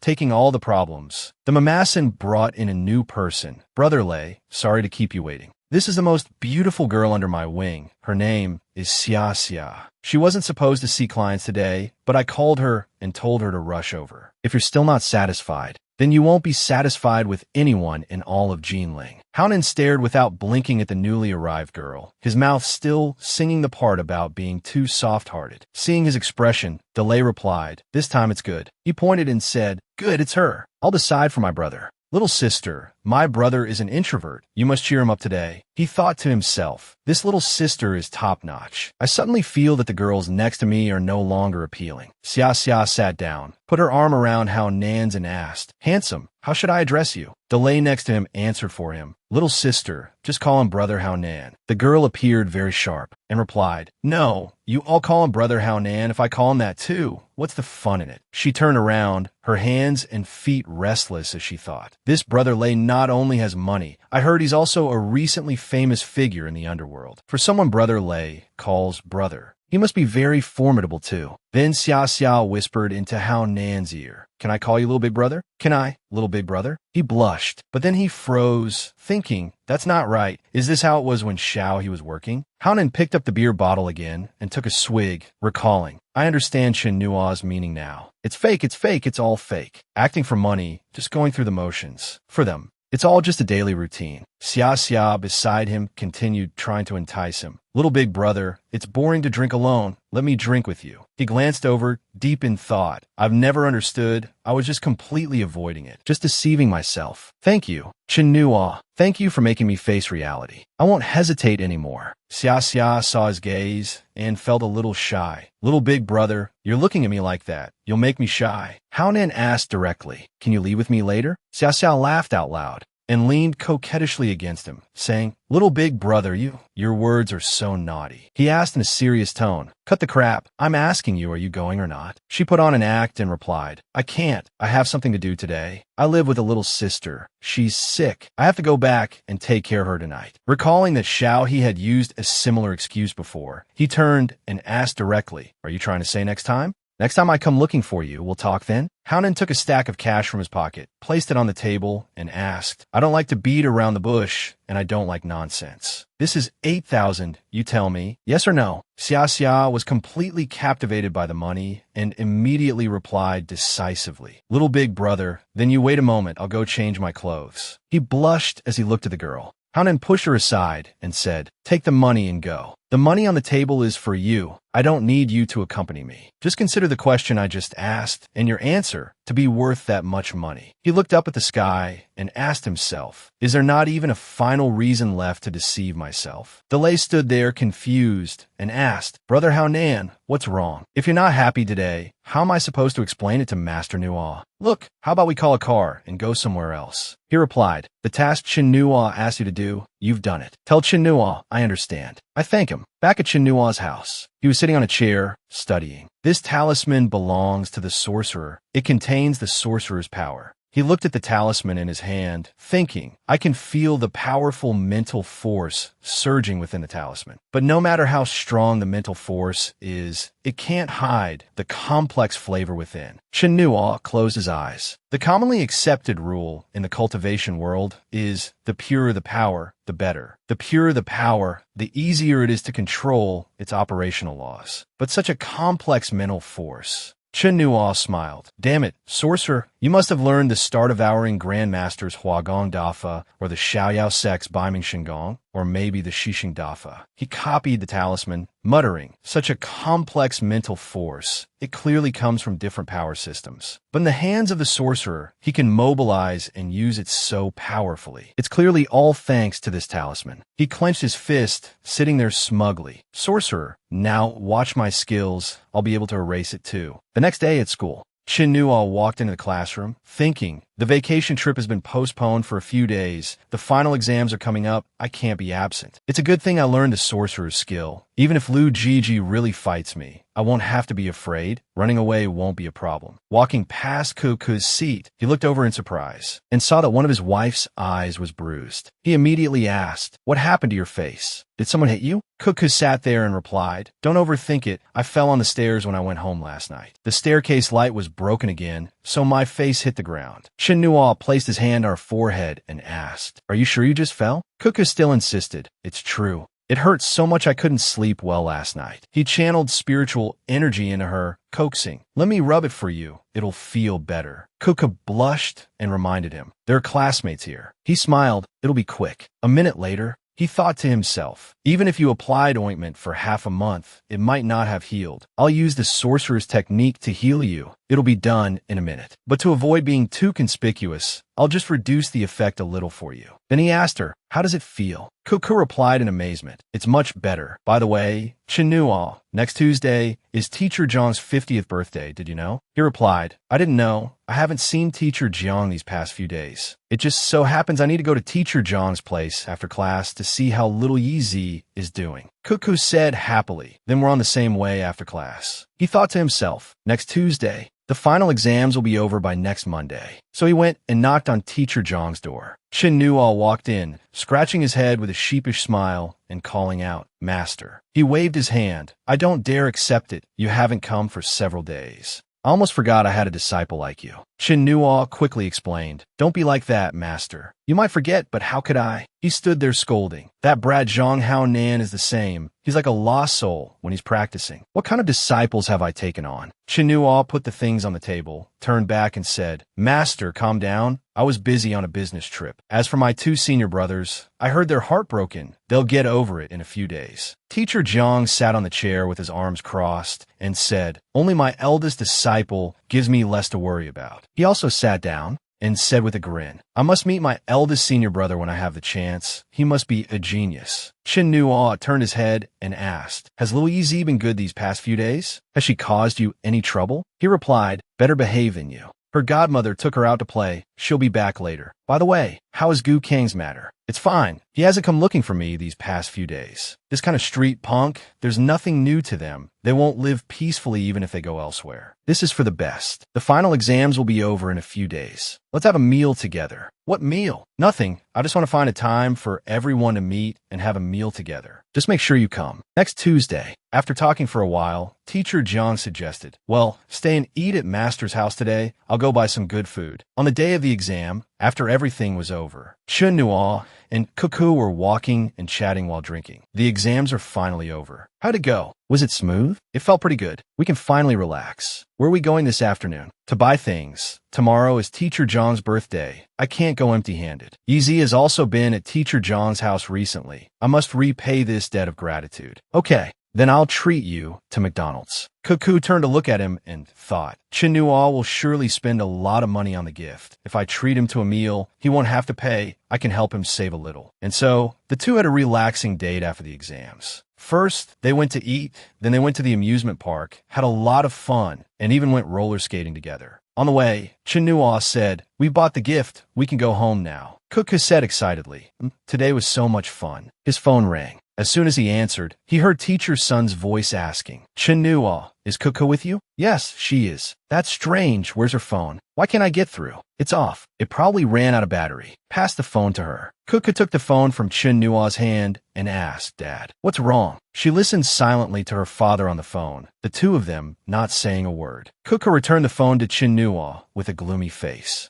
He asked what's wrong. She said on the verge of tears, I didn't do well on my exams. The teachers finished grading the first and second day's exams. My dad saw them and scolded me. He said if I don't study properly, he won't let me see you anymore. Chen Nuo asked, Didn't you say you did pretty well on the exams? Cuckoo replied, I don't know either. My dad said he saw many mistakes on my papers. For the highest point math problem, my entire process was correct and I calculated the right answer, but I wrote one sign wrong. And for the multiple choice questions, I clearly did them all correctly, but I filled in the answer sheet wrong. I wrote the answer for the question above in the space for the question below. So a whole series of them were wrong. Then she rummaged through her bag. I can't find my phone either. Today was supposed to be so happy. How did it become so unlucky? Chen Nuo immediately comforted her. Don't cry, don't worry. We'll solve things one by one. Let's go buy a new phone. Cuckoo was still crying loudly. How can I be so unlucky? A Taoist priest standing behind them smiled. This benefactor, buying a phone is not in accordance with feng shui. In a few days, the phone will be lost again. Chen Nuo immediately turned his head and asked, Who are you? He replied, This humble Taoist saw this benefactor crying so heartbrokenly that I paid more attention and came over out of curiosity. I had no intention of eavesdropping on your conversation. He turned to Cuckoo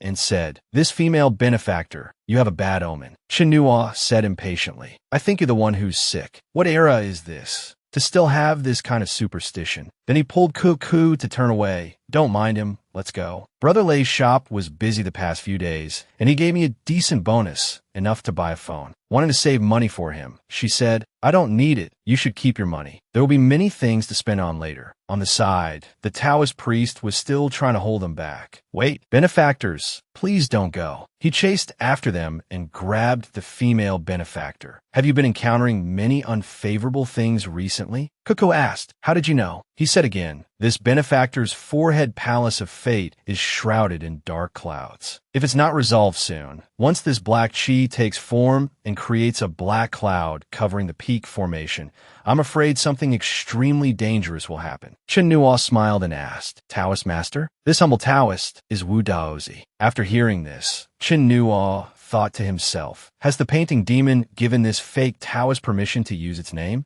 He was originally a little curious, but upon hearing this name, he could tell this was no master. What true master would take such a name? He continued to turn away. Let's go. We believe in bodhisattvas. The Taoist master called out loudly from behind. Wait. Then he took off his Taoist robe, revealing a Buddhist kasaya underneath, and removed his wig. Please wait, you two. He then transformed. Amitabha, this humble monk is Wu Dao. You two benefactors, Buddhism and Taoism are one family. This humble monk also believes in the Buddha. Chen Nua's jaw dropped in astonishment. This is truly shameless, a real eye-opener. If I said I believed in Jesus Christ, what would you turn into? He sighed stubbornly. I have a cross too. This humble monk is not deceiving you too. This female benefactor is plagued by bad luck. The incidents aren't major, but these little things will keep happening, right? And that's right. Chen Nua interrupted. Don't believe him. This is just a scam. It doesn't prove anything. He pinched his fingers and muttered incomprehensible words. Z, Cho, In, Mao, Chun Si, Wu Wei, Shun Yu Su, Hai. Everyone has experienced hardship. Let's be realistic. Everyone has been troubled by their career or studies, and has probably faced difficulties, right? Chen Nua smiled in appreciation. You make it sound so real. He glared. It seems this humble monk was right. Today,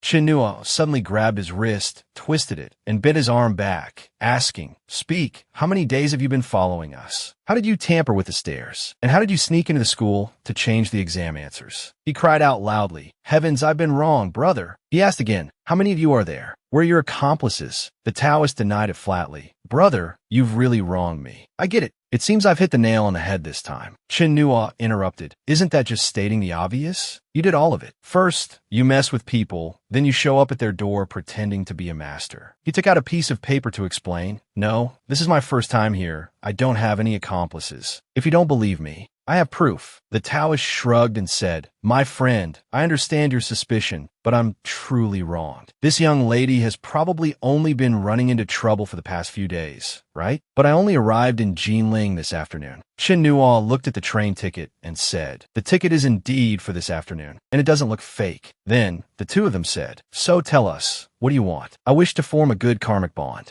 Good deeds will be rewarded. Stop beating around the bush and get to the point. All right, I have a protective talisman. I can give it to you, give it to this young lady to ward off that bad luck. I guarantee it's extremely effective. Chen Nua asked directly. It's not free, is it? The man was also frank. We in the Buddhist path value fate. If there's a connection, the amount of money doesn't matter. The price is based on fate, 800. Chen Nua glared, huh? He grunted. The man immediately lowered the price to 500. I made this protective talisman myself, and it was consecrated by both the Bodhisattva and the 3 pure ones. 500 yuan is an absolute bargain for you. Chen Nua then asked, Your Bodhisattva and the 3 pure ones consecrated it together? Chen Nua took out some money and said, Fine, I'll trust you this once. But I'm telling you now, if you're scamming me, I'll make you pay it back tenfold. On his side, the man also pulled a talisman from his robes and said, A man of the cloth does not lie. Its effectiveness is guaranteed. Kuka felt a bit pained about the money and pulled his arm, saying, Chen Nua, what are you doing? That's 500 yuan, he said decisively. I can see you haven't been doing well lately. Let's buy some peace of mind. After that, the man handed the protective talisman to Chen Nua. We're all settled then. Chen Nua patted the man's shoulder, conveniently infusing a trace of spiritual power into him, and said, All right, I've got it. If you're scamming me, it's not too late to admit it now. The man put his palms together and chanted Amitabha, A man of the cloth does not lie. This humble monk will take his leave. Chen Nua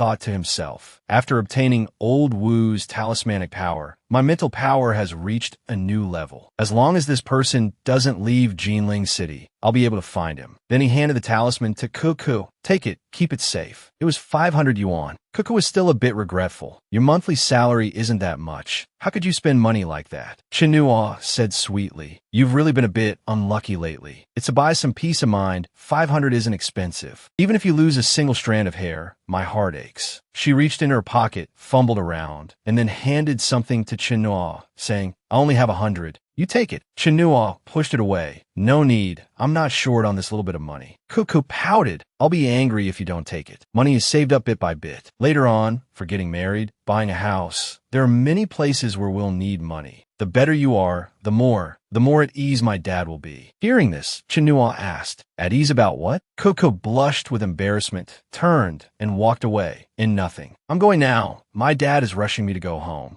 I won't see you off. Chinua chased after her. I haven't taken you to buy a phone yet. Cuckoo turned her head and replied, no need. I'll let my dad buy it. Chinua, you listen to me. You have to save every penny you earn carefully. She smiled, her cheeks flushed, thinking to herself, but not saying it out loud. I'm waiting for you to marry me. Chinua stood there, thinking of his future father-in-law, teacher's son. If I hadn't promised him before to not date Cuckoo for the time being, I would have made our relationship official long ago, and I wouldn't have had to erase her memories. Then he said to Cuckoo, let's wait until after graduation. I can't let my future father-in-law be displeased. He scratched his head and remembered, all right, there's one more thing. I have to find a way to launder the money at home. Otherwise, I can't let Cuckoo use it. Inside a restaurant on the street, everyone was chatting lively. Old Jiang, happy birthday. Old son, why did you buy so many things? Godfather, happy birthday. I wish you good health and happiness every day. Oh my, our Ziyi is so well-spoken. Maotai, Chinua, what are you doing? What did you buy this? Take it back. The whole family gathered around a large table, and old Jiang spoke up. Sit down.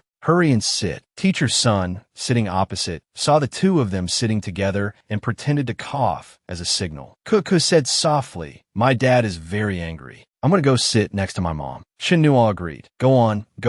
You have to be good right now. Old Jiang stood up and said, then let's raise our glasses. The waiter beside them also announced, all the dishes have been served. Please enjoy your meal. Suddenly, someone pushed the door open and entered, saying loudly, Master, I'm here. I come to wish you a happy birthday. Chinua recognized the person and exclaimed, oh. Teacher Jiang saw him and said with some delight, Wu Dao, why are you here too? Chinua, Hao Nan, this is the person I've told you about. He's the disciple I took in Huicheng. You should call him senior brother. Chinua said sarcastically, senior brother is truly a dragon among men. Hao Nan, not understanding, just greeted him. Hello, senior brother. As for Wu Dao, he awkwardly turned his face away. Wu Dao sat down between the two of them. Chinua raised his glass and asked, where does senior brother work? He replied, I wouldn't dare say it's anything grand. Just in my hometown. Then he took out a business card and pushed it in front of Chinua. I mainly research Buddhism and Taoism, basically all national studies. It read, Qingyun Institute of National Studies, Director Wu Dao. Chinua picked up the card to look at it, then turned his head and asked, senior brother is so multi-talented, you're too modest. So how's the pay? He scratched his head, a little embarrassed, and replied, junior brother, don't joke around. Chanting foreign scriptures doesn't pay well. Then Wu Dao took out some money, holding in his hand and said, oh right, master. He stood there and offered it to Teacher Jiang, a small token of my appreciation. Teacher Jiang waved his hand, refusing. No, it's not easy for you to earn money. Just come and have a drink with me is precious enough. Wu Dao tried to persuade him. Master, really, please accept it. Today is your big birthday. It's different from usual. Chinua, with quick eyes and hands, took the money from his hand and stuffed it into old Jiang's. Then he stood between the two and said, Master, it's a token from senior brother. We're all martial artists. Let's be straightforward. Senior brother, I'm guessing it's not much, just 500, right? Wu Dao gave a pained smile and raised his hands in reply. Junior brother is smart, truly smart. Master, please accept it. Teacher Jiang took the money and reminded him, all right, but not again. Is everything all right back home? Wu Dao stood there reporting to his master. Everything is fine. After master came to Jinling, I went to Miyun Nunnery to become a monk. After the old abbess passed away, because I had been managing the nunnery's affairs, I soon also became the head of Qingtian Temple, as there was no successor. I merged the two places into one and named it Qingyun Institute. He scratched his head humbly and said, I guess you could say I've established my own sect. Chinua stood there listening and glanced over, thinking to himself, nice, isn't this the founder of the Qingyun sect? A while later, the banquet ended, and everyone's face was red from the alcohol. Wu Dao raised his hand to take his leave. Master, mistress, I'll be heading back first. Aunt Xiaoyan waved and and asked, "Aren't you staying for a few days?" "Your master, and I haven't seen you in a long time." He replied, "I still have things to do. I'll come visit master and mistress again when I'm free." Teacher Jiang seemed drunk, supported by his wife, and managed to say, "All right, be careful on your way." On this side, Cuckoo was also standing there, supported by Chunua. "Then I'll head back first." He replied, "It looks like your dad will be angry for a few days before he calms down." In the distance, Teacher's son seemed very impatient and called out loudly, "Cuckoo, what are you dawdling for? Go home and study." Chinua led Xiao Yi over to ask a favor. "Master, mistress, I'll have to trouble you to look after Xiao Yi for a while again. It's summer vacation, and Brother Lei's shop is busy.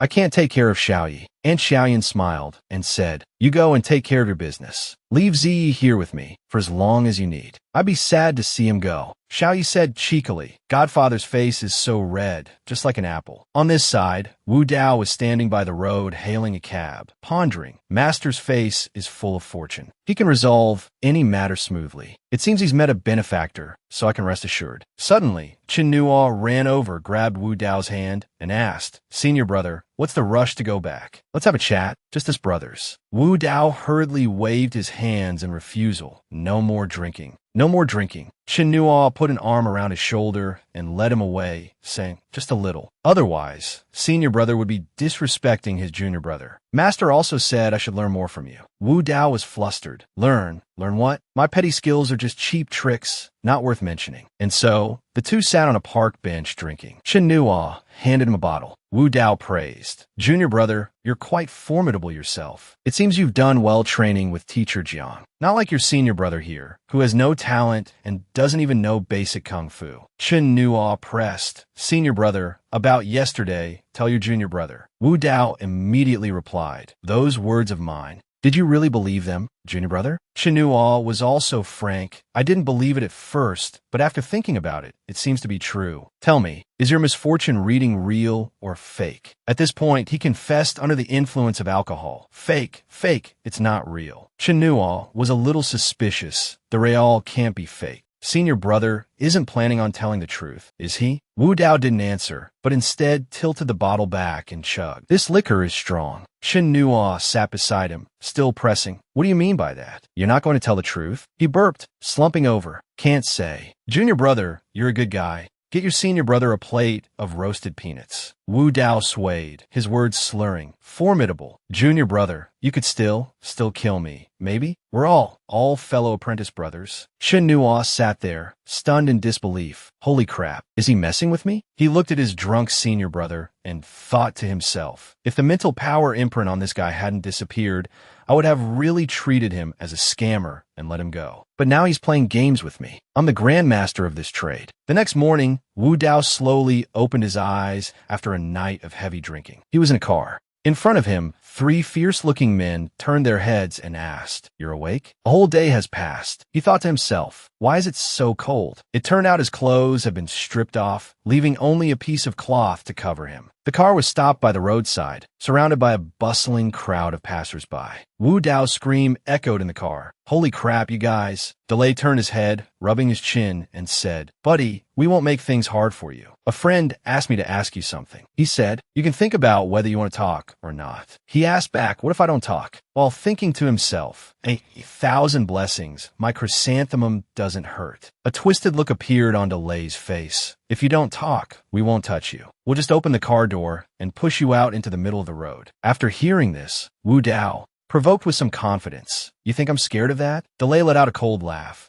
"That's fine. If once doesn't work, we'll do it twice. If twice doesn't work, we'll do it 10 times. We got plenty of time anyway. There are lots of main roads in Jinling City. We can play on them one by one. If we can't finish in a day or two, we'll play for 10 days. How about it?" Then he turned to the driver. "Open the door." "Yes, sir." Wu Dao was a little scared and immediately shouted, Don't. Absolutely not. I'll lose, okay. Get Chinua out here. I'll tell him whatever he asks." A while later, DeLay brought him to a place, not forgetting to remind him, "Behave yourself, you hear?" Wu Dao could only reply with a pained smile, Yes.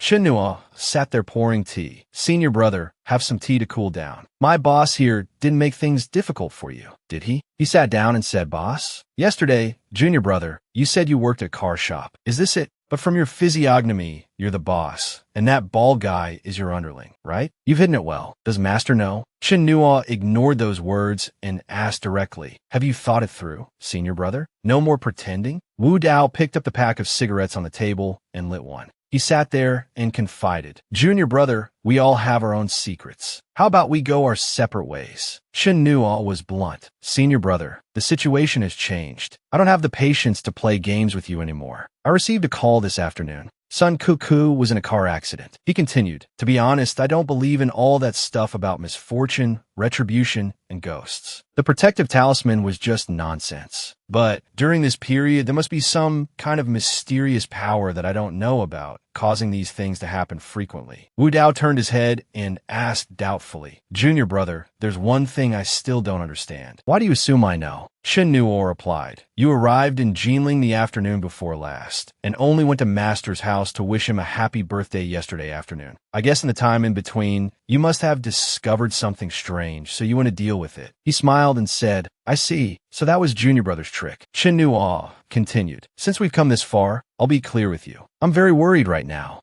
Sun Cuckoo is my life. If you don't talk today, you will see blood. I've said it. I'm very serious. Wu Dao propped up his arm, sat there, and asked with a smile, Junior brother, do you believe in something called luck? Legend has it that when heaven and earth first opened, chaos split into clear chi and turbid chi. The clear chi rose to become the heavens, and the turbid chi sank to become the earth. Clear chi and turbid chi are mutually generative and destructive, balancing yin and yang, and affecting the existence of all things in the world. According to our ancestors, if a person is affected by clear and turbid chi, it will give rise to fortune and misfortune. But generally speaking, a person's fortune and misfortune are balanced. One won't be unlucky forever, nor will one be lucky forever. This is also known as the balance of prosperity and decline. Chen Nua immediately asked, what you mean is, Sun Cuckoo is plagued by misfortune? Wu Dao replied, that's right. If the misfortune doesn't dissipate, she will continue to encounter bad luck. In mild cases, she'll be disabled. In severe cases, she'll die unexpectedly. Chen Nua continued, that's not right. You just said that misfortune and fortune are balanced. For Sun Cuckoo to encounter bad luck so frequently is absolutely not normal. Wu Dao explained, for this situation to occur, there are only two possibilities. One is that she was born with a constitution of misfortune. This type of person is called a heavenly fiend lone star. Sun Cuckoo hasn't been unlucky from childhood to now, so she's clearly not this type. Then it can only be the other type. I suspect someone has cursed her. Chen Nua hurriedly asked, how is she cursed? Wu Dao listed, curses, goose sorcery, Kimenthon, there's so many sects. How would I know? Chen Nua immediately asked, is there a way to find out who it was? He took the cigarette from his junior brother's hand and continued, these so-called rituals, many are just to add a sense of ceremony, to deliberately create an air of mystery. But if you really want to curse someone, there is one crucial step, which is direct physical contact. Therefore, as for who cursed Sun Cuckoo, you should ask that young lady who she came into contact with 1 or 2 days before her first bout of bad luck, and investigate from there. Wu Dao added, let me be clear, don't expect me to help. I've seen a misfortune on Sun Cuckoo. For it to be so much, the person behind it is definitely more powerful than me. I don't dare to mess with a master of that level. Chen Nua took a drag from his cigarette, then replied, all right, I won't make things difficult for you, but I'll still have to ask senior brother to stay here for a few more days. We'll talk after I resolve Sun Cuckoo's matter. At teacher Sun's apartment, Chen Nua sat on the sofa, massaging Cuckoo.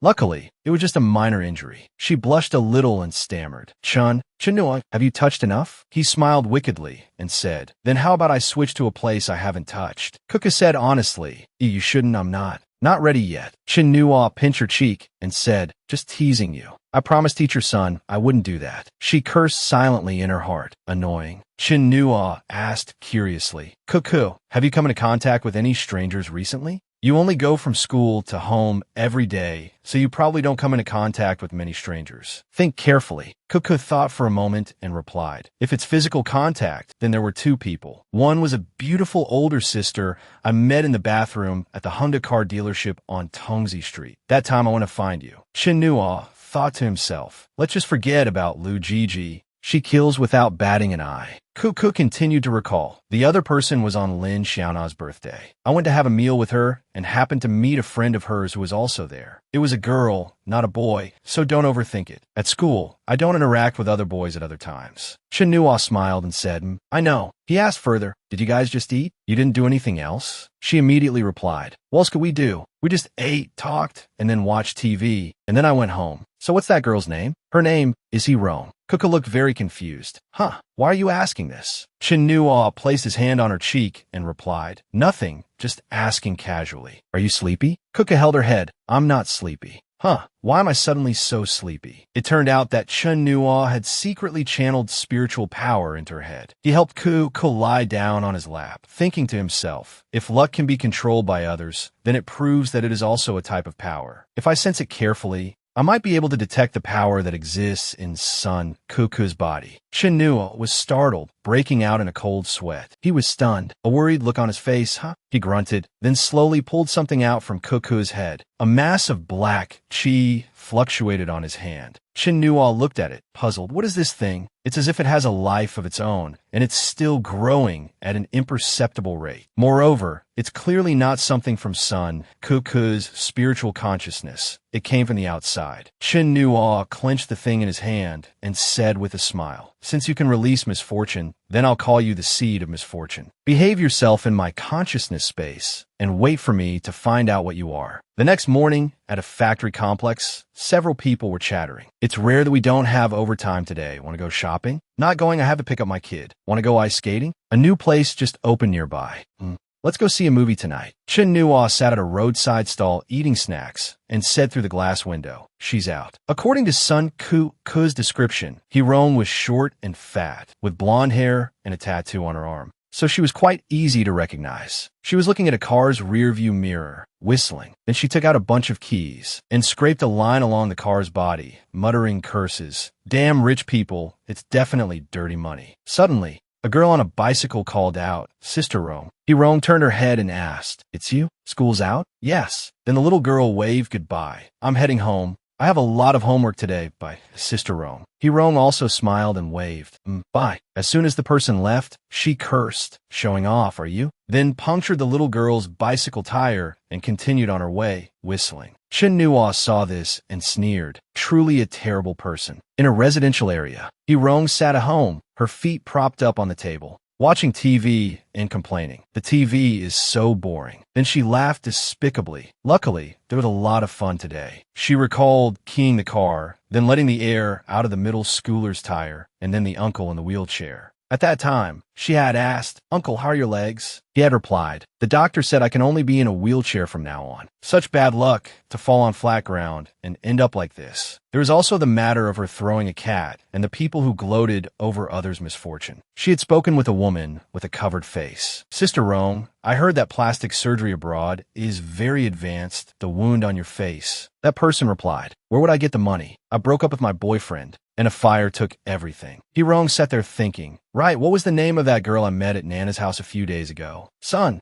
what? Kuku. Then she smiled sinisterly, right? Sun Kuku. Not only is she beautiful, but her dad is also the school's director of education. I heard he's about to become vice principal. She spat and cursed. Why don't people like her just die? Pretty good figure, popular at school, dad's a school leader, all the good things in the world are taken by people like her. It would be better if people like her died. Her eyes lit up. How about I go see how she's doing tomorrow? Just thinking about it made her unable to contain her excitement. In Hirong's world of consciousness, a dark creature with blood-red eyes also spoke up. You're very excited too, aren't you? It stood before a giant tree, the top of which was blood-red. From a very young age, I felt a very strange power in my body. It wasn't until 3 years ago, in a dream, that I entered my consciousness space and realized I possessed extraordinary power. At first, in that consciousness, she wondered, where is this? What is this thing? This tree can absorb my evil thoughts and produce a kind of seed, which can even be summoned from the real world, and then planted into other people's bodies. She laughed sinisterly. From now on, anyone who displeases me can just go and die. Go and die. Unfortunately, until now, I've only managed to cultivate 3 seeds. There's so many lucky people in the world. I really want them all to have bad luck. She stood there praying, oh tree, you have to work hard. We still have a great goal to accomplish." At this moment,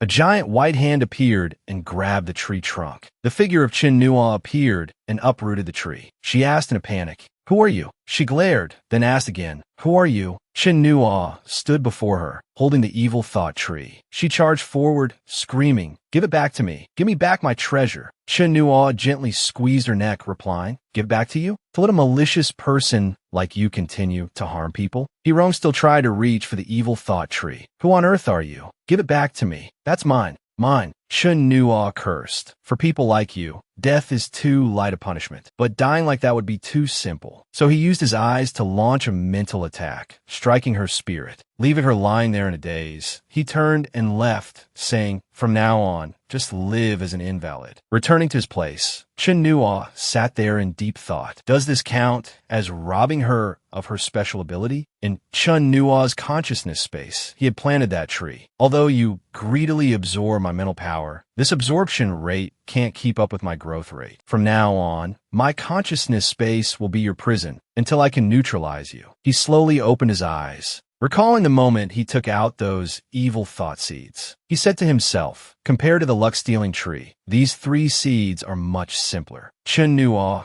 clenched it in his hand, then channeled his spiritual energy into it. "After placing the luck-stealing tree in my consciousness space, my perception of this world has gained another layer. There's a very weak existence, but it's still perceptible. But as for how to use it specifically, I still need to explore." Just then, the phone in his pocket rang. Chin Nua took out his phone to answer. It was Ko. She announced, "Chin Nua, the P-show you gave me is broken." "Broken?" "Yeah, I just found out it might have broken yesterday. That was 500 yuan. That hurts." Chin Nua thought to himself, "Son Cuckoo injured her leg. She keeps this thing in her upper pocket." Then he comforted Cuckoo. "It's okay. Think of it this way. Maybe that P-show helped you block a disaster." On the other end of the line, she sighed, "I can only comfort myself like that. By the way, Chin Nua, no one's home today." Chin Nua understood her meaning, but immediately dodged. "Brother Lay's shop is busy today. I have to go help." "Oh, then you go be busy. I'll come find you after you're done." "I won't forget you said it. Don't you forget." Chin Nua pondered. "The P-show is broken. This senior brother of mine has some skills. I should repay him a little." With that, he ran to the Lay's car repair shop. As he entered, carrying 2 bags, he saw Wu Dao sitting there and said with a smile, "Oh, senior brother, what are you watching?" He replied, "Learning how to escape." "Aya." Chin Nua beamed, taking out 2 bottles of Mao Tai, and said, "Come on, senior brother, let's have a drink first. I also bought some snacks and even ordered mutton soup. It'll be here soon." He asked suspiciously, "What's up, junior brother? It seems you have a favor to ask?" Chin Nua said while pouring the drink, "I'm free today. Wanted to have a few drinks with senior brother. We're from the same sect. It's only right to get closer." Wu Dao, having gained an advantage, feigned annoyance, lightly scolding, "Junior brother Chin Nua, you're really the type to turn hostile in a flash, and then humble yourself in the next. Impressive. Full of schemes, decisive in action, and yet able to lower yourself. But you change too quickly. Your senior brother can't keep up." Chin Nua laughed and replied, "What are you talking about, senior brother? There's really nothing." He raised a hand to stop him. "No rush. Let the wine sit. Let me do a divination." After pinching his fingers, Wu Dao continued, "Junior brother, I predict that the protective talisman of that little girl's son, Cuckoo, is broken. Am I right?" Chin Nua gave a thumbs up in praise. "Senior brother is truly divinely perceptive. That protective talisman, you must still have more, right, senior brother? Can you give your junior brother a few dozen?" Hearing this, Wu Dao pressed his own philtrum point, sighing, "Oh, I'm having a heart attack. I need to treat myself for a moment." Chin Nua said with a smile, "Senior brother, don't be like that. If a few dozen is too many, a few is fine too." Wu Dao tried to refuse. "Don't have any, not even one. Do you think my protective talismans are some wholesale goods from the street? It takes a lot of effort to refine them." Chin Nua held something in his hand, turned his head, and asked, "Senior brother, then what is this?" He touched his neck and asked in a stern voice, "You brat, when did you take the life-bound talisman from my neck?" Chin Nua replied with a smile, just now. Luckily, my hands and eyes are quick. I saw a string on senior brother's neck. Wu Dao tried to snatch it back. Not this one, no. That's my life-bound artifact. Chen Nua also pulled his hand back, asking, a life-bound artifact? Even better. Senior brother, I won't treat you unfairly. I'll pay double the price from last time, 1,000. He said loudly, 1,000? My stuff is rare. The jade alone is worth 8,000. This is authentic Hitian suet jade. Besides, I spent half a month carving it. Chen Nua stuffed it into his pocket and said, Senior brother, don't try to fool me. Suet jade is white, yours is green. It's just an ordinary piece of jade. Wu Dao rubbed his chin.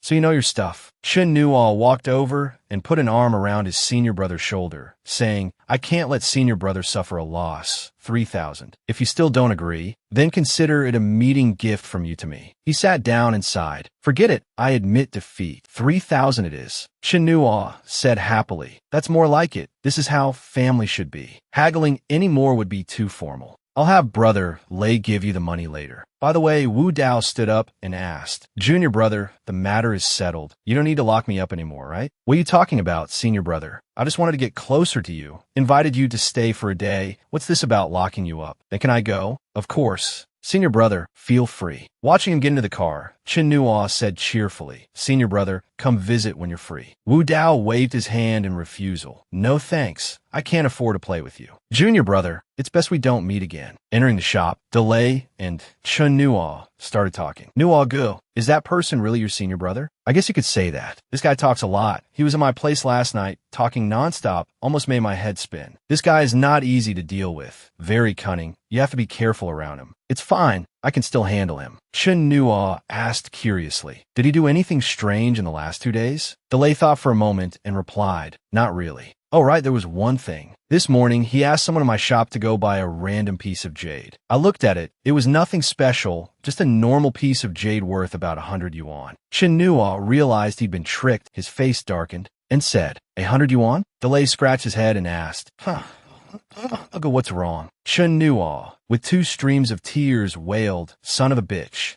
I really want to hit someone. Entering the back room, he sat down angrily, muttering, this senior brother is a real son of a bitch. Then he noticed a piece of paper on the chair, a letter left by Wu Dao. The content was as follows. Junior brother, I've received the money. Thank you. Don't be angry. The item may be fake, but its effect is real. As for you getting me drunk and having people strip me, let's call it even. Senior brother Wu Dao penned. After reading it, Chen Nua chuckled. This guy, he had already figured out a way to play me. But this senior brother of mine is quite interesting. In the taxi, Wu Dao scratched his head, thinking, this time before coming down the mountain, I did a divination for myself and saw that I would encounter a great opportunity, but I can't see through this junior brother's fate. It's better to avoid him if I can. Best to lie low for now, lest I get dragged into something. Then, he turned to chat with the driver. Hey driver, let me do a divination for you. If I'm right, you waive my fare. If I'm wrong, I won't charge you. The scene shifts to Jiangning Mental Hospital. Hiron was gagged and tied tightly to a hospital bed. Is this the disciple you were planning to take? She's a bit old. There must be some mistake. I heard from friends before that while traveling in Jinling, they accidentally met someone with great talent. I didn't expect her to be this old. It turns out the 2 people outside were acquaintances.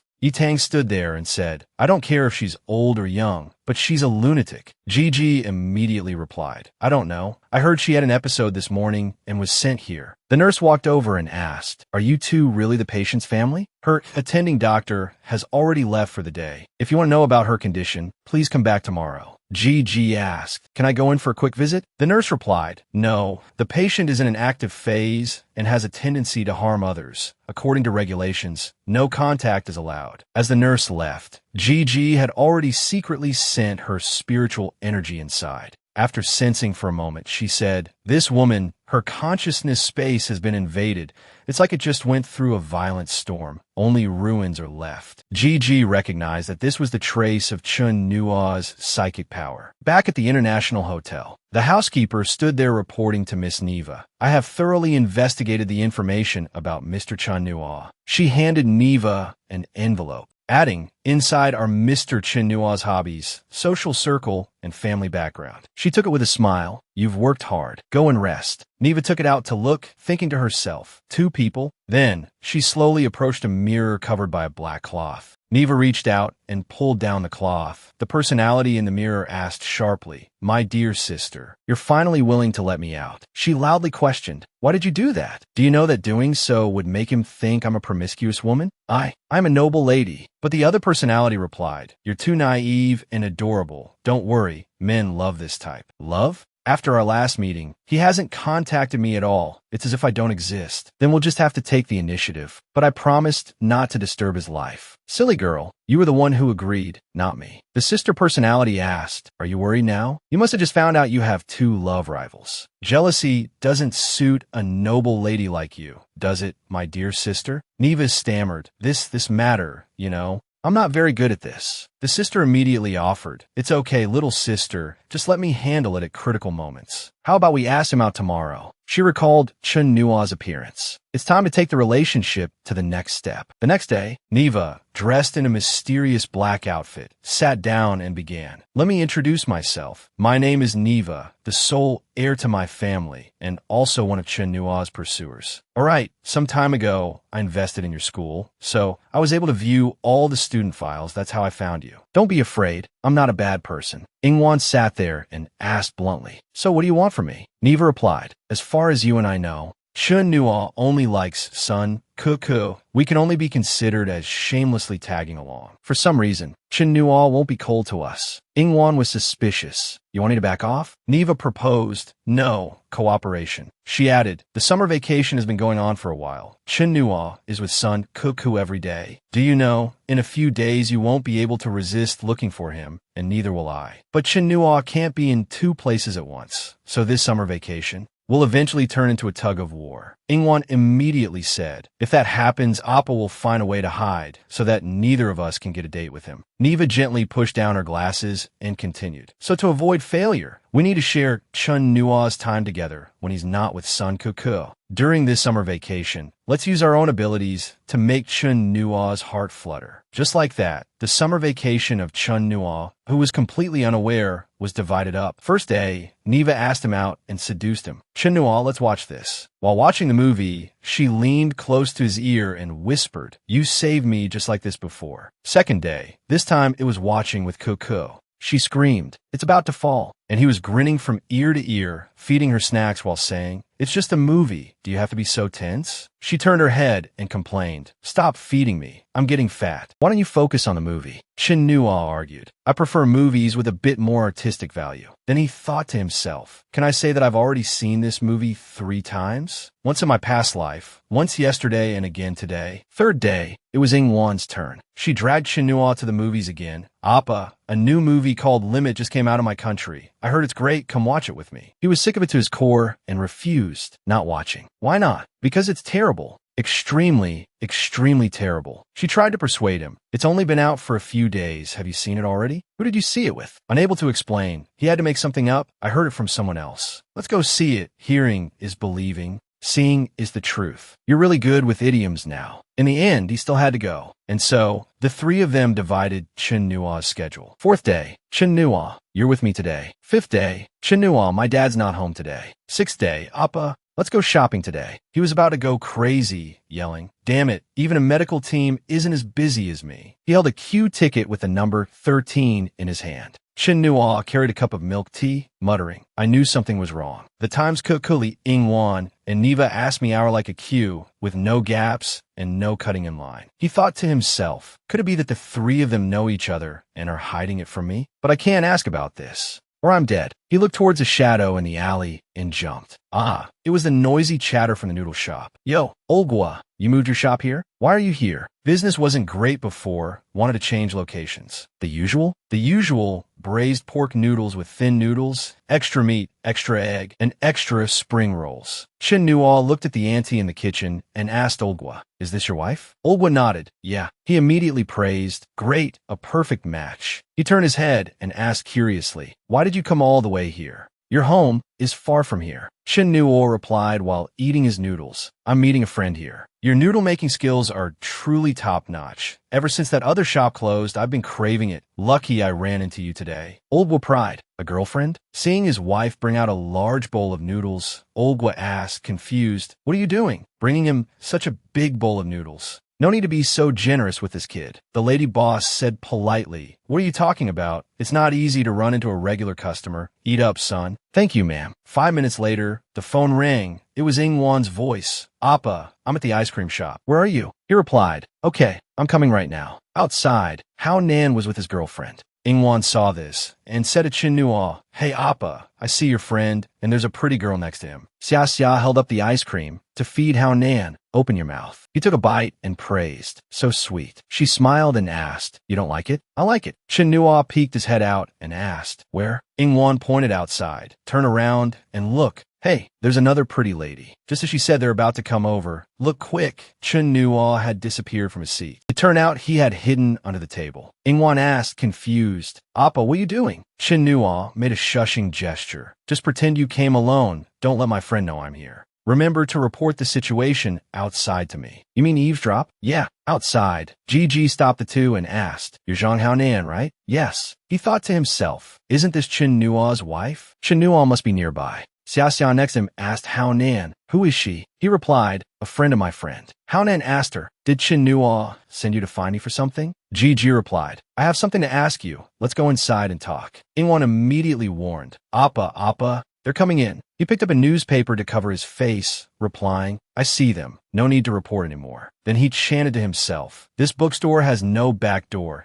They can't see me. They can't see me. He curiously peeked out. What are they talking about? Damn it. Lu Gigi put up a sound barrier. A voice echoed in his head. Do you really want to hear what they're saying? Chin Nuo subconsciously replied, yes. He snapped back to his senses. This wasn't Li Ingwan's voice. Then he turned his head and saw Gigi sitting next to him, acting cute. Chin Nuo's eyes widened in shock. Holy crap. He sneakily dropped the menu on the floor. Hello. Gigi crossed her arms and looked over. What a coincidence. Gigi plopped down on the chair opposite, right next to Ingwan. Ingwan immediately asked Chin Nuo, Appa, do you know her? Who is she? Then she thought to herself, is this another new pursuer? And so beautiful too. Gigi took the initiative to ask, you're Li Ingwan? She replied, I am Li Ingwan. Who are you? Gigi looked towards Chin Nuo and said, me? I'm Chin Nuo's relative, right? He quickly nodded. Yes. But in his heart, he thought, if a wife counts as a relative. Ingwan naively believed it, stood up, and said politely, so you're Appa's relative. I was rude just now. She was a little worried. It would be bad to leave a bad impression on Appa's relatives. Gigi remained seated, her aura powerful. Actually, I've always wanted to meet Miss Li Ingwan. She asked in surprise. Why? Ingwan suddenly remembered something and continued, I remember now. I've seen your photo. The white-haired girl who kidnapped me last time showed me your picture. Gigi explained, I'm very sorry. That child is my student. She likes to cause trouble. The last incident was a misunderstanding. I apologize to you. Then Gigi picked up the menu and continued. I haven't eaten either since we've met. Let me treat you two to a meal as an apology. Actually, we've met before, last time at the hotel entrance. Ingwan sat down and replied, I remember now. We're really fated. Gigi looked at the menu and said, then we can't skip this meal. Chin Nuo snatched the menu and said, actually, there's no need to spend money treating us to a meal. Li Ingwan isn't angry anymore, right? She replied,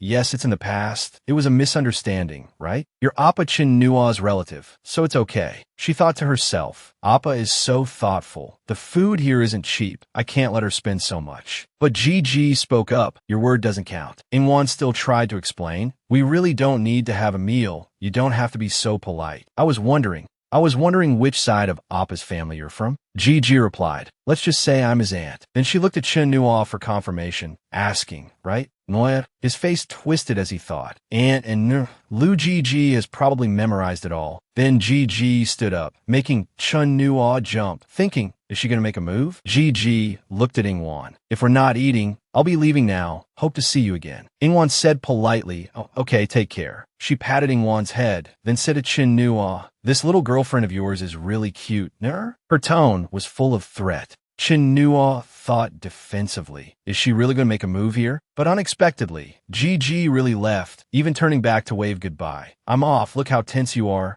It's as if I'm going to eat you. Ingwan sat down and asked naively, Appa, your aunt won't hate me, will she? Did I behave well? She probably won't object to us being together, right? Appa, why aren't you saying anything? Shin Nua sat there as if his soul had left his body. He was thinking. She pressed. What are you thinking about? He asked worriedly. Tell me, which is faster, jumping off a building or jumping into a river? That night, he tiptoed home, gently closing the door. There was only one thought in Shin Nua's mind. Grab the luggage and run. After all, the bags were already packed. But unexpectedly, Gigi was already sitting there, a laptop on the table. He slowly turned on the light, and seeing her sitting there, he was so scared he covered his mouth and cursed under his breath. Holy crap. The two began to greet each other. You're back. Yeah, I'm back. I gave you a lot of face just now. Thanks. She turned the screen towards him, her whole body radiating a murderous aura, and said, So now let's settle the score between us. What should I call you? Should I call you, sir? Or, as your little darling calls you? No? Username, Ran Xinja. She used her powers to make objects float, her voice full of threat as she asked, Or should I call you husband? Shin Nua trembled, forcing a smile to explain.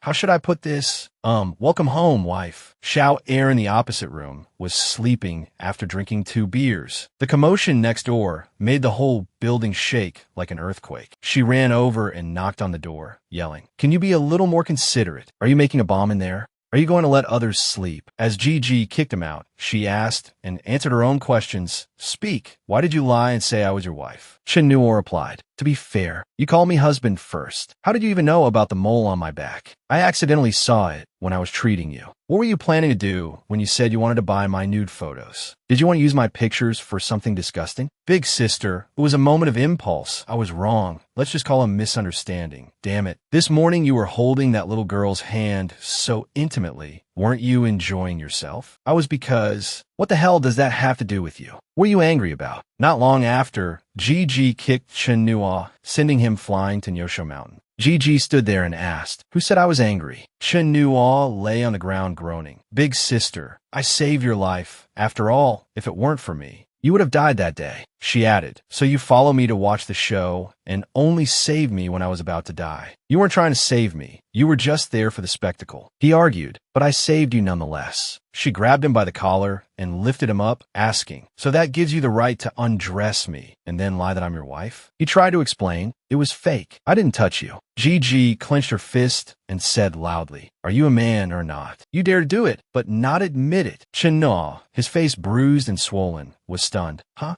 Why does that sound so strange? She looked at him passed out on the ground and scolded. You pervert. Serves you right. Who told you to go hold someone else's hand? The next day, on a flight leaving the city, Yitang turned her head and asked, Hey, where did you go yesterday? You came home without saying a word. Gigi replied coldly, I want to kill someone, but in the end, for some reason, I couldn't do it. Back on Yosho Mountain, Chun Nua had just woken up, holding his head and thinking, She really holds a grudge, knocking me out and leaving me here all night, and at the very place where I saved her. He stood up and dusted himself off, muttering, This woman hits hard, but she didn't really want to kill me. It's like being slapped a second time, just as unpleasant. When I recover my strength, I'll definitely capture her and spank her. He yelled, No, if I don't let out this anger, I'll die. It's all that captain's fault. It's time to settle the score with him. The captain appeared and asked, Only good at bullying the weak? His resort island is in the South Pacific, the place where Chin Nua fell in his past life. He set foot on the island, standing there nostalgically. I have returned. Chin Nua looked at the castle before him, thinking to himself, In my past life, I completed my final transaction with President M here, then drew my last breath. In this life, that will absolutely not happen again. Everything seems unchanged. Of course, entering the bar, he said to the bartender, Give me that thing. The man replied, Young man, you have good taste. I dare say this is the finest liquor you can buy on this island, and the price, of course, is not cheap, except that the old man buyed in front of him wasn't bald like he would be 25 years later. He replied, Don't worry, I can afford it. Then he thought to himself, Even if this is the last of my money. Lu Gigi took all my money before she left, but luckily, there's still the captain. The bartender brought out the liquor, smiling as he said, My friend, I hope you have a good time. Half an hour later, Livingston Manor, Area 4X0 is accessible. Shinnuo looked into the camera and greeted. Hello, let the captain know that Yama has personally come to collect his debt. The captain, with his legs crossed on a chair, said, East Asia is the largest emerging market. How can I give it up so easily? It's been so long without any news. Could it be that old man Vu couldn't handle that Yama? A subordinate entered and reported, Leader, there's someone outside claiming to be Yama. He exclaimed in astonishment. What? Then he opened a secret room and ordered his subordinate, You lead some men to hold him off. As long as I don't die, the abyss will not be destroyed. The subordinate accepted the order. Yes, leader. The captain went down a secret tunnel, thinking to himself, Beneath the manor is a natural karst cave. I'll lure him there. From above came the sounds of crashing and the tragic screams of his subordinates. Leader, the leader will avenge us. Shinnuo stood there and said, In my past life, the captain didn't get a chance to avenge you. I'll spare your lives. Perhaps you'll be useful later. Then he also followed him down. When he arrived, the captain was already standing there, saying, You still caught up. Yama, I didn't expect you to be so young. Shinnuo replied, I also didn't expect you to be able to invite Old Man Vu. He added, It seems that Old Man Vu didn't tell you. His mission failed, and he was also severely injured. He retorted, Old Man Vu has so many enemies. If others found out he was injured, it would be very dangerous. Did you really injure Old Man Vu? Shinnuo threatened, Are you scared? If you're scared, you can beg for your life. He charged forward, shouting, We'll have to fight to find out, so I can accept my defeat. Shinnuo rubbed his head, thinking to himself, Just like in my past life, the captain still has this stubborn attitude of not giving up until he's faced with death. He used a triple water mirage body. Shinnuo closed his eyes in contemplation. The mirage body may deceive my eyes, but it can't deceive my mind's deduction. As expected, only the captain at the back is real. Then he rushed forward, grabbed his throat, and asked, Surprised? The captain asked, confused, How did you know? Then he launched an attack at him, shouting, Show me your real skills. He knocked him into a wall and warned, If you don't go all out, you won't get another chance. He suddenly landed lightly on the ground, water energy gathering at his feet. The captain used the water-stepping enhancement technique, then looked at Shinnuo, as expected of the one who could seriously injure Old Man Vu. Very strong. But you're not a control type. Shinnuo replied, Your combat intuition isn't bad. I am indeed a destruction type, like you, but we're of a different caliber. Then he teleported in front of him and said, I can still beat you to a pulp. The captain was at a disadvantage, cursing inwardly. Damn it, I powered up, and he powered up too, and he's even much stronger than me. Shinnuo stood there and said in a loud voice, I told you to use your full strength. Is this all you've got? He knelt there, spat out a mouthful of blood, and replied, Don't underestimate me. I am a powerful water element destruction type. He raised his head and sneered, Wherever there is water, I am invincible. Even a control type can't do anything to me. Advanced water-stepping enhancement technique. Shinnuo spoke. I almost forgot you're a turtle king who can play with water. The more water there is, the stronger you get. With his body as the center,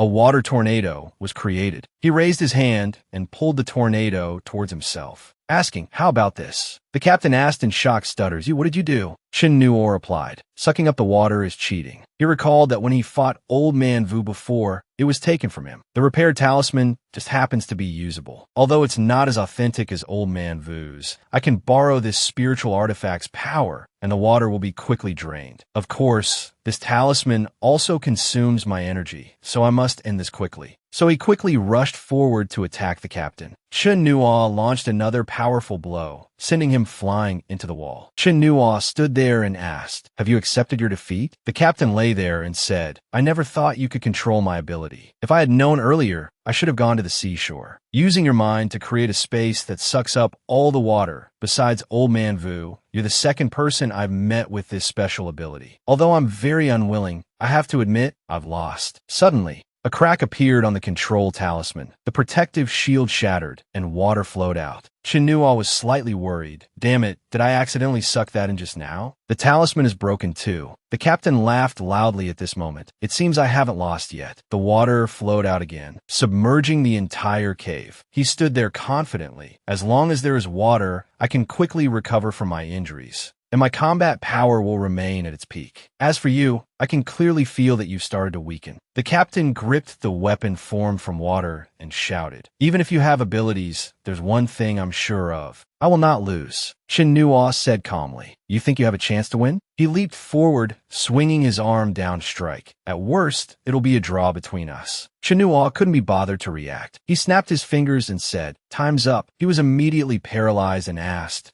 What did you do to me?" "What's in my head?" Chun Nuo replied, "Something that can absorb divine power until your brain is crushed to death. I put it in during our earlier fight." He thought to himself, "I thought I wouldn't have to use this Song Yun." Then he asked, "Do you want to live or die?" He stammered, I want to live." He took out the Song Yun and said, "Then work for me from now on, and you won't be treated poorly." Chin Nuo smiled and said, "I've already taken it out. I trust your loyalty." He withdrew his hand and instructed, "Don't disappoint me." "Yes, Lord Yalma. From now on, you're the leader of the Abyss organization." Chin Nuo thought to himself, "If you dare to have any second thoughts, that Song Yun in your head will let you know what it means to wish you were dead." Chin Nuo crossed his legs and listened to the report. Currently, the Abyss has a total of 15 gold diggers. North America has 2, South America has 3, East Asia has 2. But after being threatened by you, sir, we have temporarily cut off contact and entered a silent phase. Chin Nuo praised, "Very good, you're not lying." He recalled, 15 people. This number is exactly the same as the number of people when I destroyed the Abyss in my previous life. Chin Nuo continued, "Second thing, do you have an account for the Octopus Network? Give it to me." "All right. Give me all the accounts you have." The captain didn't dare to hide anything. "My account USB is in the first drawer on the left, and there's also an electronic passcode lock." Chin Nuo smiled and took it out. "The password is got it, I know the password." Witnessing all this made him turn pale with fear. Cold sweat breaking out. "I've seen a ghost. Just how much does this guy know? He knows everything about me." Chin Nuo thought to himself, "It's a new cover, a silver account, not bad." Then he held up 3 fingers and continued, "Third thing, I know you have connections with the government in this region. I need an ID card and all related documents made as soon as possible, and they must be real, searchable on the official system. After the ID is done, book me a plane ticket to Tokyo." Then he stood up and instructed, "All right, that's all for now, you can go out." "Oh, right, for dinner, seafood soup and salt grilled lobster, plus a bottle of last year's Baron wine." The captain didn't dare to object and immediately accepted the order. Seeing him about to leave, Chin Nuo added, "Actually, I wouldn't have found you so quickly. I've been quite poor recently, and it just so happened that I remembered I have a grudge against you, and it just so happened that you have money. I can only say, well, you're a bit unlucky." After hearing this, his face darkened,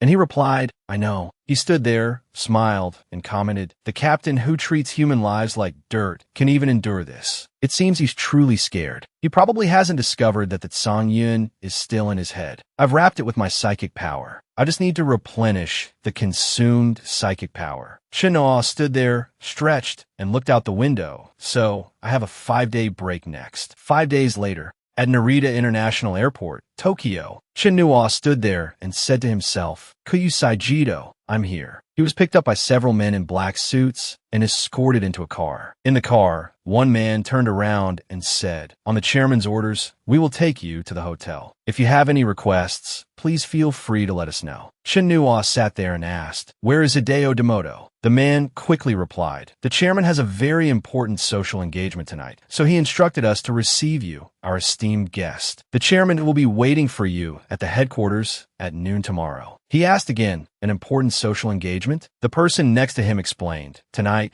the chairman has to entertain 11 important figures that were arranged in advance." "Oh, then we'll take you back to the hotel to rest." Chin Nuo waved his hand no to the company. The subordinate was a bit troubled, speechless, only managing to mumble in response. Chin Nuo turned his head, his voice somewhat stern as he asked, "Do I need to say a second time?" After that, the car took him to a large hotel. The man led Chin Nuo into a room and said, "Please rest in the VIP lounge first. The chairman will be here shortly." He asked again, "The VIP lounge? Are you trying to put me in my place?" The subordinate bowed politely and asked, "Do you have any other instructions, sir?" Chin Nuo sat down on the chair and said loudly, "I don't care where Hideo Demoto is or who he's meeting. You go tell that guy to get his ass back here to see me." The man accepted the order. "Yes, I'll go right away. Chin-Nuo rubbed his chin in thought. Interesting. Has Hideo Demoto's wings grown full? He's treating the abyss as his own private force. I came this time with a special status. Yet a gold digger like him dares to be tardy. The scene changes to a villa. In the room, two people were eating and drinking. The man in white asked, Hideo, is something on your mind tonight? The man in black replied, it's nothing, just a poor relative from the countryside, a young man. I've already sent someone to pick him up. He is Hideo Demoto, 54 years old, one of the gold diggers in East Asia. I see. The man in white smiled and continued. I received news that the Prime Minister has appointed a new batch of officials. Andakoin is about to be promoted to governor of Tokyo. Hideo raised his glass with a hint of flattery. I heard that Andakoin and you, sir, are old friends. The man in white replied, he was my student back in the day. I didn't expect that after so many years, we'd all meet in the business world, but Andakoin still respects me very much. The two clinked their glasses. Hideo continued, governor of Tokyo at 40. He'll be a shining political star in the future. I'm afraid the prime minister's seat is already in the bag. As Andakoin's teacher, you also have no small part in this. Outside, a girl gently slid the door open, then entered, bowed, and reported, Chairman, you have a phone call. He said in a stern voice, I already told you. When I'm drinking with the councilman, I am not to be disturbed. Go out first. She quickly replied, yes, but this call is from your assistant. Hearing this, the councilman said, in that case, Hideo, you can go ahead. I've had a great time today. Hideo stood up and said, yes. It's just a small matter. I wouldn't dare to spoil your good mood. Then please continue to enjoy the wine. I've also arranged a few small performances for later. He stepped out into the hallway and called 3 geishas to entertain the councilman. Go on in. As soon as he saw Fujita,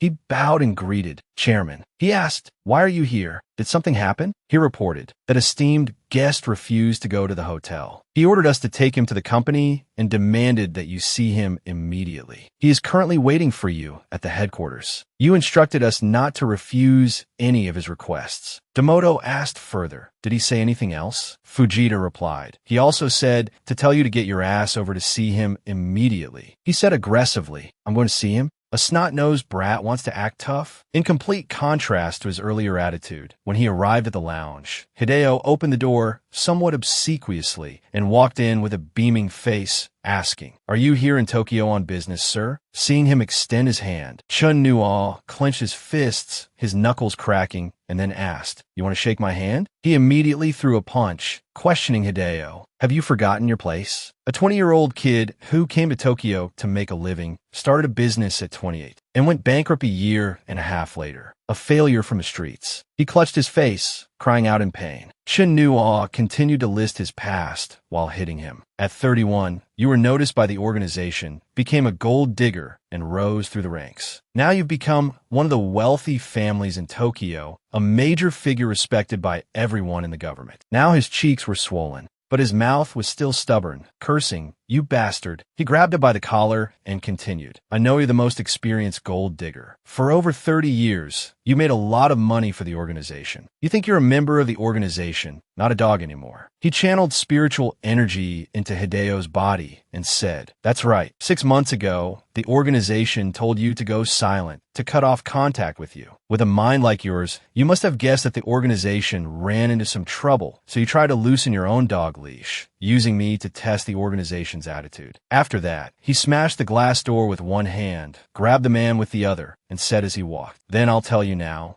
you're nothing but a dog raised by the organization. Even a dog that's been raised for over 30 years, if it suddenly doesn't know its place, thinks it's a person, and jumps on the master's table to bark nonsense, that kind of dog can only be skinned, boned, and cut into pieces for soup. Chin-Nuo dragged him out of the room, suspending him in midair. Shake hands with me? Are you even worthy? Oh, and another thing, I heard your car is a Bentley. How interesting. The master comes home and has to ride in a Toyota while the dog rides in a Bentley. It seems you've been a dog for a very long time. The master saw you were experienced and threw you a few bones, and you immediately thought you could sit at the same table as the master. With that, he let go of the hand grabbing his collar. Hideo screamed in terror. It's over. I'm dead for sure. Chun-Nuo used his power to keep him floating in the air and asked, well, have you figured out how to bark at your master yet? He nodded hastily. Chun-Nuo stepped back into the room, then pulled Hideo in with him. He knelt there, endlessly admitting his mistake. I was wrong. Please spare my life. Shin-Nuo lit a cigarette and pressed it to his head, saying, "This is a lounge for esteemed guests. So I become a guest while inspecting my own property?" Hideo hurriedly admitted his fault. "It was my foolishness. Please, sir, allow me to escort you to the chairman's office." He waved his hand, and everything returned to normal. He knelt there, thinking to himself, why does a monster with special abilities like this exist in the world? Money, power, things ordinary people struggle for their whole lives to survive, yet they can stand at the pinnacle. On what grounds? I can't accept this. The scene changes to the chairman's office. Hideo knelt there and performed a ceremony. East Asia Region Gold Digger. Hideo pays his respects to the special envoy. Shin-Nuo sat in the chairman's chair, looking at something as he replied, "Not bad. You finally look a bit like a house dog." He turned and continued, "All right. I'm not interested in the company's books, and I didn't come here for them. Now, do something for me." "Yes, please give your orders, my lord." "Help me find someone." Early the next morning, in a convenience store, the sound of welcome was heard. On the counter was a nameplate that read Seijo Koju. Officer Nagamoto stood there and asked, "Seijo,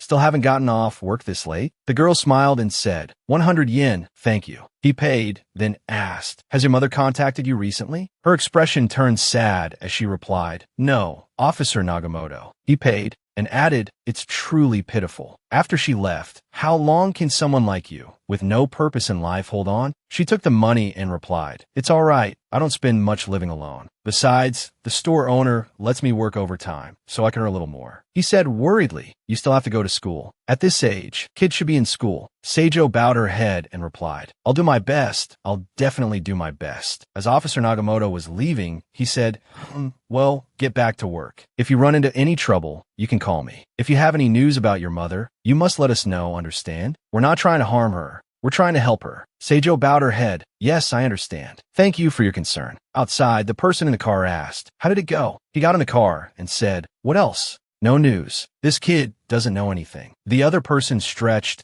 and asked suspiciously, "Do you think that girl knows her mother's whereabouts but is hiding it from us?" He replied, "No way, I've watched this kid grow up. She doesn't know how to lie. She's a very simple child." After that, he put a cigarette in his mouth. "I've also been observing her secretly. The kid's life is very hard. I secretly checked her family's trash, and I can see that she's been living alone recently. No trace of anyone else. What a sin. An ordinary person. Why did she have to join that damn true society? Believing in that nonsense. What a fool. It's one thing to be a fool yourself, but to drag a child into suffering too." The colleague turned his head and asked, "Senior, are you helping that kid so much because your son goes to the same school, hoping your son and her can become a couple?" He waved his hand. "Forget it. I'm not that lucky. My son is a delinquent brat. I wouldn't dare let him harm such a good girl." Seijo looked out from inside at the car outside. The people in the car said to each other, "Let's go. We need to get back and write the report." At this moment, the store owner came out yawning and said, "Sorry, Seijo, I overslept, made you late getting off work." She bowed politely. "It's all right. Thank you for giving me the chance to work overtime." He said, "All right, hurry up and get off work and go home. You still have to go to school to study." Seijo added, "Yes, sir. I've finished cooking the oden. The trash has been taken out and the shelves have been restocked. You've worked hard today." He nodded.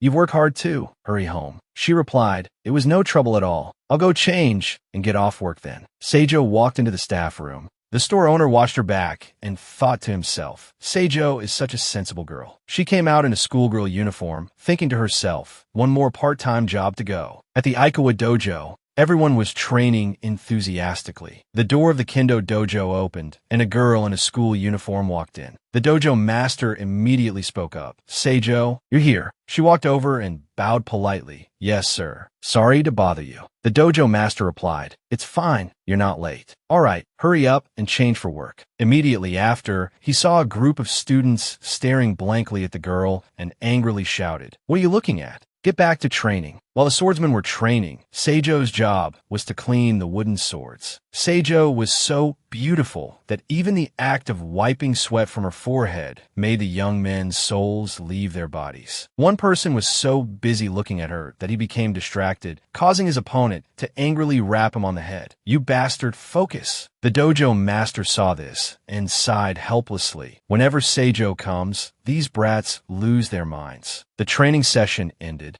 The students bowed politely to their master. Master, we'll be leaving now. The dojo master instructed, be on time tomorrow. Then he turned to the girl and said, Seijo, you can go change and get off work too. A moment later, Seijo came out, her school uniform making her look even more adorable. This also made the old dojo master's heart flutter. A teenage girl is truly a magical and enchanting being. Before leaving, she also bowed politely. The dojo master took the opportunity to give her an envelope. Seijo, you've worked hard. This is last month's pay. Seijo took it and said, thank you, dojo master. Thanks to your help, I've troubled you. The old dojo master took the chance to chat. It must be tough for you lately, right? Actually, you don't have to work so hard all the time. Seeing his ill intentions, Seijo immediately took a reflexive step back, avoiding his touch. It's not hard at all, actually. Thanks to the dojo master's care, the students are also very nice to me. He then said, that's good. You're so cute. Everyone won't make things difficult for you. Besides, with you here, those brats have a lot more energy. Seijo said politely, it's all thanks to your care, sir. However,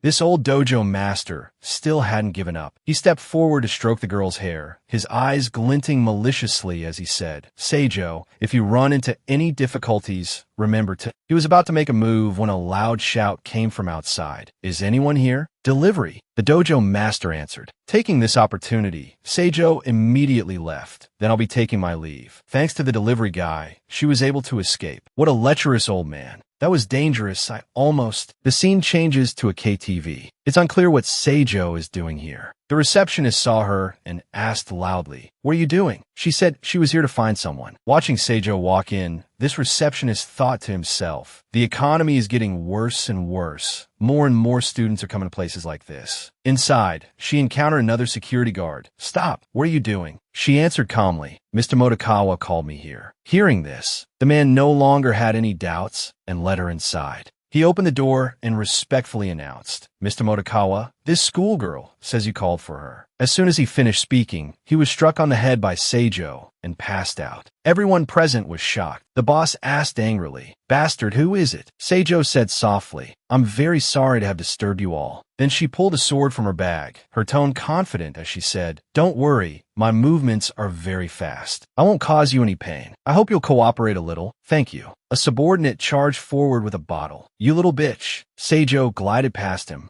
In the instant she drew her sword from its sheath, the man was sliced in two. Although the karaoke room was extremely lively, it was strangely quiet outside. After dealing with the subordinates, Seijo walked up to the boss and reminded him, Mr. Motokawa, in the future, don't choose places with such good soundproofing and high security. Otherwise, people outside won't know what happened inside. The old man asked in a panic, Who on earth are you? Nishikawa Rei? What? I've never heard of her. Seijo held the blade to his neck and said, Stop lying. Nishikawa Rei has mentioned your name to me, Mr. Motokawa. He asked worriedly, Who are you? What do you want with Nishikawa Rei? She growled, Me? I guess you could say I'm a lost child who can't find her mother. I have no choice but to find that heartless mother myself. Motokawa stammered in fear. In the past few months, were all those things done by you? Seijo admitted it without hesitation. That's right. Also, you're the fourth person I've asked who has realized this. You're all the same type, all equally afraid of death. I really don't understand how a person like you could deceive so many people. Perhaps most people are just very stupid. After that, Motokawa was seen walking out with a girl in a headlock. A waiter saw this and whispered enviously, It's great to have money. He's in for a good time tonight. Tae-ju led the man to a deserted alley, then took out a small vial from her pocket. Suddenly, she sensed danger behind her and drew her sword, slashing backward at lightning speed, but Chinua quickly dodged it. Chinua asked directly, I'm really curious. What were you planning to do to him? Without waiting for Tae-ju to answer,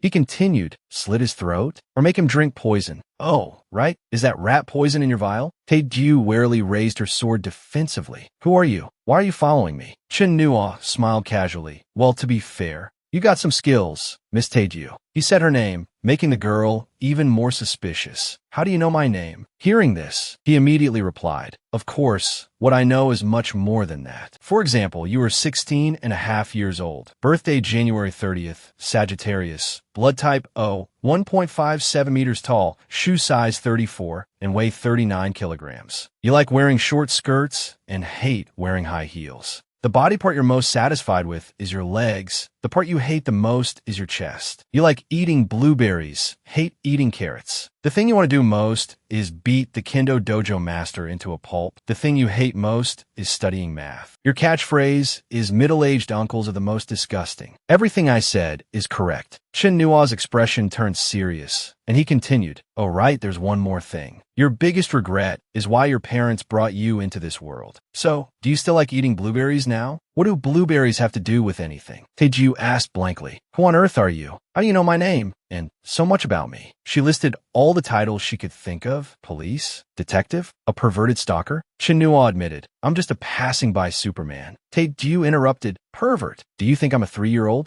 You didn't even bring a camera." Taeju didn't want to beat around the bush anymore. She lowered her sword into a stance and said, "If you won't talk, then goodbye." As she finished speaking, the sword in her hand swiftly attacked Chin Nua, but this was no challenge for him. Although Taeju's sword strikes were fast and unpredictable, he could easily dodge them. While dodging, he said, "I knew you'd say that, but actually intended to attack." Taeju attacked relentlessly, while Chin Nua talked nonstop. "Do you know the biggest weakness of a two-handed sword grip? It's that once your opponent grabs your shoulders, your arms can't move anymore." Just like that, Chin Nua tightly hugged the girl in front of him. Taeju angrily let go with one hand, elbowing him and shouting, "Who told you I only know how to use a two-handed grip?" She was also very clever, attacking on one side to draw his attention, while taking the opportunity to stab at Chin Nua with her sword. However, he was no fool, catching the sword's tip with just 2 fingers, and asked, "Do you really want to kill me?" The girl was furious. When attacking high didn't work, she went low. She raised her knee. Chin Nua quickly turned to the side. That was a close call. Lucky he dodged it. He thought to himself, "Damn it, I almost lost my family jewels." Taeju's sword was taken, but she didn't give up, extending 2 fingers to poke out Chin Nua's eyes. He tilted his head to dodge, remarking, "Such a vicious move. I've been dodging for so long, it's time to counterattack." Chin Nua swung his hand, hitting her on the chest, causing her to lose her balance and stumble back a few steps. Not only that, he also taunted Taeju, "Sorry, I forgot your chest is very flat, there's no padding. I didn't hurt you, did I?" Being touched where she shouldn't be, Taeju went berserk. She charged forward recklessly, shouting, "You bastard!" Chin Nua said bluntly, "Fists have no eyes. You struck first." Being blocked, Taeju had no other choice, opening her mouth wide to bite his hand. "I'll bite you to death." Chin Nua panicked and quickly pulled his hand back. "Were you born in the year of the dog?" Not stopping, Taeju launched a high kick. However, Chun easily blocked it and even saw a little something. "Oh, white." Taeju shouted, "Pervert, you bastard." She retracted her leg and actively retreated. Chin Nua asked, "Not fighting anymore?" Taeju asked probingly, "Who on earth are you?" He said, "Come with me, and I'll tell you." So she immediately agreed. "Okay." Then, Chin Nua approached Taeju and opened his mouth to say, "This distance is enough." The girl feigned innocence and asked, "What's enough?" Immediately after, her eyes sharpened. A small knife slid out from her sleeve, stabbing towards Chun Nua. At the same time, his words just finished. "Enough for you to launch a sneak attack, of course." Just as Taeju's small knife was about to cut Chun Nua, he controlled it with his psychic power, stopping in its tracks. Taking this opportunity, he pointed his hand at the girl, making her wonder what he was about to do. Suddenly, Chin Nua snapped his fingers, and the force from his fingertips sent Taeju flying backward. The girl fell to the ground with a thud, panting heavily. Chin Nua approached and asked, "Convinced yet?" Taeju nodded. "You're very powerful. I'm no match for you. But who on earth are you?" He stood up, lit a cigarette with a flame on his fingertip, and replied, "The person who understands you best in this world. The person who will never harm you."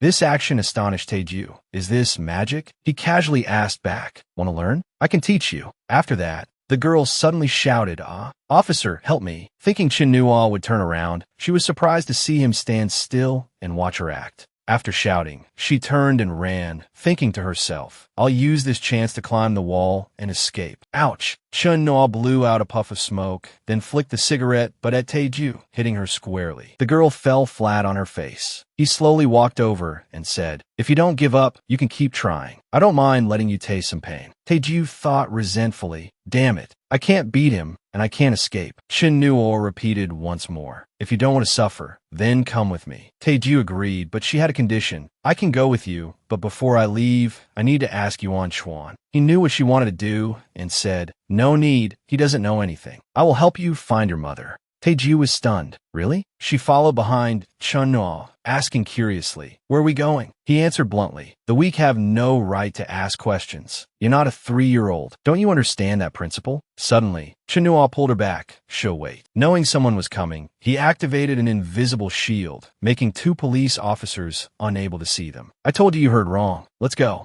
"I think you haven't been in good spirits lately. Still heartbroken over your breakup?" "That's strange. I clearly heard a noise just now. Why is no one here?" Taeju asked curiously. "How did you do that?" Shin Nuo said with a confident expression, "Because I used magic. Want to learn?" She asked again, "Aren't you afraid I'll scream?" He laughed. "Please, you're the murderer. All right, hurry up and follow me." After all that had happened, Taeju's mind was now filled with big questions. Who on earth is this guy? He knows my business like the back of his hand, and his methods are very mysterious. If he said he can help me find my mother, then I'll follow him for now. But I'm no weak little bunny. The 2 arrived at a large hotel. Taeju said unhappily, "You brought me to a place like this in the middle of the night. You must be planning to do something weird to me." Shin Nuo frowned. "Stop talking nonsense and let's go. I haven't even had dinner yet because I was looking for you. If you keep dawdling, I'll give you." He stopped there. Taeju played along with his words. "Give me what? Are you planning to do something perverted to me? Ropes? Whips?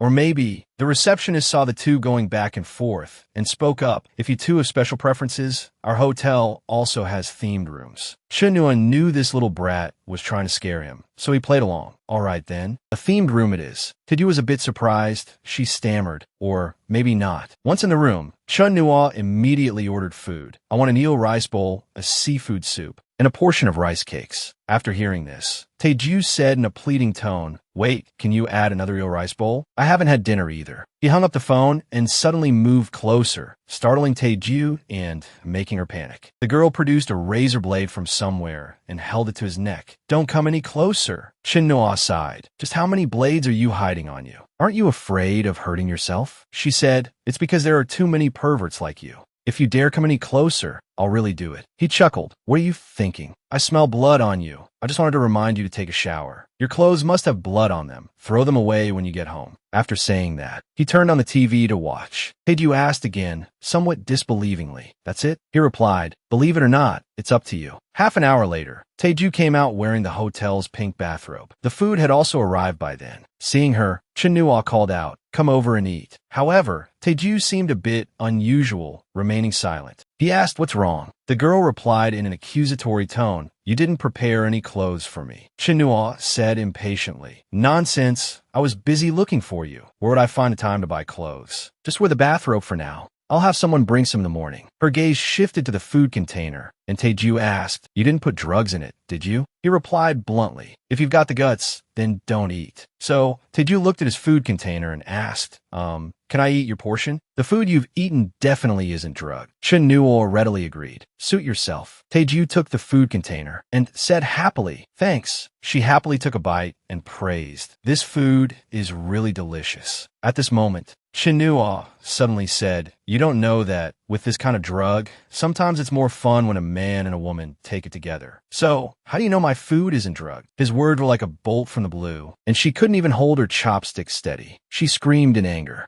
Seeing Chunnuo approach and pin her down, she stammered, "You can't." At this moment, her entire body was restrained by him. Taeju thought in a panic, "What's happening? My body is limp. I have no strength at all." Seeing the girl in front of him look terrified, Chunnuo once again affirmed, "Don't flatter yourself. I'm going to take a shower and go to sleep. I'm afraid you'll run away, so I'm just temporarily restraining you." Taeju asked again, "You really aren't thinking of doing anything to me?" He immediately replied, "Not interested, not even a little." This made her even more curious. "Then what do you want?" Chunnuo turned and said, "Sit here obediently. I'll let you go in 3 days. During this time, as long as you don't try to escape, I won't touch a single hair on your head. Understand?" Taeju asked one more time. "That's it?" He affirmed for the nth time. "That's it. Before going to shower, there was one more thing. He said directly, "Oh right, you're sleeping on the sofa tonight? That's the treatment for the week." Time passed just like that. Chinua slept wrapped in a blanket on the soft bed, while Taeju curled up on the sofa. In the middle of the night, Taeju secretly opened her eyes and looked around. She heard a steady snoring and confirmed, "He's snoring. He must be sound asleep." So, she tiptoed towards Chinua, a towel in one hand and a rope in the other. "How dare he make me sleep on the sofa? How dare he call me weak?" Luckily, I always carry a full set of tools in my bag. Chinua was still fast asleep, completely unaware. Taeju quickly covered his mouth with the towel. Then, only a scream was heard.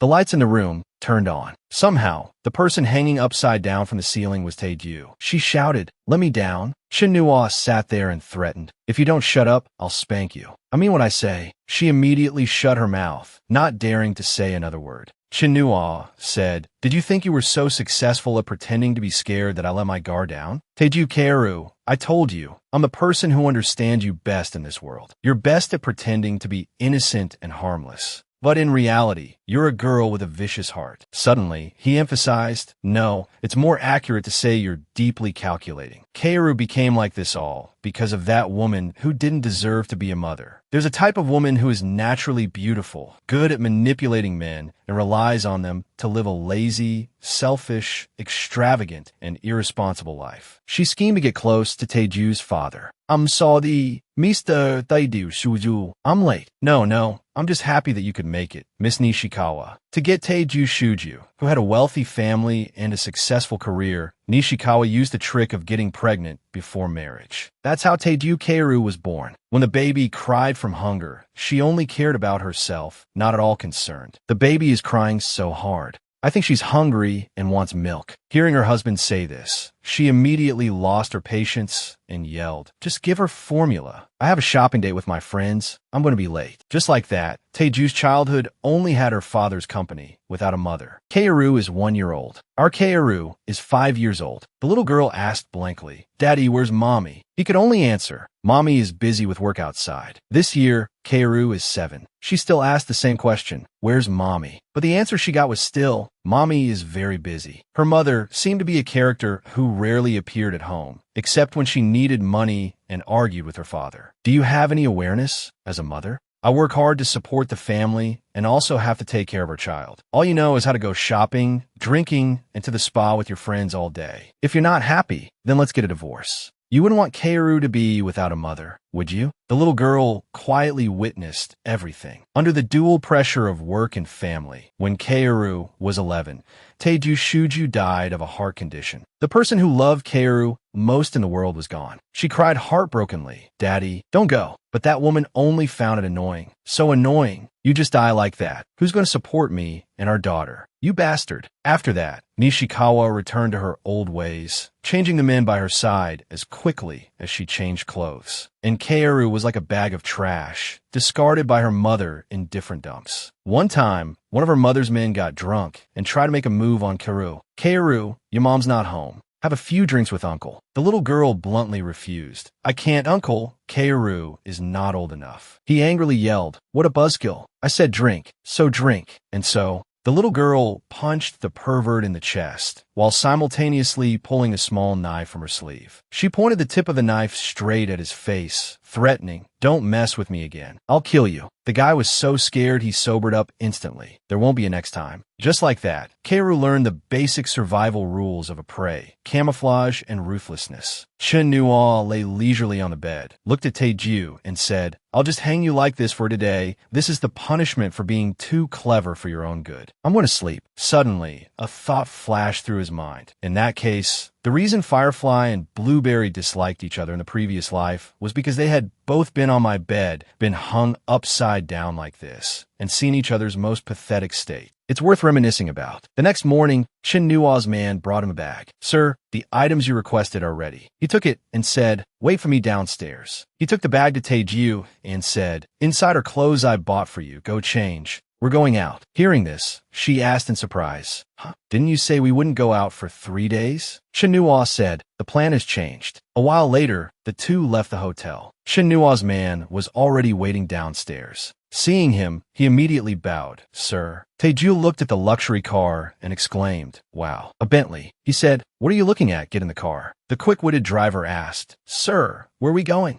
To the company? He said, we're going to Akihabara. Hearing this, Taeju thought to herself, Akihabara? The holy land of otaku? Could this guy be a rich otaku? A while later, the two were in the bustling Akihabara district. Shinua announced loudly, today this young master is treating. Taeju asked excitedly, really? He nodded, really. To him, what could make a girl trust him more than shopping, and more shopping? After shopping, the two returned to Taeju's home. Bring the things we just bought inside. Don't forget the car behind us. Seeing the girls standing there dazed, he spoke up, what are you spacing out for? Get the key and open the door. Taeju asked suspiciously, how do you know where I live? Shinua quickly replied, because I'm the person who understands you best in this world. Inside the house, he casually opened the fridge to get a drink. His attitude infuriated Taeju. Hey, do you have any manners? Do you really think this is your house? Coming to someone else's house as a guest and opening the fridge without the host's permission. What kind of behavior is that? Also, what do you mean by this? Why did you bring your things to my house? She said, pointing at the pile of newly bought items. Shinua reminded her. First, I'm not a guest. Have you forgotten? You are my prisoner. Second, my things are here for a very simple reason. Because from now on, I'll be living here too.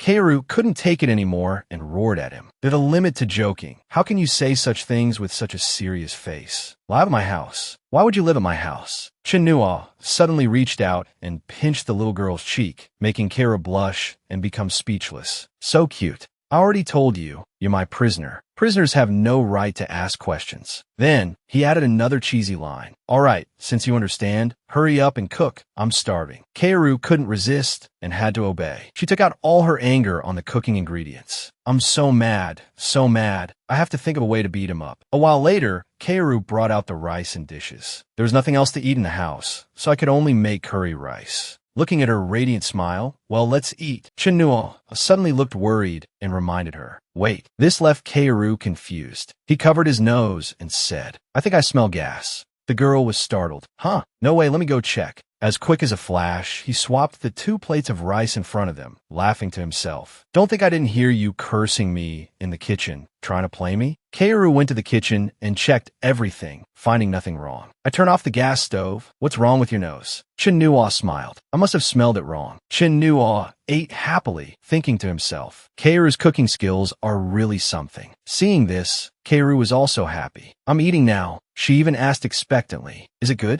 Shinua nodded vigorously. Very good. This was exactly what Kaoru wanted to hear. Then eat more. Don't leave any. After eating for a while, he spoke up. Right, I forgot to tell you something. However, she stopped him. No rush. Let's talk after we finish eating. He nodded. Okay, you're the one who said we'll talk after eating. 5 minutes later, both plates of rice were clean. At this point, Kaoru asked happily, go on, what is it? Shinua casually admitted, I swapped your plate of rice with mine. Hearing him say this, Kaoru's whole body turned to stone, frozen on the spot, unable to even speak. She stood up and stammered. You. Shinua couldn't stop smiling. I was originally going to let you eat just a little. Who knew you'd insist on finishing before we talked? Do you know what I like about you? It's that you don't know how to curse. However, at this moment, something even more terrifying happened. Kaoru's stomach rumbled. I'm done for. And so, the little girl clutched her bottom and ran to the bathroom. Shinua was also a little worried. He held a box of tissues and stood outside the bathroom door calling. Kaoru. The little girl inside asked angrily. What? He immediately replied. I brought you paper. I was afraid one roll wouldn't be enough. When Kaoru opened the door, he reminded her, remember, the moment you bend over, I know what kind of bomb you're about to drop, and you still dare to plot against me. She snatched the tissue box from his hand and cursed. Pervert. Outside, Shinua laughed triumphantly. Teasing Kaoru is still the most fun.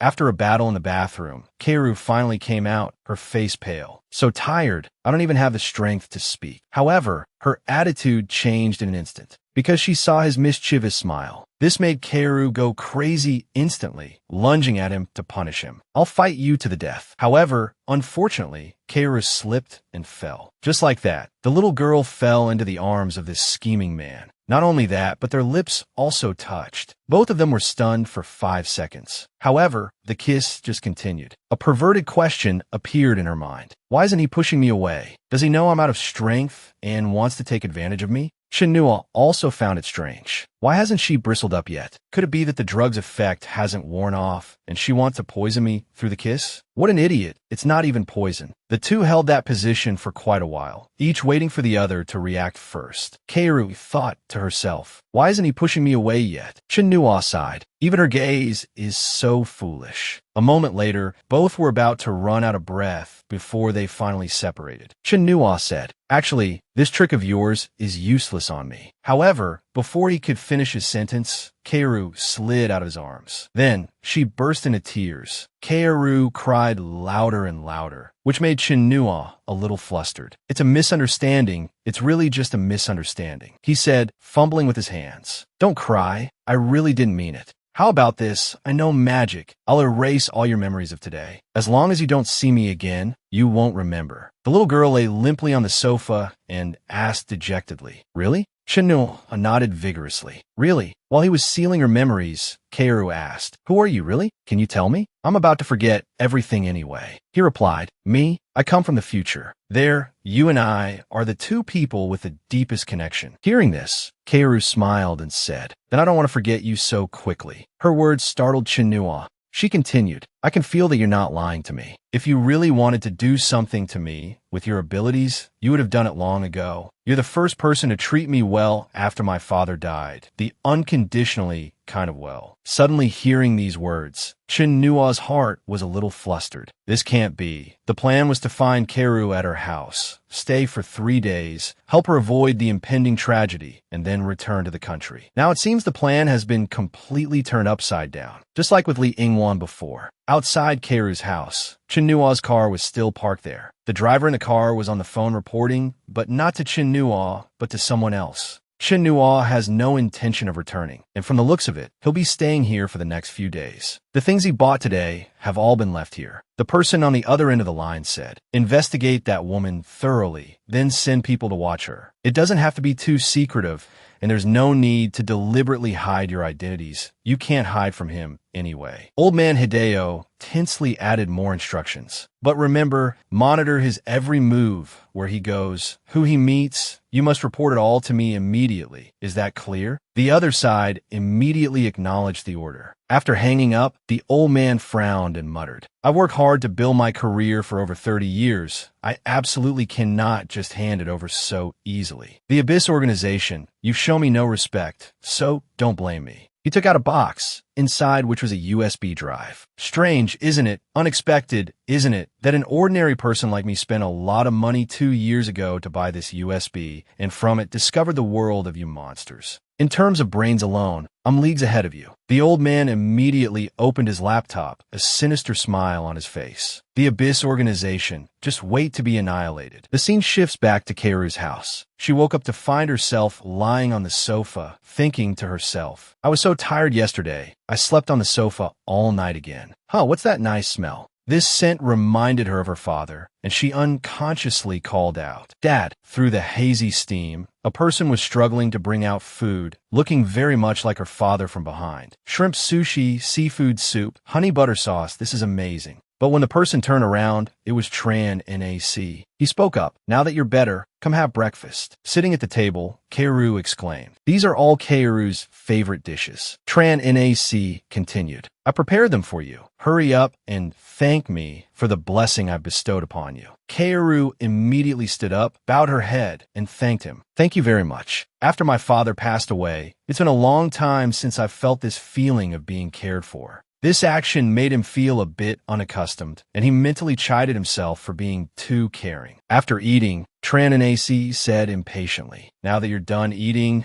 go wash the dishes. A prisoner should have the awareness of a prisoner. Kaoru happily went to do it right away. He looked at the small girl's back and smiled faintly. Things are getting bigger and bigger, but as long as I get through these 2 days, I can hypnotize Kaoru and have her restore everything. After finishing the housework, Kaoru came and sat next to Tran in AC and kept staring at him. This suddenly made him feel a bit shy, and he thought to himself, "Don't stare at me like that. I'm scared." After a moment, the little girl spoke up and asked, "Hey, you said that in the future, we would have the deepest relationship." Tran NAC asked back, "Do you really want to know?" Kaoru nodded. "I do." So, he began to make up a story. "Actually, I'm her half-brother from the same mother. Before your mother married your father, she was the mistress of Tycoon." This sentence made the little girl freeze like a block of wood. Seeing this, he immediately explained, "If I weren't the son of a tycoon, how could I be driving a Bentley at this age? How could I have a private driver? If you were my sister, why would I treat you so well unconditionally and even go to the trouble of finding out everything about you?" He held Kaoru's hand tightly. "Because we are siblings, relatives who will rely on each other in the future. That's why I said I am the person with the deepest relationship with you." Of course, the little girl didn't believe him. "You're lying to me." Tran NAC continued to speak. "I know that a teenage girl like you, who has gone through so much misfortune, can easily develop feelings for someone who treats her well. But I am your biological brother. I should have told you from the very beginning." Kaoru said shyly, "Actually, being a brother or something is fine. Besides, a brother, because of the blood relationship, give a great sense of closeness. If we became a couple, it would be even more reliable." Tran NAC was horrified when he heard this. "Wait a minute, what I just said, don't you get any perverted ideas?" She immediately stuck out her tongue and teased him. "I knew you were making it up. Don't fantasize that I like you. I just feel the warmth of father from you, that's all." He breathed a sigh of relief. "That's good. I thought it was for real."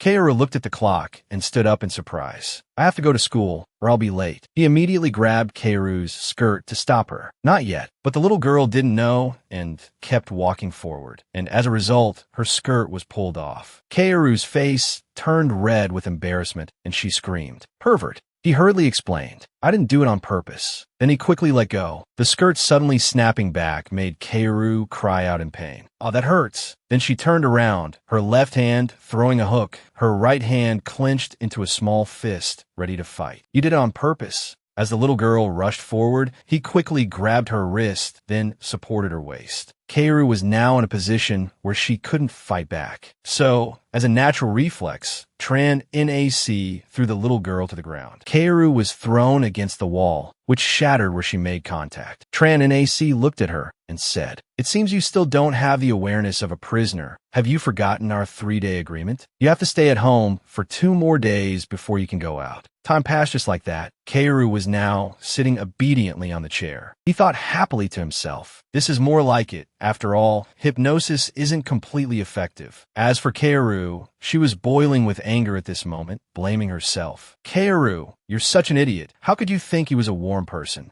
Then, she turned her head and yelled at Tran NAC, "I can skip school, but if I don't go to my part-time job, I'll be fired. I have to earn money to support myself, and I have to pay tuition." He casually said, "Oh," then stood up and brought a suitcase to her. To be precise, it was a suitcase of money. He said, "Is this enough? If it's not enough, I'll give you another one. You've grown this old. You've probably never felt the feeling of being insulted by money, have you?" Kaoru thought angrily, "This is infuriating. How can there be such a hateful person?" Kaoru happily accepted the money. "It's enough. 1 suitcase is enough. Such a large sum of money. Probably no one could refuse it." She thought to herself, "For now, I'll just treat him as a rich boss with a high salary." Then she changed the subject.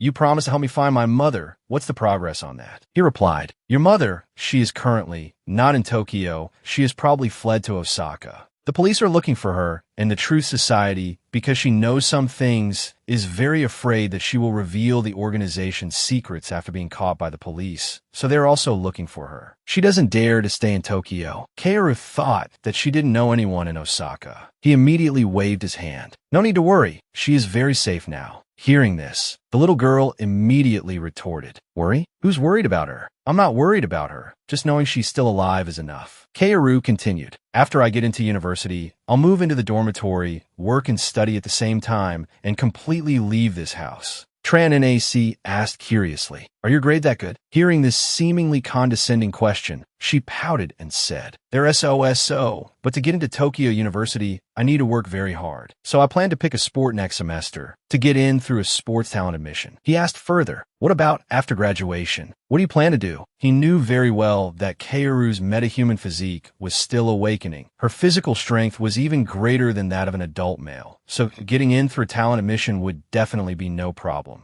She assumed that after graduation, she would find a job with a stable income, hoping to no longer live this hard life, then earn money to retire early, so she could stay at home until she died of old age, a very good life. Tran NAC asked again sarcastically, "So you work hard to earn money just to be a homebody?" She hugged the suitcase of money tighter and said happily, "Being a homebody is very happy. This money of yours can help me retire early." Then, Kaoru became curious about Tran NAC's identity. "Which conglomerate are you the heir to? What's its name? You know me so well, but I know nothing about you." But he just smiled and said, "I can't tell you that." Unable to ask about his identity, she changed the question. "So you said 3 days. What will happen to me in these 3 days?" Tran NAC asked hesitantly, "Are you very curious?" She nodded. "Curious. Tell me. I'm begging you." Then he pointed to the suitcase of money. "Exchange it for this." Seeing that the little girl still didn't understand, he said bluntly, "There's no such thing as a free lunch in this world." However, once the money was in her hands, it wasn't so easy to lose. She said firmly, "Then I'd rather be hungry." Then she quickly stood up, hugging the money to put it away. "To prevent you from taking it back, I'd better put this money away." Tran NAC teased her. "You don't want to hear it anymore? I'll give you a 50% discount." Kaoru quickly refused. Not listening, "I don't want to hear a single word." Looking at Kaoru's back, he took a breath and thought to himself, "Then again, in my past life, some fate-changing events did happen during these 3 days." The interrogation was fruitless.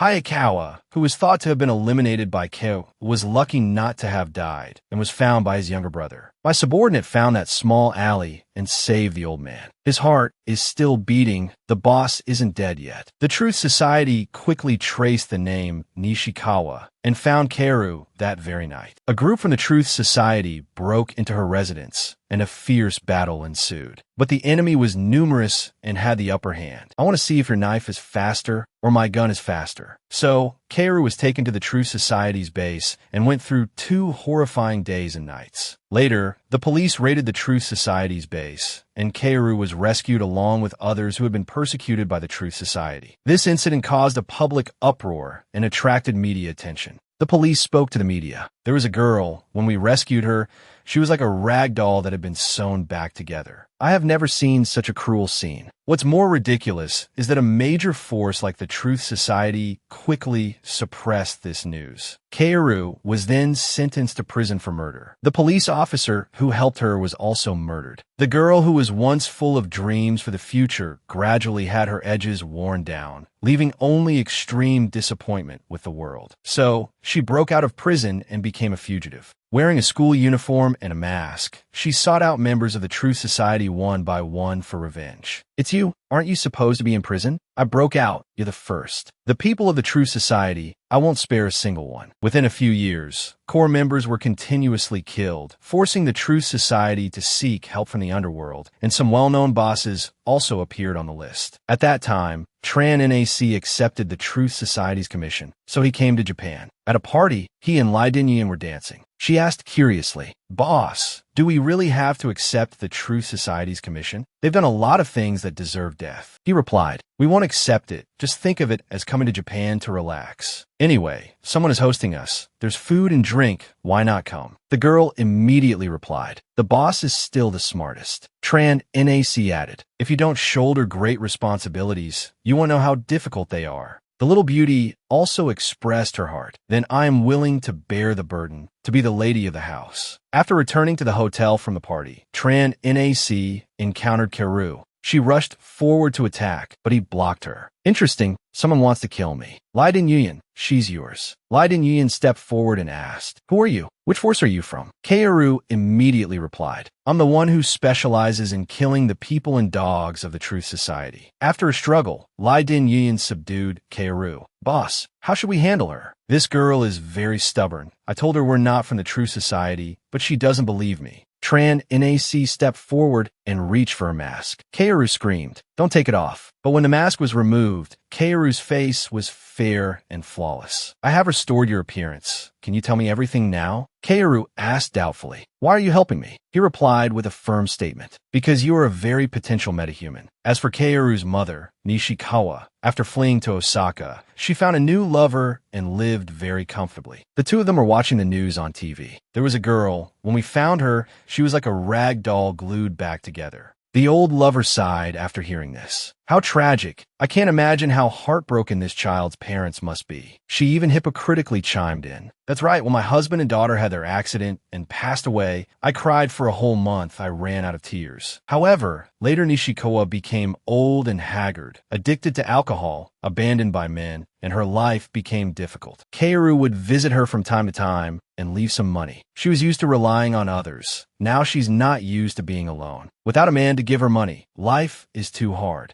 Suddenly, 2 stacks of money appeared before her eyes, and she cried out with joy. "Kaoru, it's Kaoru." So she hurriedly ran outside and shouted, "Kaoru, mother was wrong. I shouldn't have abandoned you. You've had troubles these past few years. Can you let me see you just once? I want to make it up to you." At that time, Kaoru and Tran NAC were sitting on a rooftop observing. He asked curiously, "Why do you have to approach her? For this kind of person, death is the only atonement." She replied softly, "Because my father's love for me is much greater than my hatred for her. Before, when his illness tormented him every day, 'Dad, your heart is hurting again.' That is fine." At that time, he stroked little Kaoru's head and instructed her, "Dad's health is not good. I might be leaving soon. I don't know if I'll get to see you get married. If one day I'm gone, Kaoru must take good care of your mother. Your mother is a very useless person, but no matter what, she is still your mother." After he passed away, she remembered his words and secretly cared for her for many years. "If it weren't for my father's last words, who would associate with this kind of person? This kind of person's regret is just an act after weighing the pros and cons, not a sincere repentance." It went on like this until 2018, when the truth was completely covered up. Kaoru lost her will to live. She lived only because Tran NAC needed her. That day, on a beautiful afternoon, Kaoru and Tran NAC sat by the seashore. The little girl rested her head on his shoulder and confided, "Boss, if there is reincarnation, you must find me in the next life. I want to live a bright life." He promised, "If there is a next life, I will definitely protect you, definitely." Returning to the present, lost in memories, the doorbell suddenly rang. He began to think, "It's not the people sent by Hideo. Hayakawa has already been disposed of by me. The true society wouldn't look for Kaoru without reason. Could it be an acquaintance of Kaoru's? That possibility can't be ruled out." So he turned to Kaoru and said, "They're not my people. Without my word, they would absolutely not come to bother us. Go open the door. The person outside probably sees that the lights are still on. We can't pretend no one is home." Kaoru replied calmly, "Aren't you afraid I'll scream? Or take the opportunity to tell others that I've been kidnapped by you?" Tran NAC immediately affirmed, "You're not that stupid. Open the door." Going outside, she saw a familiar person and spoke up. "Uncle Tonkai, why is it you? Is something wrong?" The man replied, "I went to the convenience store where you work part-time. The manager said you took the day off." He asked worriedly, "Is something wrong at home? Or has your mother come back?" Kaoru pretended nothing was wrong and replied, "No, I just wasn't feeling well today." However, Tonkai was still very worried. "Is there really nothing else wrong? If something's wrong, tell me." Then he lowered his voice and gestured, implying he had brought a gun. Kaoru bowed her head gratefully and said respectfully, "You've gone through a lot of trouble, even coming to visit me specially. But I'm really fine, just not feeling well. I must have been too tired recently and got sick. I'm sorry to have worried you." He also took the opportunity to look around and assess the situation. She also politely spoke up and invited him into the house. "Uncle Tonkai, would you like to come in and sit for a while?" Tonkai immediately refused. "Next time, if Kaoru is sick, you should rest well. But if you have any problems, you can always call me." Kaoru bowed her head again in thanks. "Yes, I'm sorry to have worried you." After giving his instructions, Tonkai also left. "Then I'll be going." While walking near Kaoru's building, he noticed a suspicious car. So, Tonkai quietly approached to observe. These two people seemed to be watching Kaoru's house. Tran and AC saw her walking calmly and asked, "I thought you would take the opportunity to call for help. He's a police officer after all." Kaoru replied, I'm not that stupid today. I also have secrets that the police can't know. Besides, Uncle Ton Kai is alone. He's definitely no match for you. Dragging him into this would be harming him. He stretched contentedly and continued. I guess you know what's good for you. Also, don't lie on your stomach to read. It'll make your chest smaller. You need to fix that bad habit. Hearing this, she immediately sat up, thinking to herself, so nosy, it's not like he's my guardian. At this moment, Tran NAC's phone rang. The voice on the other end was a bit hesitant. Sir, to disturb you this late, I'm truly sorry. It turned out to be Old Man Hideo calling. The company ran into a bit of trouble. I was planning to report it to you today, but you didn't call me today, so I had to take the liberty of calling you this late. Tran NAC asked back, is it that hard to solve? The old man affirmed, yes, otherwise I wouldn't dare to bother you. There are some things that I should probably tell you in person. So, Tran NAC readily agreed. All right, I'll come to the company tomorrow then. However, the old man didn't want that and pleaded. I was wondering if you're free tonight? This matter needs a decision by tomorrow. So to be safe, I'll report to you tonight and then hear your opinion. Tran NAC was suspicious. Is it that urgent? The old man laughed, appearing very sincere. Yes, I hope you can understand. Hanging up, he immediately had a plan. This old fox Hideo is really interesting. Nothing happened before I came to Japan, but as soon as I arrive, there's an urgent matter to handle. At this moment, Tran NAC's attitude became excited. I have to see for myself what other tricks this old man wants to play. Maybe I can even teach him a lesson. Tran NAC turned to Keiru and said, I have some business to attend to. You're coming with me. The little girl asked blankly, huh, what? He snatched the book from her hand, his voice raised. Did you think I would leave you at home alone? I told you, you have to be by my side at all times for these 3 days. Keiru retorted, but it's almost my bedtime. He cut her off. Stop talking nonsense. You don't go to bed this early. Besides, you get a late night snack if you go out with me. Then he patted the little girl's head and said softly, if nothing unexpected happens, I'll be leaving tomorrow afternoon. Tonight is our last night together. I'm taking you out for some good food. Aren't you happy? Keiru forced a smile. Very happy. But in her heart, she thought dejectedly. In the end, a prisoner has no right to refuse. Outside, the two people watching Keiru's house also received orders to leave. Yes, sir, I'm on my way. Tonkai was still standing there. He saw Keiru and a stranger come out of the house and get into a suspicious car. He thought to himself, good thing I remember the license plate number. My intuition was right. The car took the two of them to a villa spanning thousands of square meters, with guards at every corner. They were taken to the main house. Please follow me. Sir, the chairman is waiting for you inside. Tran NAC reached out and pushed the door. Hideo was already kneeling on the ground to welcome him. This must be the way they welcome esteemed guests over there. Sir, please forgive my inadequate reception. There are many other people here. I was afraid of being seen if I went outside, so Tran NAC stepped forward, placed a hand on the old man, and spoke. All right, humility is good. Keiru had been stunned by the luxury here the whole time. This place must be very expensive. I've only seen it on TV. Tran NAC had already sat down at the tea table, but she was still standing dazedly at the door. He then called out, what are you standing there for? Come in. Old man Hideo got straight to the point. Sir, the matter I told you about on the phone, that important matter. Tran NAC cut him off. What do you want to tell me? However, the atmosphere was a bit quiet at this moment. He glanced at Keiru, then at Hideo, and then suggested, is there another room here? Let's find another place to talk. Let my friend rest here and wait for a bit. The old man immediately nodded in agreement. All right. Immediately after, old man Hideo clapped his hands, and a maid appeared from outside. Yes, what do you need, sir? The old man ordered. Prepare some refreshments for this young lady. The maid asked again. Yes, I was wondering if the young lady would like tea or a beverage. Seeing the little girl was still tense, he comforted her. It's okay, just say what you want to drink. Keiru replied timidly. No need to go to such trouble. I don't need anything. Or just anything is fine, for example. Coca-Cola would be fine. Hearing this, the maid looked troubled.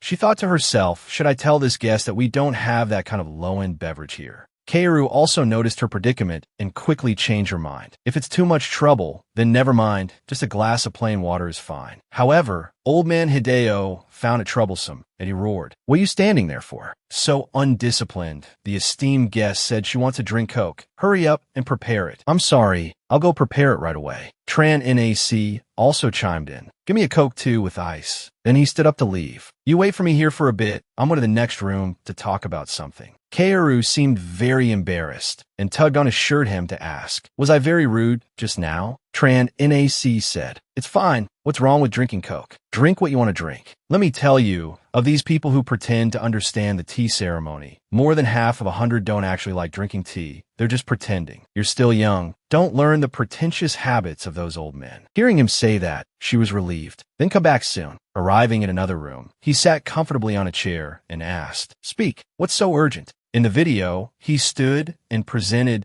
the company's previous business had some problems and has now expanded into the transportation sector. "We have also arranged for maritime transport routes in East Asia to fill the business gap, while also preparing for the capital market. The company must expand its business, especially in East Asia. Therefore, last year we identified a target, which is a company from your country." Tran NAC thought to himself, "A company from my country? What a coincidence." The old man continued, "That company is medium-sized, but its transport capacity and 2 transport routes have great potential." Tran NAC asked further, "And then?" He explained, "Plan establish a new company, start from scratch to capture the market. The disadvantages are that it's time-consuming, risky, and uncertain. The advantages are market flexibility, controllable costs, and solid business. Plan B, acquisition. The disadvantages are a high acquisition price, shareholder disagreement, and business attrition. The advantages are a stable market and significant revenue. We drew up 2 plans and ultimately chose Plan B. As long as we can acquire this company, we will successfully open up a transport route in Japan while also including maritime transport business to China." At this point, his voice suddenly faltered a little, "But we've encountered some difficulties." Tran and AC asked again, "What difficulties?" The old man sighed. "The other party has rejected our acquisition. The person in charge of the business is someone with an extremely tough personality. We had contacted the company's previous operator